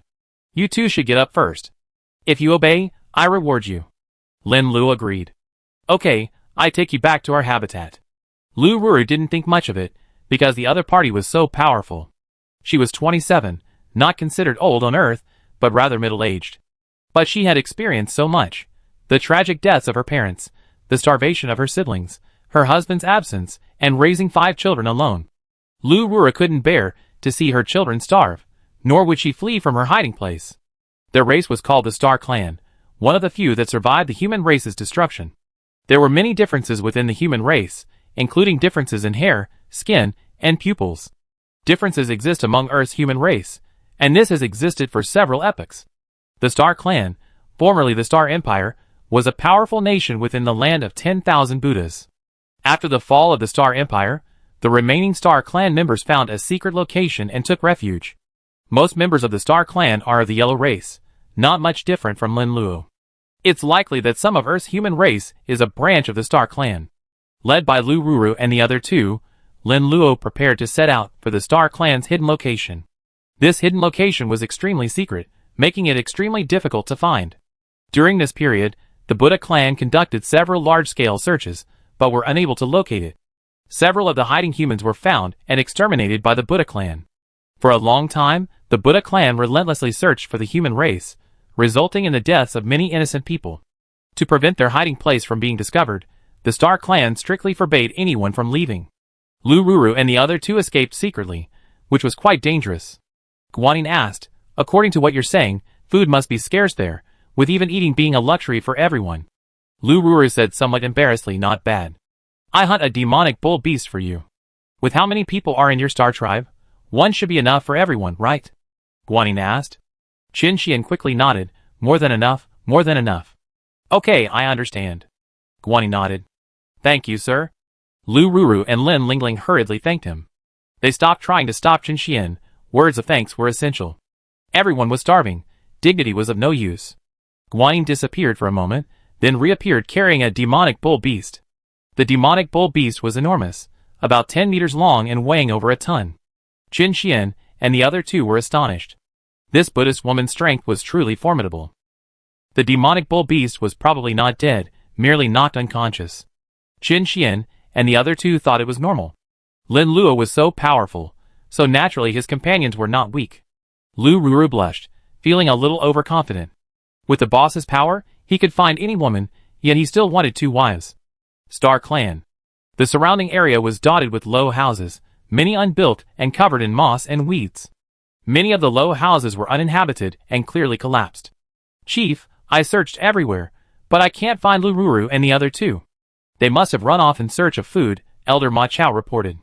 Clan leader Lu Chengbo said anxiously, they don't know there have been many Buddhist bandits in this desert lately. If they encounter them, it's very difficult for them to survive. Second Elder Sun Wu asked, Clan leader, is there a possibility they might be caught and reveal our location? Lu Chengbo said, nonsense. You have to trust our people. They would rather die than reveal our location. We still have to have that trust. Third Elder Li Su said, in fact, if we were discovered, it might be a relief. Living like this is really hard. We eat one meal, and have no idea when we eat the next. Sun Wu sighed, we can't be so naive. If we all think that way, the entire clan won't be able to survive. Lu Chengbo said, those of us who are higher in the biological hierarchy should endure hunger a little longer, and save food for the children. If they don't eat, they starve to death, and we can still starve for a while. That's the only way. The crowd didn't feel any better, instead, they felt even more miserable. Because the Star Tribe really didn't have enough food, the food they saved was not enough to feed the children, and many children had starved to death due to lack of food. Chapter 450. Chief! Chief! Lu Ruru and the other two are back. A male tribesman hurried over. Lu Chengbo breathed a sigh of relief. I'm glad Ruru is back safely. My brother entrusted his daughter to me, and asked me to take good care of her. I finally lived up to her promise. But they brought 2 people back with them? The male tribesman continued. Sun Wu's face darkened. Could it be that they brought 2 members of the Buddha clan? It seems our Star Clan's path is coming to an end. Li Su said sadly, human nature is truly the most unpredictable thing. Ma Chao sighed, Although we haven't eaten in ages since we were born, our demise is a blessing, but it's truly unbearable. Sun Wu said, who wouldn't? When I think of my fallen family, I want to fight them to the death. Lu Chonghua consoled the group. This is my fault. I failed to save my niece. Chief, don't be so pessimistic. The two people Sister Rura brought back weren't all from the Buddha clan. One is human, and the other is a female Buddha clan member. Buddha clan women are all subservient to this human. The members hurriedly explained. Is this true? Sun Wu was momentarily confused. Really? Tribe member Li Xiong said happily. They also brought a massive demon bull beast, probably weighing over 10 tons, with a lot of meat on it. Now that this person has prepared the meat for us, we all be able to eat it soon. Lu Chonghua asked in surprise, are you serious? They brought me food? Li Xiong said, they came with good intentions. You don't need to worry too much. There's no point in saying more. Let's go out and take a look. Okay. Lu Chonghua led the three elders outside. Everyone was busy boiling water, preparing to begin slaughtering the demon bull beast. The demon bull beast was enormous, a dominant force in the desert, with few natural enemies. From birth, demon bull beasts were generally leveled, somewhere in the 20s. After reaching adulthood, demon bull beasts could reach god level. With further development, they could even reach celestial godhood. The demon bull beast was enormous, possessing sharp fangs. It was a powerful omnivore with a violent nature, and was extremely aggressive towards all creatures. It consumed a vast amount of food every day, practically eating every day. Thankfully, the demon bull beast's reproduction rate was slow, giving birth roughly once every 10 years. The mortality rate of young demon bull beasts was extremely high. Neither the monsters nor the humans in the desert wanted the demon bull beast to survive. Once a demon bull beast reached adulthood, it would be a disaster for the entire desert. Supplies are scarce in the desert, and yet the demon bull beast eats so much. Sun Wu exclaimed in surprise, after all this time, I only heard of juvenile demon bull beasts being killed. I never seen an adult one die. This demon bull beast looks to be at least true god level. Ma Chao smiled bitterly. Before coming here, I thought we could fight back if the enemy turned against us. Now it seems unnecessary. Even with our combined strength, we're no match for this demon bull beast. Li Su said, I see the demon bull beast isn't seriously damaged. This means it was easily defeated. It didn't take a long battle to kill it. If the three of us had joined forces, we could have easily defeated it. Lu Chonghua said, seeing this demonic bull beast, we should be mentally prepared and be careful in everything we do. We must not anger these two masters. Our deaths are a minor matter. We must not lead to the destruction of the entire Star Clan. The four of them came before Lin Luo. Having seen the demonic bull beast before, and knowing its formidable strength, they took the lead in introducing themselves. Lu Chonghua said, Greetings, two seniors. Your presence in our Star Clan is truly a great honor. It just so happens that I have a favor to ask of you, and my help isn't in vain. Lin Luo didn't waste any words. Lu Chonghua said, okay. The masters are so kind to our entire Star Clan that they brought some food. Whatever you request, just let me know. I do my best to fulfill it as long as I can. Okay, I tour your Star Clan. No need to make any other arrangements. I need to leave soon. Lin Luo had the palace left behind by Defension, which was well equipped for daily living. He wanted to enter the secret realm of the devouring world, but that would take some time, not immediately. Lin Luo didn't need to stay in the Star Clan and burden them. My lord, please enjoy yourselves. I do whatever you ask for immediately, Lu Chonghua said hurriedly. You don't need to pay undue attention to me, and I don't want anyone to draw unnecessary attention to me. Just focus on preparing the food. Lin Luo took Guanyin on a tour of the Star Clan. The architecture of the Star Clan bore many similarities to that of the ancient Yin Kingdom, and some areas incorporated a great deal of advanced technology. Technology isn't a difficult task for highly intelligent races. Even if they're not very dedicated, they can still develop a wealth of advanced technologies. The Star Clan shares many similarities with the ancient Yin Kingdom, which also proves this point. It's highly likely that the Star Clan are the ancestors of the Yin people, and their legacy has been passed down through generations. The human race's history spans a vast expanse, spanning countless powerful eras. Lin Luo saw many planting areas, many of which employed high-tech aids, but the results weren't very good. This is because the Star Clan's soil is too poor, making it difficult for plants to grow. Guanyin sighed, no wonder when I first arrived, I saw so many Terrans emaciated from hunger. The land here is barren, making it difficult to grow food. Lin Luo said, it seems those three weren't lying. If they hadn't gone out to find food, most of the Star Tribe would have starved to death. Guanyin said, "It's a good thing we brought food with us. This demonic bull beast should be enough to keep them fed for a while." "It should be enough," Lin Luo nodded. After Lu Chumbwa finished speaking with Lin Luo, he immediately went to his niece to inquire about the matter. Lu Ru'er told Lu Chumbwa everything she knew. Lu Chumbwa was stunned and a little skeptical. Lu Ru'er repeated her story, and finally, Lu Chumbwa was convinced. Li Su asked, "Where did this high-level creature come from? Does our human race possess such a powerful being? If so, we shouldn't be here." Lu Chumbwa shook his head. "I don't know. We should probably refrain from asking about many things. Knowing more isn't always better. Sometimes, knowing nothing is best." "The clan leader is right." Ma Chao agreed. "This leader is too powerful. Killing us would be like crushing an ant.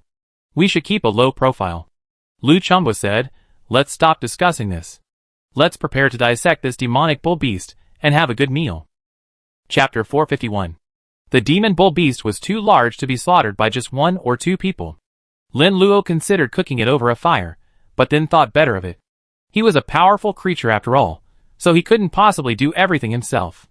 Since the food had been prepared for them, cooking it was a simple matter. The Star Tribe's methods were not much different from those of the ancient Yin Kingdom, with many cooking methods similar, and they also preferred to boil water for cooking. They drew their sharp blades and began to cut a large piece of meat from the demon bull beast's fur. The primary person responsible for processing the demon bull beast's meat was the tribe leader, Lu Chumbwa. He had the highest life level, having evolved to the level of a true god in his youth. He later managed the tribe. Although the Star Tribe might seem small, it actually had a population of over 100,000. Lu Chumbwa's management of the entire Star Tribe was a life-threatening one, requiring him to be vigilant at every turn. The Star Tribe's food supply was a particular concern, a daily worry for him. In the past, Lu Chumbwa would often take his men on outings to fetch some food. Once, Lu Chumbwa was seriously injured, and after recovering, his health level dropped by a level. Lu Ru'er's father, the second most powerful member of the Star Clan, died while foraging for food on Lu Chumbwa's behalf. At first, the Buddha clan was unstable, with frequent rebellions. They needed time to stabilize, and were unable to intervene in the human race. Later, when the Buddha clan stabilized, all the Buddha nations lived in peace and cooperation, and began to implement policies targeting the human race. For the human race, foraging for food was a luxury. Lu Chumbwa considered moving out, but there was no better place. More than a dozen pieces of meat were cut from the demon bull beast, and the people who had been prepared began to process them. The entire Star Tribe was highly cooperative. To ensure food, no one shirked their efforts. The lightest piece of meat weighed over 50 kilograms, and the final piece exceeded 100 kilograms. The demon bull beast's meat was estimated to be over a ton, in fact, enough to weigh 10 tons. A single piece cut from that 10-ton mass would normally weigh several dozen kilograms. Although the demon bull beast was enormous, with the combined efforts of 100,000 people, it wasn't particularly large. The 10 tons of meat were cut into pieces, 1 ton was kept for consumption, and the remaining 9 tons were stored. The Star Tribe possessed unique refrigeration technology, a technology superior to that of Earthlings. As advanced creatures, they needed high-quality food to maintain their progress. The higher the quality of the food, the faster they evolved. Other technological developments were not a major issue. Food refrigeration technology would undoubtedly advance, allowing food to be preserved longer and providing more energy. The crowd cooked the processed meat, emitting an enticing aroma. The Star Tribe didn't have many cooking methods. They simply cooked the meat until done, rarely using seasonings. Lin Luo inquired and learned that the Star Tribe's ancestors used seasonings, and there were many varieties. But now, the Star Tribe didn't even have anything to eat, so who cared about the food's taste? Just having something to eat was considered good. A ton of meat was quickly consumed by the Star Tribe. Lu Chumbwa kept giving warnings as he ate. No one in the Star Tribe had eaten meat in a long time. Eating too much at once would likely cause gastrointestinal discomfort, potentially leading to death from diarrhea. Lu Chumbwa tactfully prepared a portion for Lin Luo, filling the entire table. There were stir-fries, boiled dishes, grilled dishes, and seasoned dishes. Everything was prepared for Lin Luo, fearing they wouldn't enjoy the meal. Lin Luo smiled. "Actually, you don't need to prepare food for me, you can just eat yourselves." Lu Chumbwa tactfully replied, "But whether it's necessary is another matter, whether we prepare it or not is another. If we don't, it would be our fault. Let's not waste these people's kindness. How about we try it?" Guanyin smiled. Okay, let's try it. Lin Luo tasted it, and thought it was truly delicious. Palace? Lin Luo hasn't been here for so long. The two of them must have gone on a date. They left me here, how abominable! The god of karma raged. After about 2 or 3 hours, Lin Luo returned with guanine. The god of karma was quite displeased, and harped on for a long time. Lin Luo ignored the god of karma. He was already full, so he wouldn't burn it. He let the god of karma complain. The god of karma angrily said, "Just wait, you beg me someday. I tell you when you do." Lin Luo replied heartlessly. Okay, you just wait. The god of karma was furious. The next day, Lin Luo grilled a creature that looked like a blue crab, emitting an alluring aroma as it cooked. The blue crab was almost identical to the ones from Earth, the only difference being a slightly larger number of legs, and the meat inside was all covered in red roe. Lin Luo didn't see the food ready, and the god of karma was getting impatient. Lin Luo, give me a portion quickly. My mouth is watering. Lin Luo said, didn't you say yesterday that you wouldn't ask me for help unless I asked? Why are you begging me again now? The karma god grumbled, you're such a stingy fellow. I said something in anger yesterday, and you remembered it so clearly. Can you be a little more manly? Okay, but you should be more reserved next time, Lin Luo said. The karma god was furious and wanted to resist, but she suppressed her anger. Compared to her dignity, food was most important. The creature, resembling a blue crab, looked so tempting. After being boiled, it turned red all over. Opening the lid revealed a slab of red roe and plump white crab meat. The karma god said, you're such a stingy fellow. Say that again, and there's no food left, Lin Luo threatened. The karma god said, you're the most generous one, okay? Lin Luo broke open a crab leg and handed it to Qin Xian. After the devouring world invades the land of 10,000 Buddhas, it will compensate the real world, and a new secret realm will appear. Lin Luo and the other two, due to the power of the god of karma, cannot sense the emergence of this secret realm. The secret realm is a compensation for the creatures of the land of 10,000 Buddhas, and has nothing to do with Lin Luo and the other two. The last time Lin Luo was able to enter the secret realm, it was Mingyu who led him there. Similarly, when Lin Luo and the other two arrived at the land of 10,000 Buddhas, they needed the help of native creatures to enter the secret realm. Qin Xian is considered quite talented among the entire Star clan. So Lin Luo kept Qin Xian by his side, so that she could sense the formation of the secret realm. Lu Ruru and Lin Lingling each had children, so it was difficult for them to accompany Lin Luo. Lin Luo wanted to give these two a chance, meeting was fate, but unfortunately, they were unable to do anything. However, the demon bull beast itself was not bad, and its body contained a wealth of nutrients. The two of them would gain many benefits from eating its meat. Of course, the two of them couldn't compare to Qin Xian. Lin Luo had gained access to the Great Burning Heaven Palace, where every creature was at the Divine King level. The demon bull beast was merely a true level creature. How could it possibly compare to a Divine King? Chapter 452. The single crab leg Lin Luo gave me contained more nutrients than the demonic bull beast.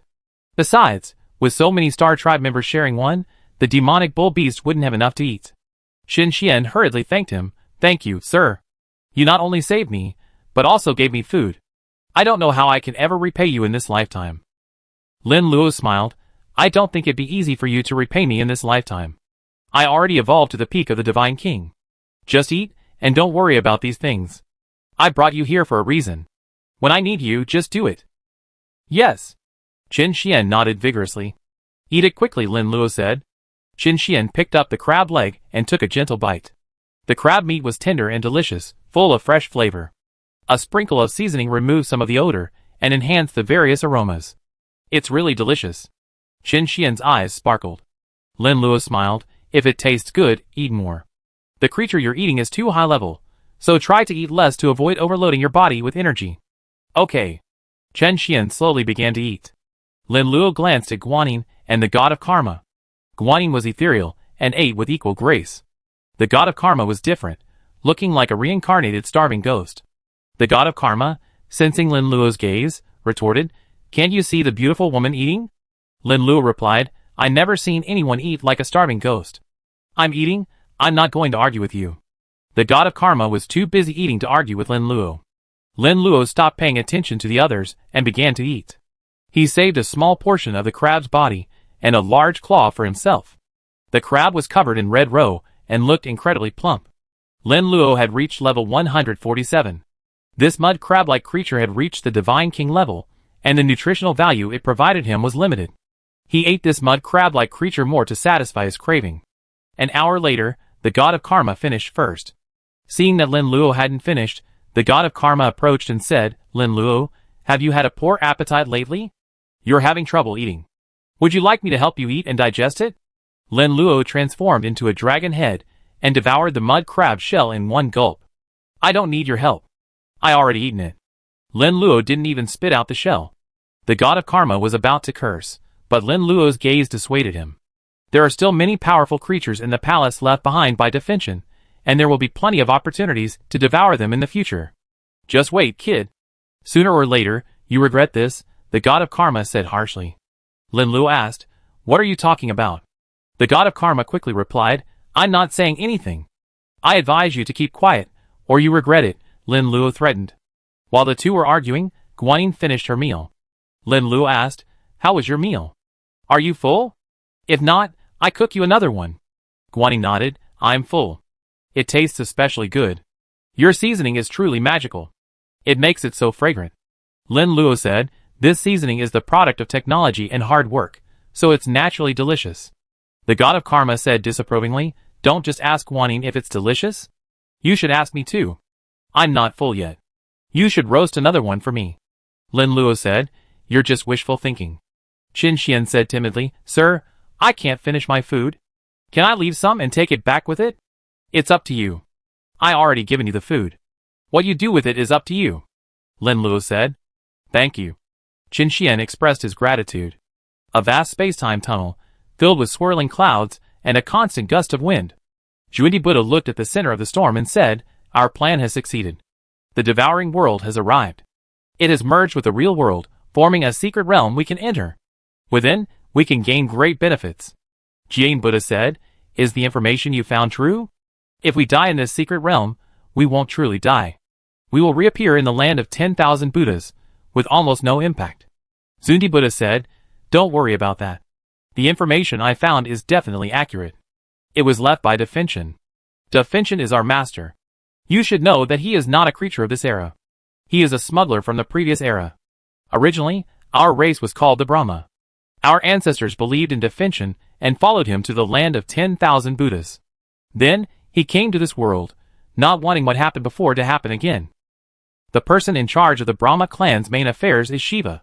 He has always claimed that he is not utilitarian and power-conscious, but the truth is that he cannot compete. Shiva is far superior to him in every aspect. Defintion feared a repeat of what happened to Shiva, so he changed our race's name to the Buddha clan and proclaimed himself its founder. The guide Buddha said, "Our master is full of lies. Not a single word is true. If we weren't clever, we would have been fooled." The Kundi Buddha said, "I have a question. Is Defintion dead? I've been worried about this for a long time. If he's not, it would be a big problem. I believe he is. He used unlawful means to evolve to the ultimate life form. His entire body, unable to contain the power, exploded. I don't think he could still be alive." The guide Buddha expressed his judgment. Zhundi Buddha said, "It makes little difference whether he's dead or alive. We're now level 149, just one step away from the ultimate life form. We witnessed Defintion's death with our own eyes, and we confirmed it numerous times. Death is certain. We likely know whether he's resurrected later. But even if he's resurrected, he likely won't reach the ultimate life form immediately. Without that evolution, he's unlikely to pose a threat to us." Jian Buddha sneered, "Perhaps the shadow our master has cast on us is too great. We don't need to be afraid. Seeing us now, he should flee, not us." "Indeed," Zhundi Buddha said, "I have a hunch that our master may have been resurrected." Jian Buddha said, "You mean those three powerful creatures fled to the cursed mountains and didn't kill our master's derivative? When we first saw it, it was still very powerful. We were weak then and didn't take action. I wonder how it has developed now. Based on my previous judgment, he is our master." Zhundi Buddha brought up the past. Chapter 453. The guide Buddha said, "Your judgment is highly probable. Our master will not die so easily. If we had gone to the cursed mountain ourselves, we would certainly not have let him go. It's truly a pity." Kundi Buddha sighed. The guide patriarch said, "Perhaps this old fellow wasn't destined to die, but he's been resurrected. We surely meet again, and we must not let him go then." Kundi Buddha said, those three creatures also disrupted our plans, forcing us to change them. But then again, it wasn't those three who stole our vital position. Otherwise, we wouldn't have been able to make up our minds and bring the devouring world down sooner. Honestly, we owe them a debt of gratitude. As a token of our gratitude, we could devour those three and inflict pain on them. It would be a good choice. The guide Buddha said, perhaps this is fate. Every cause has its consequences. When our master accepted, we who taught us had no good intentions, and we have no sympathy for him either. Back then, this old fellow wanted us to absorb him. Fortunately, we were on guard, otherwise we might have died at his hands. Now we are very cautious when choosing disciples. We only barely qualified this Tathagata after many examinations. If we hadn't been busy, we really wouldn't have wanted to accept a disciple. Kundi Buddha said, it suddenly occurred to me that our master, after being resurrected, would definitely need a lot of food to recover. Given his unscrupulous nature, he wouldn't let his own race off, and our disciple Tathagata would be in danger. The receiving Buddha thanked him, amused. What's wrong? Are you worried about your disciple? Are you going to save him? Kundi Buddha said, how could that be possible? My view is the same as yours. This Tathagata is just a pawn of ours. If he weren't clever enough, he would likely have been devoured by our master. That's his fate. The receiving Buddha said, I have a different opinion. Our disciple is quite clever. I think he can still survive. That's not the point. The secret realms created by the devouring world, and the land of 10,000 Buddhas are almost complete. We can enter together. If we want to become the ultimate life, we must rely on this secret realm. Transcend the mortal body, and forge a golden body. Seeing the secret realm almost complete, the two Buddhas rushed in. As the secret realm took shape, another strange scene appeared. A black moon slowly rose, replacing the three suns. The planet where the land of 10,000 Buddhas was located was very large, orbited by three suns. A black full moon rose high in the sky, completely displacing the three suns. For a moment, the entire land of 10,000 Buddhas was plunged into darkness. The Buddhas and other races quickly sought light sources to illuminate the surrounding area, fearing any danger. Around the black full moon, black smoke billowed, and bursts of loud noises echoed continuously. The Tathagata looked up at the sky, his eyes flashing with golden light. Devour approached the Tathagata, his entire body adjusted, and he looked much more impressive than before. Devour asked, how is it? Have you figured out the problem? The Tathagata smiled faintly, you figured it out yourself. You're a senior, and you know more than I do about many things. I still need to study to understand some things, but you don't need to. Some things are simply understood through experience. Devour said, you strike me as very intelligent, far more so than my two disciples. They don't understand you at all. It seems you still don't want me to be more intelligent. If I'm not, you might lose your partner. If the two Buddhas, Junti and Jian, join forces, it would be difficult for you to deal with them alone. Tathagata said. Devour said, then I give you a run for your money? My two disciples may be a little clumsy, but their talent is undeniable. I chose them as my disciples because I saw their talent and wanted them to help me. I never expected them to betray me at the critical moment. Tathagata said, the past is past, and there's nothing to talk about. I have a question. Why is the sky black? Did the real world also experience this in the last era, when the devouring world merged with the real world to create the secret realm? Devour said, if I said it was the same scene, you wouldn't believe me, so I won't hide it. The native races are different in each era. Last era, a golden sun formed, and a pagoda formed. Tathagata narrowed his eyes slightly, and gazed into the distance. A massive statue appeared, its body completely black, its face brimming with fangs and a ferocious expression, an extremely sinister look. Its body was enormous, covered in ferocious muscle, imbued with the aesthetic power of strength. Tathagata withdrew his gaze and said, I think I know the answer I want. This race should be called the Celestial Demon Clan. The Celestial Demon Clan is the main race in our era. On the contrary, we, the Buddha clan, are the invaders. It seems that many of the rumors are true. Devour said, this isn't a big deal. Invading races have always existed. The human race invaded for countless epochs, annihilating countless native races. Our invasion of the next race isn't a big deal. To be honest, the law of the jungle prevails. The heavenly demons aren't strong enough, so it's only natural that they were replaced by our Buddhas. The heavenly demons, the humans, and other races can't blame anyone else. If there's any blame to be placed on them, blame them for being weak. From another perspective, if they were strong enough, they wouldn't have let us go. It's the same principle. Tathagata said, it seems our Buddhas have become the strongest race in this era, the strongest of them all. Da Finchen shook his head and said, the strongest race should be the humans. As our Buddhas enter the next era, our divinity will be significantly weakened. We might lose if we continue to compete with the humans. Tathagata said, from the history we learned, it seems our greatest rival wasn't the celestial demons, but the humans. Yes, it's all old news. If you want to know, I tell you everything. Da Finchen said, back then, our Buddhas and humans were outsiders, and the celestial demons weren't particularly strong. Overall, the celestial demons were stronger. Our two races crossed over an epoch and encountered numerous dangers. Many perished during the crossing, including many powerful individuals, and some severely injured, unable to fight. This included me and the human emperor. The celestial demons were very hostile to us invaders, and immediately attacked us. Our two races attacked the celestial demons, and soon the entire celestial demons were overwhelmed and defeated. Chapter 454. Tathagata said, what happened next is just as I know from certain records. Many members of the heavenly demon clan survived and are now hiding. Da Finchen said, at the beginning, our two clans wanted to unite and completely exterminate the heavenly demon clan.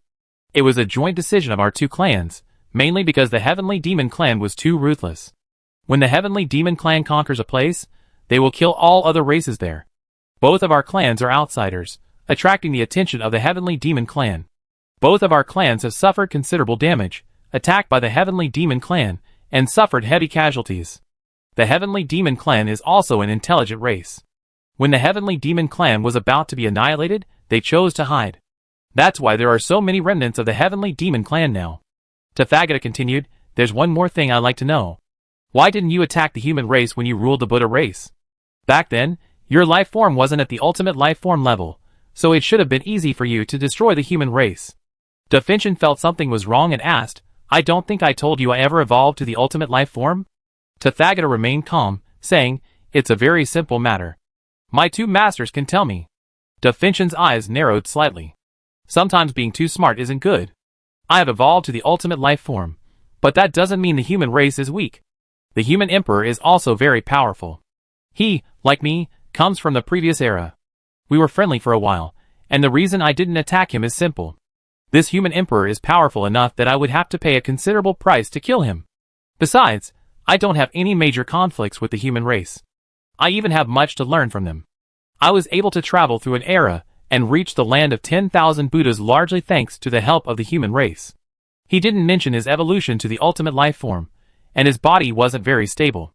The other party's human emperor was at the peak divine king level, roughly level 148, very close to the ultimate life form. If Da Finchen's body was stable enough to kill and devour the human emperor, he would naturally not miss this opportunity. The problem was that killing the human emperor would likely cause his body to become unstable. Da Finchen would not reveal this embarrassing incident, lest he be despised by Tathagata. Tathagata asked, the strength of your human race isn't a result of natural aging, is it? I read a lot about the might of our land of 10,000 Buddhas.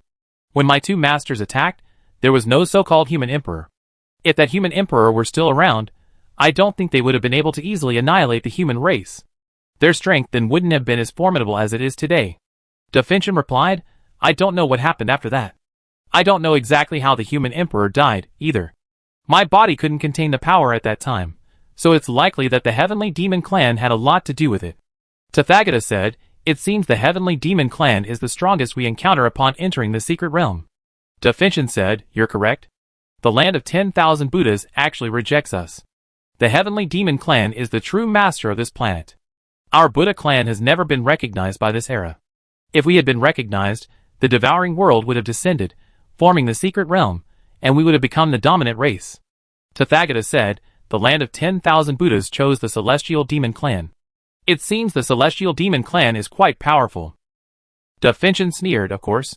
It would be very difficult for my two traitorous disciples to come and deal with the celestial demon clan. Our Buddha clan's victory back then was mainly due to me. I was the ultimate lifeform back then. It's fair to say that your current prosperity is entirely due to my contributions. Let's not dwell on the past. Now let's think carefully about how to enter the secret realm. There, I will meet my master, and you will meet your disciple. Tathagata tried to gain some information from Da Finchen, but unfortunately, Da Finchen was very tight-lipped. No matter what he said, he could not extract any information from Definchen. Definchen was wary of Tathagata, deeply afraid of him. He was intimidated by Tathagata's wisdom. He was far more intelligent than his two disciples. Give us another day before entering. We need to prepare properly, Tathagata said. That's fine. Definchen said, I also need some time to prepare. Entering the secret realm is definitely a matter of chance. Time flies. I don't know how long it's been since the last epoch collapsed. Tathagata said, there are 3 other mysterious individuals. We must also be careful. We don't need to worry too much about these 3 beings. Aside from one, Lin Luo, who's a bit more difficult to deal with, the others are relatively easy to deal with. Definchen said. Tathagata said, it seems we mainly have to deal with 2 people, my 2 masters. Definchen said, better prepare. The sooner you emerge from the secret realm, the more likely you are to be eliminated in the future. That's true. See you tomorrow. Definchen didn't linger any longer and chose to leave immediately. Tathagata watched Definchen disappear and couldn't help but curse, what an old fox. He won't reveal a single secret. Randang Ancient Buddha and Maitreya Buddha appeared on Tathagata's left and right. Maitreya Buddha said, shall we proceed as planned? Tathagata said helplessly, I was hoping to get some information from him, especially about the Celestial Demon Clan, but this old fellow won't reveal a single thing. Randang Ancient Buddha said, anyone who can train 2 old scoundrels is no ordinary person. He's afraid we might take out the 2 Buddhas together, leading to a potential war. By sharing this information, he's helping us. Tathagata nodded and said, that's what Definchen thinks. There are only eternal interests, not eternal friends. Maitreya Buddha snorted, by not sharing this information with us, do you really think we don't have some? He probably doesn't know that we have just as much information as he does. Randang Ancient Buddha said. The celestial demons are truly a powerful race. No wonder the land of 10,000 Buddhas refused to acknowledge the Buddha and the human race for so long, only recognizing the celestial demons. If these 2 races hadn't sneaked in and become stronger, giving the celestial demons no time to develop, they wouldn't have lost. Tathagata nodded and said, the celestial demons possess many valuable talents. The more we understand them, the more we can benefit from them. If this plan succeeds, we may very well evolve to the ultimate life form. Ultimate life form. Maitreya exclaimed, truly a life form to aspire to. Alright, let's make the arrangements. I want to evolve to the ultimate life form, and I need the full support of my 2 masters. Tathagata's eyes gleamed. Chapter 455. Mount Heavenly Demon. Devilish fog swirled, obscuring the mountain scenery year-round. A ferocious-looking, dark-skinned monster with many legs and arms gazed up at the sky. Saitama gazed up at the sky, his body trembling as he said, my divination proved correct. We, the heavenly demons, have one last chance. If we succeed, we will rise again and forcefully suppress these damned invading races, the Buddhas and the humans. We will then make them pay a terrible price, a life worse than death. One by one, the heavenly demons rushed over, gazing up at the sky. Our celestial demon clan's opportunity has arrived. From now on, we will no longer be slaughtered by other races. This era originally belonged to us, and we will reclaim our territory. The remnants of the human race have been nearly wiped out. Now, it's mainly the Buddha clan. The Buddha clan has occupied the entire planet, and they will all be our food. After nearly being exterminated last time, our celestial demon clan has been very cautious, hiding here, waiting for an opportunity. This opportunity has finally arrived, and we can turn things around. The celestial demon clan members were thrilled. Saitama, as the celestial demon clan's great elder, held supreme status. Great elder, can our celestial demon clan truly turn things around? A celestial demon clan member asked excitedly. Siddharma smiled and replied, why would I lie to you about this? It's absolutely true. Since the death of the demon king, our heavenly demon clan has been resting and recuperating, never leaving this place. This is all due to the ingenious planning of our heavenly demon king. We've been hiding here for a long time, and both the Buddhas and humans have searched for us, but have been unable to find us. It's only because of our heavenly demon king's meticulous planning that we achieved such a successful outcome. He solemnly declared, I solemnly declare here, from today on, our heavenly demon clan will become even more powerful. The heavenly demon clan is invincible. The heavenly demon clan shouted excitedly. Why don't I see the 4 heavenly kings on this most important day? Saitama, somewhat displeased, began to inform the 4 heavenly kings. The heavenly demon king is the most powerful being in the heavenly demon clan, commanded by 4 powerful generals and a high priest. The high priest was none other than Siddharma, who oversaw the affairs of the entire heavenly demon clan. After learning of his own death, the heavenly demon king had the 4 generals, and the high priest lead the others, to a secluded location. Demon Mountain is the origin of the heavenly demon clan. The demon king, a visionary, feared the potential destruction of the entire heavenly demon clan in the future. The heavenly demon clan had been hiding in Demon Mountain for a long time, and their opportunity had finally arrived. The 4 heavenly kings quickly arrived: Bickus, Rakshasa, Asura, and Kali. Each of these 4 heavenly kings represents a tribe, each considered the strongest within that tribe. King Biza possesses a human body, handsome features, and towering stature. He exudes a heroic aura, and wields a long sword. King Rakshasa is an exceptionally beautiful woman, with blonde hair, blue eyes, snow-white skin, and a pair of supermodel-like thighs that are particularly radiant. The Rakshasa men are relatively ugly, while the women are exceptionally beautiful, a considerable disparity. King Ashura is a man. This tribe shares some characteristics with the Rakshasa. The men are exceptionally ugly, while the women are exceptionally beautiful. But King Ashura is different. He is exceptionally handsome, a truly unique being. The women of the entire Ashura clan were particularly fond of the Ashura king, and all desired to become his consort. King Kali's skin was blue-black, his tongue protruding from a bright red, and human skulls hung from his neck, a truly sinister presence. Shtama said, "I called the 4 of you here because I wanted you to take action. Now is our chance. We will avenge our past humiliation." The Rakshasa king exclaimed joyfully, "Can we finally leave here? Honestly, this place is too boring. There's not even any decent food. I can't stand it any longer." King Biksa clenched his fist and said, "I risked my life to seize this corpse of the human emperor and nurtured it for so long. Finally, I can display my power. This corpse is the human emperor." The Ashura king could not hide his envy. "What a lucky guy you are. Back then, you were so lucky." Da Finchin clashed with the human emperor, who fled injured. "The 4 of us risked our lives to kill him. Originally, this corpse was a trophy for the 4 of us, and we should have devoured it together. In the end, because of your abilities, we had no choice but to give it to you." King Kali glanced at the human emperor body and said, "This unhuman emperor is very powerful.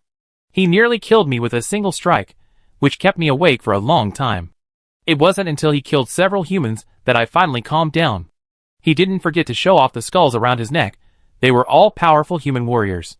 King Rakshasa said, "When we killed the human emperor, we should have re-emerged and wiped out the entire Buddha clan. Wasn't Da Finchin's body disintegrated afterwards, significantly weakening his strength? Yes, I think we should have attacked earlier." King Bish agreed. "That would have demonstrated my immense strength earlier. Perhaps our celestial demon clan would have ruled the entire epoch by now." Sidamo said, "I think you should stop being so insecure. I didn't let you attack for a reason. Da Finchin couldn't suppress his strength and disappeared, and we killed the Sun Human Emperor. But don't forget one thing. The human and Buddha races also have powerful beings, especially the Buddha race, which already has 2 God King level beings. You 4 had no idea you could defeat the human emperor. At that time, the human emperor was already near death. If you 4 hadn't attacked, he would have died too. The rumor is that Da Finchin didn't attack the human emperor, but not long after our ambush, Da Finchin couldn't suppress his strength anymore. It's clear he was the one who attacked. Now that you 4 have only just reached the Divine King level, you think you're invincible. You don't even have a clear understanding of your own strength." The Rakshasa king said, "Don't attack us. Now we can finally compete with the Buddhas." The Bish king said confidently, "I now have complete control over this powerful body. I can harness 80% of the power the human emperor possessed during his lifetime. Those 2 Buddhas haven't even reached level 149 yet, so I can kill them both in one fell swoop." Satamo said, "All right, I'm letting you out now. I'm not asking you to attack the Buddhas directly. I'm letting you enter a secret realm where you can slay powerful creatures and devour them to evolve.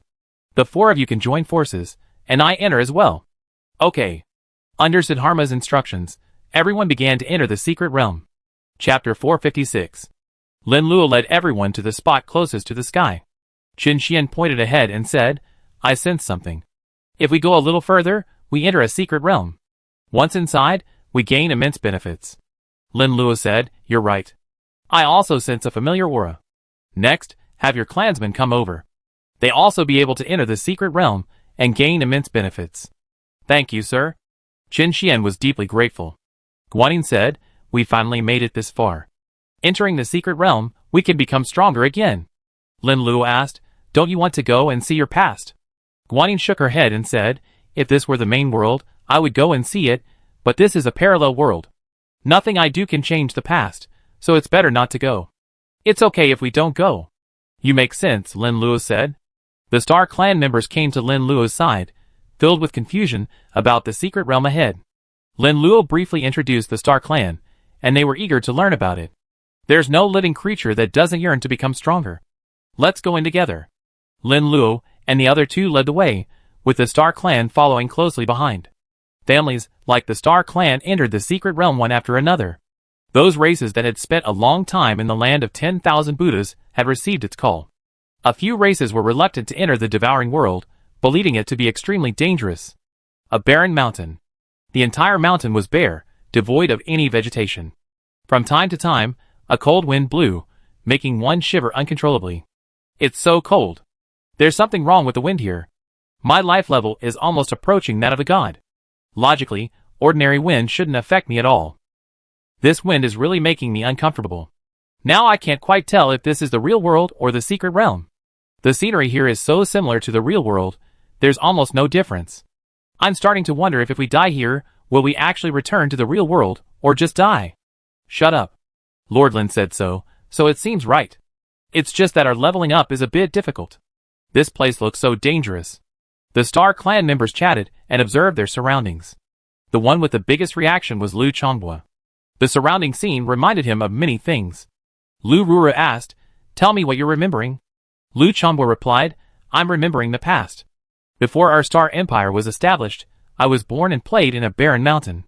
Back then, neither the Buddhas nor the humans were as powerful, and the continent was controlled by the celestial demons. Now we return to the past. He was considered one of the oldest members of the Star Clan, with many great-great-grandchildren. Lu Chonghua was the 9th generation of the human race, considered relatively less gifted. Many evolved to the level of celestial gods, but Lu Chonghua only reached that level. Should we say Lu Chonghua was lucky or unlucky? Lucky that he survived, becoming the longest-lived of the group. Unlucky that he endured much hardship. The god of karma explained, this secret realm, formed by the intersection of the world and reality, is from the past. Many powerful creatures within it are conditioned by the real world. The native race of this era is the celestial demons. We encounter more celestial demons, along with some other powerful creatures, many of which may have vanished long ago. So that's what it is. The Star Tribe finally understood. Ah! A terrifying series of cries echoed around them.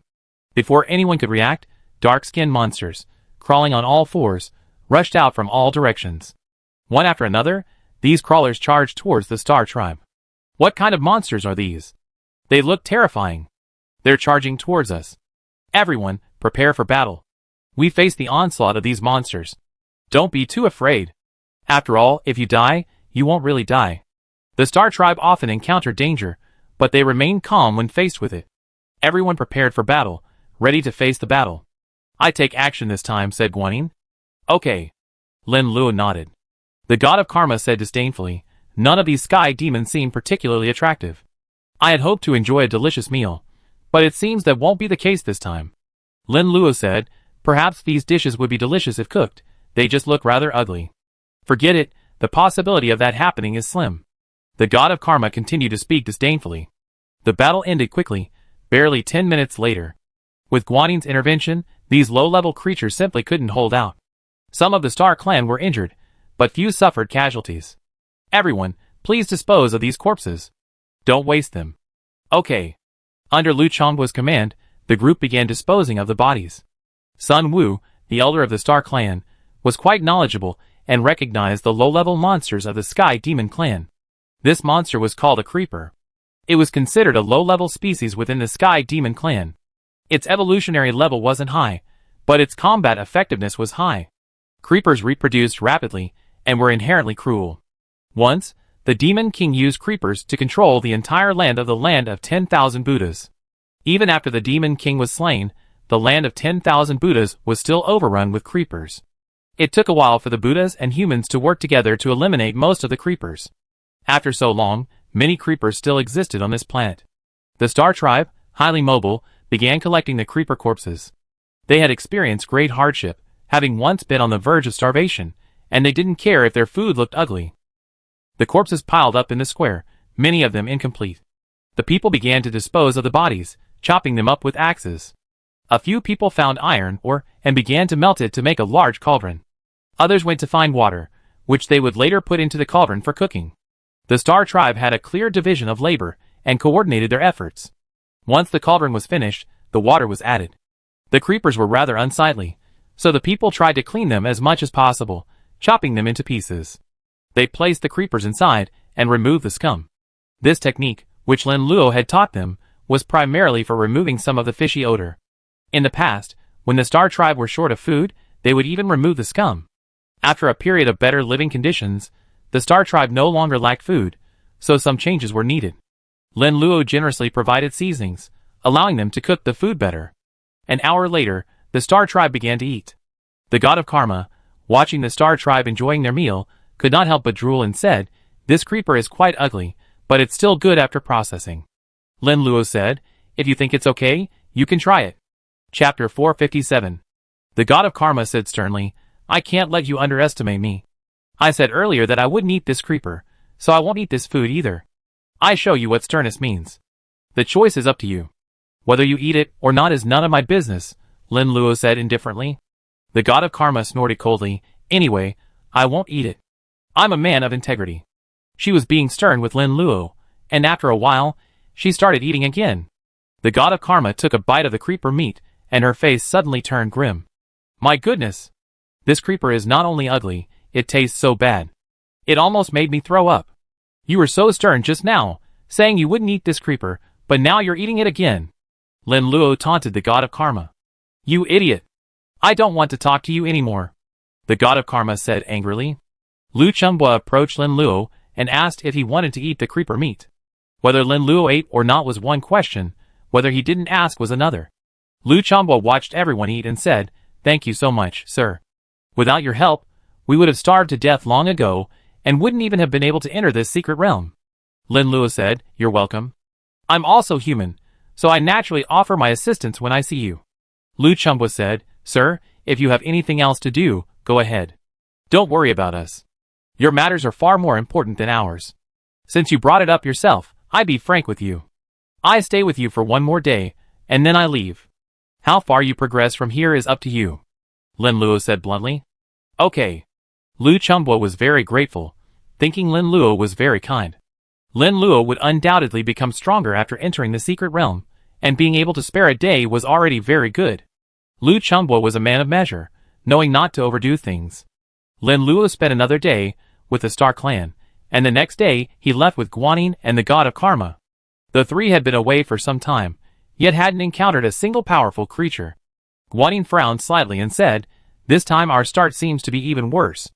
Before, with the three human leaders leading us, we could find some powerful creatures, but now we can't find any at all." The god of karma complained, "I'm so hungry. I haven't eaten in almost 2 days." Lin Luo said, "Recall the taste of a creeper, and I immediately lose my appetite." The god of karma angrily said, "Can you say something nice? You're bringing up such disgusting memories for me." Suddenly, a powerful creature flew across the sky, and Lin Luo and the others looked up. The creature was a middle-aged man, with a handsome face and a sturdy build. He wore a dragon robe and held a long sword. The powerful creature sensed Lin Luo and the others and glanced down. A disdainful smile curled his lips as he flew directly towards them. After the middle-aged man departed, a powerful creature followed him. This monster was clearly not human. Its skin was dark blue, and it possessed 6 arms and 2 legs, and a massive body. This creature also glanced at Lin Luo and the others before charging forward. Guan Shirin smiled bitterly and said, "Is this good luck or bad luck? We just said we hadn't encountered any powerful creatures, and now we passed through 2 powerful creatures in the air, and now there's even a powerful human." The god of karma said, "Didn't they say that the entire human race was wiped out in this era? How could such a powerful creature still exist? If I'm not mistaken, this powerful creature has reached level 149. Is it that powerful?" Guanyin asked in surprise. Lin Luo nodded and said, "It is indeed that powerful. It feels strange to me. This creature is probably not human." Guanyin recalled, "I remember something. This human with such a terrifying aura is likely the human emperor.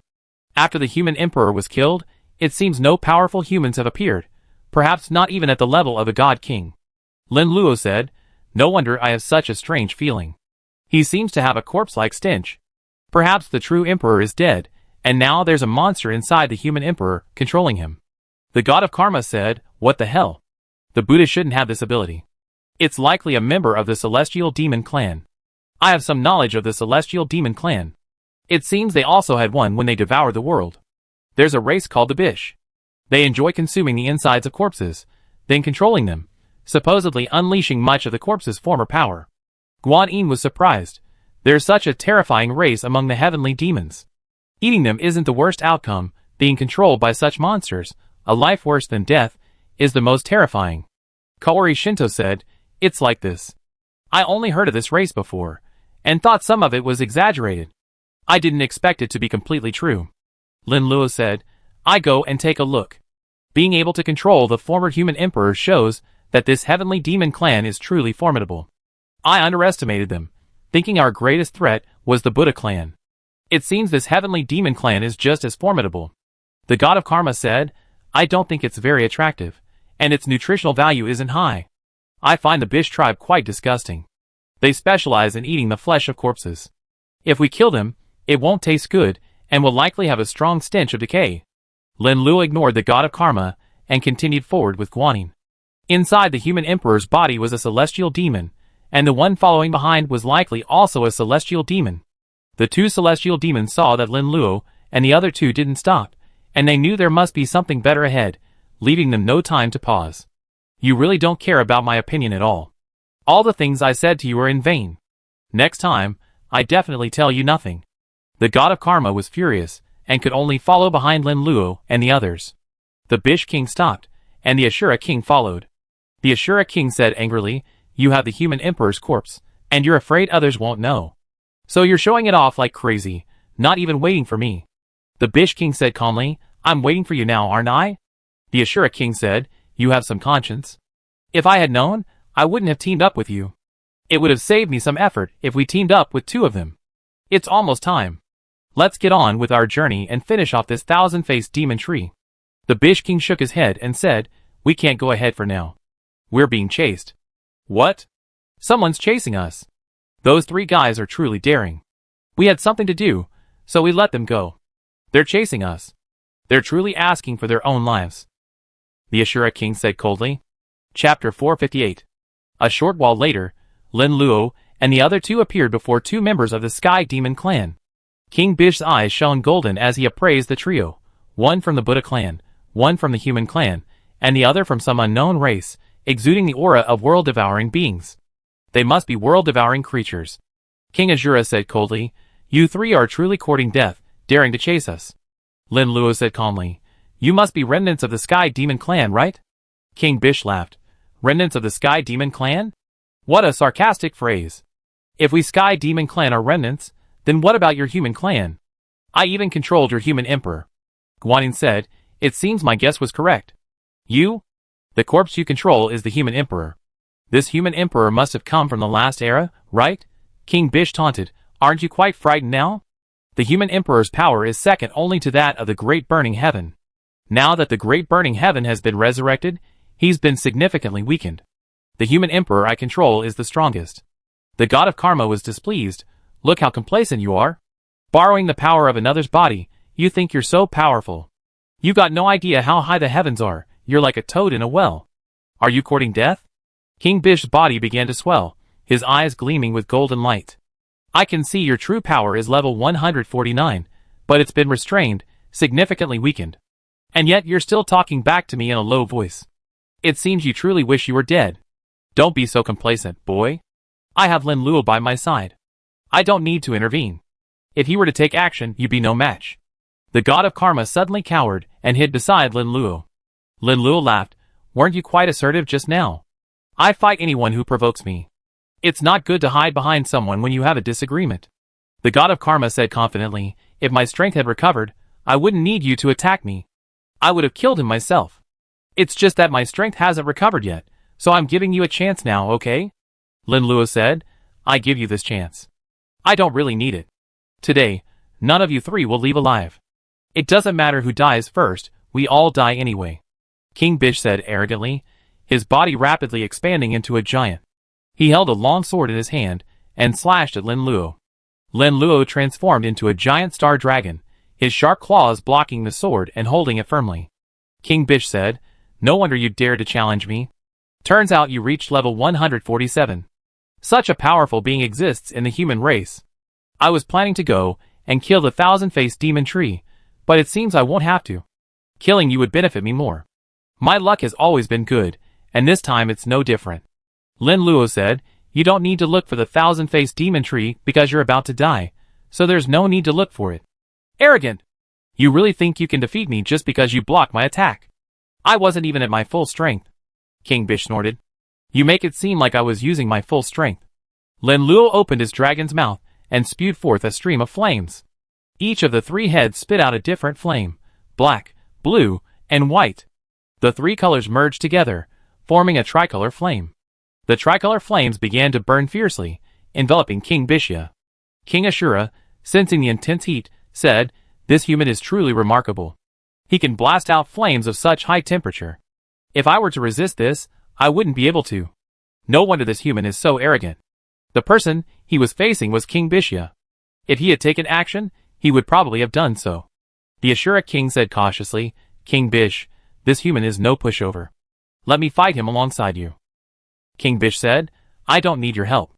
I possess the body of a human emperor, and I can unleash most of my strength. How could I possibly be defeated by a human? Besides, this human's level can't be very high, only 147, while I have a level 149 body. Besides, with your strength, how can you help me?" The Ashura king said angrily, "I'm trying to help you out of kindness, but you're not only refusing my help, but you're openly mocking me. You deserve your death." King Bish said, "You don't need to worry about my affairs. Just deal with the two people around this person and prevent them from interfering with my battle. Don't worry, I won't let them attack." The Ashura king looked at Guanyin, his face full of frivolity. Guanyin's face turned grim. "Why are you staring at me?" The Ashura king chuckled. "You've probably never seen a man as handsome as me. The man next to you is probably dying anyway, so you might as well just follow me and enjoy the good life. Besides, I'm so handsome, you won't be at a disadvantage. Stop disgusting me. Honestly, you're not as handsome as Lin Luo." Guanyin sneered. The Ashura king was furious. "You can doubt my strength, doubt my actions, but you can't doubt my handsomeness. You know your doubt will have dire consequences." "What consequences?" Guanyin said, unfazed. Okay. I didn't want to attack. I wait until they decide the winner, and then I have time to attack. Now it seems there's no need to wait. I take action and capture you. I capture you, and let your man see his woman being insulted." The Ashura king's body began to swell, his body filled with ferocious muscles, like the ultimate embodiment of the aesthetics of strength. His massive hand reached out to grab Guanyin. A golden Buddha light emanated from Guanyin's body, leaving a shadow behind as he dodged the Ashura king's attack. Just fight well. The god of karma had no intention of participating in the battle, and found a safe place to eat. The Sun-Human Emperor continuously attacked Lin Luo with his long sword, his attacks deadly and focused on his vital points. His eyes were not as powerful as Tathagata's, but they were still terrifying. Every attack from Lin Luo was anticipated by the Sun-Human Emperor. The Sun-Human Emperor's sword strikes became increasingly rapid, leaving Lin Luo wounded in several places and bleeding profusely. King Bish taunted, "If this is all you can do, you're no match for me. You be defeated and killed by me very quickly." Lin Luo said, "I don't know why you're so confident. You're only able to fight me by using the power of others. Without the power of this human emperor, you're not even worthy enough to fight me." King Bish laughed, "I find you truly foolish, more foolish than most humans. I'm using the power of this human emperor's corpse, but this is related to my own abilities. Any other creature wouldn't be able to control the Sun-Human Emperor's body the way I do." Chapter 459. Lin Luo nodded and said, "You make a lot of sense, but have you noticed a fatal flaw?" King Bish scoffed, "What fatal flaw? Don't think I'm unaware of your human motives. You know you're no match for me, so you're just trying to kill me in some other way. I know you humans are despicable. When you can't win, you resort to underhanded tactics. I won't be fooled. You're only able to use this body so smoothly because you control it and inherit most of its memories. But you don't know that inheriting this body has caused some problems within it, problems you're barely aware of." Lin Luo said, "Stop talking nonsense. I kill you in a moment. King Bish controlled the Sun Human Emperor's body and continued to attack Lin Luo. Lin Luo didn't dodge, but used his dragon claws to catch the Sun Human Emperor's longsword each time. Bang, bang. The sound of steel clashing continued. The Sun Human Emperor's longsword was made of an unknown metal. It was incredibly hard. Lin Luo's blue dragon claws had already hardened, but the collision still left numerous wounds, and blood continued to flow from them. The excessive blood flowed, staining the entire blue dragon claw red. King Bish taunted, "Just now I thought you were so powerful, but you foolishly used your dragon claws to block my sword, unable to strike me at all." Lin Luo said, "It seems you haven't noticed the problem yet." "What do you mean?" King Bish suddenly realized and examined the long sword in his hand. The entire blade of the long sword was covered in dense cracks, some of which were almost breaking. King Bish exclaimed in astonishment, "Have you discovered a problem with my weapon?" Lin Luo smiled, "That's easy to spot. The longsword you wield has been through battles with powerful creatures, and it's on the verge of breaking. Yet you've been using it without any maintenance." "Sure enough, you humans are truly despicable and shameless," King Bish said angrily. "You, a sky demon, always criticize us humans. Do you think you have the right to do so? Using our corpses, killed by other creatures, at least they won't be controlled. You sky demons are truly disgusting. Even after being killed, you still want to control your bodies. Your values are truly bizarre. In your eyes, only your own race is good, and all others are evil," Lin Luo said coldly. "You humans are truly despicable. I can't even refute your words." King Bish secretly channeled his strength, intending to unleash his strongest attack. The Sun Emperor's entire strength lies in his long sword. If it shattered, his entire power would be greatly diminished. Then, it wouldn't be him suppressing Lin Luo, it would be Lin Luo who would slay him. Lin Luo used his dragon claws to collide with the Sun Emperor's sword again, a resounding clang. King Bish looked at the long sword in his hand. It was like a mirror, cracked and ready to shatter in the next second. "Damn you, human. When you can't win, you resort to such despicable tactics. You're truly human," King Bish said angrily. "I find you truly shameless. You're only borrowing our human strength. Without it, you would have perished long ago." Lin Luo didn't want to give King Bish a chance to breathe and continued his attack. King Bish tried to block with his long sword, fearing it would shatter. Hesitation will lead to defeat. Lin Luo's dragon claws clawed at King Bish's chest, but it was too late for King Bish to block. King Bish's chest was torn, a huge hole appeared, and a large amount of blood flowed out, staining the golden dragon robe red. Lin Luo had no intention of holding back. The human emperor before him was human, but he had long since died. King Bish would find it a relief to kill him. King Bish discovered a serious problem. Using his longsword might cause it to shatter, while not using it would put him in danger. Either method would result in King Bish's death. To prevent serious injury, King Bish was forced to resist Lin Luo with his longsword. Bang! Another powerful clang echoed. The longsword collided with Lin Luo's dragon claws again. This time, the longsword couldn't withstand the blow and began to shatter. How is that possible? King Bish couldn't believe it. The shattered longsword meant he was powerless against Lin Luo. He had been hiding in Heavenly Demon Mountain for so long, adapting to this powerful corpse. King Bish expected that even if he couldn't defeat some of the strongest, escape would be easy. Before the longsword shattered, King Bish considered fleeing, but Lin Luo stopped him. The longsword in King Bish's hand shattered, and he immediately ran away. Lin Luo chased King Bish, his blue dragon claws piercing the body of the Sun Human Emperor. The Sun Human Emperor turned around, a smile on his face. Perhaps the Sun Human Emperor wasn't completely dead, still possessing a subconscious presence. The Sun Human Emperor attempted to move, breaking free from Lin Luo's blue dragon claws. Lin Luo spitted flames from his mouth and rushed towards the Sun Human Emperor. A three-colored sea of fire surrounded the Sun Human Emperor, quickly forming a fiery figure. Lin Luo devoured the Sun Human Emperor in one gulp. Perhaps the complete disappearance of the corpse was a relief for him. Before the Sun Human Emperor was devoured, a monster emerged from within. The monster had a green face and fangs, dark blue skin, and a bony body, resembling a demon from hell. The monster that emerged from the Sun Human Emperor must be a true demon. Lin Luo would not let this disgusting creature go. He controlled the dragon head of Luoho, and swallowed it with a single bite. He simply couldn't stomach such a disgusting thing, so he could only let the demon ancestor down. After all, Luoho was in a deep sleep, and shouldn't be able to sense it. After devouring the Sun Emperor and King Bish, Lin Luo's level advanced again, from 147 to 148. During this time, he had devoured many powerful corpses from the great burning heavens palace. Each corpse in the palace had been incredibly powerful in life, reaching levels above 140, becoming a nutritious feast for him. When Lin Luo returned, King Azura had already escaped. King Azura was at level 145, 2 levels higher than Guanyin. With the help of the god of karma, Guanyin might have been able to stop King Azura. This guy just stood by and watched, doing nothing, allowing King Azura to escape. Guanyin looked apologetic. My strength was limited, and I couldn't stop the Azura king. Lin Luo pointed at the god of karma and said, "You tried your best. This incident is primarily due to this guy." The god of karma was dissatisfied. "You don't even know my good intentions, and yet you're blaming me." I spared him, allowing him to return with the powerful celestial demons, so we could devour this powerful food and become even stronger. You're truly short-sighted. Chapter 460.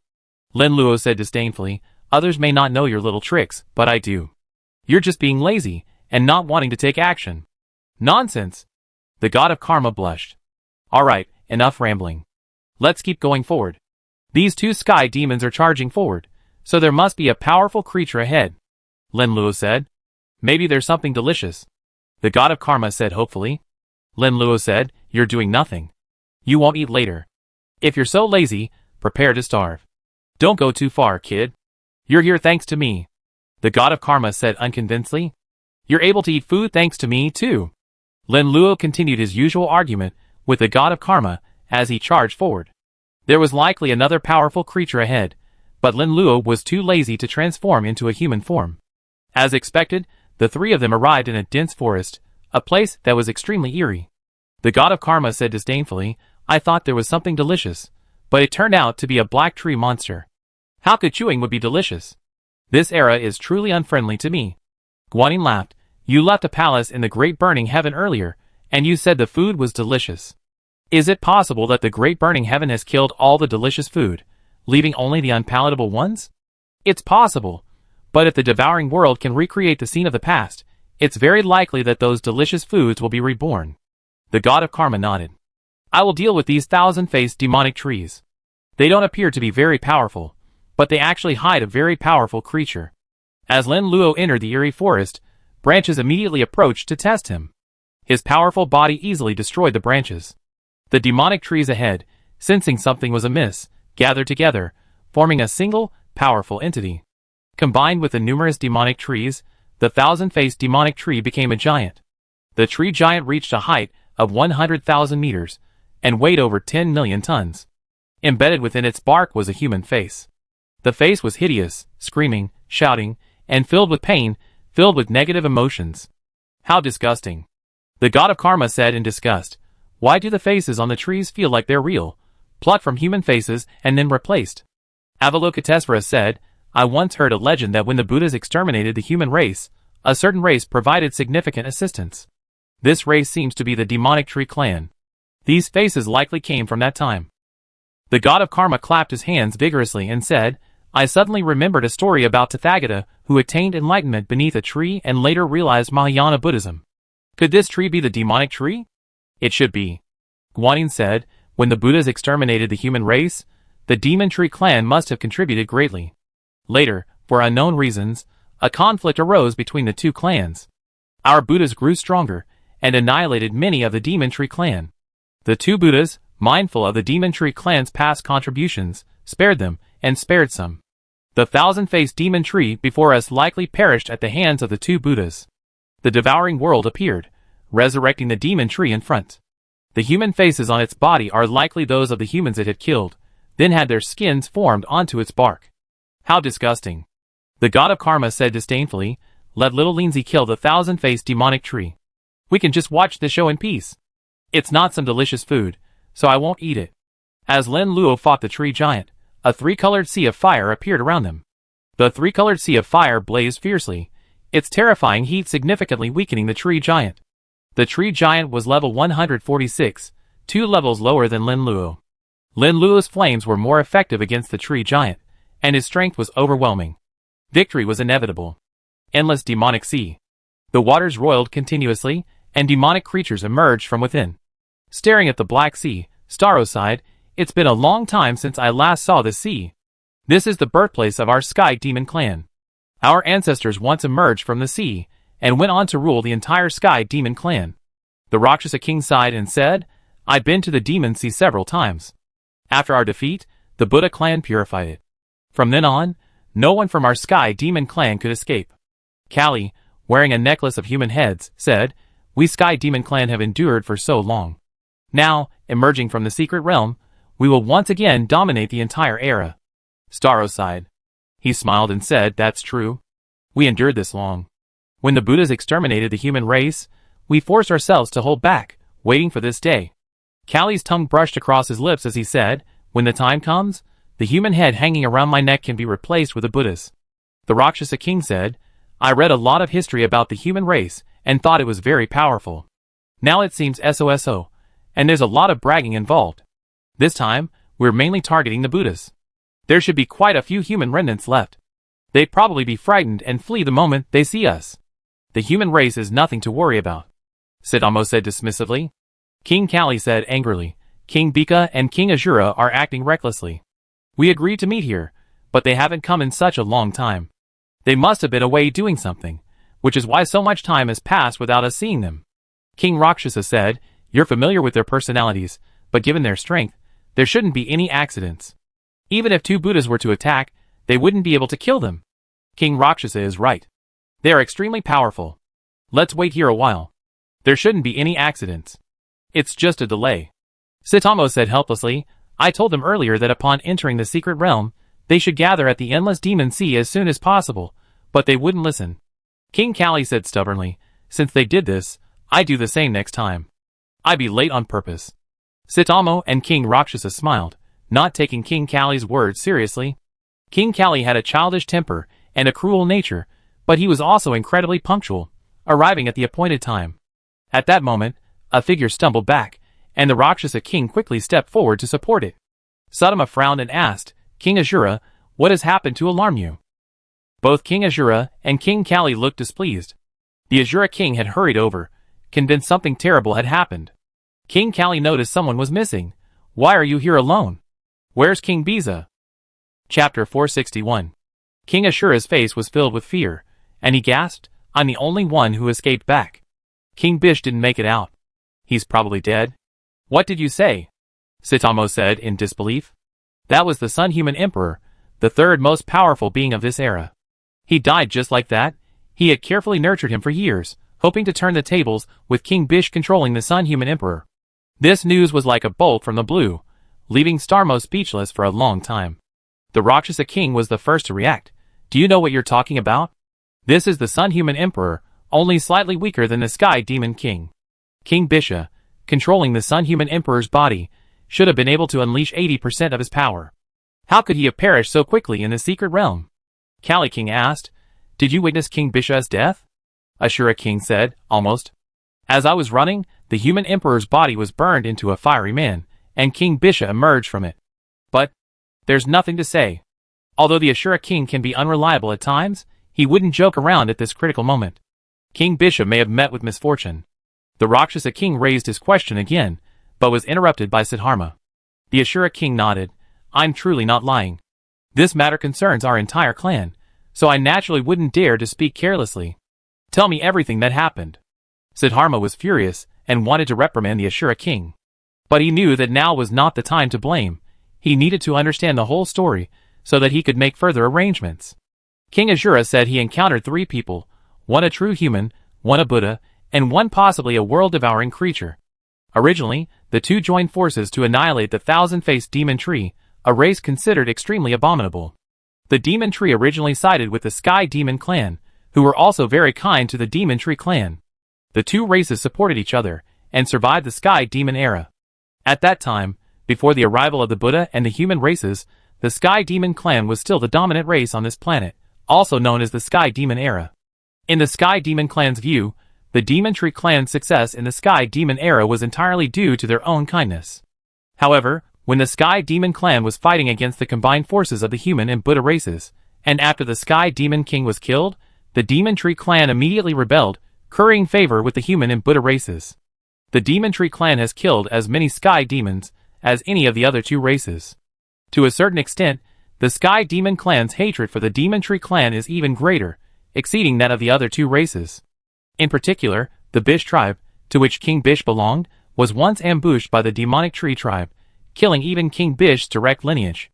King Bish sought out the thousand-faced Tree King for two reasons: revenge for his people and self-improvement. Although King Bish controlled the body of the Sun-Human Emperor, he became even more powerful, gaining even greater control over it.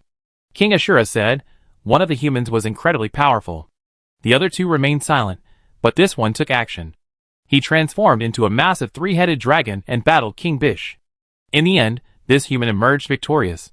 He was approximately level 147, truly formidable. He couldn't help but recall the scene, his face pale and his whole body trembling. If I had run even a little slower, I might have died. This human is too powerful, perhaps comparable to the Sun Emperor in his prime. Sadamo lamented, this is fate for my celestial demon clan. We were finally on the verge of a comeback, but to my surprise, we encountered this. The Sun Emperor's body is gone. The Rakshasa king said with a sullen expression, I remember that death in the secret realm doesn't truly kill you. King Bish died, so he must have returned to the real world. Sadamo said, what's the point? King Bish returned to the real world, but the Sun Emperor never will. As such, he's lost forever. You all know King Bish's true level. It's only 140. I gave you a level 2 or 3 levels lower. The level is not even 1/10 as useful as the Sun-Human Emperor. God is truly destroying our Sky Demon clan. King Kali angrily said, this Bika King is a piece of crap. If he had arrived at the endless demon sea in time, this wouldn't have happened. We should have swallowed the Sun-Human Emperor's body to death instead of handing it to King Biku. Sadamo sighed, it's too late to talk about this. We should focus on the next steps. King Biku is dead, and we're still in the secret realm. There are many powerful creatures there. If we devour them in large quantities, we will evolve rapidly. King Rakshasa said helplessly, this is the only way for now. Sadamo said, I have a plan. I envision training someone to become a high-level combatant. Our Sky Demon clan is not weak. Before his death, the Sky Demon King left us with a powerful force, far superior to the remnants of the human race. My original plan was for King Bixa to become the highest-ranking force. Now that he's returned to the real world, and without the power of the Sun Emperor, his strength is far less than before. Therefore, we can only cultivate new cutting-edge forces. The Rakshasa King was the first to argue, why don't you cultivate me? I'm the strongest of the 4 Sky Demon clans. If you cultivate me, I'd be the next Sky Demon King. Kali King complained, who says your Rakshasas are the most powerful of the 4 clans? Isn't that just self-proclaimed? At your peak, you were only ranked 2nd. And yet, you claim to be the most powerful race? No one with any dignity would say that. The Rakshasa King countered, how dare you criticize us Rakshasas? How good are you, Kali? You only ranked 1st, but you couldn't last more than 3 years. You always been at the bottom. Even you, King Kali are. We are the youngest and the lowest level, only level 141. How dare you say such things? Shut up, you two.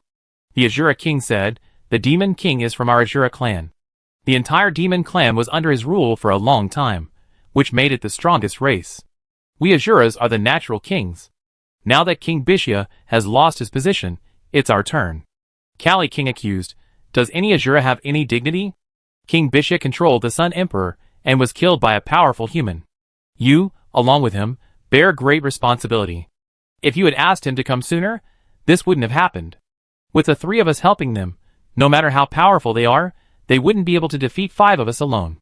The Ashura King said, how do you know I didn't try to dissuade him? I tried, but he wouldn't listen. What can I do? The 3 of them engaged in a fierce argument, neither willing to give in. They all wanted to become powerful, so naturally, none of them wanted to compromise. Chapter 462. Sadamo angrily shouted, all 3 of you, please be quiet. King Bish has just passed away and returned to the real world, and the future of our Sky Demon clan is uncertain. And you 3 are all vying for power here. Besides, we still need to find a powerful creature and decide who will be our new Sky Demon King. The 3 Sky Demon Kings temporarily stopped arguing, but none of them were willing to submit. Siddharma said, with the experience of last time, I will treat everyone fairly this time.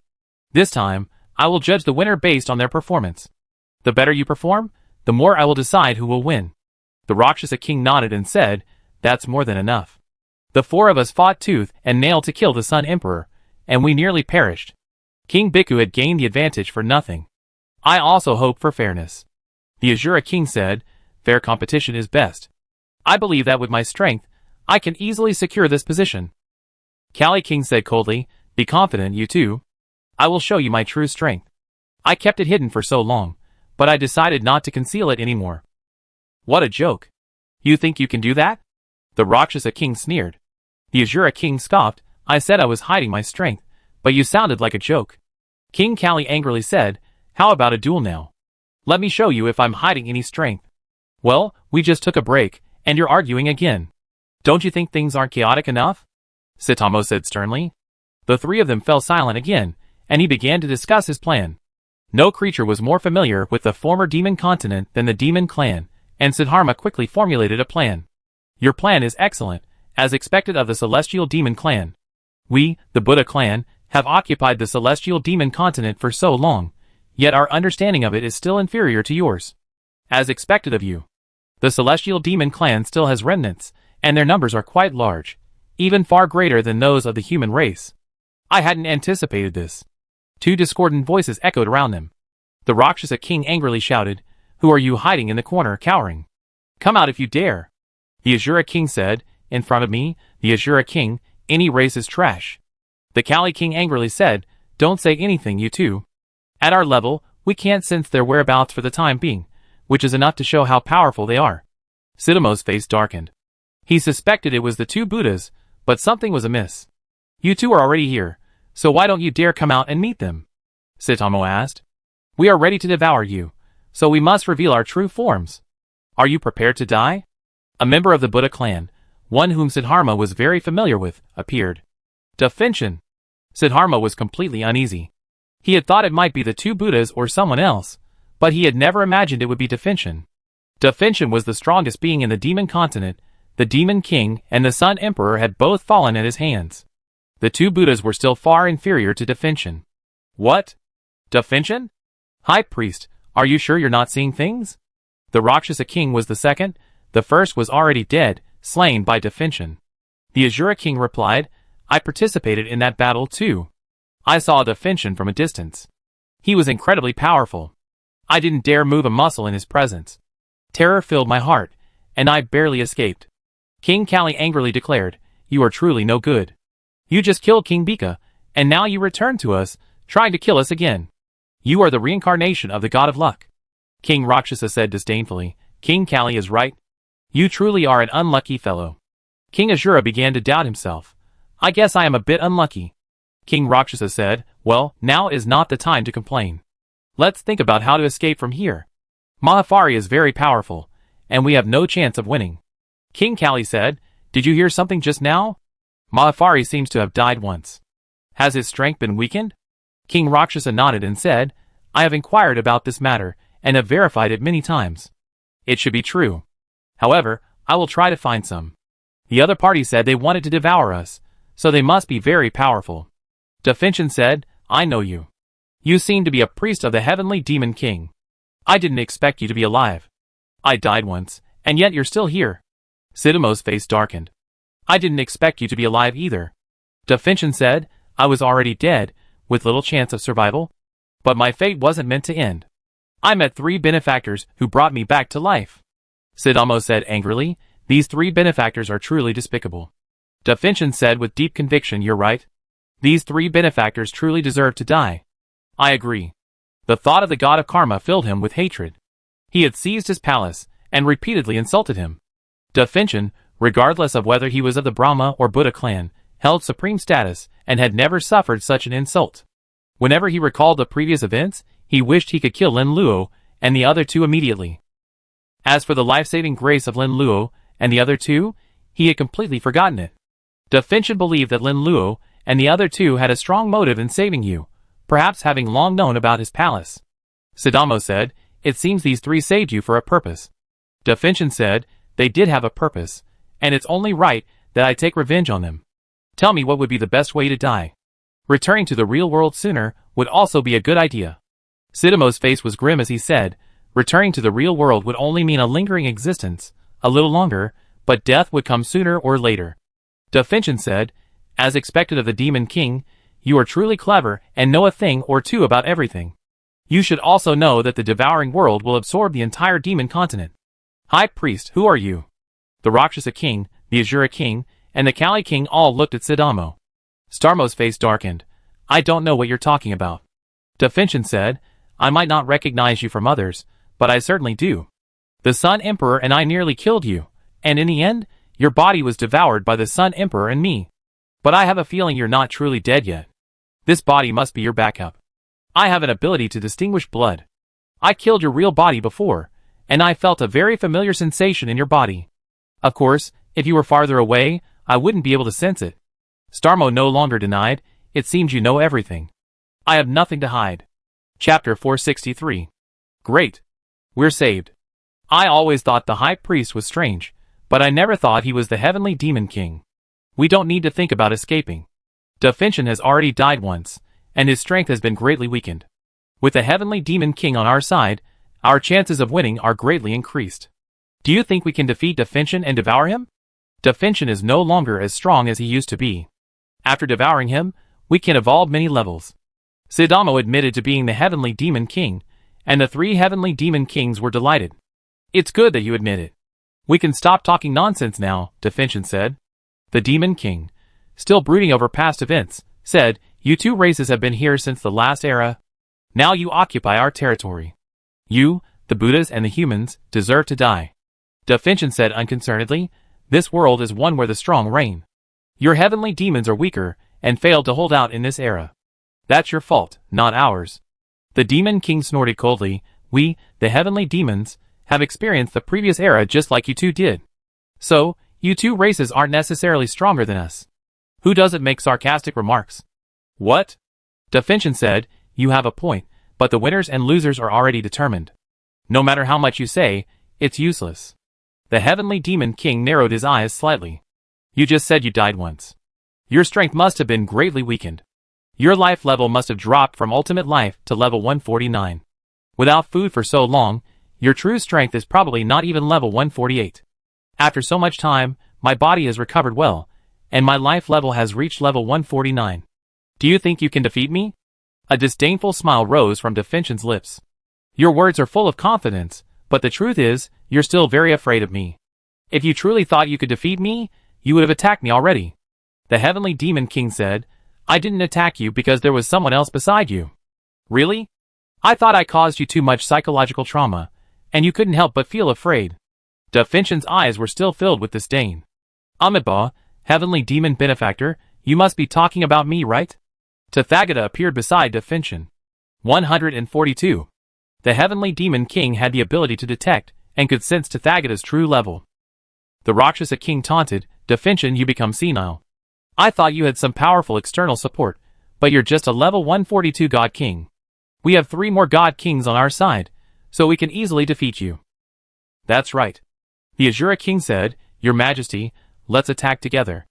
Our chances of winning are still very high.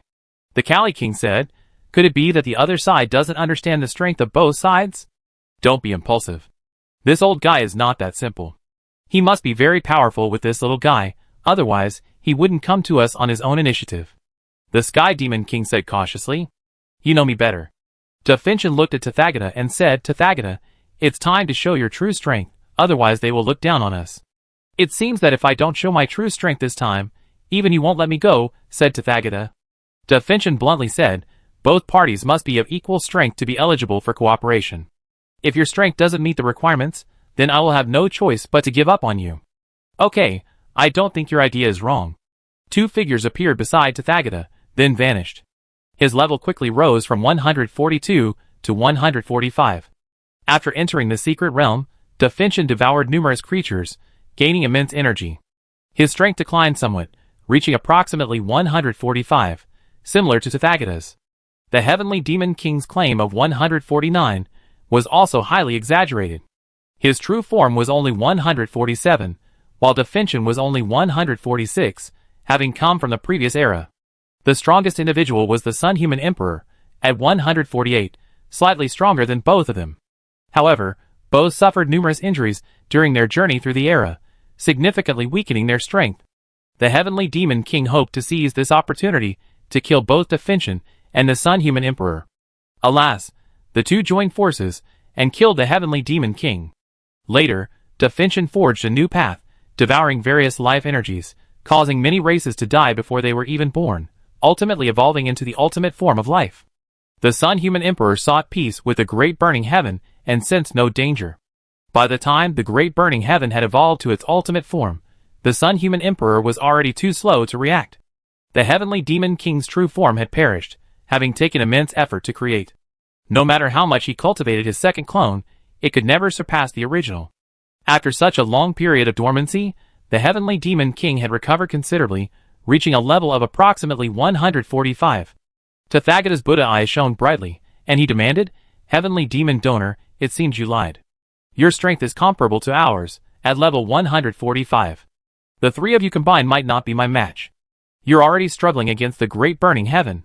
By the time I free my forces, you undoubtedly be defeated." Defintion looked into Tathagata's Buddha eyes and said, "The disciple surpasses the master. The eyes of this descendant of the Buddha clan far surpass mine. This is very gratifying." The Heavenly Demon King's face suddenly darkened, knowing that he had to take action today. Although those who died in the secret realm wouldn't truly die, it was no different from actual death. After the creatures emerged from the secret realm, they would surely continue their attack and kill, and then wait for the arrival of the devouring world. Kali King's face was grim, saying, "If what this newly appeared Buddha clan member said is true, we must figure out how to escape. Everyone who escapes will be the best." The Rakshasa King said, "This is all the fault of the Ashura King. We are so unlucky." The Ashura King said, "I don't think I'm that unlucky. Perhaps they knew we would be in the endless demon sea, so they waited for us here. Perhaps. We can't care about that now. Let's think about how to survive." The Rakshasa King said pessimistically. Defintion said, "I have a question. After I injured the Sun Human Emperor, he chose to flee, but you intercepted him. What happened next?" The Heavenly Demon King's expression darkened. "I made it very clear just now. Our tribe's king, Bish, encountered 3 individuals. The human race among them is very powerful. If they had killed the Sun Human Emperor, who was controlled by King Bish, I wouldn't have been in such a predicament. You two are here to die." Chapter 464. The Heavenly Demon King hated King Bish with all his heart. He was truly an idiot. King Bish had provoked 2 Buddhas and nothing else, yet he chose to provoke a human, a very powerful one at that. Defintion had an idea. "Tell me what those 3 people were like." "It's possible that the 3 I encountered were the same as you." Ashura King described them. The Heavenly Demon King was reluctant to attack, as his chances of winning were slim. Ashura King recounted the entire attack to Defintion and Tathagata. Tathagata asked, "Defintion, were these the 3 people you encountered?" Defintion's face darkened as he replied, "That's who I encountered. These 3 guys saved me, but then, they deliberately made things difficult for me." Tathagata asked, "Is this human really that powerful? Can you describe their strength?" Ashura King said, "He's incredibly powerful. King Bish controlled the Sun Human Emperor's body for a long time, so he should have been able to use 80% of his power, roughly 80% of the Sun Human Emperor's power at his peak, yet he was still defeated by this human." Defintion said, "This human was very powerful. I had just awakened at that time, so I was no match for him." Demon King said, "If you two attack me now, you won't be in any danger." Defintion said, "I believe I must attack you. By devouring you, my strength will be significantly restored. If I encounter that human again, I can kill you." Demon King angrily said, "I'm not a weakling. If you truly want to fight, I won't be afraid of you. I won't let you suffer until I die." Okay, you're getting bolder." Defintion's face was filled with murderous intent. Tathagata said, "I don't think we need to fight to the death here." Defintion said unhappily, "Do you understand what I'm saying? If the 2 of us team up to kill this person and devour him, we gain immense power." Tathagata remained calm and advised, "Actually, if the 3 of us work together, we gain even greater benefits. This secret realm formed at the very beginning of the demon continent, when there are many powerful monsters. If we kill and devour these monsters, we gain even greater power and evolve faster." He looked at the Demon King and asked, "Do you have any different opinions on this?" The Demon King said, "I know you want to cooperate." "Defintion, what about you?" Tathagata asked. Defintion said gravely, "Then let's agree in advance. When we attack, we all act together, and no one can hold back. If anyone holds back, the other 2 can target them. He was a man who knew how to assess the situation, and knew that Tathagata was not someone who could be easily controlled. If Definchen insisted on following his own will, it would likely lead to a joint attack from Tathagata and the Heavenly Demon King. He believed he had completely underestimated Tathagata, believing him to be much more difficult to control than he had imagined. Definchen intended to make Tathagata work for him, waiting for him to become more powerful before finally attacking him. Tathagata clearly understood better than he did, and would not work for Definchen. Tathagata, in conjunction with the Heavenly Demon King and Definchen, formed a three-way confrontation. It would be much more difficult for Definchen to attack Tathagata. Tathagata said, "That's natural. If the three of us work together, we certainly won't take advantage of others' misfortunes. We must work together to kill powerful creatures, and devour them to become stronger." The Heavenly Demon King said enthusiastically, "I think so." Definchen looked at the Heavenly Demon King's three subordinates and asked, "What do you three men want?" The Heavenly Demon King said, "We devour one each." The Rakshasa King, the Asura King, and the Kali King all felt uneasy. Just now, they were happy about the cooperation of the three big guys, believing themselves safe. They could never have imagined that the three big guys would turn around and kill them. The Heavenly Demon King was the most bewildered of the three. His abandonment was simply too swift. The Rakshasa King, the Asura King, and the Kali King reacted and fled. But facing the three big guys, they had no chance of escape. The Asura King begged, "Your Majesty, please spare my life. If you die in the secret realm, you won't truly die. If I have the chance, I will avenge you." The Heavenly Demon King devoured the Asura King in one gulp. The Tathagata devoured the Rakshasa King, and Definchen devoured the Kali King. After these devourings, the three powerful creatures had proven their strength. The Tathagata outlined a general plan. "Next, we will devour powerful creatures." The Heavenly Demon King is the one most familiar to the Heavenly Demon Continent. During the devouring process, we will see who is stronger and who devours the most. Definchen readily agreed. "I also believe that in a battle, whoever is stronger will devour more. It all depends on strength." He was the most powerful of the three, and his devouring speed was undoubtedly the fastest. The Heavenly Demon King was very confident in himself. He ranked second in rank, and his fighting style was much more violent than that of the Great Burning Heaven. Tathagata, considering the two factors, believed he devoured faster than the Great Burning Heaven. "You agree, that's best." Tathagata remained confident in himself. A vast canyon. The entire canyon was filled with a rainbow-colored mist, obscuring the scenery ahead. The god of karma said, "Do you think there's a powerful creature ahead? If not, we should leave quickly." "I haven't sensed any powerful creature ahead." Lin Luo said, "Just because you haven't sensed it doesn't mean it doesn't exist." Guanyin said, "I read a Buddhist miscellaneous book. It describes a powerful creature that lives in a vast rainbow-colored canyon. Every once in a while, this powerful creature emerges from the canyon to hunt on a large scale. Any creature it targets rarely survives, they are devoured. Later, this powerful creature, extremely hungry, nearly devoured the entire Buddhist nation." Many Buddhists. Unable to contain themselves, the tribesmen reported the situation. In the end, the two Buddhas personally took action, slaying the creatures within the colorful canyon. We are now in the same place where the colorful canyon is located. If what's written in this book is true, then we haven't come to the wrong place. There must be some powerful creatures within this colorful canyon. Lin Luo said, "Whether you have them or not, we must go in and take a look. We already come this far. Leaving now would be a shame. Hope there's something delicious here. We just killed a creature along the way. It looked like a slimy worm, and was completely inedible." The god of karma said hopefully. The three of them advanced at a rapid pace, arriving at the heart of the colorful canyon. Chapter 465. As the three of them continued to advance, the colorful surroundings grew increasingly vibrant, blinding them. A gigantic dragon appeared not far from Lin Luo and the others. The god of karma pointed at the hidden dragon and said, "Lin Luo, your brother has arrived." Lin Luo said unhappily, "Who told you he's my brother? I'm human, not related to the dragon race. Besides, there are many races within the dragon race, and even if they're all dragons, they're not necessarily related." The god of karma feigned ignorance and said, "Who knows? I don't care. Don't even think about eating you later." At some point, a colorful dragon appeared behind Lin Luo, and Lin Luo transformed into a three-headed blue, starry dragon. In this era of the demon continent, there are many powerful creatures, many of them even at the level of God King. If it weren't for the great burning sky devouring life energy, and the human emperor and the demon king slaying powerful God King level creatures, The demon continent would be filled with powerful creatures.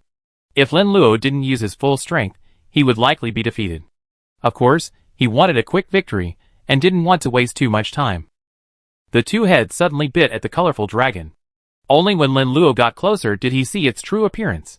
The colorful dragon was covered in colorful scales, its entire form enormous, only slightly smaller than Lin Luo, and its life level had reached 147. The colorful mist in the vast canyon was emanating from the colorful dragon. The colorful dragon's body was covered in colorful scales, which shone brightly, like a world-destroying demonic dragon. The god of karma said happily, "This colorful demonic dragon is much more beautiful than the previous creatures. Now we can feast on it, and have a good meal." Guanyin said, "Such a powerful creature exists within the colorful canyon. The colorful demon dragon is at level 147, more powerful than many creatures. Considering the monsters teeming across the demon continent, it's quite formidable." The god of karma took out a wild fruit, and began to nibble on it. The demon continent seems to be divided into several levels based on creature strength, with king-level creatures being the strongest. This colorful demon dragon is definitely a king-level creature.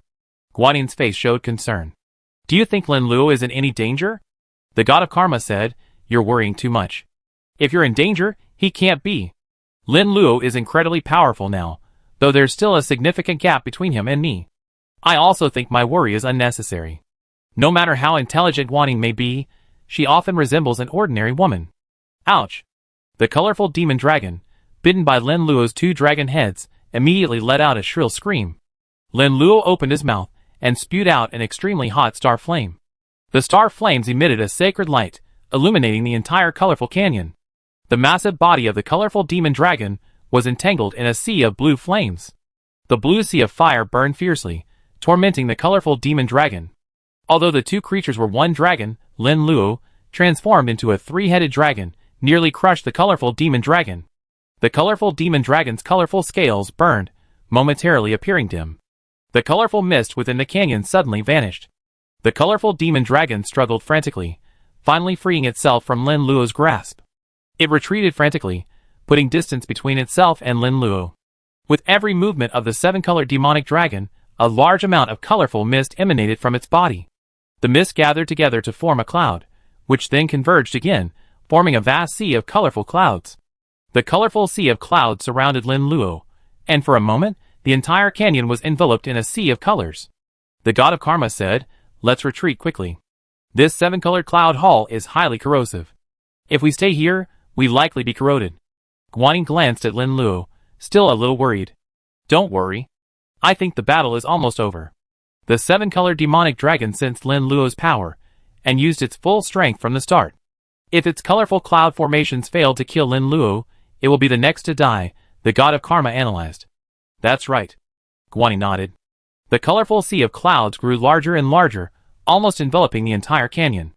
A three-colored sea of fire suddenly appeared, rapidly spreading out, replacing the colorful sea of clouds. The three-colored sea of fire burned for 3 or 4 minutes before gradually dissipating. The seven-colored demonic dragon was charred to varying degrees, its aura significantly weakened, and its entire form appeared extremely weak.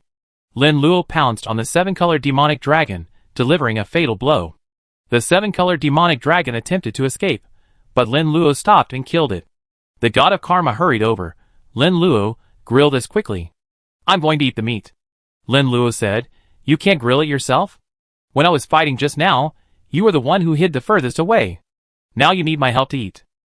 The god of karma said, "My strength hasn't recovered yet. If it had, I wouldn't need your help.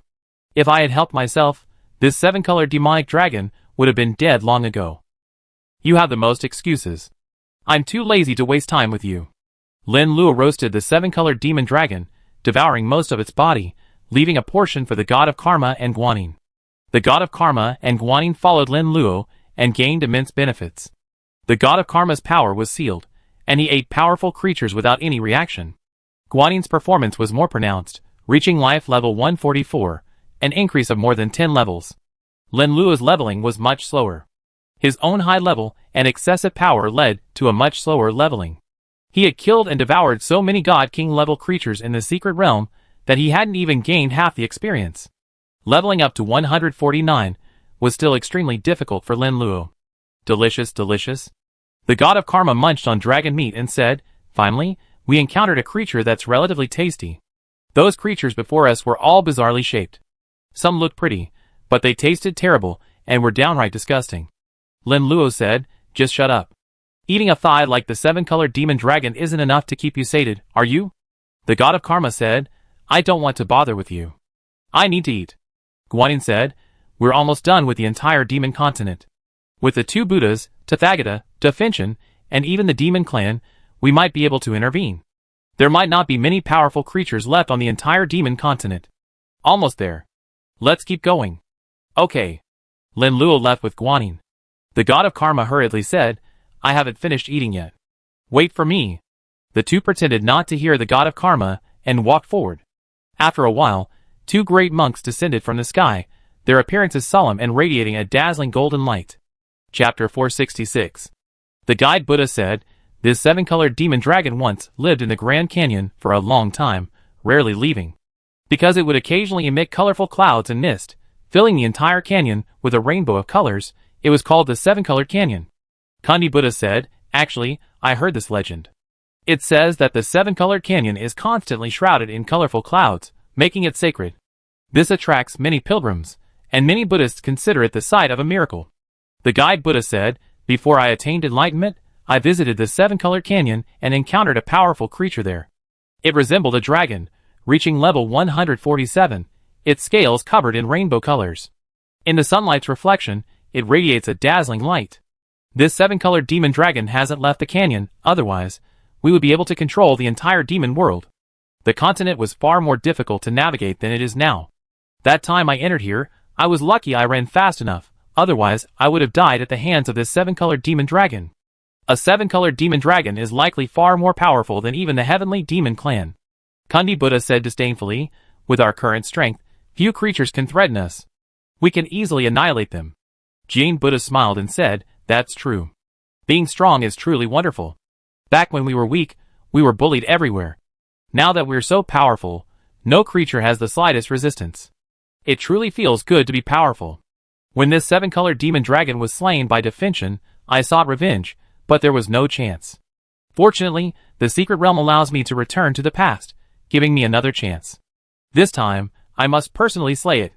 Juinti Buddha said, "Speaking of our master, Definchen, I really miss him a little. He should be alive. It's a pity we're so pressed for time to enter the secret realm, otherwise we would have to go back and see Master."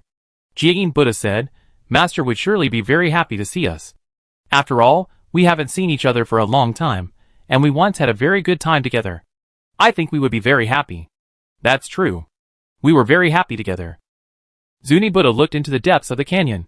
"Let's go in and take a look, and kill the seven-colored demon dragon." Jiayin Buddha said, "Take." After killing the seven-colored demonic dragon, we killed almost every living creature we know of. We soon attacked the people outside. Kandi Buddha nodded and said, "With the strength of the two of us, anyone who could be used as food by us would have to be very powerful themselves. The only ones left are those three and our master. These three guys stole so much of our goodies. It's time to pay the price." It's a pleasant surprise. They helped our master, and allowed him to reappear. Otherwise, if all the creatures in the secret realm had been devoured, I wouldn't know where to go. The two Buddhas, in high spirits, headed deeper into the seven-colored canyon. They didn't find the seven-colored demonic dragon's body, but they did find a few bones. Kandi Buddha picked up the bones, and found a lot of flesh left on them, as if they hadn't been fully eaten. Jiayin Buddha sniffed deeply and said, "The air is filled with an alluring aroma. Someone must have killed the seven-colored demonic dragon and roasted it." Kandi Buddha said, "Damn it. Someone actually robbed us and made a mistake." The receiving Buddha sneered, "I think this is a good thing. Most of the food on the demon continent has been devoured. We searched several places without finding any powerful creatures. It's possible that two other groups got there first. There's an alluring aroma here now, so they must have left not long ago. I just took a closer look. It must be those damn three people who stole our lost lands," said the Kandi Buddha. The receiving Buddha said, "Just as we mentioned them, we found them. To evolve to the ultimate form, we must devour powerful creatures. They're just what we need. An unexpected discovery is much better than searching everywhere." "I think so." The Kandi Buddha agreed. The god of karma said, "Lin Luo, could you be more reliable? We traveled through so many places, and we haven't encountered a single powerful creature." Lin Luo said, this isn't the path you pointed out. You said you'd been to the demon continent before and knew where powerful creatures were. Aren't we following your directions? If you hadn't mentioned it, I wouldn't have remembered it. Now that you mention it, it's all your fault. If we had followed the route I gave, we might have found a powerful creature. The god of karma angrily said, how do you know your route means you find a powerful creature? It's possible we wouldn't have found one. Putting aside the facts, is it really my fault that we couldn't find food? It might just have been your luck, and it's probably because I brought you along. Okay, you didn't learn anything else on Earth, but you mastered everything the fairy has to offer, Lin Luo said. Guanyin objectively analyzed, the demon continent hides many powerful creatures. Besides us, there are probably 2 other groups clearing them out, and they'd probably be nearly wiped out. Several places we passed have already been cleared out. We soon face our next decisive battle. This is unavoidable. I don't know which group encountered us first, whether it was Defintion and Tathagata, or the 2 Buddhas. Lin Luo said. Guanyin asked, are you sure Tathagata and Defintion are cooperating? Lin Luo said, given Tathagata's intelligence, he will definitely cooperate with Defintion. His strength likely hasn't reached level 149. I guess his highest level is probably around 145. Without that, he wouldn't be qualified to cooperate with Defintion. Guanyin said, that's true. They're all shrewd. If they're no longer useful, they'd be abandoned immediately. Tathagata doesn't have enough strength, and with his intelligence, he won't cooperate. As the 2 were talking, the god of karma pointed to a spot ahead. Stop chatting. I sensed a powerful creature. This creature is truly remarkable, proving my path is correct. Powerful creature? Lin Luo was puzzled. Why didn't I sense it? The god of karma snorted coldly. You just can't stand seeing me thrive. If I mentioned a powerful creature, you say no. I don't know your tactics. Guanyin said, I don't think I noticed it either. The god of karma said, you're his woman, so you certainly helped him with many things. With your subjective mindset, your judgment is flawed. That's obvious. Chapter 467. Okay. Lin Luo threatened, if I knew you were lying, I'd skin you alive. What if there's a powerful creature? The god of karma asked. I can capture it, grill it, and give it to you. I won't eat any of it. That's fine, right? Lin Luo said. The god of karma shook his head. No, it's a shame to let you go. Lin Luo said, you still think you're being taken advantage of. You've been eating and drinking for free for so long, and I haven't even complained about it. Yet you're the first to say you're being taken advantage of. Anyway, I'm the one who's being taken advantage of, the god of karma said unreasonably. Lin Luo and the other 2 ventured deeper into a swamp. There were quite a few disgusting creatures resembling blood-sucking worms, but they were so low level that they couldn't harm them at all. After a careful search, the other 2 only found a gigantic catfish monster. The catfish monster looked like a large catfish, except it had 4 legs on its abdomen. Its life level was 115, roughly equivalent to a peak celestial god. This level was considered powerful among many creatures, but Lin Luo and his companions were too weak to even be considered food. The catfish monster immediately saw Lin Luo and his companions and fled in fear. With a single strike, Lin Luo captured the catfish monster. Then he grilled it. This monster likely ate many unclean things, just like catfish on Earth, but it was also quite delicious, with a truly delicious flavor. Lin Luo asked, is this the powerful creature you were talking about? The god of karma eagerly sprinkled some on the catfish monster, making it even more fragrant. Don't be so rude here. What time is it now?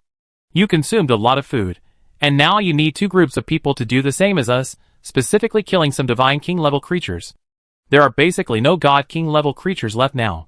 Under my wise leadership, we can still find a peak heavenly god-level creature. If you were searching, you wouldn't have found this powerful catfish monster. Lin Luo gave a thumbs up and said, if anyone is shameless, it's you. How dare you? The god of karma said angrily. Okay, let's continue eating here.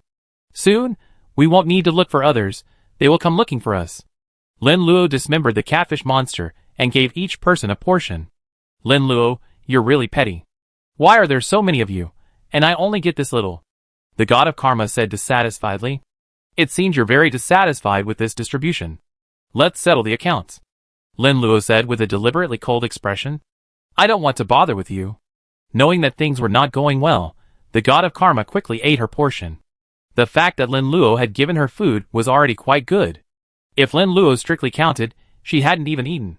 The god of karma took a bite, his eyes brightening. Delicious. This food looks so ugly. We've seen so many ugly foods, and this one would probably be in the top 3. But it tastes incredibly good. The meat is fresh and tender, with no fishy smell at all. It's like eating tofu, but it's completely different. It has a strong meaty flavor, and it's incredibly delicious. Lin Luo couldn't help but laugh. I think it would be a shame if you didn't do a live stream, especially a food streamer, with such sharp and specific reviews. The god of karma said proudly, of course. I have many strengths. Being a food host is my last option. You're so rude, you idiot. I just gave you a few compliments, and you're so cocky. Lin Lu knew the god of karma well. He was definitely a little yet on. Because the catfish monster was truly delicious, the god of karma devoured it in a flash. The god of karma looked at Lin Luo and said, "Look, I'm almost done with the food in my hand. Would you like me to have some more?" Lin Luo smiled. "It's good to have something to eat. You still want more? I found this catfish monster. I should get the most. Are you sure you found it yourself, not me? Please give me some." The god of karma, realizing that using force wasn't working, resorted to soft tactics with Lin Luo.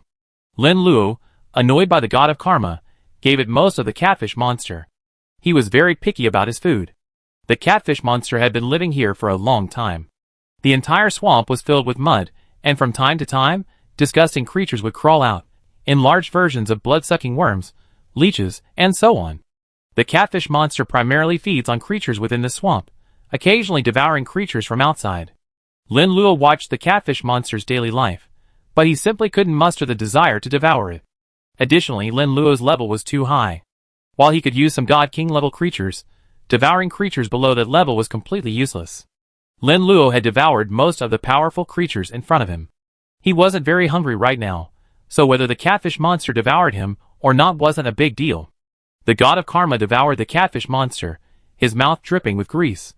Fortunately, the karma god was a pretty little girl with twin tails, so even if she ate in an unpleasant way, it wouldn't be particularly unpleasant. Some even thought she ate beautifully. "What are you looking at? Haven't you ever seen a beautiful woman?" the karma god said angrily. "You better not be so aggressive with me, or I take your food away," Lin Luo threatened. "You're so cruel." The karma god continued to gnaw on her food. Guanyin ate much more gracefully, slowly devouring the catfish monster's flesh. Compared to the karma god's voracious gulping, Guanyin's eating was a graceful act. Lin Luo couldn't help but think of the past. Guanyin often drank tea, mixing various milk teas, looking as if she were appreciating a work of art. Guanyin blushed. "Why are you watching me eat? Aren't you eating yourself?" Lin Luo shook his head. "There's a saying, beauty is a feast for the eyes. Watching my wife eat, that's exactly how I feel. No wonder you have so many close female friends. I know just by looking at your mouth." Guanyin couldn't help but laugh. Lin Luo said, "I soon begin the final battle. After it's over, I leave here, possibly traveling to another era, or perhaps starting a war on Earth." Guanyin sighed. "There's nothing we can do. The devouring world is too powerful, harboring many powerful creatures. Each of the 5 special beings is incredibly powerful, especially Supreme Heaven." Lin Luo said, "It's not a big deal. We've gone through all the hardships, so why should we be afraid of this? At least we have the strength to fight them now." As the 3 of them ate and chatted, 2 great monks descended from the sky. One tall, one short, one fat, one thin. The 2 great monks were of high life levels, radiating golden Buddha light. Chapter 468. Amitabha. The tall, fat monk said, "Let me introduce myself. My name is Junti. People call us Junti Buddha." The short, thin monk said, "My name is Jane. They also like to call me Jane Buddha. There's no need to introduce you two. We both know your names." The god of karma sat on the ground, still eating the catfish monster's flesh. Zuni Buddha and Jane Buddha both looked grim. They had introduced themselves, but were met with indifference. Lin Luo said, "It seems what's coming will come. You come to me, presumably to settle accounts with us." Kundi Buddha said angrily, "I wonder where you 3 came from. You came right here and seized our Jedi, slaughtering and devouring the powerful creatures within." Jane Buddha said, "We hold no hostility toward you 3. You're taking our resources right away. That's rather overbearing." Lin Luo said, "Why are you spouting such nonsense? The law of the jungle is a natural thing. I'm strong enough to seize your resources. If I were weak, I'd probably have been killed and devoured by you long ago." Okay. Kundi Buddha said coldly, "Your strength intimidates me. Knowing you were stealing our resources, we had no choice but to tolerate them. Now that we're powerful, we can't. We must take back our dignity in one fell swoop. If my predictions are correct, you're only level 148, and we're level 149. 2 against 1, what do you think your chances of winning are? The eyes of the receiving Buddha were filled with mockery. Lin Luo said, you two are evolving so quickly. It seems you must have used some trickery. Could the premature arrival of the devouring world have had a lot to do with you? Zunti Buddha did not deny it.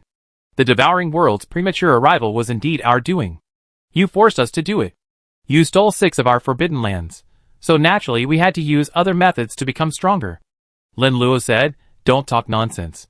I only stole 4 of your forbidden lands. Don't blame me for all 6.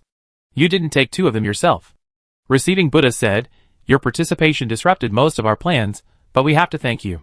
If you hadn't seized our forbidden lands, we wouldn't have allowed the devouring world to arrive, let alone reach level 149 early.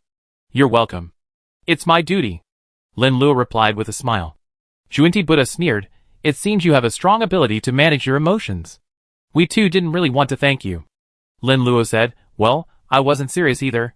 Jia Buddha snorted, I'm too lazy to waste time on this nonsense. It's pointless to say more. Are you ready to die? Are you sure I'm dead? Lin Luo said calmly. Zunti Buddha couldn't help but laugh, it seems you're very confident in your own strength. You think you can kill us too in a one-on-2 situation. Jia Buddha said, we don't need to waste time with him. He's probably just trying to stall for time before escaping. Zunti Buddha said, before arriving here, we sealed off a 10,000-kilometer radius.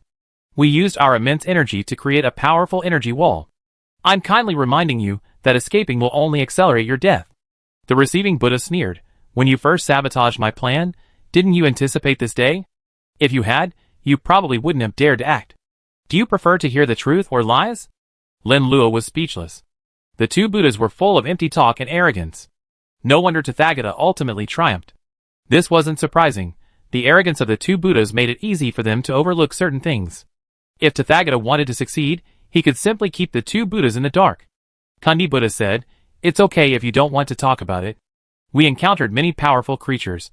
At first, they were all so arrogant, trying to punish us and despising us until we had a chance. But in the end, they realized they couldn't defeat us and began to beg for mercy. I hope you won't be like those creatures, so easily despised. Lin Luo said, you can be assured of this. When I fought the ultimate life form, I didn't even beg for mercy, let alone now. Fighting the ultimate life form? The receiving Buddha sneered, if you're afraid, just say it.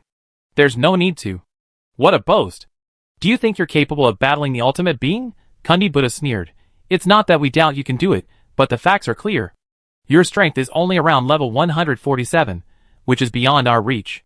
How can you possibly fight the ultimate being? The god of karma, having just finished devouring the catfish monster, said disdainfully, you two haven't seen the ultimate being, so you think others can't. Although Shaolinzi can't compare to me, he has indeed battled the ultimate being. This ultimate being is incredibly powerful, arguably the most powerful of all. The receiving Buddha said angrily, we are creatures that have reached the pinnacle of divine king life. You're saying this right here. Believe it or not, I kill you right now. You truly don't understand how powerful creatures can be. The god of karma was immediately enraged. What do you mean? You mean when I was at my peak, you didn't even know where I was? You two unworldly idiots. Ignorant idiots. The 2 Buddhas' expressions grew even uglier. Although they didn't know what ignorant idiot meant, they knew it wasn't a good word. Are you showing off to me? If you are, then that's enough. Excessive talk is pointless. When we actually fight, we have to see how strong we are. Lin Luo said. That's what I meant. Kundi Buddha said gloomily. But before next time, we still have to be wary of certain people. Otherwise, we fight ourselves to death and give others an advantage in vain. Lin Luo said. Ought others to benefit? The 2 Buddhas sensed and discovered 2 powerful creatures. Their faces turned ashen, their expressions sullen. The enemy had discovered 2 powerful creatures hiding nearby, but the 2 of them hadn't sensed them. Lin Luo was only level 148, while the 2 Buddhas were already level 149, proving that Lin Luo's overall strength was superior. In a battle between the 2, level isn't the most important factor, overall strength is paramount. The receiving Buddha's voice was icy cold. How long are you going to hide? Do you really want us to fight him? A quick victory is needed, so you can reap the benefits. Come out. Now that we spotted you, we won't attack immediately. We wait for you to come out before we can act. The Kundi Buddha spoke with an equally cold voice.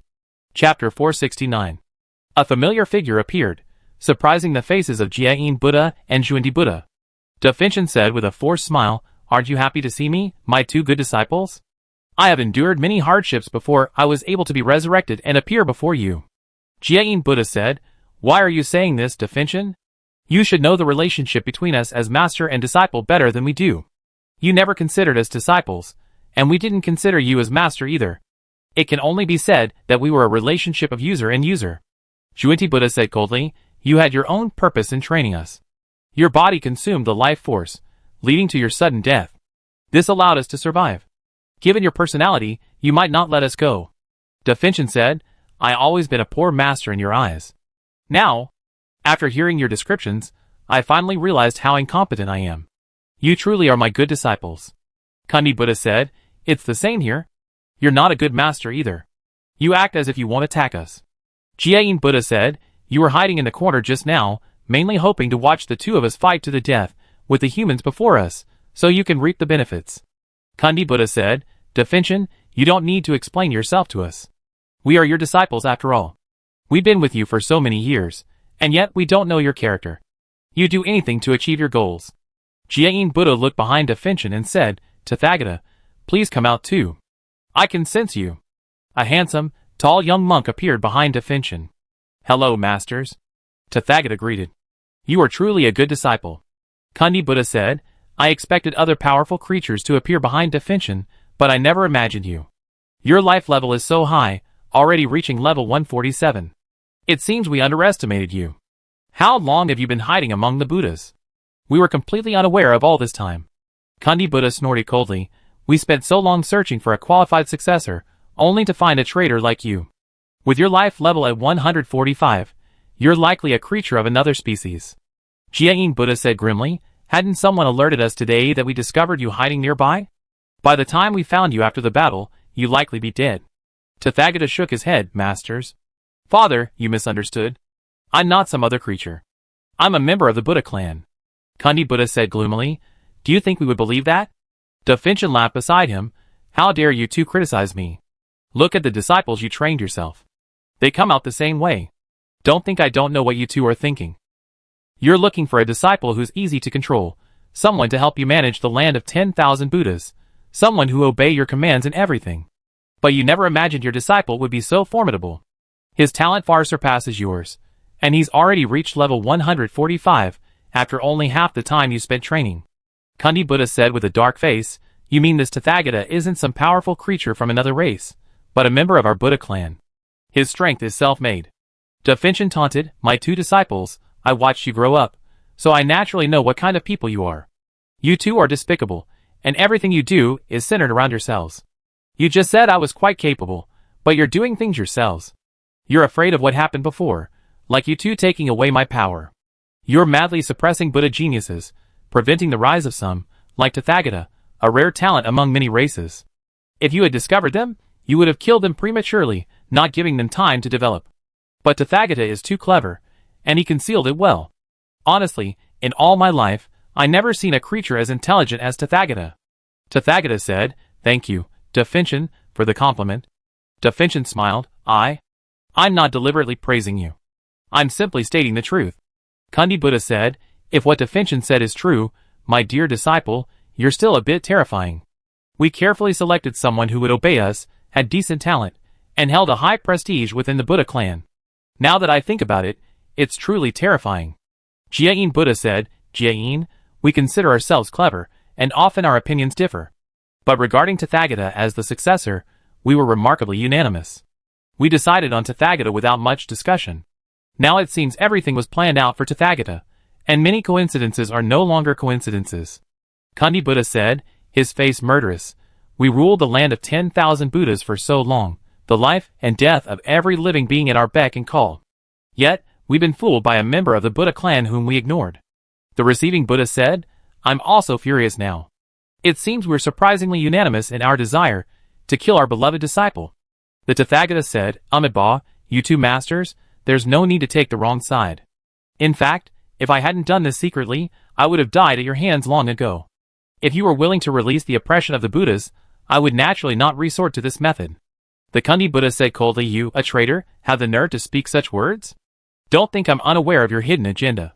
You will surely betray your master and ancestors, and seek to replace us in the future. The receiving Buddha said, truly, we see through your plan. You speak as if you're wronged. If we let you develop, when you become powerful, we too will likely be the first to perish. The Tathagata sighed, you two masters, do you think so? I have no other choice. I just want to become stronger. Da Finchen threatened, two traitors, stop talking so high and mighty. You will only treat me, your master, worse than Tathagata treated you too. I remember everything that happened back then very clearly. When my body couldn't control itself and was about to explode, you took advantage of my misfortune, wishing me dead as soon as possible. Especially you, Xuanyi, you even drew your sword, on the verge of killing me. If you weren't afraid I'd kill you both before I died, you would have already dissected my body and devoured it to further elevate your life force. Now that I've been resurrected, we meet again. This is a new opportunity given to me by God. This time, I show you just how powerful I am. Chapter 470. Kundi Buddha sneered, what do you mean by master's prowess? Do you still think you're the same as before? Unless your life level returns to ultimate life, do you think you kill us, or we kill you? Jian Buddha said, old Biding, you already died. Having been resurrected, you should cherish this life. Yet, you resorted to courting death by seeking us. It seems you're tired of living. You two disciples are truly filial, Da Finchen said with a sullen face. Xuanyi Buddha said, you think you can kill us just by cooperating with our disciples? You're naive. Jian Buddha said, when you evolved into the ultimate life form in the past, it was largely due to luck. This time, we will evolve into the ultimate life form by truly devouring powerful creatures, truly ultimate life forms. Zuni Buddha scoffed, it's a pity you won't see this, for you will be devoured by us and become part of our evolution. It seems you have me ready. You know I'm doomed without even a fight. Da Finchen said coldly. Of course.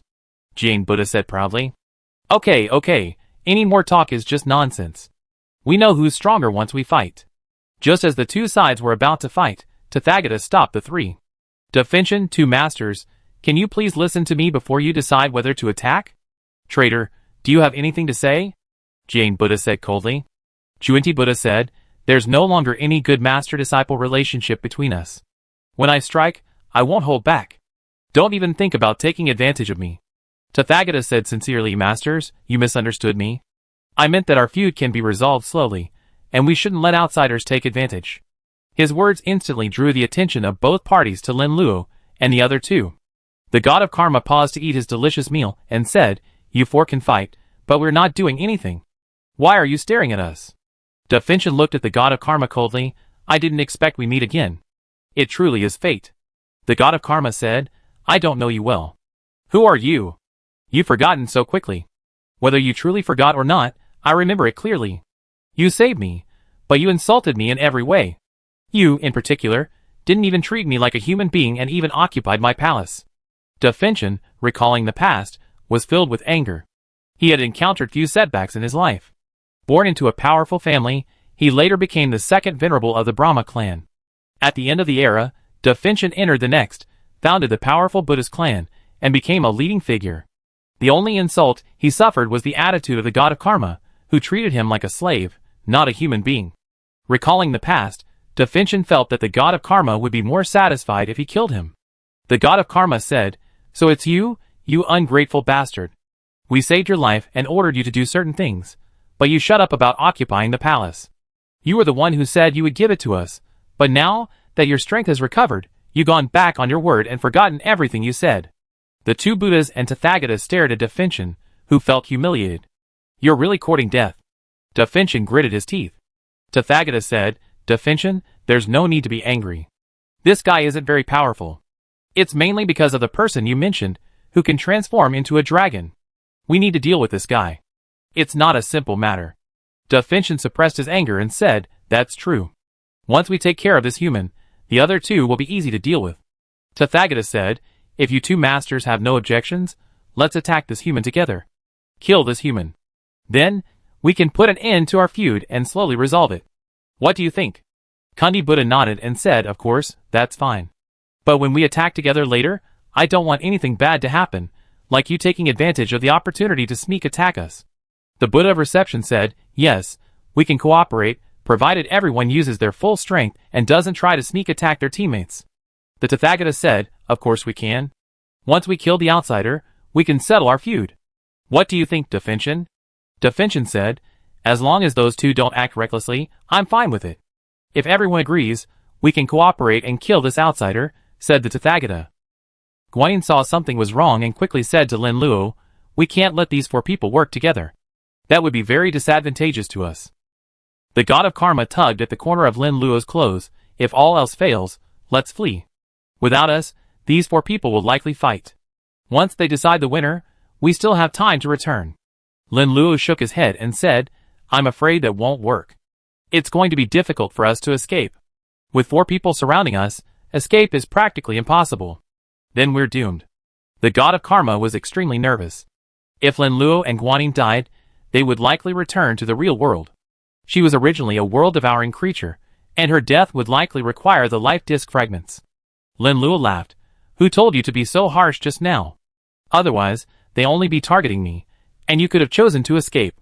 But now, I'm afraid that's impossible. This great burning heaven will definitely not let you go. The god of karma said spinelessly, do you think it's too late for me to apologize now? Lin Luo said, do you think it's too late? Not yet? The god of karma glanced at the great burning heaven and said, that guy's eyes show he wants to kill me. If I apologize, I'd probably bring shame upon myself. Better to die gloriously than bring shame upon myself. I admire you. Lin Luo gave a thumbs up.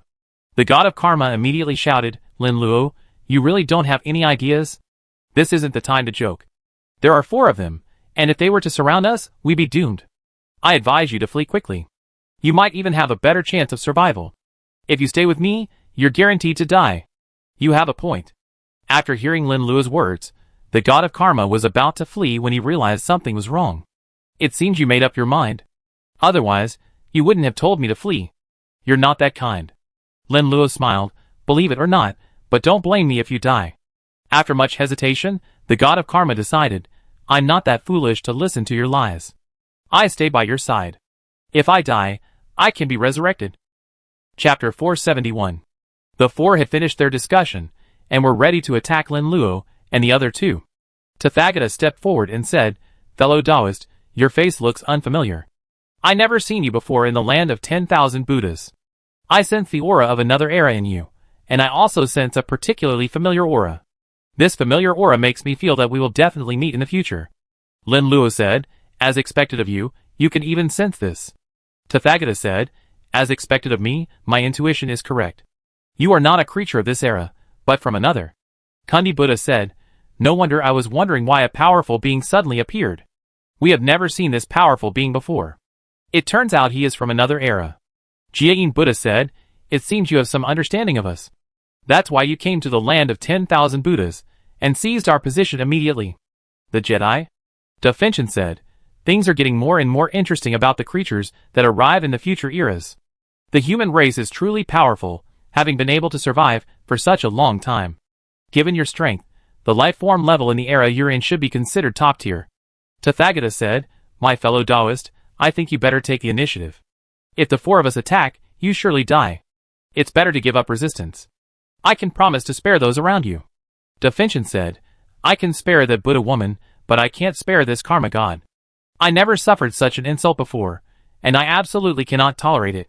The karma god angrily said, oh Biden, you're going too far. If I had known you just resurrected in the cursed mountains, I would have killed you. How dare you insult me, old Biden? You're truly courting death. Even now, in this predicament, you still dare to insult me. You should be kneeling down and begging for mercy. Defincian angrily declared. The god of karma raged even more furiously. If I weren't constrained by 5 special beings, and if those 5 beings weren't ultimate beings, do you think I'd be afraid of you? Even if you were an ultimate being before, with my power, I could still destroy you. Ha ha ha. I'm dying of laughter. Defincian roared with laughter. This is the funniest joke I ever heard. 5 ultimate beings are constraining you. Look in a mirror, and see if you're worthy. Damn it. Kaori was incredibly arrogant. Tathagata said, my fellow Taoist, with 4 of us powerful beings surrounding you, there's essentially no chance of survival. I think it's best for you to die voluntarily. That way, you suffer much less.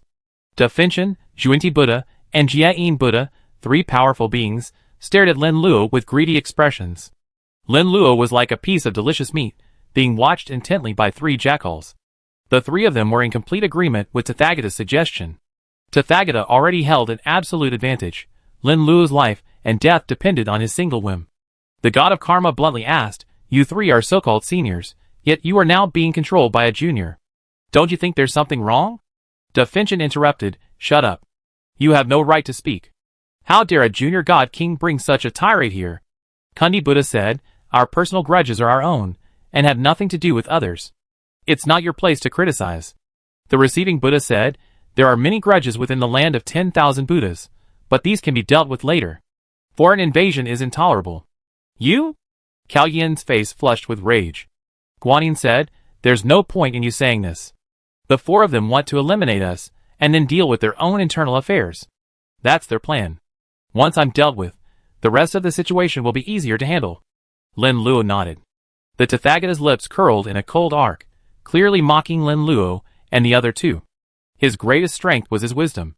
With just a few words, he connected the three beings, Da Finchin, Zhuinti Buddha, and Receiving Buddha. The human before him, more powerful than himself, became his plaything. As long as he, the Tathagata, spoke, this powerful human named Lin Luo would be dead. The Tathagata relished this feeling of superiority. It was his first time facing a being far more powerful than himself, controlling Lin Luo's Xingxi. "I've given you plenty of time to consider. Think it through. What's your next move?" asked Tathagata. Lin Luo said, "It seems you think you have me in your sights. I have virtually no choice." Tathagata smiled and said, "Or, if you think you have a choice, then it's almost time to strike. Go ahead. This human probably doesn't want to die. We don't need to waste time talking to him. Just annihilate him." Da Finchin said urgently. Kundi Buddha said, "Only by devouring more powerful creatures can we evolve faster." Jia Buddha said, "We hunted many humans back then. Compared to the one before us, those humans were still far behind. Killing a more powerful creature is an honor." The three Buddhas were in high spirits, ready to attack Lin Luo.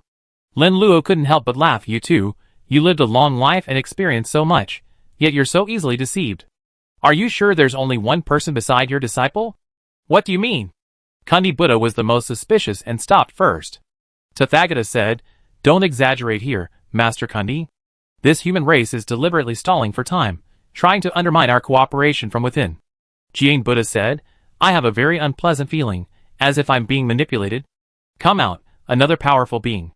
Lin Luo pointed to a spot ahead. The Buddha of Reception carefully sensed the situation and frowned, saying, "Kundi, I don't sense any powerful creatures. Your perception is a bit stronger than mine. See if you can sense any?" Kundi Buddha carefully sensed the situation, and said with a sullen face, "You are indeed my good disciple. Your cunning far surpasses mine. If you follow your plan, only the three of you will ultimately triumph. The two of us will essentially be losers."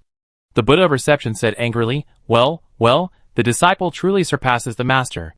We too, your masters, underestimated you. We joined forces with you to kill this powerful human. We might be the next to die." The Tathagata shook his head and said, "Masters, you think too hard of me." The Buddha of Reception said, "Stop saying that. We underestimated you before. Now we need to reevaluate you. It seems we can't simply consider you our disciple, but must now view you as our enemy." The Buddha of Reception agreed, "We have together cultivated a powerful enemy. This powerful enemy has grown to such a level that we can no longer contain him." Chapter 472.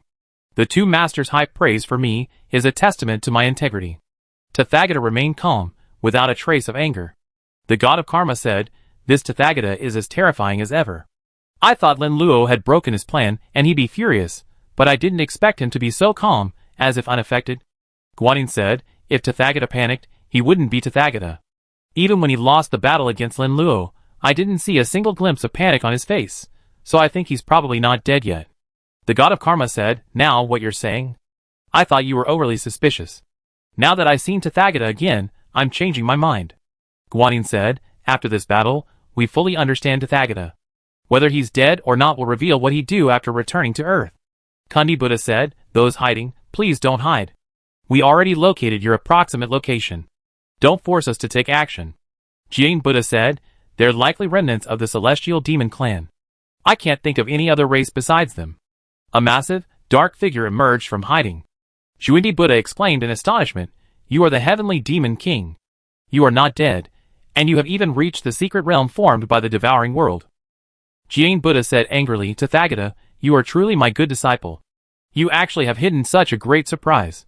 Once the two of us kill the powerful human, we will be next."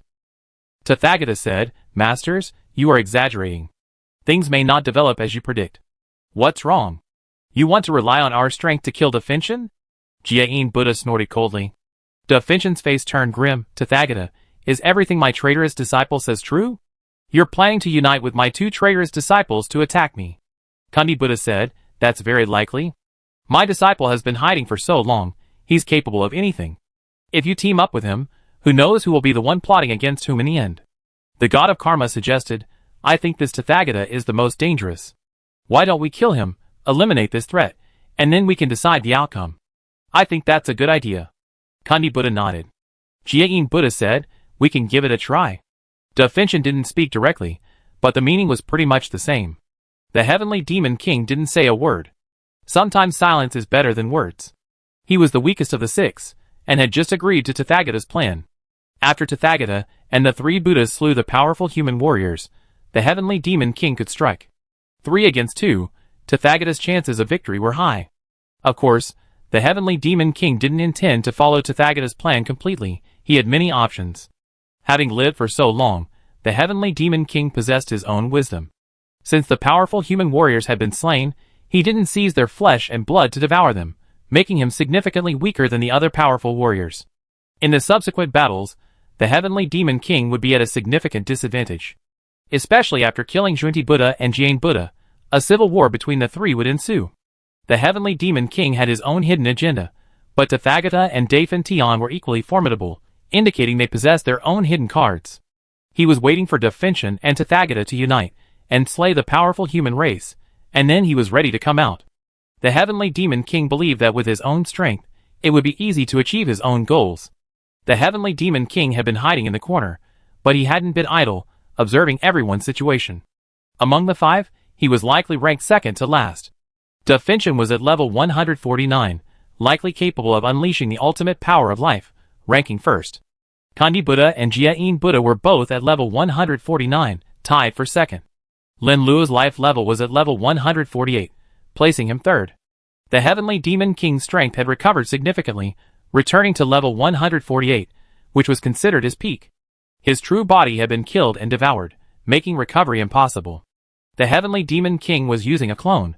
No matter how good it was, it couldn't compare to his true form. His level had recovered to 148, but it still couldn't compare to his peak. The god of karma wasn't afraid of a big deal. Think about it, you're all big shots. This Tathagata is just a small fry. You, Definchen, are the founder of the Buddha clan bar none. And you two Buddhas have ruled the land of 10,000 Buddhas for so long, even clashing for control. Your constant strife only benefits the others. Tathagata, you deserve death. Who are you to bully 3 big shots? Killing you is a mercy. After her exaggeration, Definchen and the 2 Buddhas' attitudes were noticeably worse than before. The 2 Buddhas were the most furious. They were being used like pawns. After Lin Luo's death, the next to die were the 2 Buddhas. The situation had taken a dramatic turn. Previously, several people had united to attack Lin Luo, but now several were uniting to attack Tathagata. Tathagata remained calm and said, "I think we should stop targeting each other. I have a good method that will make things more fair for everyone." The god of karma said, "Don't listen to that old scoundrel Tathagata. If you listen to him, you'll be murdered sooner or later. It's not your turn to speak here." Definchen said coldly, "Tathagata, I don't trust you now either. To be honest, I was a little worried just now. What if we teamed up with this human race and killed them? Would you attack me first?" Tathagata said, "Definchen, your worries are unnecessary. I, Tathagata, am not that despicable. We always work together. How could I possibly betray you?" Definchen said, "It's natural for you to betray me. We have a vested interest in each other, and the final outcome is definitely not a fight. You're definitely. They will be wary of me. After all, I'm the most powerful among you." Tathagata sighed, "I like to explain it clearly, but it's difficult. I present my plan. Whether you agree or not is up to you. We're all powerful beings. The ultimate victory should be determined by who's the strongest, not by schemes and tricks. Such a victory wouldn't be glorious. The god of karma sneered. You're the only one who can maintain a calm demeanor while saying such disgusting things. Just now, you were planning to unite with others to kill Lin Luo, but now that you see the situation isn't right, you changed your tune, declaring victory based on who's stronger. Tathagata's expression darkened slightly. Donor, I don't know where I offended you. Why are you targeting me so? I think this is the first time we met. Chapter 473. The god of karma deliberately said, I'm just annoyed with you and am mocking you. What can you do to me? In the main world, Tathagata was the one who had deceived the god of karma twice. In the list of people the god of karma hated most, Tathagata was second, with Lin Luo undoubtedly being first. Tathagata regained his composure and said, I don't know where I offended you. If so, you can tell me directly. If I'm truly at fault, I will apologize. The god of karma said, Stop being so hypocritical. I don't know what you're thinking. You really want to kill me right now. Benefactor, if you're unwilling to forgive, then there's nothing I can do. Tathagata said helplessly. Kundi Buddha was the first to agree. I think Tathagata's suggestion is sound.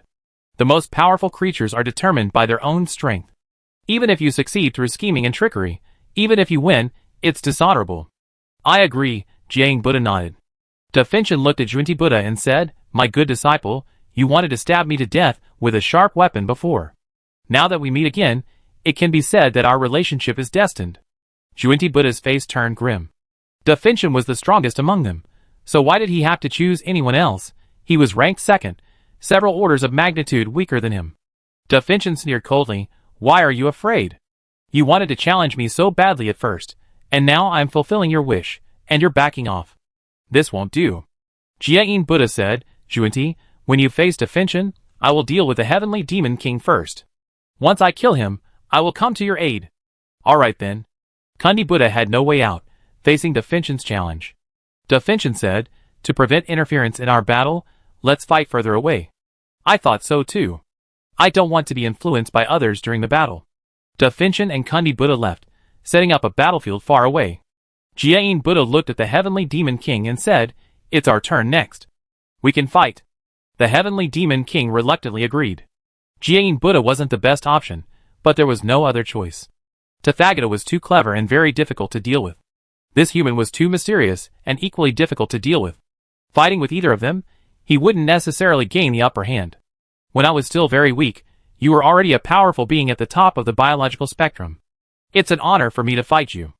As a senior, I must teach you, a junior, so that you can continue to grow stronger. Jiayin Buddha and the heavenly demon king, neither yielding, headed for another location to set up a second battlefield. Tathagata said, The four of them have left. Now it's just us two left. From now on, it's just the two of us fighting. Is there a possibility that this is fate? Lin Luo said. Fate, perhaps. I fought many powerful enemies, and you're the strongest among them. I'm only level 146, and your life level is 148. Don't let me down. At this moment, Tathagata was less calm and more arrogant. The god of karma mocked, Come on, Tathagata, stop bragging. Back then, you were level 149, no match for Lin Luo, who was level 147. Now you're level 146, 2 levels weaker than Lin Luo. Do you think you have a chance of winning? Tathagata frowned and said, It seems you come from the future. What's your purpose? Lin Luo deliberately said, My purpose is, if you obey me and I kill you, I tell you the secret from the future. Of course I can. Tathagata suddenly leaped up and threw a powerful punch at Lin Luo. Lin Luo had already taken precautions. His entire body transformed into a giant dragon, claws slashing towards Tathagata. The sharp claws and golden fists collided, making a sound like steel clashing. The god of karma taunted Tathagata, You're a despicable villain. You're just sneaking up on me. We understand you. What's a sneak attack? As long as we win, that's all. Tathagata hadn't experienced countless eras, hadn't yet had the maturity of time. He was sharp and aggressive, lacking the composure he had on Earth. Lin Luo distanced himself from Tathagata and charged forward. Tathagata's Buddha eyes glowed golden, anticipating Lin Luo's attack. As Lin Luo attacked, Tathagata successfully dodged and slammed into him.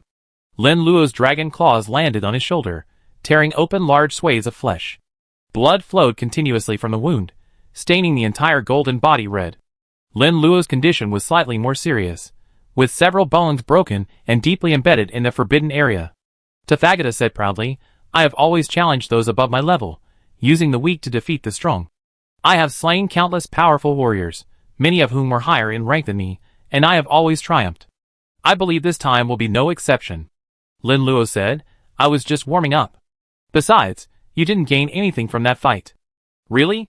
Tathagata disagreed. You're level 148, and I'm only 146. The fight was evenly matched, so I wasn't in a dominant position. Besides, I wasn't using my full strength. You soon find out. Sometimes, you're able to challenge a higher level opponent not because you're strong enough, but because the opponent is weak. When you encounter an equally powerful creature, you realize you're not that strong. So-called strength is simply facing a weak opponent. Lin Luo said. I like your point. Let's continue to see who's stronger. Tathagata's Buddha eyes spun wildly, quickly analyzing Lin Luo's combat power and predicting the next attack. Lin Luo's mouth spurted blue flames, which quickly filled the entire world, engulfing Tathagata. Tathagata had anticipated this, and quickly activated his Dharmakaya. A golden light emanated from his body, swiftly dispelling the blue flames. In an instant, the newly formed sea of blue fire was mostly extinguished. Is that all you can do? Tathagata scoffed. The god of karma grumbled, this Tathagata looks like he deserves a beating. Why doesn't he just talk about it? He doesn't seem to brag, like he can't attack. Guanyin said, the Tathagata is relatively young these days, and hasn't experienced much. His mind isn't as mature as it was on Earth. Even the smartest people have weaknesses, and he has more weaknesses now. The god of karma nodded, you have a point.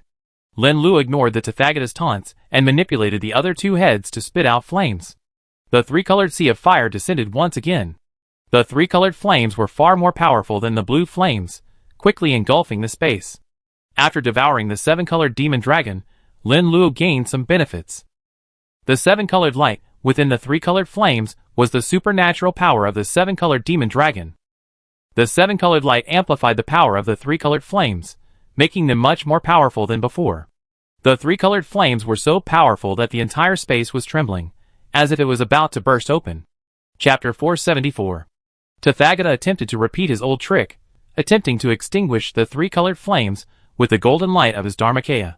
But the golden light encountered the three-colored flames and failed to suppress them, as it had previously against the blue flames. Tathagata was roasted by the three-colored flames, feeling a moment of excruciating pain. Damn it! Tathagata felt the intense burning sensation and a sense of powerlessness. Even though his Buddha eyes could foresee attacks, they were powerless against such overwhelming force. Lin Luo's strength was too great. The two were not on the same level. Tathagata had thought Lin Luo's previous words ridiculous, and now he himself was ridiculous. The god of karma sniffed deeply. What a fragrant aroma! Such a fragrant scent! I wonder if it's emanating from someone. Tathagata's expression changed slightly, and once again, a dazzling golden light emanated from his body, continuing to resist the three-colored sea of fire. 10,000 kilometers away. Devour and Junti Buddha had transformed into their true forms, both powerful giants of the Buddha clan. The difference is that Devour has 2 heads, 4 arms, and 2 legs, while Junti Buddha has 3 heads, 8 arms, and 2 legs. The Buddhas and humans share many similarities, with the biggest difference being the number of heads and arms. The two sides clashed, competing in physical strength. Some humans prefer physical combat, but generally speaking, their bodies are relatively weak, often using weapons. The two men delivered each other a crushing blow. After battling for over 1,000 rounds, it was difficult to determine the winner in a short period of time.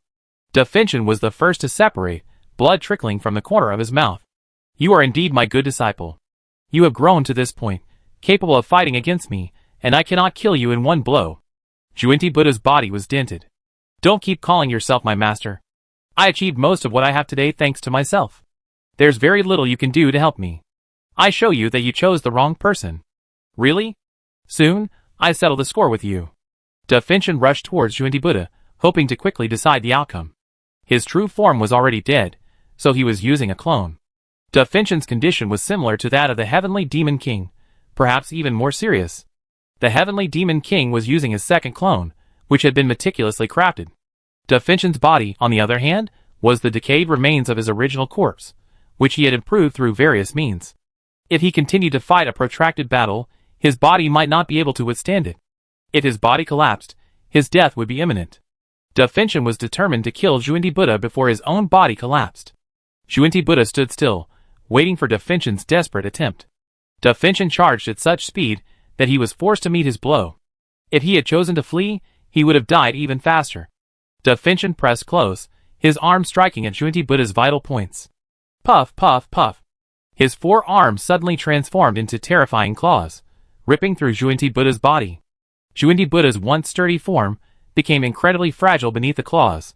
Wounds the size of bowls appeared, and copious amounts of blood flowed out, filling the air with a thick, bloody scent. Junti Buddha's face paled.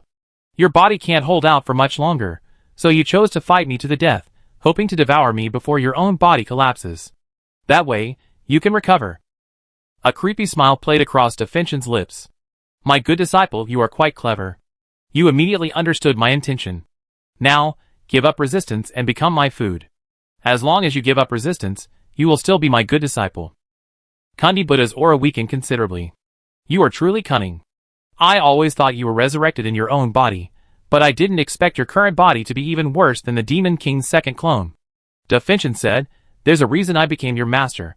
Today, I teach you one last lesson. Never reveal your secrets. If you knew my previous secrets, you wouldn't have given me the chance to get close. Well, you truly are a good master. Even in our life or death battle, you didn't forget to guide me. Kandi Buddha's aura weakened even further. No need to thank me. You can die right now. I won't give you any time to stall.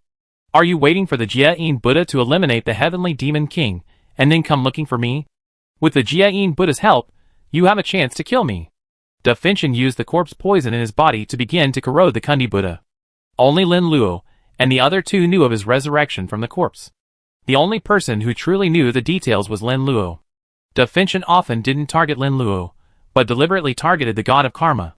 He believed Lin Luo knew, and if he angered him, he might reveal his secret. Da Finchen's true form was already dead, his entire body transformed into a zombie, imbued with a terrifying corpse poison. The corpse poison was extremely deadly, and it was also a hidden tactic of Da Finchen.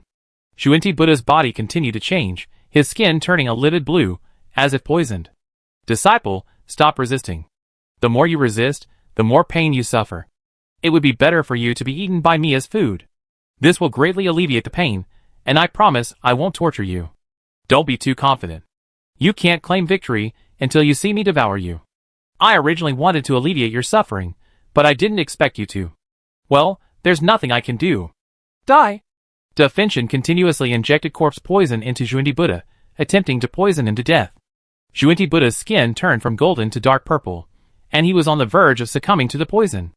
At this moment, beneath Junti Buddha, a massive lotus platform lay. The lotus platform continuously emanated a purple light, nourishing Junti Buddha. Da Finchen angrily said, Junti, I'm so surprised to think you possess such a treasure. Back then, I searched for this lotus platform for so long and couldn't find it. I thought the Flower Clan was lying, that there was no such thing as a sacred object. They simply wanted to deceive me, to prevent me from killing them. Now that this creature has appeared in your hands, it explains everything. This sacred object does exist, but you 2 got it beforehand. Now I feel rather regretful for having annihilated the entire Flower Clan. After all, they didn't lie. You 2 were the ones who lied. You clearly found the lotus platform, but you didn't give it to me.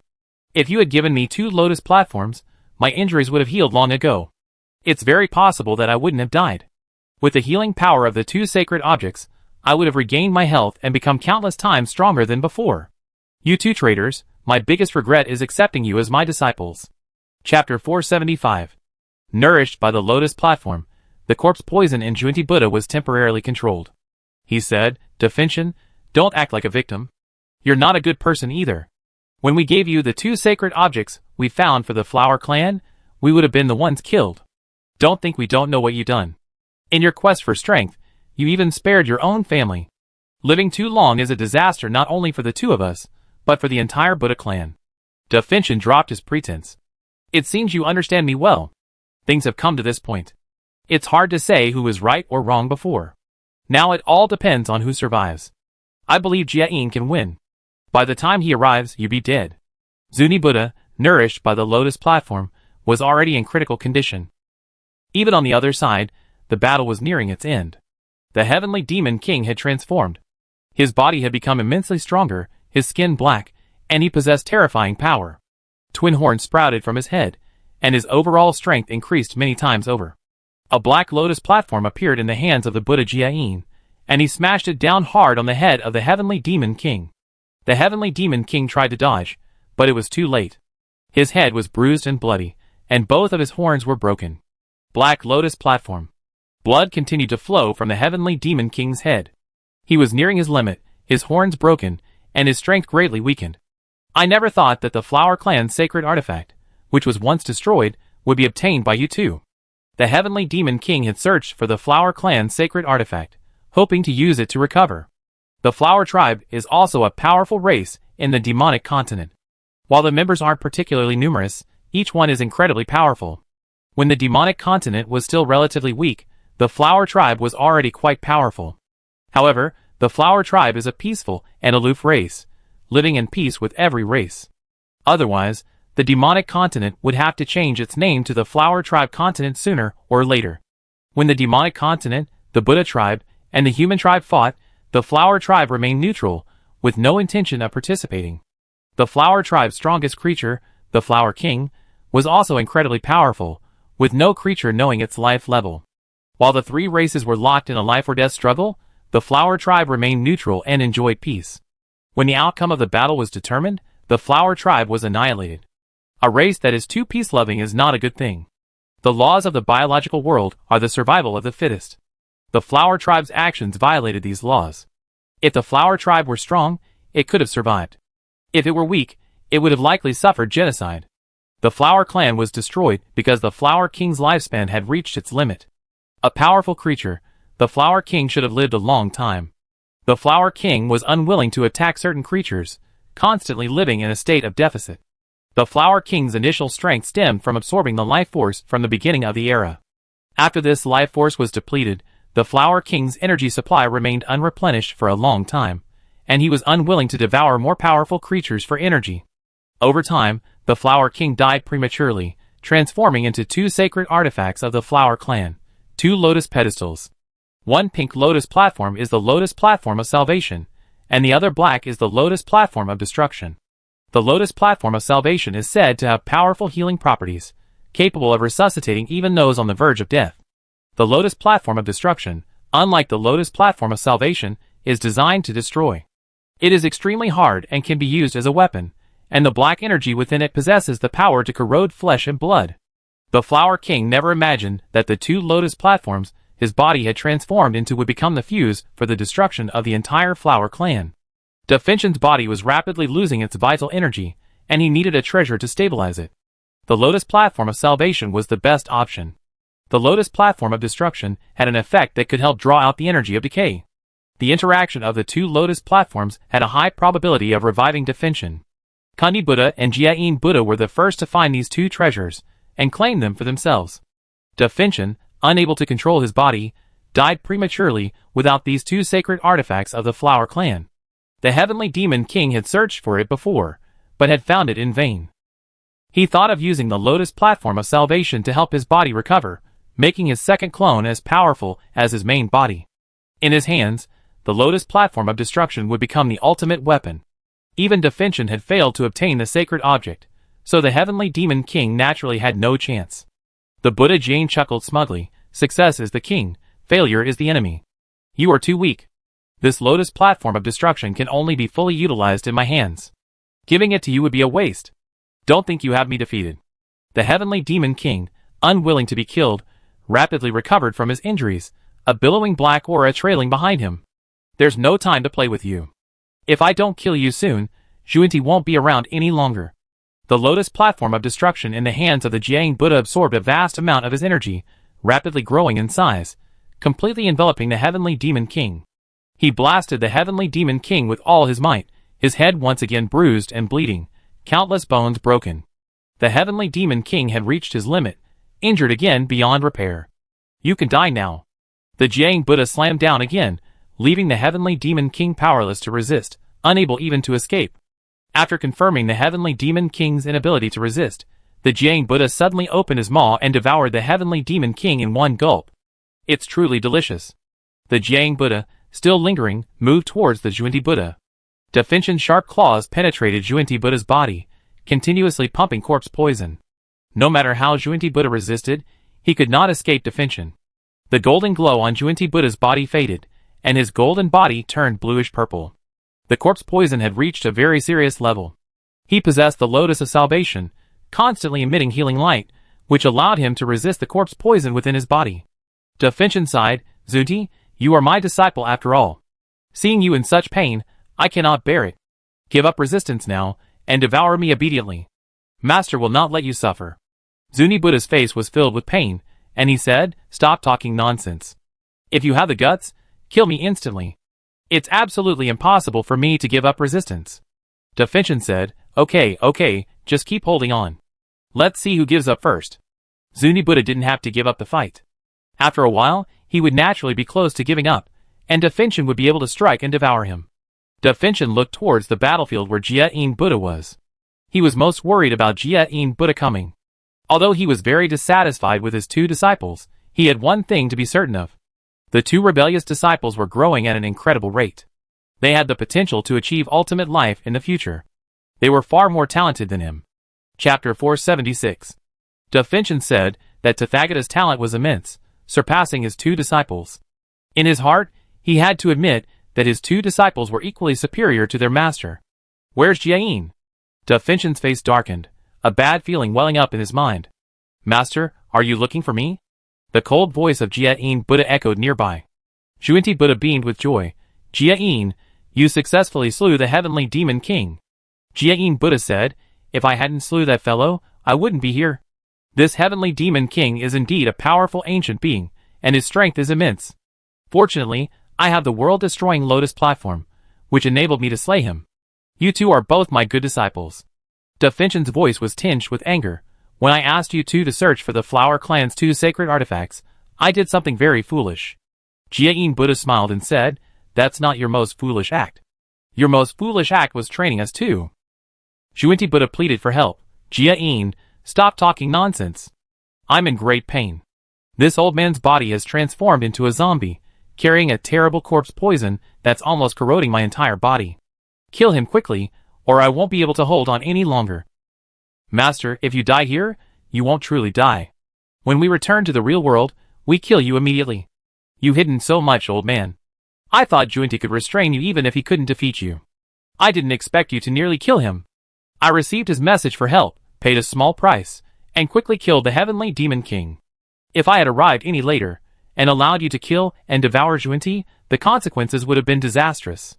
You, old man, would have truly turned the tables. When the devouring world reacted, you would have been the strongest among us again, said the guided Buddha. Should I be proud of you two traitors for having achieved this? Or should I feel bad for you? Defension said coldly. This is none of our business. You're going to die anyway, so do whatever you want.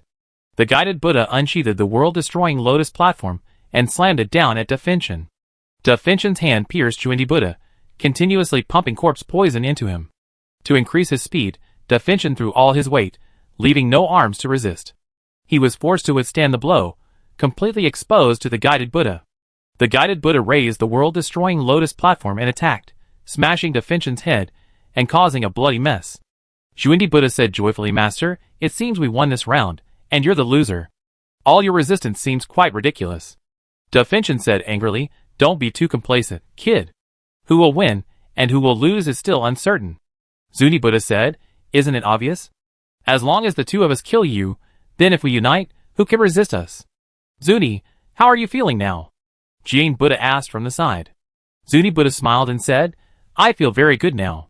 This old guy was in a lot of bad shape after you hit him just now. I don't feel as bad now. The corpse poison in me is not as strong as before. The receiving Buddha said, old fellow, if I strike you again, you probably die. Why not just resurrect yourself? If you had just died, we wouldn't have done anything so ruthless. It would have been disastrous if everyone knew about this and accused us of betraying our master and ancestors. Okay, you two good disciples are worthy of being my disciples. You're blaming me for betraying your master and ancestors, as if I told you to do so. You're truly filial. Defention was furious. He had almost succeeded. Now that the receiving Buddha had arrived, he would definitely not let him succeed in killing Juenti Buddha. Juenti Buddha said anxiously, stop wasting time with this guy. Let's kill him quickly. This old fellow's body has transformed into a corpse. To strengthen himself, He's accumulated a terrifying corpse poison. Even if we kill him, he'd still be carrying the horrible poison, and we can't let him consume it. Jiayin Buddha said, I just devoured the heavenly demon king, and my strength has increased significantly. We killed this old fellow in time. If we're still in time, we can devour the human and Tathagata together. That's true. I devour more when the time comes. You go kill the heavenly demon king, and I hold off this old fellow. I was almost killed by him. Okay. Once we succeed, I let you devour more. Jiayin Buddha stopped talking and picked up the world-destroying lotus platform, smashing it down with all his might. Da Finchen gave up on Junti Buddha, knowing he couldn't kill him now. If the stalemate continued, he would be the only one to die. Giving up now is the best option for him, as there is still a chance of turning the situation around if he escapes.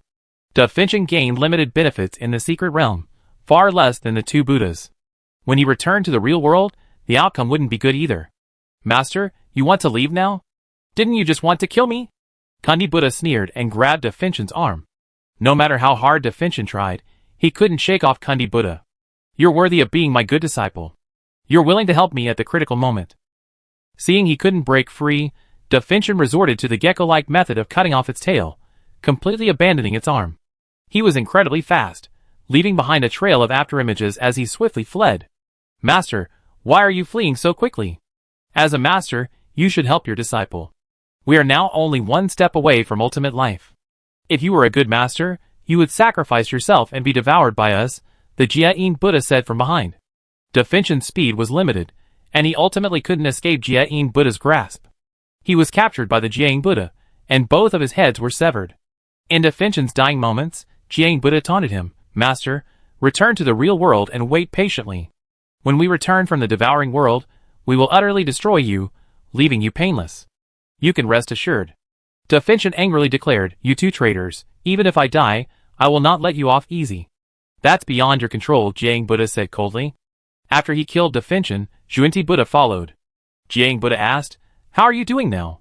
Junti Buddha replied, It's not bad. This old fellow hid well enough. He nearly killed me. It was mainly because he caught me off guard, and he doesn't have much power left. The only thing he has is corpse poison. In his prime, he was far more powerful than this. Back then, we were all very cautious around him, not daring to move. Chapter 477. The Buddha of Reception said, Fortunately, this old fellow blew himself up. If he had lived, we wouldn't have been able to evolve to this level, and would likely have died long ago. The Buddha of Kundi nodded and said, I agree. If that old fellow, Da Finchen, hadn't been in trouble, we certainly wouldn't have become the masters of this era. The Buddha of Reception asked, How long will it take you to recover from your injuries? The Buddha of Kundi replied, It's pretty quick. About 1 Buddha hour. With the help of the Lotus Platform of Salvation, I should be almost fully recovered. Then you should recover quickly. If you delay, it would be terrible if our disciple was killed. You underestimated our disciple, who inherited all our fine traditions. I never imagined that the puppet we two supported back then could actually conceal such formidable power. If it weren't for the arrival of the secret realm and his collaboration with Da Finchen, we wouldn't have discovered it. Kundi Buddha frowned and said, Is there a possibility? His plan could kill and devour us, allowing him to surpass us. Jiayin Buddha said, Your worries are unnecessary. Our disciple is very talented, but surpassing us won't be easy. You're quite right. Kundi Buddha nodded. The Tathagata's golden body had become dull and lusterless, with many burnt areas on it. The air was filled with the aroma of meat and burnt smells. The three-colored sea of fire was extinguished, but the Tathagata was already severely injured. After a series of exchanges, the Tathagata realized the gap between him and Lin Luo was too great to be bridged. The god of karma taunted Tathagata, What's going on? There's a meaty aroma in the air. Is that coming from you? Tathagata gritted his teeth and angrily said, He's only 2 levels higher than me. If I were the same level as him, I'd definitely be no worse than him. The god of karma laughed, You're quite confident. Can I tell you that in the future, when you reach level 149 and fight Lin Luo, who's level 146, you still lose? Tathagata said, Do you think I believe you? Tathagata, I don't want to waste my words. If you don't have any other hidden tricks, you can just die.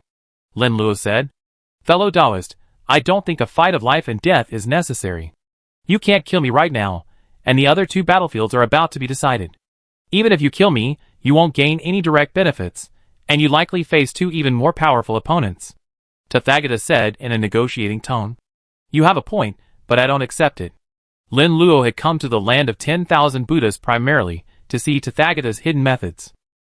He had killed Tathagata directly, but he also felt that he hadn't killed him, otherwise, he wouldn't have come to this era.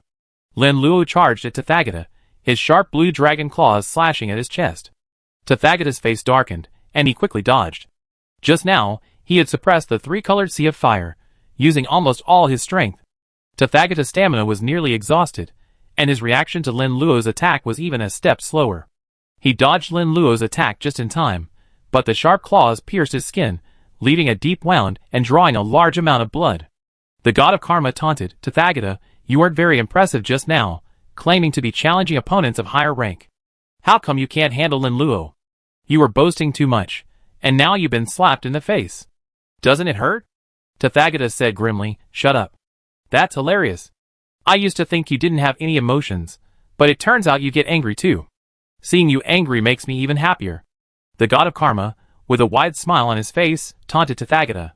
If you don't have any other means, you'd be unable to withstand my next attack. Lin Luo lunged at Tathagata, ready to devour him. You forced me to do this. The other half of Tathagata's body glowed black, and demonic energy billowed behind him. Half demonic body, half Buddha body. Guanyin explained in astonishment, Tathagata's body is infused with two powers, one from the Buddhas, the other from the demons. He's using his Buddha form to fight us. Now that Lin Luo has cornered him, he's forced to use his full strength. The god of karma said, this kid is truly well hidden. It seems your assumptions about his survival are correct. Lin Luo hasn't truly killed Tathagata. He's very likely still alive, not dead. When Lin Luo lunged at Tathagata, Tathagata used all his strength to resist. The golden Buddha arm and the heavenly demon arm clashed, countering the onrushing Lin Luo. Both fists, with all their might, struck Lin Luo hard. Lin Luo's dragon claws scratched Tathagata again, leaving several deep wounds. Blood flowed continuously from the wounds. Tathagata gasped, nearing his limit. His power wasn't even on the same level as Lin Luo's, and Tathagata had been struggling mightily to hold on until now. Before Lin Luo could speak, the god of karma spoke, Tathagata, your level isn't up to par. Even if half of you were a celestial demon, you wouldn't be able to defeat Lin Luo. If you really can't, just give up. Holding on is painful. By the way, how did you come from the celestial demon clan? It seems one of your parents is a celestial demon. Your bloodline isn't very pure. I never thought the future Buddha would have impure blood. It's truly lamentable. Tathagata angrily said, I don't need you to say anything. I didn't want to use my full strength in the first place, but you forced me to. Then black threads of celestial demon emerged from his body and flew towards Lin Luo. The threads moved towards Lin Luo, forming a massive cage that seemed to envelop all three of them. The god of karma sensed something was wrong. Not good. Get out of the way. Before Guanyin fled, she didn't forget Lin Luo. Lin Luo, these black threads are strange. Come with us. Lin Luo shook his head. Just run away. They're targeting me. If I run, they follow, and then all three of us will be trapped. The black threads quickly entwined, forming a massive black cage that enveloped Lin Luo. Lin Luo tried to blast out tricolor flames, hoping to burn the cage. The black cage was incredibly strong, and the tricolor flames couldn't burn it.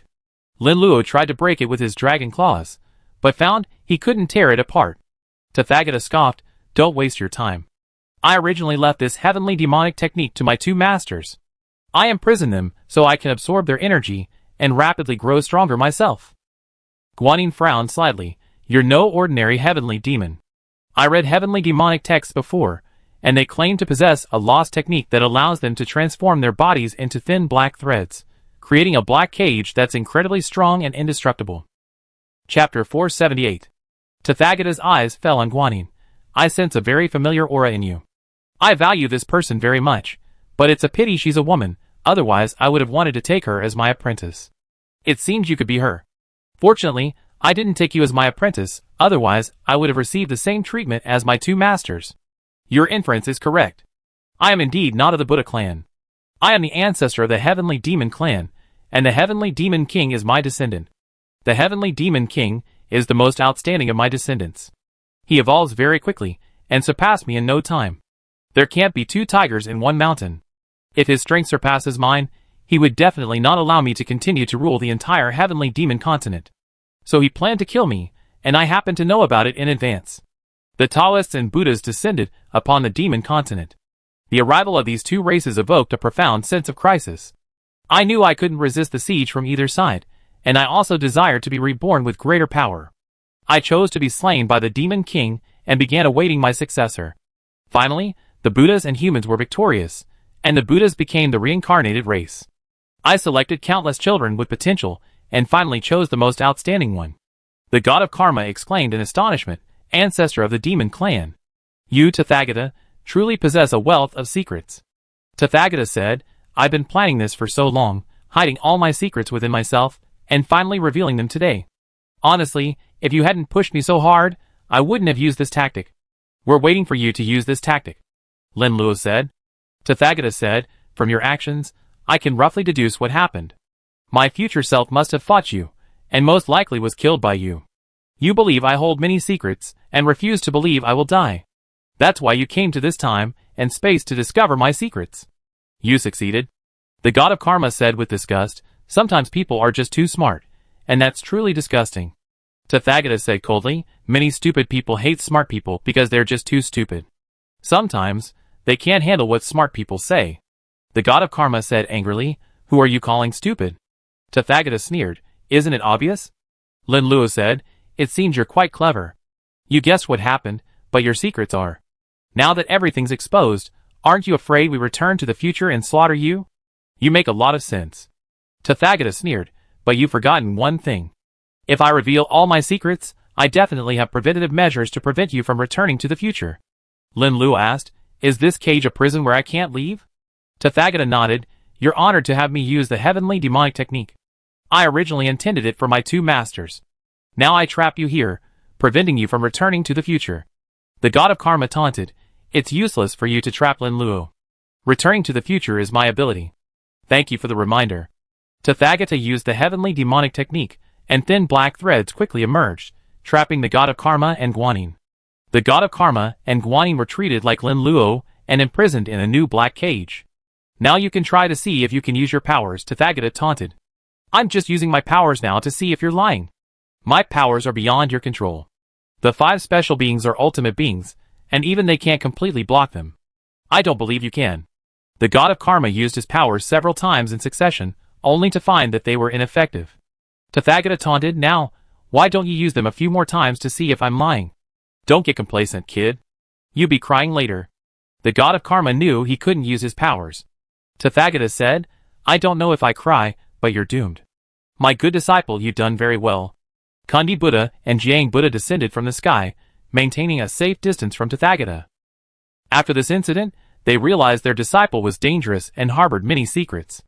Tathagata said, Masters, it seems you have successfully defeated your opponents. Master Zhuanti, what happened to your injuries? Are they serious? Are you alright? Do you need my help with treatment? Zuni Buddha nodded and said, I appreciate your kindness. My injuries are not serious, and I will recover soon. Tathagata said, that's good. Master, you will recover sooner, and I will worry less. Jiang Buddha sighed, we just casually accepted you as our disciple. I didn't expect you to be so outstanding, truly astonishingly talented. Thank you, masters, for your compliments. The 3 Buddhas acted as if the previous incident had never happened, getting along exceptionally well. The god of karma said disdainfully, could you please stop being so disgusting to the 3 of you? Just now, you were fighting like crazy, but now you're so friendly. As for you, Tathagata's disciple, I just said I was going to use the heavenly demonic magic to trap you two in a black cage. If it weren't for the 3 of us showing up, you two would already be there. Kandi Buddha feigned anger and said, don't try to sow discord between us, master and disciple. I believe in Tathagata's filial piety, and would never do such a thing. Jiang Buddha said, disciple, if we too want to evolve into ultimate beings in the future, the land of 10,000 Buddhas will be too much for us to manage. We intend to hand it over to you. You two masters, you're too polite. I'm only in charge of the land of 10,000 Buddhas. If you're alright, then you naturally be in charge. Tathagata said politely. You 3 are truly disgusting. This is just a show. The god of karma was filled with disdain. Lin Luo said, Buddha Kandi and Buddha Jiayin, I will now reveal some secrets to you. We are from the main world. In the main world, you two were sealed away by your disciples. You were used as a supply station by your own disciples. He later evolved to level 149 thanks to your two assistants. Buddha Kundi and Buddha Jieyin's expressions changed slightly, and they looked at Tathagata with fear. Their rapid change of attitude was mainly due to seeing Tathagata's methods. They truly underestimated their disciples. They were not just a simple Buddha, but the ancestor of the Heavenly Demon clan. When they entered the Heavenly Demon continent, they learned some information about the ancestor of the Heavenly Demon clan. The true founder of the Heavenly Demon clan was not the Heavenly Demon King, but the powerful ancestor of the Heavenly Demon clan. By the time they arrived on the Heavenly Demon continent, the ancestor of the Heavenly Demon clan had already died. Chapter 479. Not only did the two of them pay no attention to the ancestor of the Celestial Demon clan, but even Great Burning Heaven paid little attention. After all, a dead creature wasn't worth paying attention to. The two Buddhas hadn't expected the ancestor of the Celestial Demon clan to be so cunning, reincarnated into the hands of a member of the Buddha clan. Tathagata said, "Masters, rest assured. I use this method only out of necessity. I can guarantee that you won't attack me, and I won't attack you either." Kundi Buddha said, "We still have some trust in you. You are truly our good disciple." Jian Buddha said, "After we defeat this human race, the final victory in this competition will belong to us, master and disciple." Kundi Buddha said, "The devouring world is about to arrive. We can cooperate. The three of us can jointly control the land of 10,000 Buddhas. This is a good option. Even if we can't defeat the devouring world, we can still evolve to the ultimate life together." "I agree with this idea," Tathagata agreed. The two Buddhas were still testing the waters, fearing that Tathagata would be able to block them. The god of karma beguiled, two Buddhas, Tathagata can only seal one powerful creature. We are comparable in size to you two, so it would be difficult for him to attack you and seal you too. Kundi Buddha said, "Don't try to sow discord here. The relationship between us, master and disciple, cannot be destroyed by anyone." "That's right," the Jain Buddha affirmed. The god of karma said, "Don't be hypocritical. If Lin Lui dies, you will be the next two to die. You will all become his nourishment. I don't know where I offended you, but I always been a kind-hearted person, adhering to the principle of don't offend me, don't offend others. I only attack you if you attack me," said Tathagata. The god of karma said angrily, "Stop pretending. I don't know you. Reincarnating as a Buddha isn't easy. You must have tried many times. I experienced countless failures before finally succeeding. I don't know how many Buddhas died during that time. And at your level, you must have devoured many creatures. You still call yourself a kind-hearted person? You're truly shameless. Let me tell you two old fellows, in the future world, Tathagata will be known as the wisest being. You two old fellows think you can outwit him with your cleverness, so go ahead. Don't look at your level 149. There's a big gap between you and Tathagata. Tathagata's level is 146. He combines the strengths of both the Buddha and the celestial demon races, making him immensely powerful. One-on-one, you might not be his match. You only have this one chance. Lin Luo has helped you resist Tathagata's seal. Next, Tathagata will absorb some of Lin Luo's power, and then it will be you two who will die." Kundi Buddha said impatiently, "All right, enough nonsense. The bond between us, master and disciple, is not something you can easily destroy." Tathagata reassured, "Masters, please believe me. I will not attack you. I will continue to assist you on your journey to becoming the ultimate life form. I believe that with the three of us working together, we will all evolve into powerful ultimate life forms." The receiving Buddha said kindly, "You don't have to say such things. We still have a certain amount of trust between master and disciple." "Thank you, master, for your trust." The Tathagata expressed his gratitude. "How disgusting," the god of karma said with disdain. Tathagata ignored the god of karma and said, "We clean up next, and then we can return to the real world. The time in the secret realm will soon be over." Jain Buddha said, "There's nothing much to clean up. We already slain the powerful creatures, and the weaker ones are no weaker at all. The result will be the same whether we kill them or not." Kundi Buddha said, "When I return to the real world, we will kill Devour and the Heavenly Demon King. Then the three of us will manage the land of 10,000 Buddhas." Tathagata shook his head and said, "The land of 10,000 Buddhas still belongs to you two masters. I will assist you and fulfill my duties as a disciple. You don't have to be modest about this. You can do it. We are not heartless masters. We can't do what Devour did. Devour went too far. Otherwise, we two disciples wouldn't resist. He doesn't even consider us disciples." Kundi Buddha said agreeably. The Buddha Jain said, "We are very pleased to have you as our disciple. The reason we are so angry with you is mainly because you have kept many things from us. We have no real intention of attacking you, or even killing you. Tathagata looked guilty. I probably hid these secrets because I was afraid that the two masters would dislike me. After all, I am the ancestor of the celestial demon clan, and would not be accepted by you. Kundi Buddha said, silly child, you could have told us in advance. Not only would we not dislike you, we would have helped you. The receiving Buddha said, although you are the ancestor of the heavenly demon clan, you are also our disciple. You two masters, what you said is so true. I feel deeply ashamed. Tathagata felt even more guilty. The god of karma observed this scene and grumbled, this is disgusting. I've seen disgusting things, but never anything this disgusting. These three people were just fighting to the death, and now they're acting like a master and disciple. This is even more disgusting than some Yen Kingdom TV dramas. A wonderful scene is about to unfold. Lin Luo said. Really? The god of karma excitedly said, I knew these three had bad intentions. Do you want me to say something? I have a feeling if I say anything more, they just attack. Guanyin said, no need to say anything. I feel like if you say something, they might still be afraid of us. Otherwise, they already started to ferment and will attack soon. Lin Luo nodded and said, you made some things very clear just now. The two Buddhas are both shrewd people. Even if you don't say it, they know deep down that Tathagata's power frightens them. Once Tathagata finishes me off, they'd definitely be the next to go. They always wanted to evolve into the ultimate life form, and they know how tempting it is. Tathagata will definitely not let go if he has the chance. The god of karma said, sometimes being too cunning can be annoying. The three generations of the Buddha family are a common lineage, and they're all too clever. If I were to take direct action, I'd definitely not say much. Resolving the situation requires one's own immense strength. The three masters and apprentices chatted for a while, and prepared to conclude the affairs of the secret realm. The Buddha Jiayin asked, can this black cage really lead to the real world? Lin Luo is trapped here. If we return to the real world, he will be trapped here too. The Tathagata nodded and replied, Master Jiayin, don't worry. The black cage can lead to the real world. I spent a long time researching and developing this. Suddenly, a figure appeared behind the Tathagata. Sharp claws pierced his heart, creating a massive hole. Golden Buddha blood continued to drip down. Chapter 480. Behind Tathagata was Kundi Buddha. Instead of his imposing Buddha body, Kundi Buddha used his newly acquired corpse. Kundi Buddha and Jiayin Buddha jointly defeated Defincian and devoured him. In the process, Kundi Buddha fortunately gained some of Defincian's abilities. His claws were nearly identical to corpse claws, imbued with a terrifying corpse poison. Kundi Buddha's claws pierced Tathagata's chest, injecting a massive amount of corpse poison. Tathagata's skin turned purple, and he spat out a mouthful of blood. Master Zhuinti, we were just having a good conversation.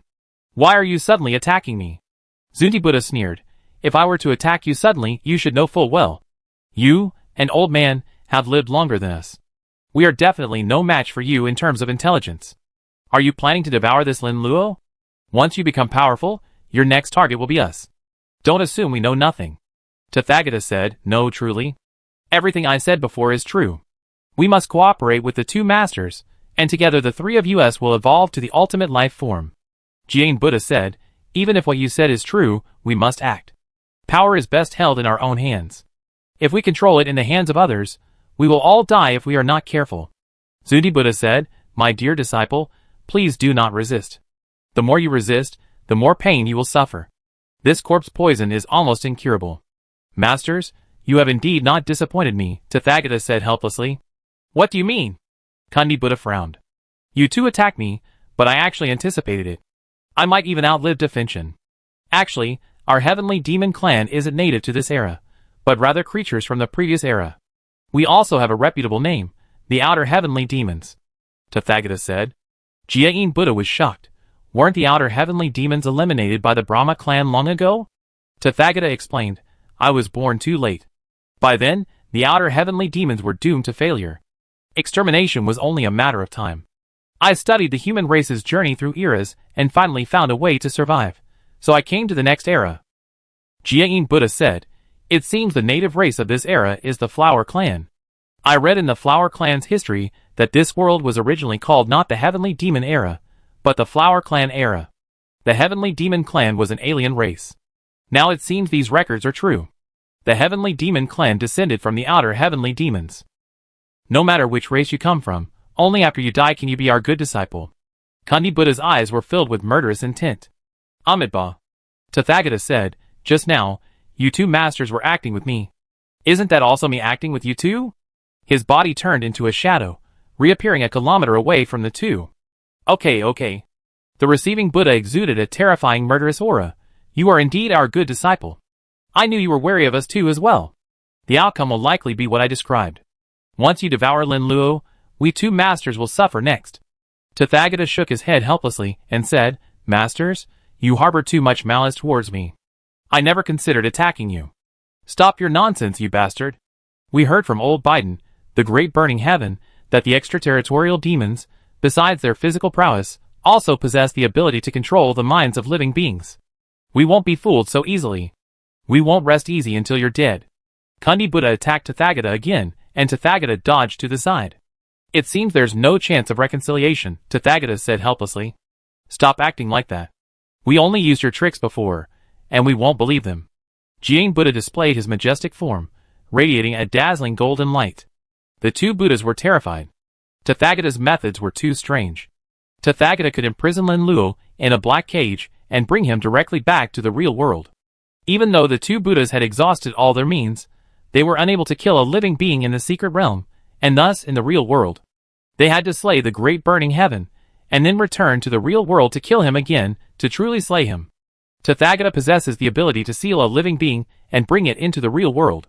If Lin Luo hadn't appeared, the two would likely have been sealed. They had worked so hard for so long, and the fruits of their labor were reaped by Tathagata. In the eyes of the two Buddhas, Tathagata was even more terrifying than Defincian.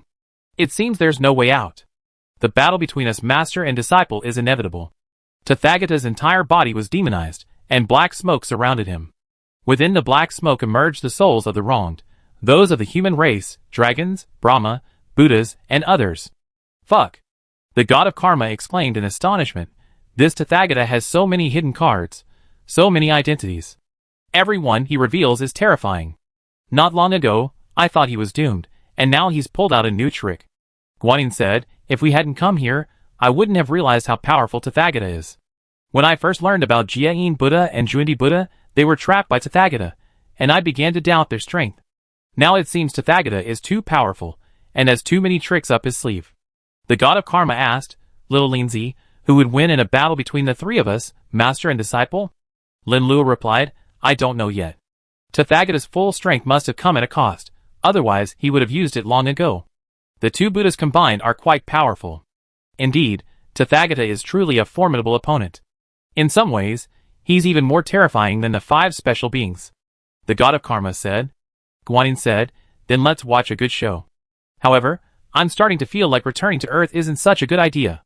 Tathagata has so many tricks up his sleeve, and our chances of winning don't seem high. Lin Luo said, I think Tathagata is very clever. There must be a reason he doesn't use this trick. Now let's watch him fight, and learn some of his weaknesses. Tathagata is really getting old and acting like a monster. I used to think he was a genius among geniuses, but I didn't expect him to be such a geek. I don't know how many years he's lived.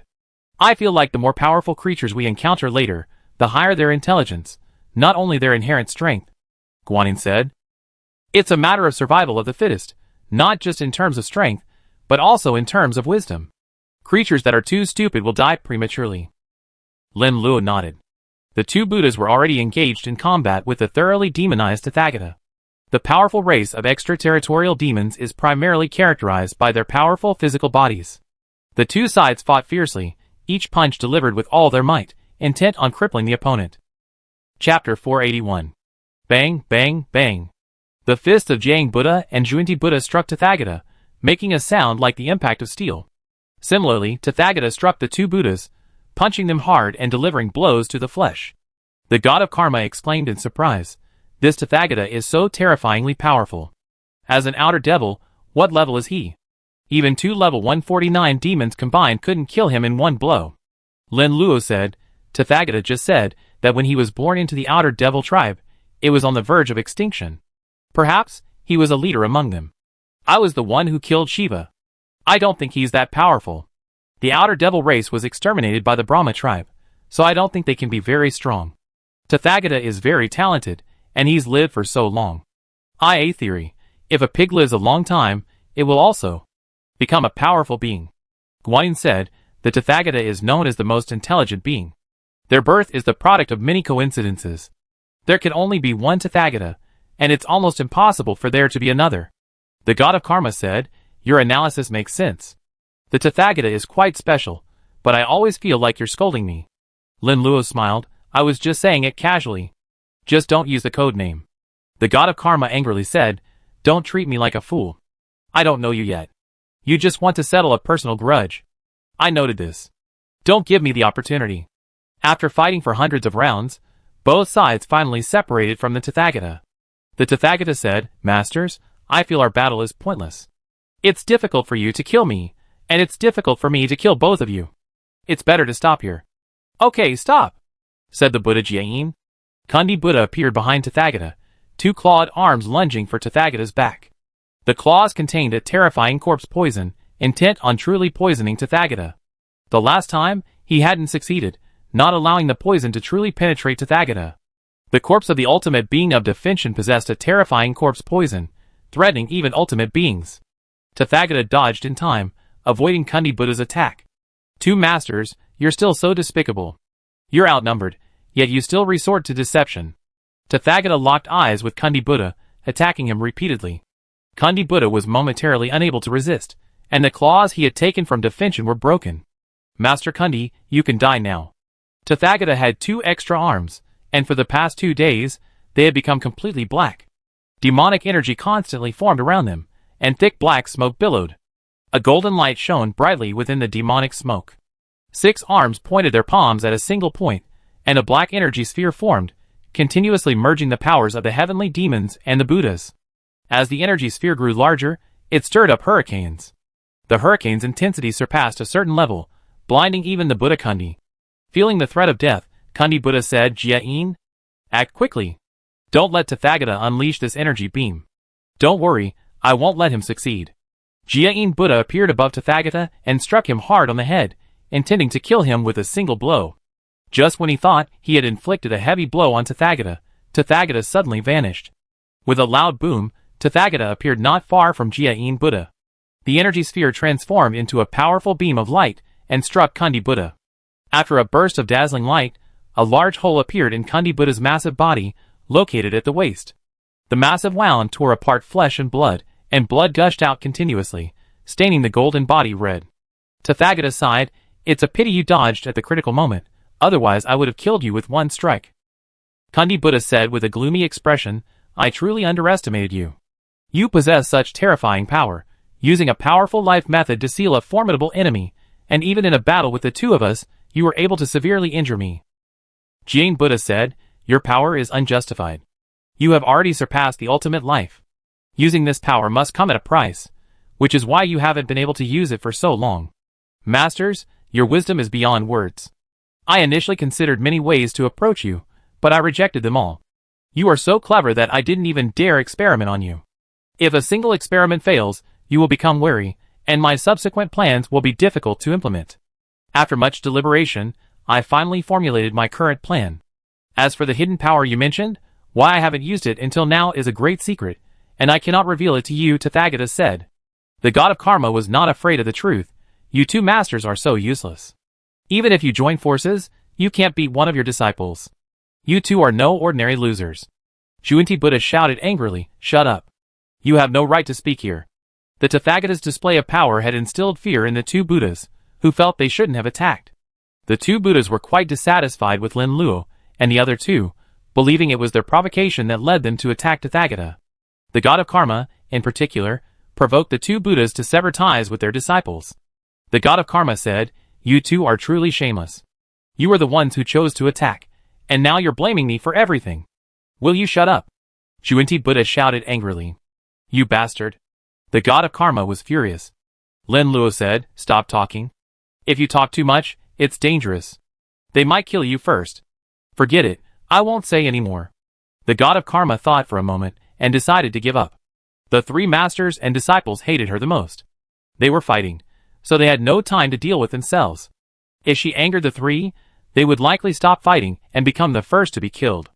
Kundi Buddha said, Tathagata, there's no need for us 3 to fight so hastily. The devouring world will descend in the future, and it will harbor even more powerful creatures. We can unite to slay these powerful creatures. After devouring them, we will become even more powerful. Jian Buddha echoed, cooperation is the best option. Just now, the Karma God said that the devouring world has 5 powerful special beings. Da Finchin also mentioned this. If we unite, our chances will be greater in the future. You don't need to fight us to the death here. I already said that, but unfortunately my 2 masters refused. Tathagata sighed. Kundi Buddha pointed at the Karma God and said, we misjudged our decision just now. It's all this fellow's fault. She's constantly trying to sow discord and get us to attack you. Jian Buddha echoed, now release this fellow, and I smack her to death. Chapter 482.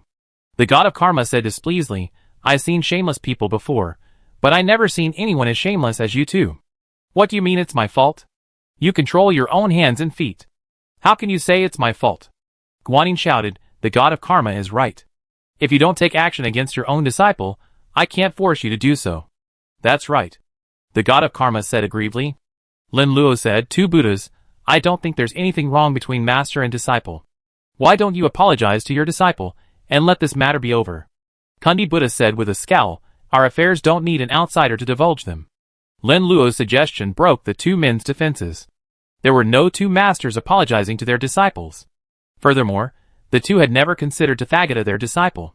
In their eyes, their disciple was just a subordinate. What else were they going to do?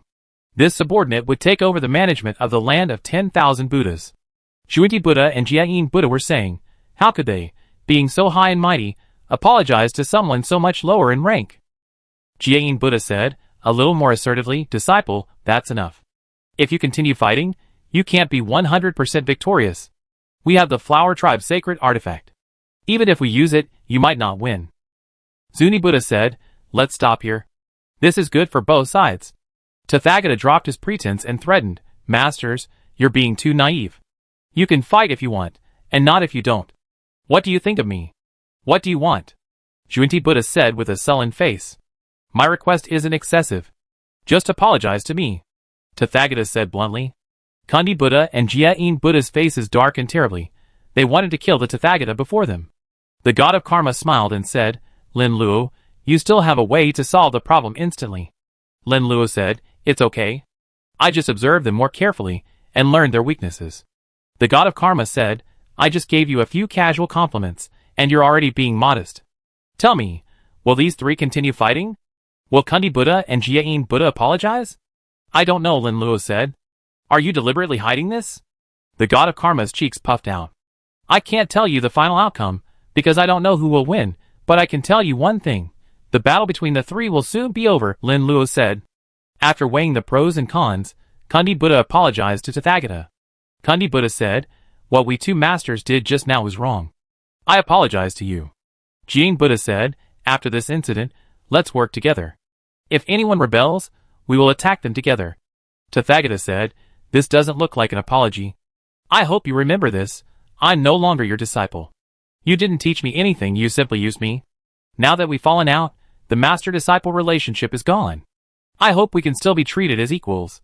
Kundi Buddha said angrily to Tathagata, don't go too far. A falling out is bad for everyone. Tathagata said, if you want to break up, I can't help it. We already fought this far. It's better to decide who lives and who dies. Zhuinti Buddha said, I, Zhuinti, now apologize to you, Tathagata. It was my fault before. Jiayin, what about you? Tathagata asked. Jiayin Buddha said with a dark face, I apologize to you too. I was wrong just now. Finally, I call you 2 masters. From now on, we will live in peace. I told you to do the same as before, but you insisted on fighting, making everyone unhappy. Tathagata sighed. We don't want to get involved in your affairs anymore. Let's talk about it when we return to reality, Zhuinti Buddha said. Okay, then we will fight the world-devouring monster together, and evolve into the ultimate life together. Tathagata nodded. The Buddha Jiayin whispered to the Buddha Zhuinti, Zhuinti, are we really going to give up like this? Once this Tathagata devours the human, his level will likely reach 149. By then, the gap between us and him will be enormous. The Buddha Zhuinti explained, are you planning to force your attack? Don't you see that Tathagata's body is unstable? His strength could potentially overdraw his own vitality. Even if we kill him, we'd be seriously injured. You want him to temporarily let down his guard. Once he returns to the real world, he undoubtedly devour that human. During this time, he'd be extremely easy to kill. We can seize this opportunity. You're quite thoughtful. The two Buddhas whispered to each other as they rushed off. They were terrified that the Tathagata would go back on his word and attack them again. Masters, your plan is brilliant. I was almost fooled by you. A familiar voice rang out from below the two Buddhas. Kandi Buddha and Jiang Buddha remained vigilant, not overly alarmed by Tathagata's sudden appearance. Jiang Buddha immediately summoned the Black Lotus platform of annihilation and slammed it down towards the charging Tathagata. Tathagata's two arms moved, blocking the attack from the Black Lotus platform. Boom! A resounding explosion followed. Tathagata, using his old trick, gathered his energy and struck Jiang Buddha's head. The fusion of black and gold light waves moved at such speed that Jiang Buddha was unable to dodge, losing half of his head. Ah! The intense pain of losing half his head sent a howl of agony through Jiang Buddha.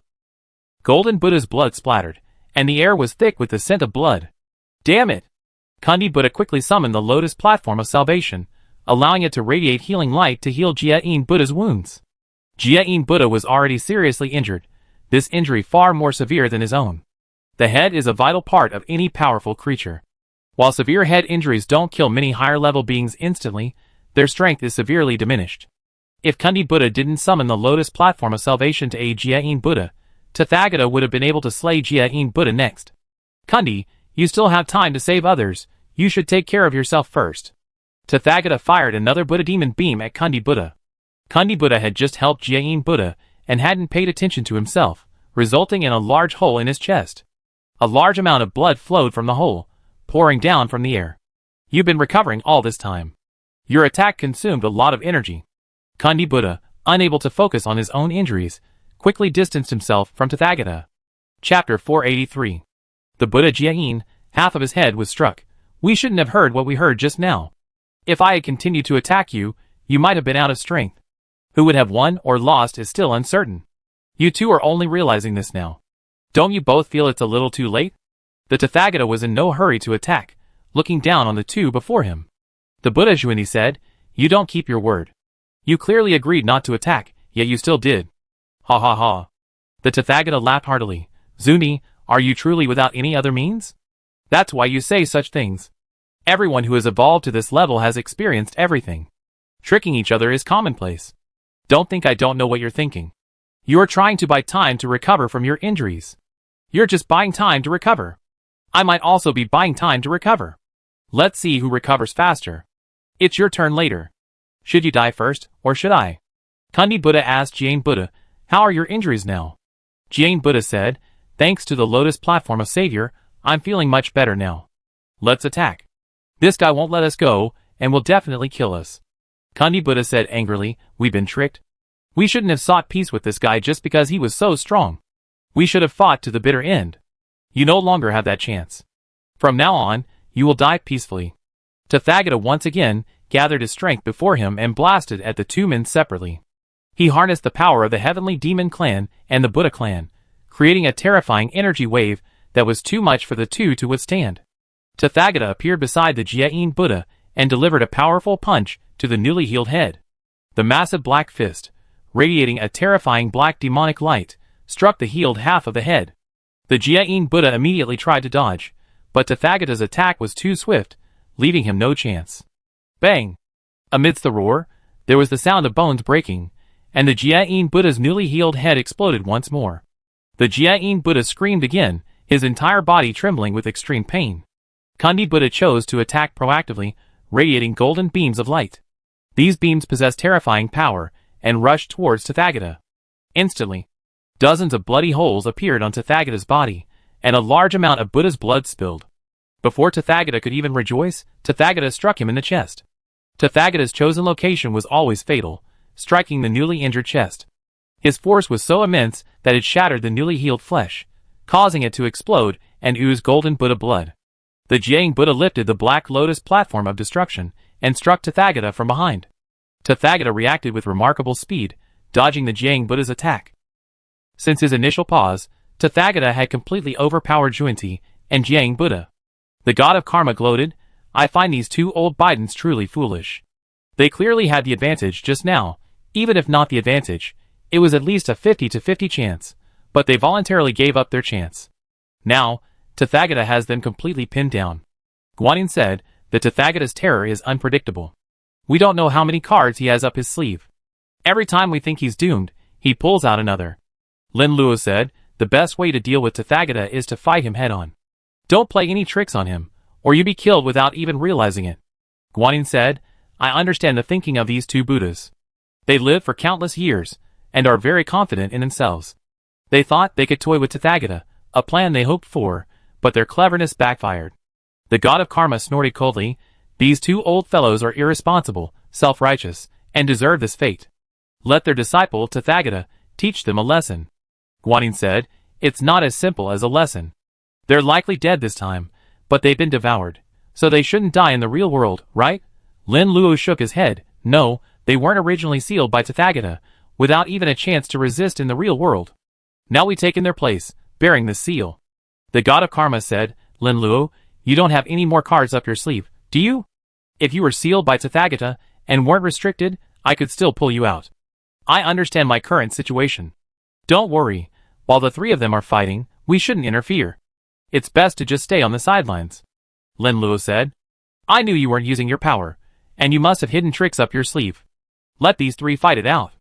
The god of karma said. Guanyin frowned slightly. If you were deliberately hiding your strength and not taking action, we too would know, and Tathagata would surely know too. The god of karma suddenly realized, this Tathagata is very cunning. He must know, and he's basically included us in the equation. Lin Luo said, count us in, even if you want. I expected him to know. I just wanted to know more of his secrets. Now I know almost everything I need to know. I uncovered 2 or 3 layers. He really has a lot of identities. Guanyin smiled bitterly, I've been with Tathagata for so long, and today I finally understand that I know nothing about him. That's normal. Tathagata is very meticulous. Unless he wants others to know something about himself, it's impossible for them to know. Lin Luo said. Large amounts of Buddha's blood spilled, illuminating the surrounding space with a golden glow. Kundi Buddha and Jiang Buddha looked miserable. Almost no part of their bodies was intact, covered in hideous wounds. Blood flowed continuously from their wounds, staining their bodies with a golden red. Jiang Buddha still had half his head missing, and his robes were riddled with holes, looking utterly miserable. Zhuinti Buddha's condition wasn't much better. A large hole had been punched through his chest, significantly weakening his fighting power. Jiang Buddha said weakly, Zhuinti, I can't hold on any longer. How many trump cards do you have left? Zhuinti Buddha said, I don't have many. If I had any, I would have used them long ago. We're already at a significant disadvantage. We shouldn't have played tricks with this guy. We can't outsmart him. There's a reason this old man has been able to fool us so thoroughly. Jiang Buddha said angrily. Masters, you're very clever. You realize now that playing tricks with me was the worst possible choice. Unfortunately, you no longer have a chance. I'm going to end the battle now. Tathagata's hands condensed terrifying shockwaves, forming terrifying hurricanes. Jiang Buddha and Zhuinti Buddha shielded their faces with their hands to see some of the scene ahead. Chapter 484. Escape is impossible. I use the Lotus platform of annihilation to resist. There's a high probability I return to the real world. The receiving Buddha slit his wrist, and a large amount of his golden blood essence fell onto the Black Lotus platform of annihilation. The Black Lotus platform absorbed the energy frantically, rapidly growing and developing, with black petals spreading from its center. In just over 10 minutes, the Black Lotus platform of annihilation had surpassed the 2 men, blocking their path. Boom! The Tathagata's golden black magic light cannon struck the Black Lotus platform of annihilation. The Black Lotus platform of annihilation was utterly destroyed, and countless petals flew out, blazing flames burning on it. Under the Tathagata's full-strength attack, the Black Lotus platform of annihilation was destroyed. Get out of the way! Kundi Buddha shouted to the receiving Buddha. If I get out of the way, both of us will be injured. It's better for me to take the blow head-on. The receiving Buddha had endured pain for too long, and now felt a desire to return to the real world.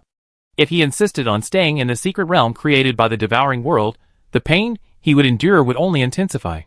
It would be better for him to die immediately. The receiving Buddha radiated a golden light, his strength increasing dozens of times, as he attempted to block the terrifying blow. But in the end, he was unable to block the blow and disintegrated within the terrifying golden black shockwave. Just as the receiving Buddha was about to be reduced to ash, Tathagata arrived, opened his bloody mouth, and swallowed him whole. It's truly delicious. As expected, a level 149 creature tastes delicious. My level will increase by several levels. Tathagata bared his white teeth. You beast! You rebelled against the teachings and attacked your own master. You will suffer retribution. Kundi Buddha said angrily. Kundi, are you kidding me? Or are you a little out of your mind? What does it mean to rebel against the teachings and kill your own master? Do you think you're qualified to be my master with 2 people? Don't think that just because I call you master, you really consider yourself my master. Speaking of killing your master, didn't you just kill your own master? You set a good example.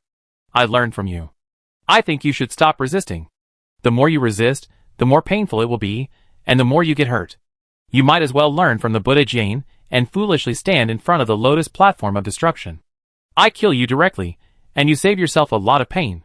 Tathagata sneered the entire time. You really think you have me defeated? Kundi Buddha felt humiliated, a feeling he had never experienced before. Even in front of the great burning heaven, he hadn't felt a strong sense of oppression. Back when Defension was the ultimate life form, Shuinti Buddha believed he was no less capable than Defension. It was mainly because he didn't have enough time to develop. If he had been given enough time to grow, he would surely be no less powerful than Defension. But in front of Tathagata, Shuinti Buddha felt a strong sense of suffocation. Zuni Buddha believed that no matter how he resisted, the outcome would be death. He was like being naked, visible through him. What else? You look down on the current situation. You think you have a chance of winning. Just now, before Jia-in Buddha died, you had some chance of winning. But unfortunately, he's dead now. Do you still think you have a chance? Tathagata calmly threatened Kundi Buddha, a feeling he relished. He had always concealed his strength, born into a difficult state. If he hadn't learned to endure, he would have perished long ago.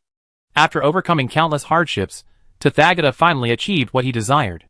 Shuinti Buddha said regretfully, we too shouldn't have allowed ourselves to take chances. We have fought you to the bitter end. The outcome was uncertain, and there was a high probability we win. Ha ha ha. Tathagata laughed heartily. You're right. If you had fought head-on, the outcome would have been uncertain. The chances of victory would have been very high, most likely on your side. But if I knew you too well, I have known you two would encounter even the slightest obstacle and sought shortcuts. Honestly, your opportunistic mentality will inevitably backfire, and you haven't encountered any obstacles. It's because of Lord Defension's own faults. You were lucky and won without having to fight too hard. Have you ever considered this possibility? I calculated everything about you. I know exactly what decisions and choices you make. Zuni Buddha's expression was bleak, and he gritted his teeth. Damn it. Tathagata's words were harsh, but they were true. The Tathagata had calculated their entire battle, leaving them with no chance of victory. My 2 masters, my original plan for your fate, was to seal you both within my heavenly demonic law. You would have lived for a long time. Unfortunately, someone has taken your place, and you will no longer enjoy this privilege. After dying in the devouring world's secret realm, returning to the real world, you will essentially be dead too. I will devour both of you. I worked for you for so long, and now it's time for you to repay me. You two will obediently become part of my power. When I evolve into the ultimate life form, you, as part of my body, will also evolve into the ultimate life form. I haven't broken my promise. Tathagata continued to mock Shuinti Buddha. Shuinti Buddha oppressed him the most, criticizing him for any inadequacy. Justified criticism was understandable, but many areas were unjustified and arbitrary. Shuinti Buddha scowled. You're really good to us too. You either kill us or seal us away. It would be better to just kill us directly. I think so I'm going to do it next. I originally expected it would take many epochs before I could evolve into the ultimate life form, but now it's coming sooner. It's very likely I can do it this very epoch. Tathagata said confidently. You think you got me, kid? Even if I die, I won't let you devour me. Kundi Buddha turned and ran, heading in Lin Luo's direction. Tathagata saw through his thoughts. Are you planning to go to that human and try to cooperate with him? It's useless. He hasn't escaped yet, and is still trapped within my seal. I can devour you while you run. We finished talking. Now I can send you on your way. I return to the real world and utterly destroy you. Our relationship as master and disciple ends here. I leave the land of 10,000 Buddhas to you, and we manage it well. The two were chasing each other. Around a corner, a giant blue dragon radiating starlight appeared, completely shattering Tathagata's confidence. Chapter 485. How is this possible? Tathagata rarely showed surprise. He was known for his impeccable approach and suspected Lin Luo might be hiding something. Tathagata had not relaxed his surveillance of Lin Luo while hunting down the two Buddhas. Lin Luo had now escaped the black cage, and he had no idea. The thought was horrifying. Kandi Buddha taunted, "Tathagata, you weren't so meticulous in your calculations. Perhaps you didn't anticipate this human escaping your black cage." Seeing your surprised expression, I'm truly delighted. Tathagata said gravely, "What are you so happy about? You are the weakest of the three creatures. Your fate is to be devoured. The final victor has nothing to do with you. Are you furious? No matter what you say, I will not be devoured by you. I will be devoured by this human race, so that their strength will increase greatly." Kandi Buddha flew towards Lin Luo at top speed. Tathagata pursued relentlessly, intent on devouring Kandi Buddha first. Lin Luo posed a formidable threat, so Tathagata used his most powerful weapon against him, demonstrating his deep regard for him. "Human, I give you a break today. I devour you without resistance. After your strength increases significantly, help me kill this traitor." "No problem, I was planning to kill him anyway. Don't let me down. Don't worry, you can die." Lin Luo opened his enormous mouth, ready to devour Kandi Buddha. Suddenly, Kandi Buddha produced the lotus platform of salvation, a large wound opening on his arm. Golden blood flowed from the wound, drenching the lotus platform. The lotus platform of salvation absorbed a vast amount of golden Buddha's blood at a speed visible to the naked eye, emitting a dazzling rainbow of light. Kandi Buddha would not be so kind as to willingly die and be devoured by Lin Luo. He intended to use the lotus platform of salvation's ability to erase a living being's consciousness, allowing himself to become the primary consciousness. "I, Kandi Buddha, will not lose like this. I still have a chance to turn the tables." Kandi Buddha smiled triumphantly. Just when he thought he was about to win, the next scene immediately froze his smile. Lin Luo's eyes shone with a white light. Kandi Buddha's wounds began to heal. The lotus platform of salvation had failed to absorb the golden Buddha's blood. What the hell? Kandi Buddha was completely unwell. Lin Luo opened his bloody mouth and swallowed Kandi Buddha whole. I knew this old fellow had ulterior motives, wanting to use this lotus platform of salvation for evil. I was completely overthinking it. Lin Luo devoured the Kandi Buddha, and his entire body grew again, becoming considerably larger than before. Kandi Buddha was a level 149 creature, and naturally, the benefits Lin Luo gained from devouring him were far greater than from devouring other creatures. Just now, Lin Luo and the god of karma were trapped in a black cage. Using brute force would surely have been impossible to break free. So, he made the god of karma his eyes, just as he had done with Tathagata. The future Tathagata would have greatly enhanced his Buddha eyes, allowing him to predict many future attacks. The god of karma played a significant role in Lin Luo's victory over Tathagata. The god of karma had many minor flaws, but one thing was certain: he would not retreat when faced with danger. "Little Lin, be more polite to me from now on. If I hadn't used my ability to rewind time just now, you would have been in serious trouble. You're all right. You're just trying to be polite to your savior, aren't you? Could you be a little more polite to your savior? That's all wrong. Okay, you're truly hopeless." The god of karma was furious. "No kidding. We might be facing a major battle next," Lin Luo said. The god of karma pointed at the lotus platform of salvation and said, "Hurry and swallow it. This sacred object of the flower clan is a treasure." Lin Luo opened his enormous maw and took a bite out of the lotus platform of salvation. The god of karma was often unreliable, but she was very reliable at crucial moments and wouldn't blindly advise. She had a reason for asking Lin Luo to consume the sacred object of the flower clan. The Tathagata didn't want Lin Luo to succeed, so he quickly moved to snatch the lotus platform of salvation. Lin Luo was a step faster than the Tathagata, swallowing most of the lotus platform, leaving the Tathagata with a small piece. As expected of a flower tribe creature, the Tathagata devoured the remaining flower tribe creatures, and most of the salvation lotus platform had already been swallowed by Lin Luo. The remaining salvation lotus platforms were no longer useful for combat, so it would be better for the Tathagata to devour them directly. After swallowing the salvation lotus platforms, the Tathagata recovered most of his strength. Lin Luo consumed the most salvation lotus platforms, gaining immense benefits and growing considerably larger. The Tathagata said, "I didn't expect a battle would be the final outcome, leaving only the two of us. It's truly surprising, having eliminated several of the strongest and one of the weakest." Lin Luo said, "In fact, you calculated long ago that only two people could remain. One of them was definitely you, and I was the most likely." The only thing you didn't predict was that I would emerge from the black cage, devour Junti Buddha, and consume most of the Salvation Lotus platform. Tathagata smiled and said, talking to smart people takes a lot of effort. I don't think you're smarter than my two masters. They didn't understand me well enough and initially looked down on me, only giving me chance after chance. You're different. You always been very cautious with me, always on guard against me. Are you praising me or mocking me? Both, depending on your interpretation. Don't worry, I won't play tricks on you. You're known as the most intelligent being, your IQ surpasses many. Playing tricks on you would only make things more difficult for myself, said Lin Luo. Tathagata said bluntly, before we take action, I want to clarify something. Are you from a future planet called Earth? When we fought, you killed me?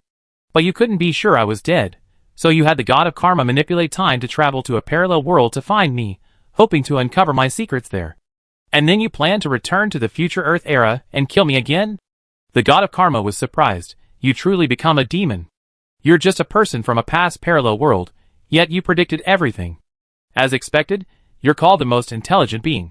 It seems this reputation is well-deserved. It proves your monstrousness. You've been able to predict many things you witnessed with your own eyes. Lin Luo didn't deny it. Denial was pointless. For a being like Tathagata, whose wisdom has reached the highest level, anything he can say is essentially 100% certain. Lin Luo's denial would not only fail to achieve the desired effect, but would also earn Tathagata contempt. Chapter 486. Is it possible that I can also predict the future and the past? I also know about your future, and I also know that you will come to this parallel world to find me and discover my secrets. The Tathagata's lips curled up. You can't be lying. This ability to travel back in time and predict the future is only possessed by me, the god of karma. No one else possesses this ability. Even if they do, it's very limited, not to the degree I can. The god of karma immediately retorted that the ability to time is unique to her. Creatures with time abilities exist in every era, but their abilities are very limited. Predicting events a year in the future at most is already quite impressive. The Tathagata is truly extraordinary, having achieved many things that have never been achieved before. Da Finchin and the two Buddhas were so powerful, yet they were savagely plotted against by him. If it weren't for Lin Luo's appearance, Tathagata's victory would have been too easy. With just the heavenly demonic art alone, his two masters would have been sealed long ago. The battle might have ended before it even began. Lin Luo's appearance made the situation considerably more serious, yet Tathagata still easily resolved it.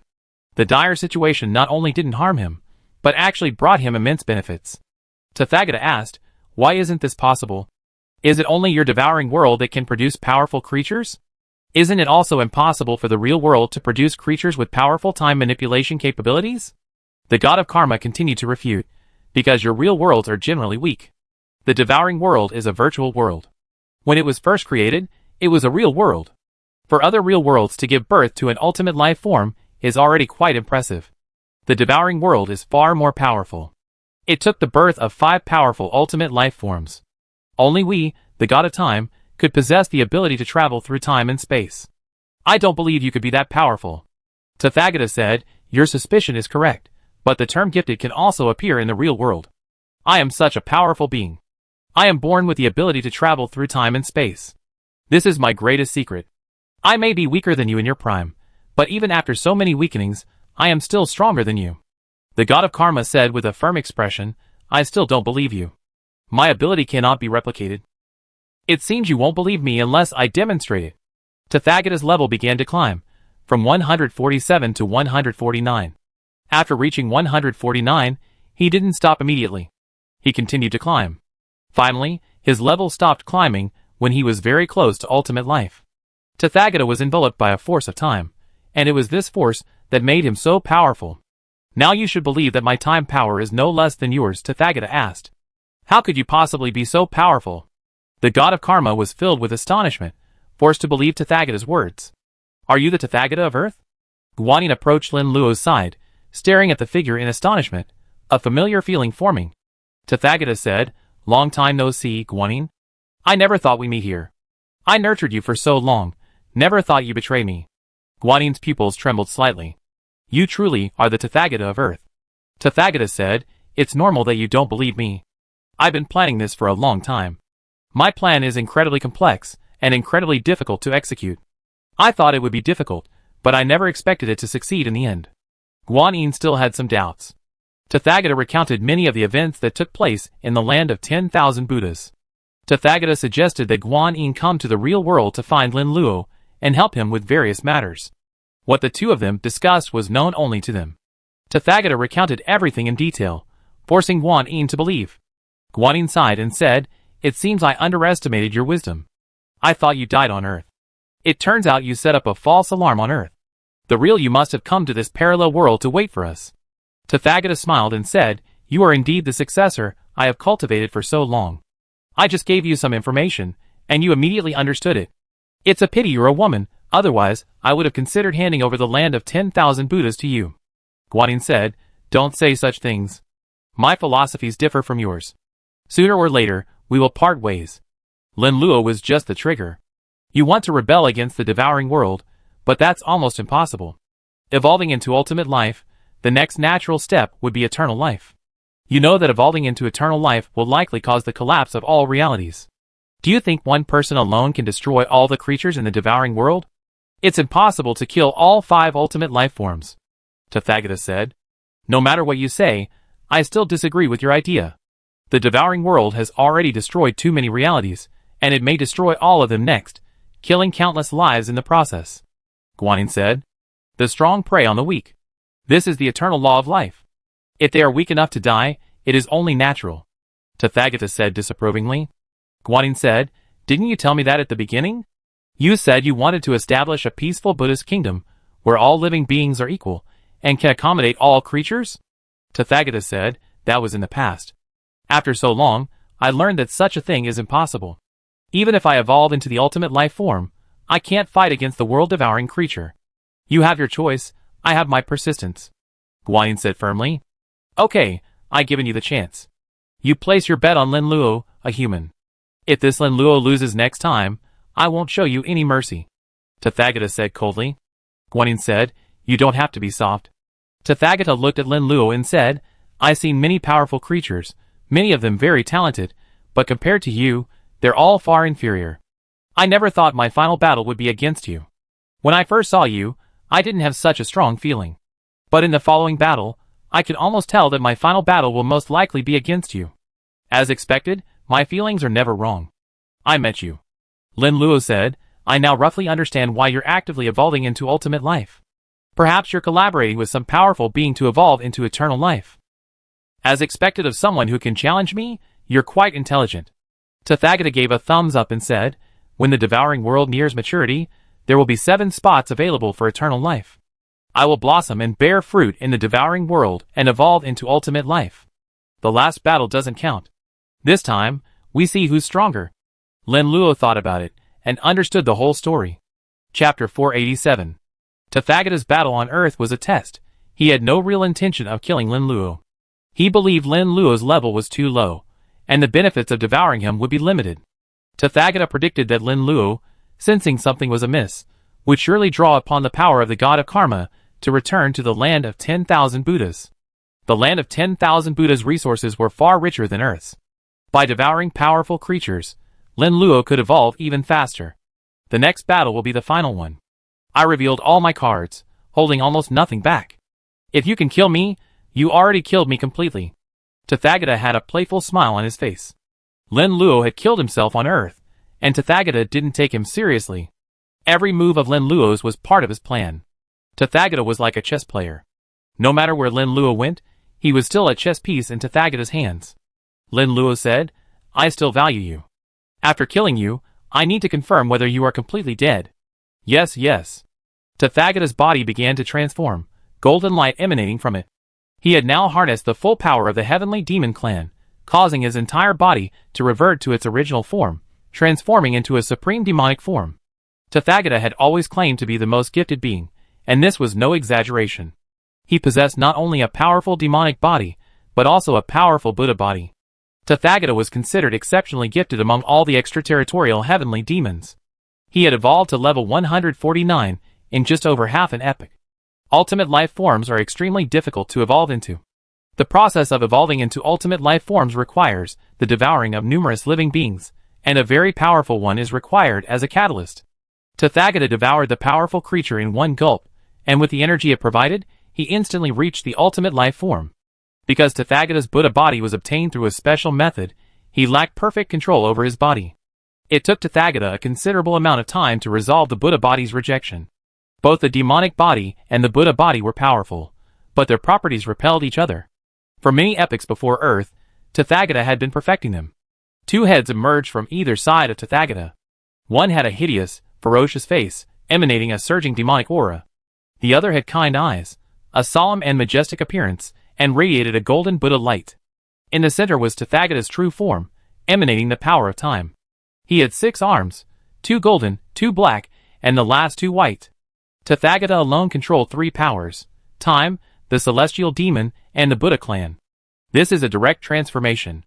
You haven't been using your full strength until now, but now you're using it. The god of karma was stunned. Tathagata said, "So I didn't tell you that my power of time isn't weaker than yours. Now you can finally believe it, right? I told you before that many people only know my wisdom, but they don't know my profound talents. I believe no one can cultivate all 3 powers to their full potential like I have, reaching level 149. Soon, I will be not only a symbol of wisdom, but also of innate ability." The god of karma said fearfully, "Little Lindsay, this Tathagata is truly a formidable force. You're probably not going to be able to withstand it. We thought we were exploiting his weaknesses, but it turns out they already figured it out. By exploiting his weaknesses, we simply walked right into his trap." Lin Luo said, "Do you think they let us escape? Look at what happened to the 2 Buddhas, and you know. Running away might kill us faster." "You're right. Let's go all out and try to kill him." "Huh? What's your sudden change of heart? Normally, your first thought would be to escape, but why are you suddenly thinking of resisting? Don't talk nonsense. I, the god of karma, have lived for so long. What creature could possibly frighten me? Don't think I don't know what you're thinking. You believe someone controls the power of time, someone more powerful than you, so you're upset and want to kill them."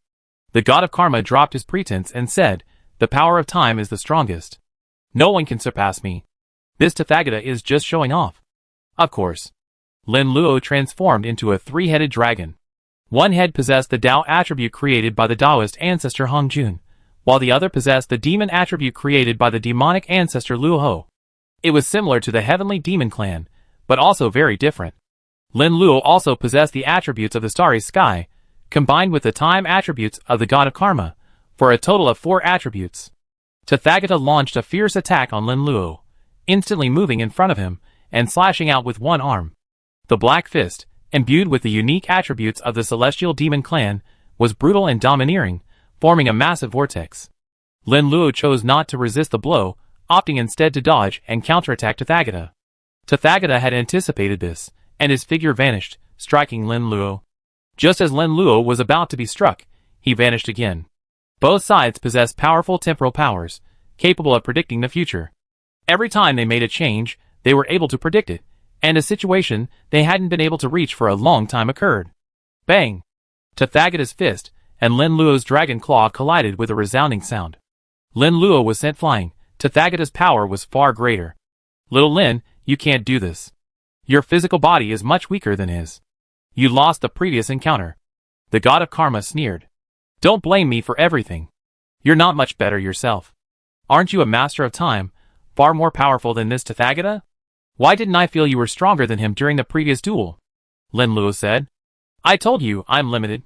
Otherwise, I would have crushed this guy. Even with my power limited, I'm still very powerful." The god of karma said unconvincingly. "Alright, let's continue." Lin Luo chose to take the initiative and charge at Tathagata, his massive dragon jaws biting into him. Tathagata was momentarily unable to react, and Lin Luo bit him. Lin Luo's teeth were incredibly sharp, piercing his flesh and drawing profuse blood.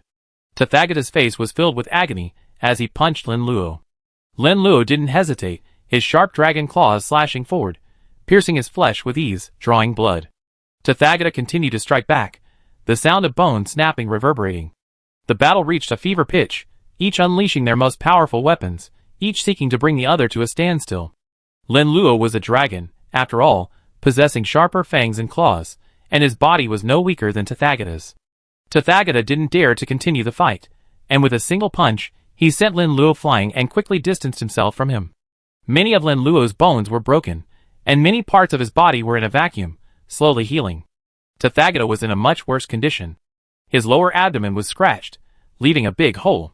Blood kept flowing out, dyeing half of his body red. Chapter 488.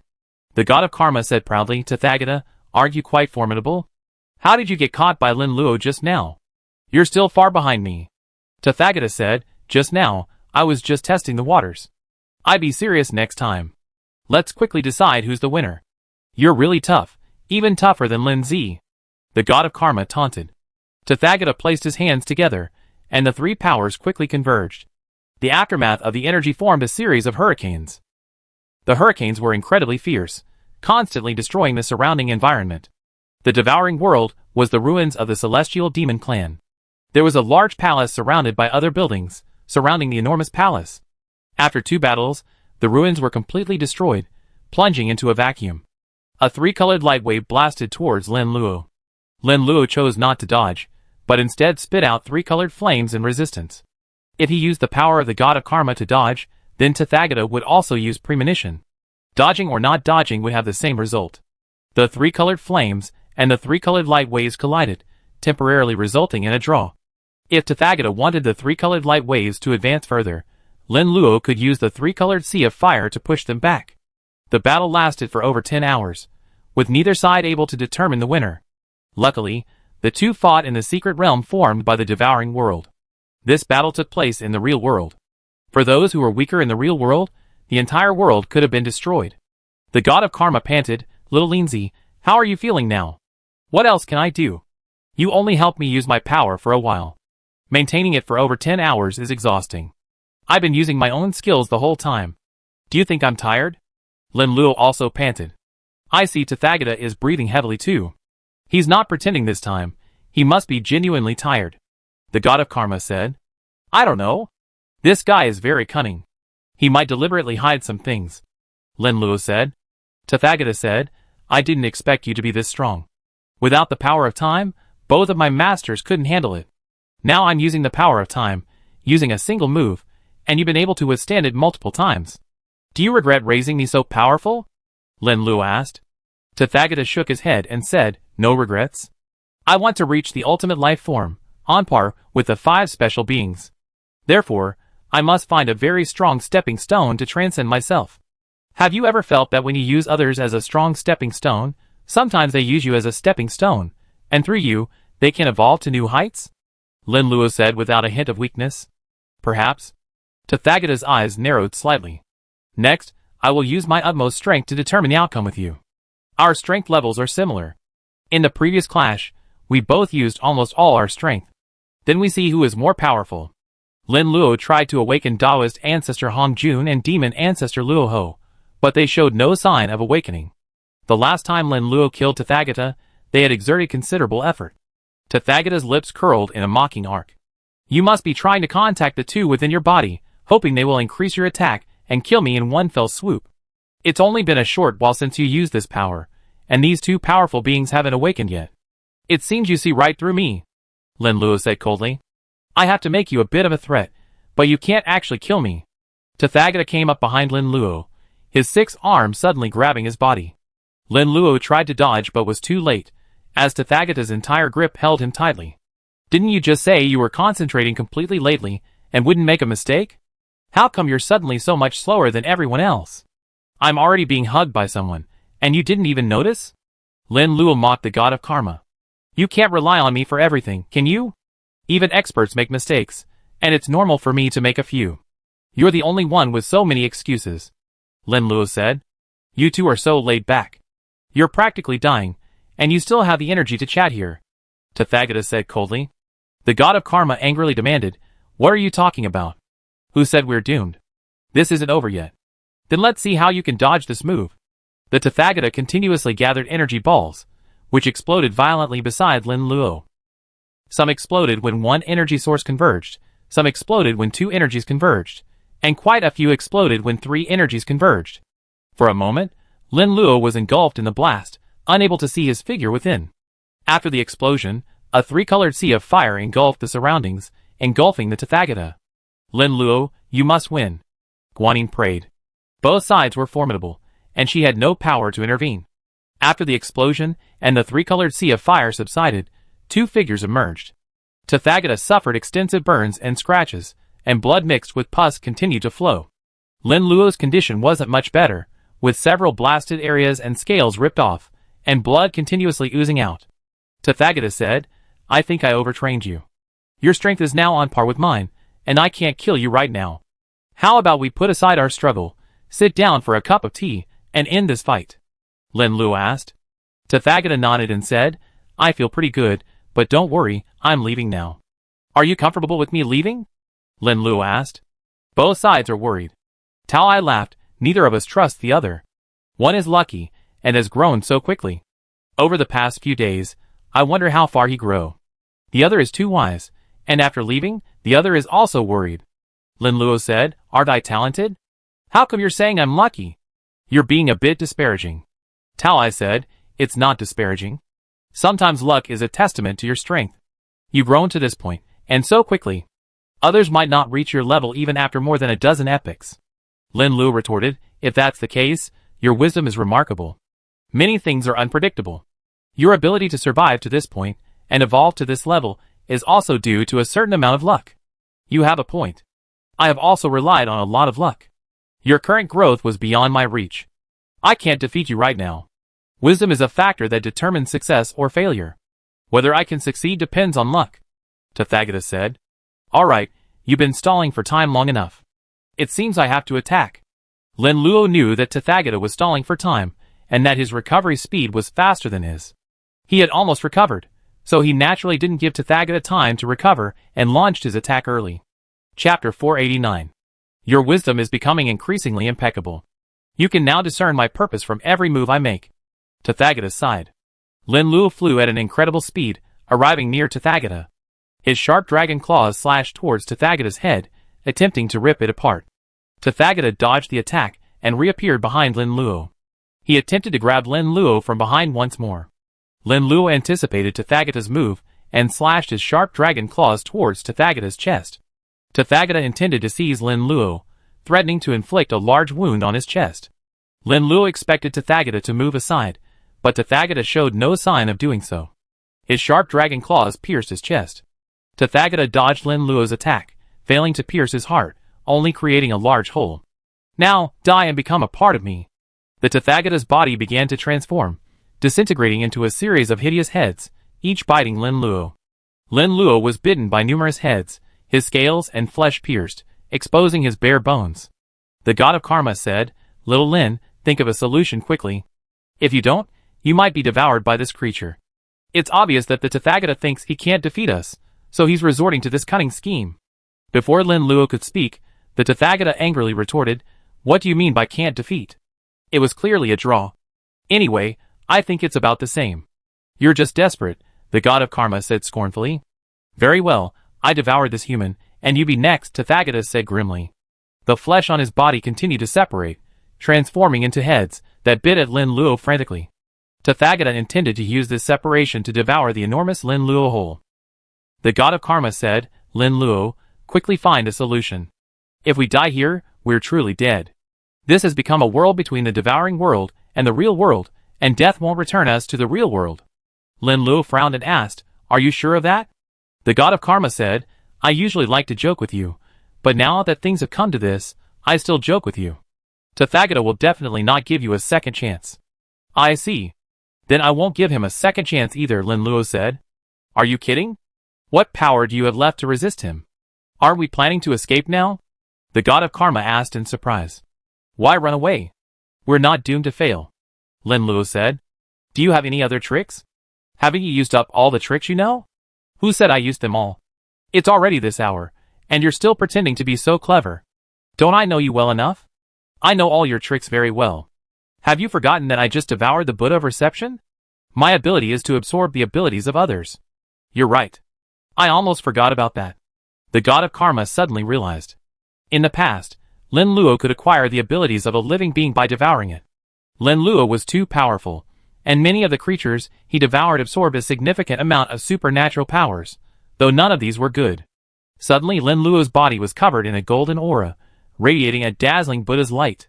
Strange patterns appeared on his body, and lotus flowers blossomed. He began to recover, and his wounds healed extensively. Tathagata exclaimed in surprise. What kind of power do you have? You can even absorb sacred objects from the Flower Clan. Have you also acquired the power of that old man Junti Buddha? Lin Luo said, It seems you've forgotten my ability to absorb the supernatural powers of powerful creatures. Tathagata's face darkened. I haven't forgotten your ability, but I didn't expect you to gain supernatural powers from every creature you killed and devoured. I always had the ability to acquire other creatures, but I just didn't use them. I'm already powerful enough that many supernatural powers have no effect on me. Lin Luo possessed many supernatural powers in his early years, including clones and 9 lives. As his strength grew, these abilities gradually became useless. Many abilities won't evolve as Lin Luo's strength increases, and many are completely useless. By combining the Buddha Kundi with the sacred artifacts of the Flower Clan, Lin Luo's recovery ability has greatly increased. Lin Luo also gained an ability from the Buddha Kundi, one that can kill Tathagata. The god of karma boasted, Little Lin, this move is going to knock your jaw off your arse. Actually, I known about this move for a long time. The Tathagata looked at Lin Luo expressionlessly, ignoring the god of karma. The snarky god of karma inflicted some magical damage on him, but it was generally insignificant, so it was best not to take it seriously. If he kills Lin Luo, the god of karma will surely torture him. You know it again. Lin Luo sneered. The god of karma said angrily, Little Lin, whose side are you on? Lin Luo said, I'm on my side. Just wait, you bastard. I settle the score with you after this is over. The god of karma was filled with impotent rage. Tathagata said coldly, You just used the power of the Flower Clan's sacred artifact to recover so quickly. I'm guessing you have another ability you haven't used yet? This ability must have been acquired from my master. It seems you're as clever as ever. Nothing can be hidden from you. Lin Luo said. My best strategy right now is to avoid attacking and adopt a defensive posture. Tathagata recalled the abilities of the Kundi Buddha and thought of one. In the past, the Kundi Buddha possessed a mirroring ability that allowed him to transform his entire body into a mirror, capable of reflecting any attack. This ability is extremely difficult to use. Junti Buddha evolved this ability accidentally, and each use requires all his strength and consumes his lifespan. All living things have a lifespan. The higher the level, the longer the lifespan, but it's not infinite. Junti Buddha's lifespan is very long, but it can't withstand heavy consumption. Every time he uses his mirror-like body, he loses 1/10 of his lifespan. He used this ability 5 times, losing half of his lifespan. Although it's unknown when Junti Buddha's remaining lifespan will end, using it 10 times will result in his death. When Junti Buddha fights others, he won't use this ability immediately, which gives Tathagata the opportunity. Tathagata killed Junti Buddha, preventing him from using it. It seems you may have guessed what ability it is, Lin Luo said with a smile. Isn't it the same ability? Tathagata frowned. Chapter 490. What ability are you talking about? That's probably it. Lin Luo seized the initiative and played a trick on Tathagata. Tathagata said coldly, You're just playing guessing games with me now, right? You told me earlier not to compete with me in intelligence, or you end up in a miserable state. I told you back then that we should compete in intelligence. I just asked you to guess a riddle. That shouldn't be too much, right? Lin Luo smiled. Tathagata angrily said, Don't think you're holding me hostage. It's mainly because of me, their master. These 2 old creatures, clearly already devoured by me, still tried to trick me. Lin Luo said, I think they tricked you quite well. In the parallel world, you chose to kill them outright, sparing them much pain. But in the main world, that didn't pan out. These 2 were trapped by you for a long time, becoming your sustenance, and being tortured from time to time. Tathagata retorted, I think I was more merciful. I didn't kill them outright, allowing them to live for so long. It seems your mercy is flawed. Stop talking nonsense. As long as I don't use my light power, you can't kill me. Tathagata wanted to attack Lin Luo, but then thought of another possibility. Kundi Buddha also has the ability to strengthen his body 10-fold. This ability is quite common, possessed by many low-level creatures. Low-level creatures have relatively weak attributes, so strengthening their bodies 10-fold doesn't seem that powerful. But for a creature at the top of the food chain like Junti Buddha, if his body is strengthened 10-fold, the total value is immeasurable. If Tathagata had charged directly, he would likely have been killed on the spot by Lin Luo. Lin Luo scoffed, What's wrong? Afraid? Haven't you guessed his ability? Tathagata said expressionlessly, Why do I have to go first? Can't you go first? The god of karma sighed and said, Tathagata, you scoundrel, I pity you. How about you just kowtow to me a few times and admit your past mistakes? I leave Lin Luo's body, and tell you the secret I learned from the Buddha Kundi. Tathagata said, "Do you think I'm as stupid as you? Do you think I believe you? What do you mean by as stupid as me?" The god of karma said arrogantly, "You said, hurry up and kill this guy." Lin Luo said, "Calm down, he's going to die soon." Suddenly, Tathagata disappeared, punching Lin Luo in the back. This speed was beyond a certain limit. Lin Luo's reaction time wasn't that fast, and the god of karma's foresight was unavailable. Bang! Tathagata delivered a powerful punch, and the sound of bones breaking rang out. Lin Luo was sent flying, spitting blood. "Fuck!" The god of karma said, "Lin Luo, were you just bragging? Tathagata hit you, and you couldn't resist at all. How dare you say that? Your foresight didn't even predict what would happen, otherwise I wouldn't have been hit in the spine." Lin Luo complained. The god of karma made an excuse. "I just told you, my abilities have been limited by 5 special beings. There are some areas where they're insufficient. You have to rely on yourself. Stop making excuses. Let's just attack." Lin Luo's massive dragon body revealed the mark of a lotus, the sacred artifact of the Flower clan performing a healing function.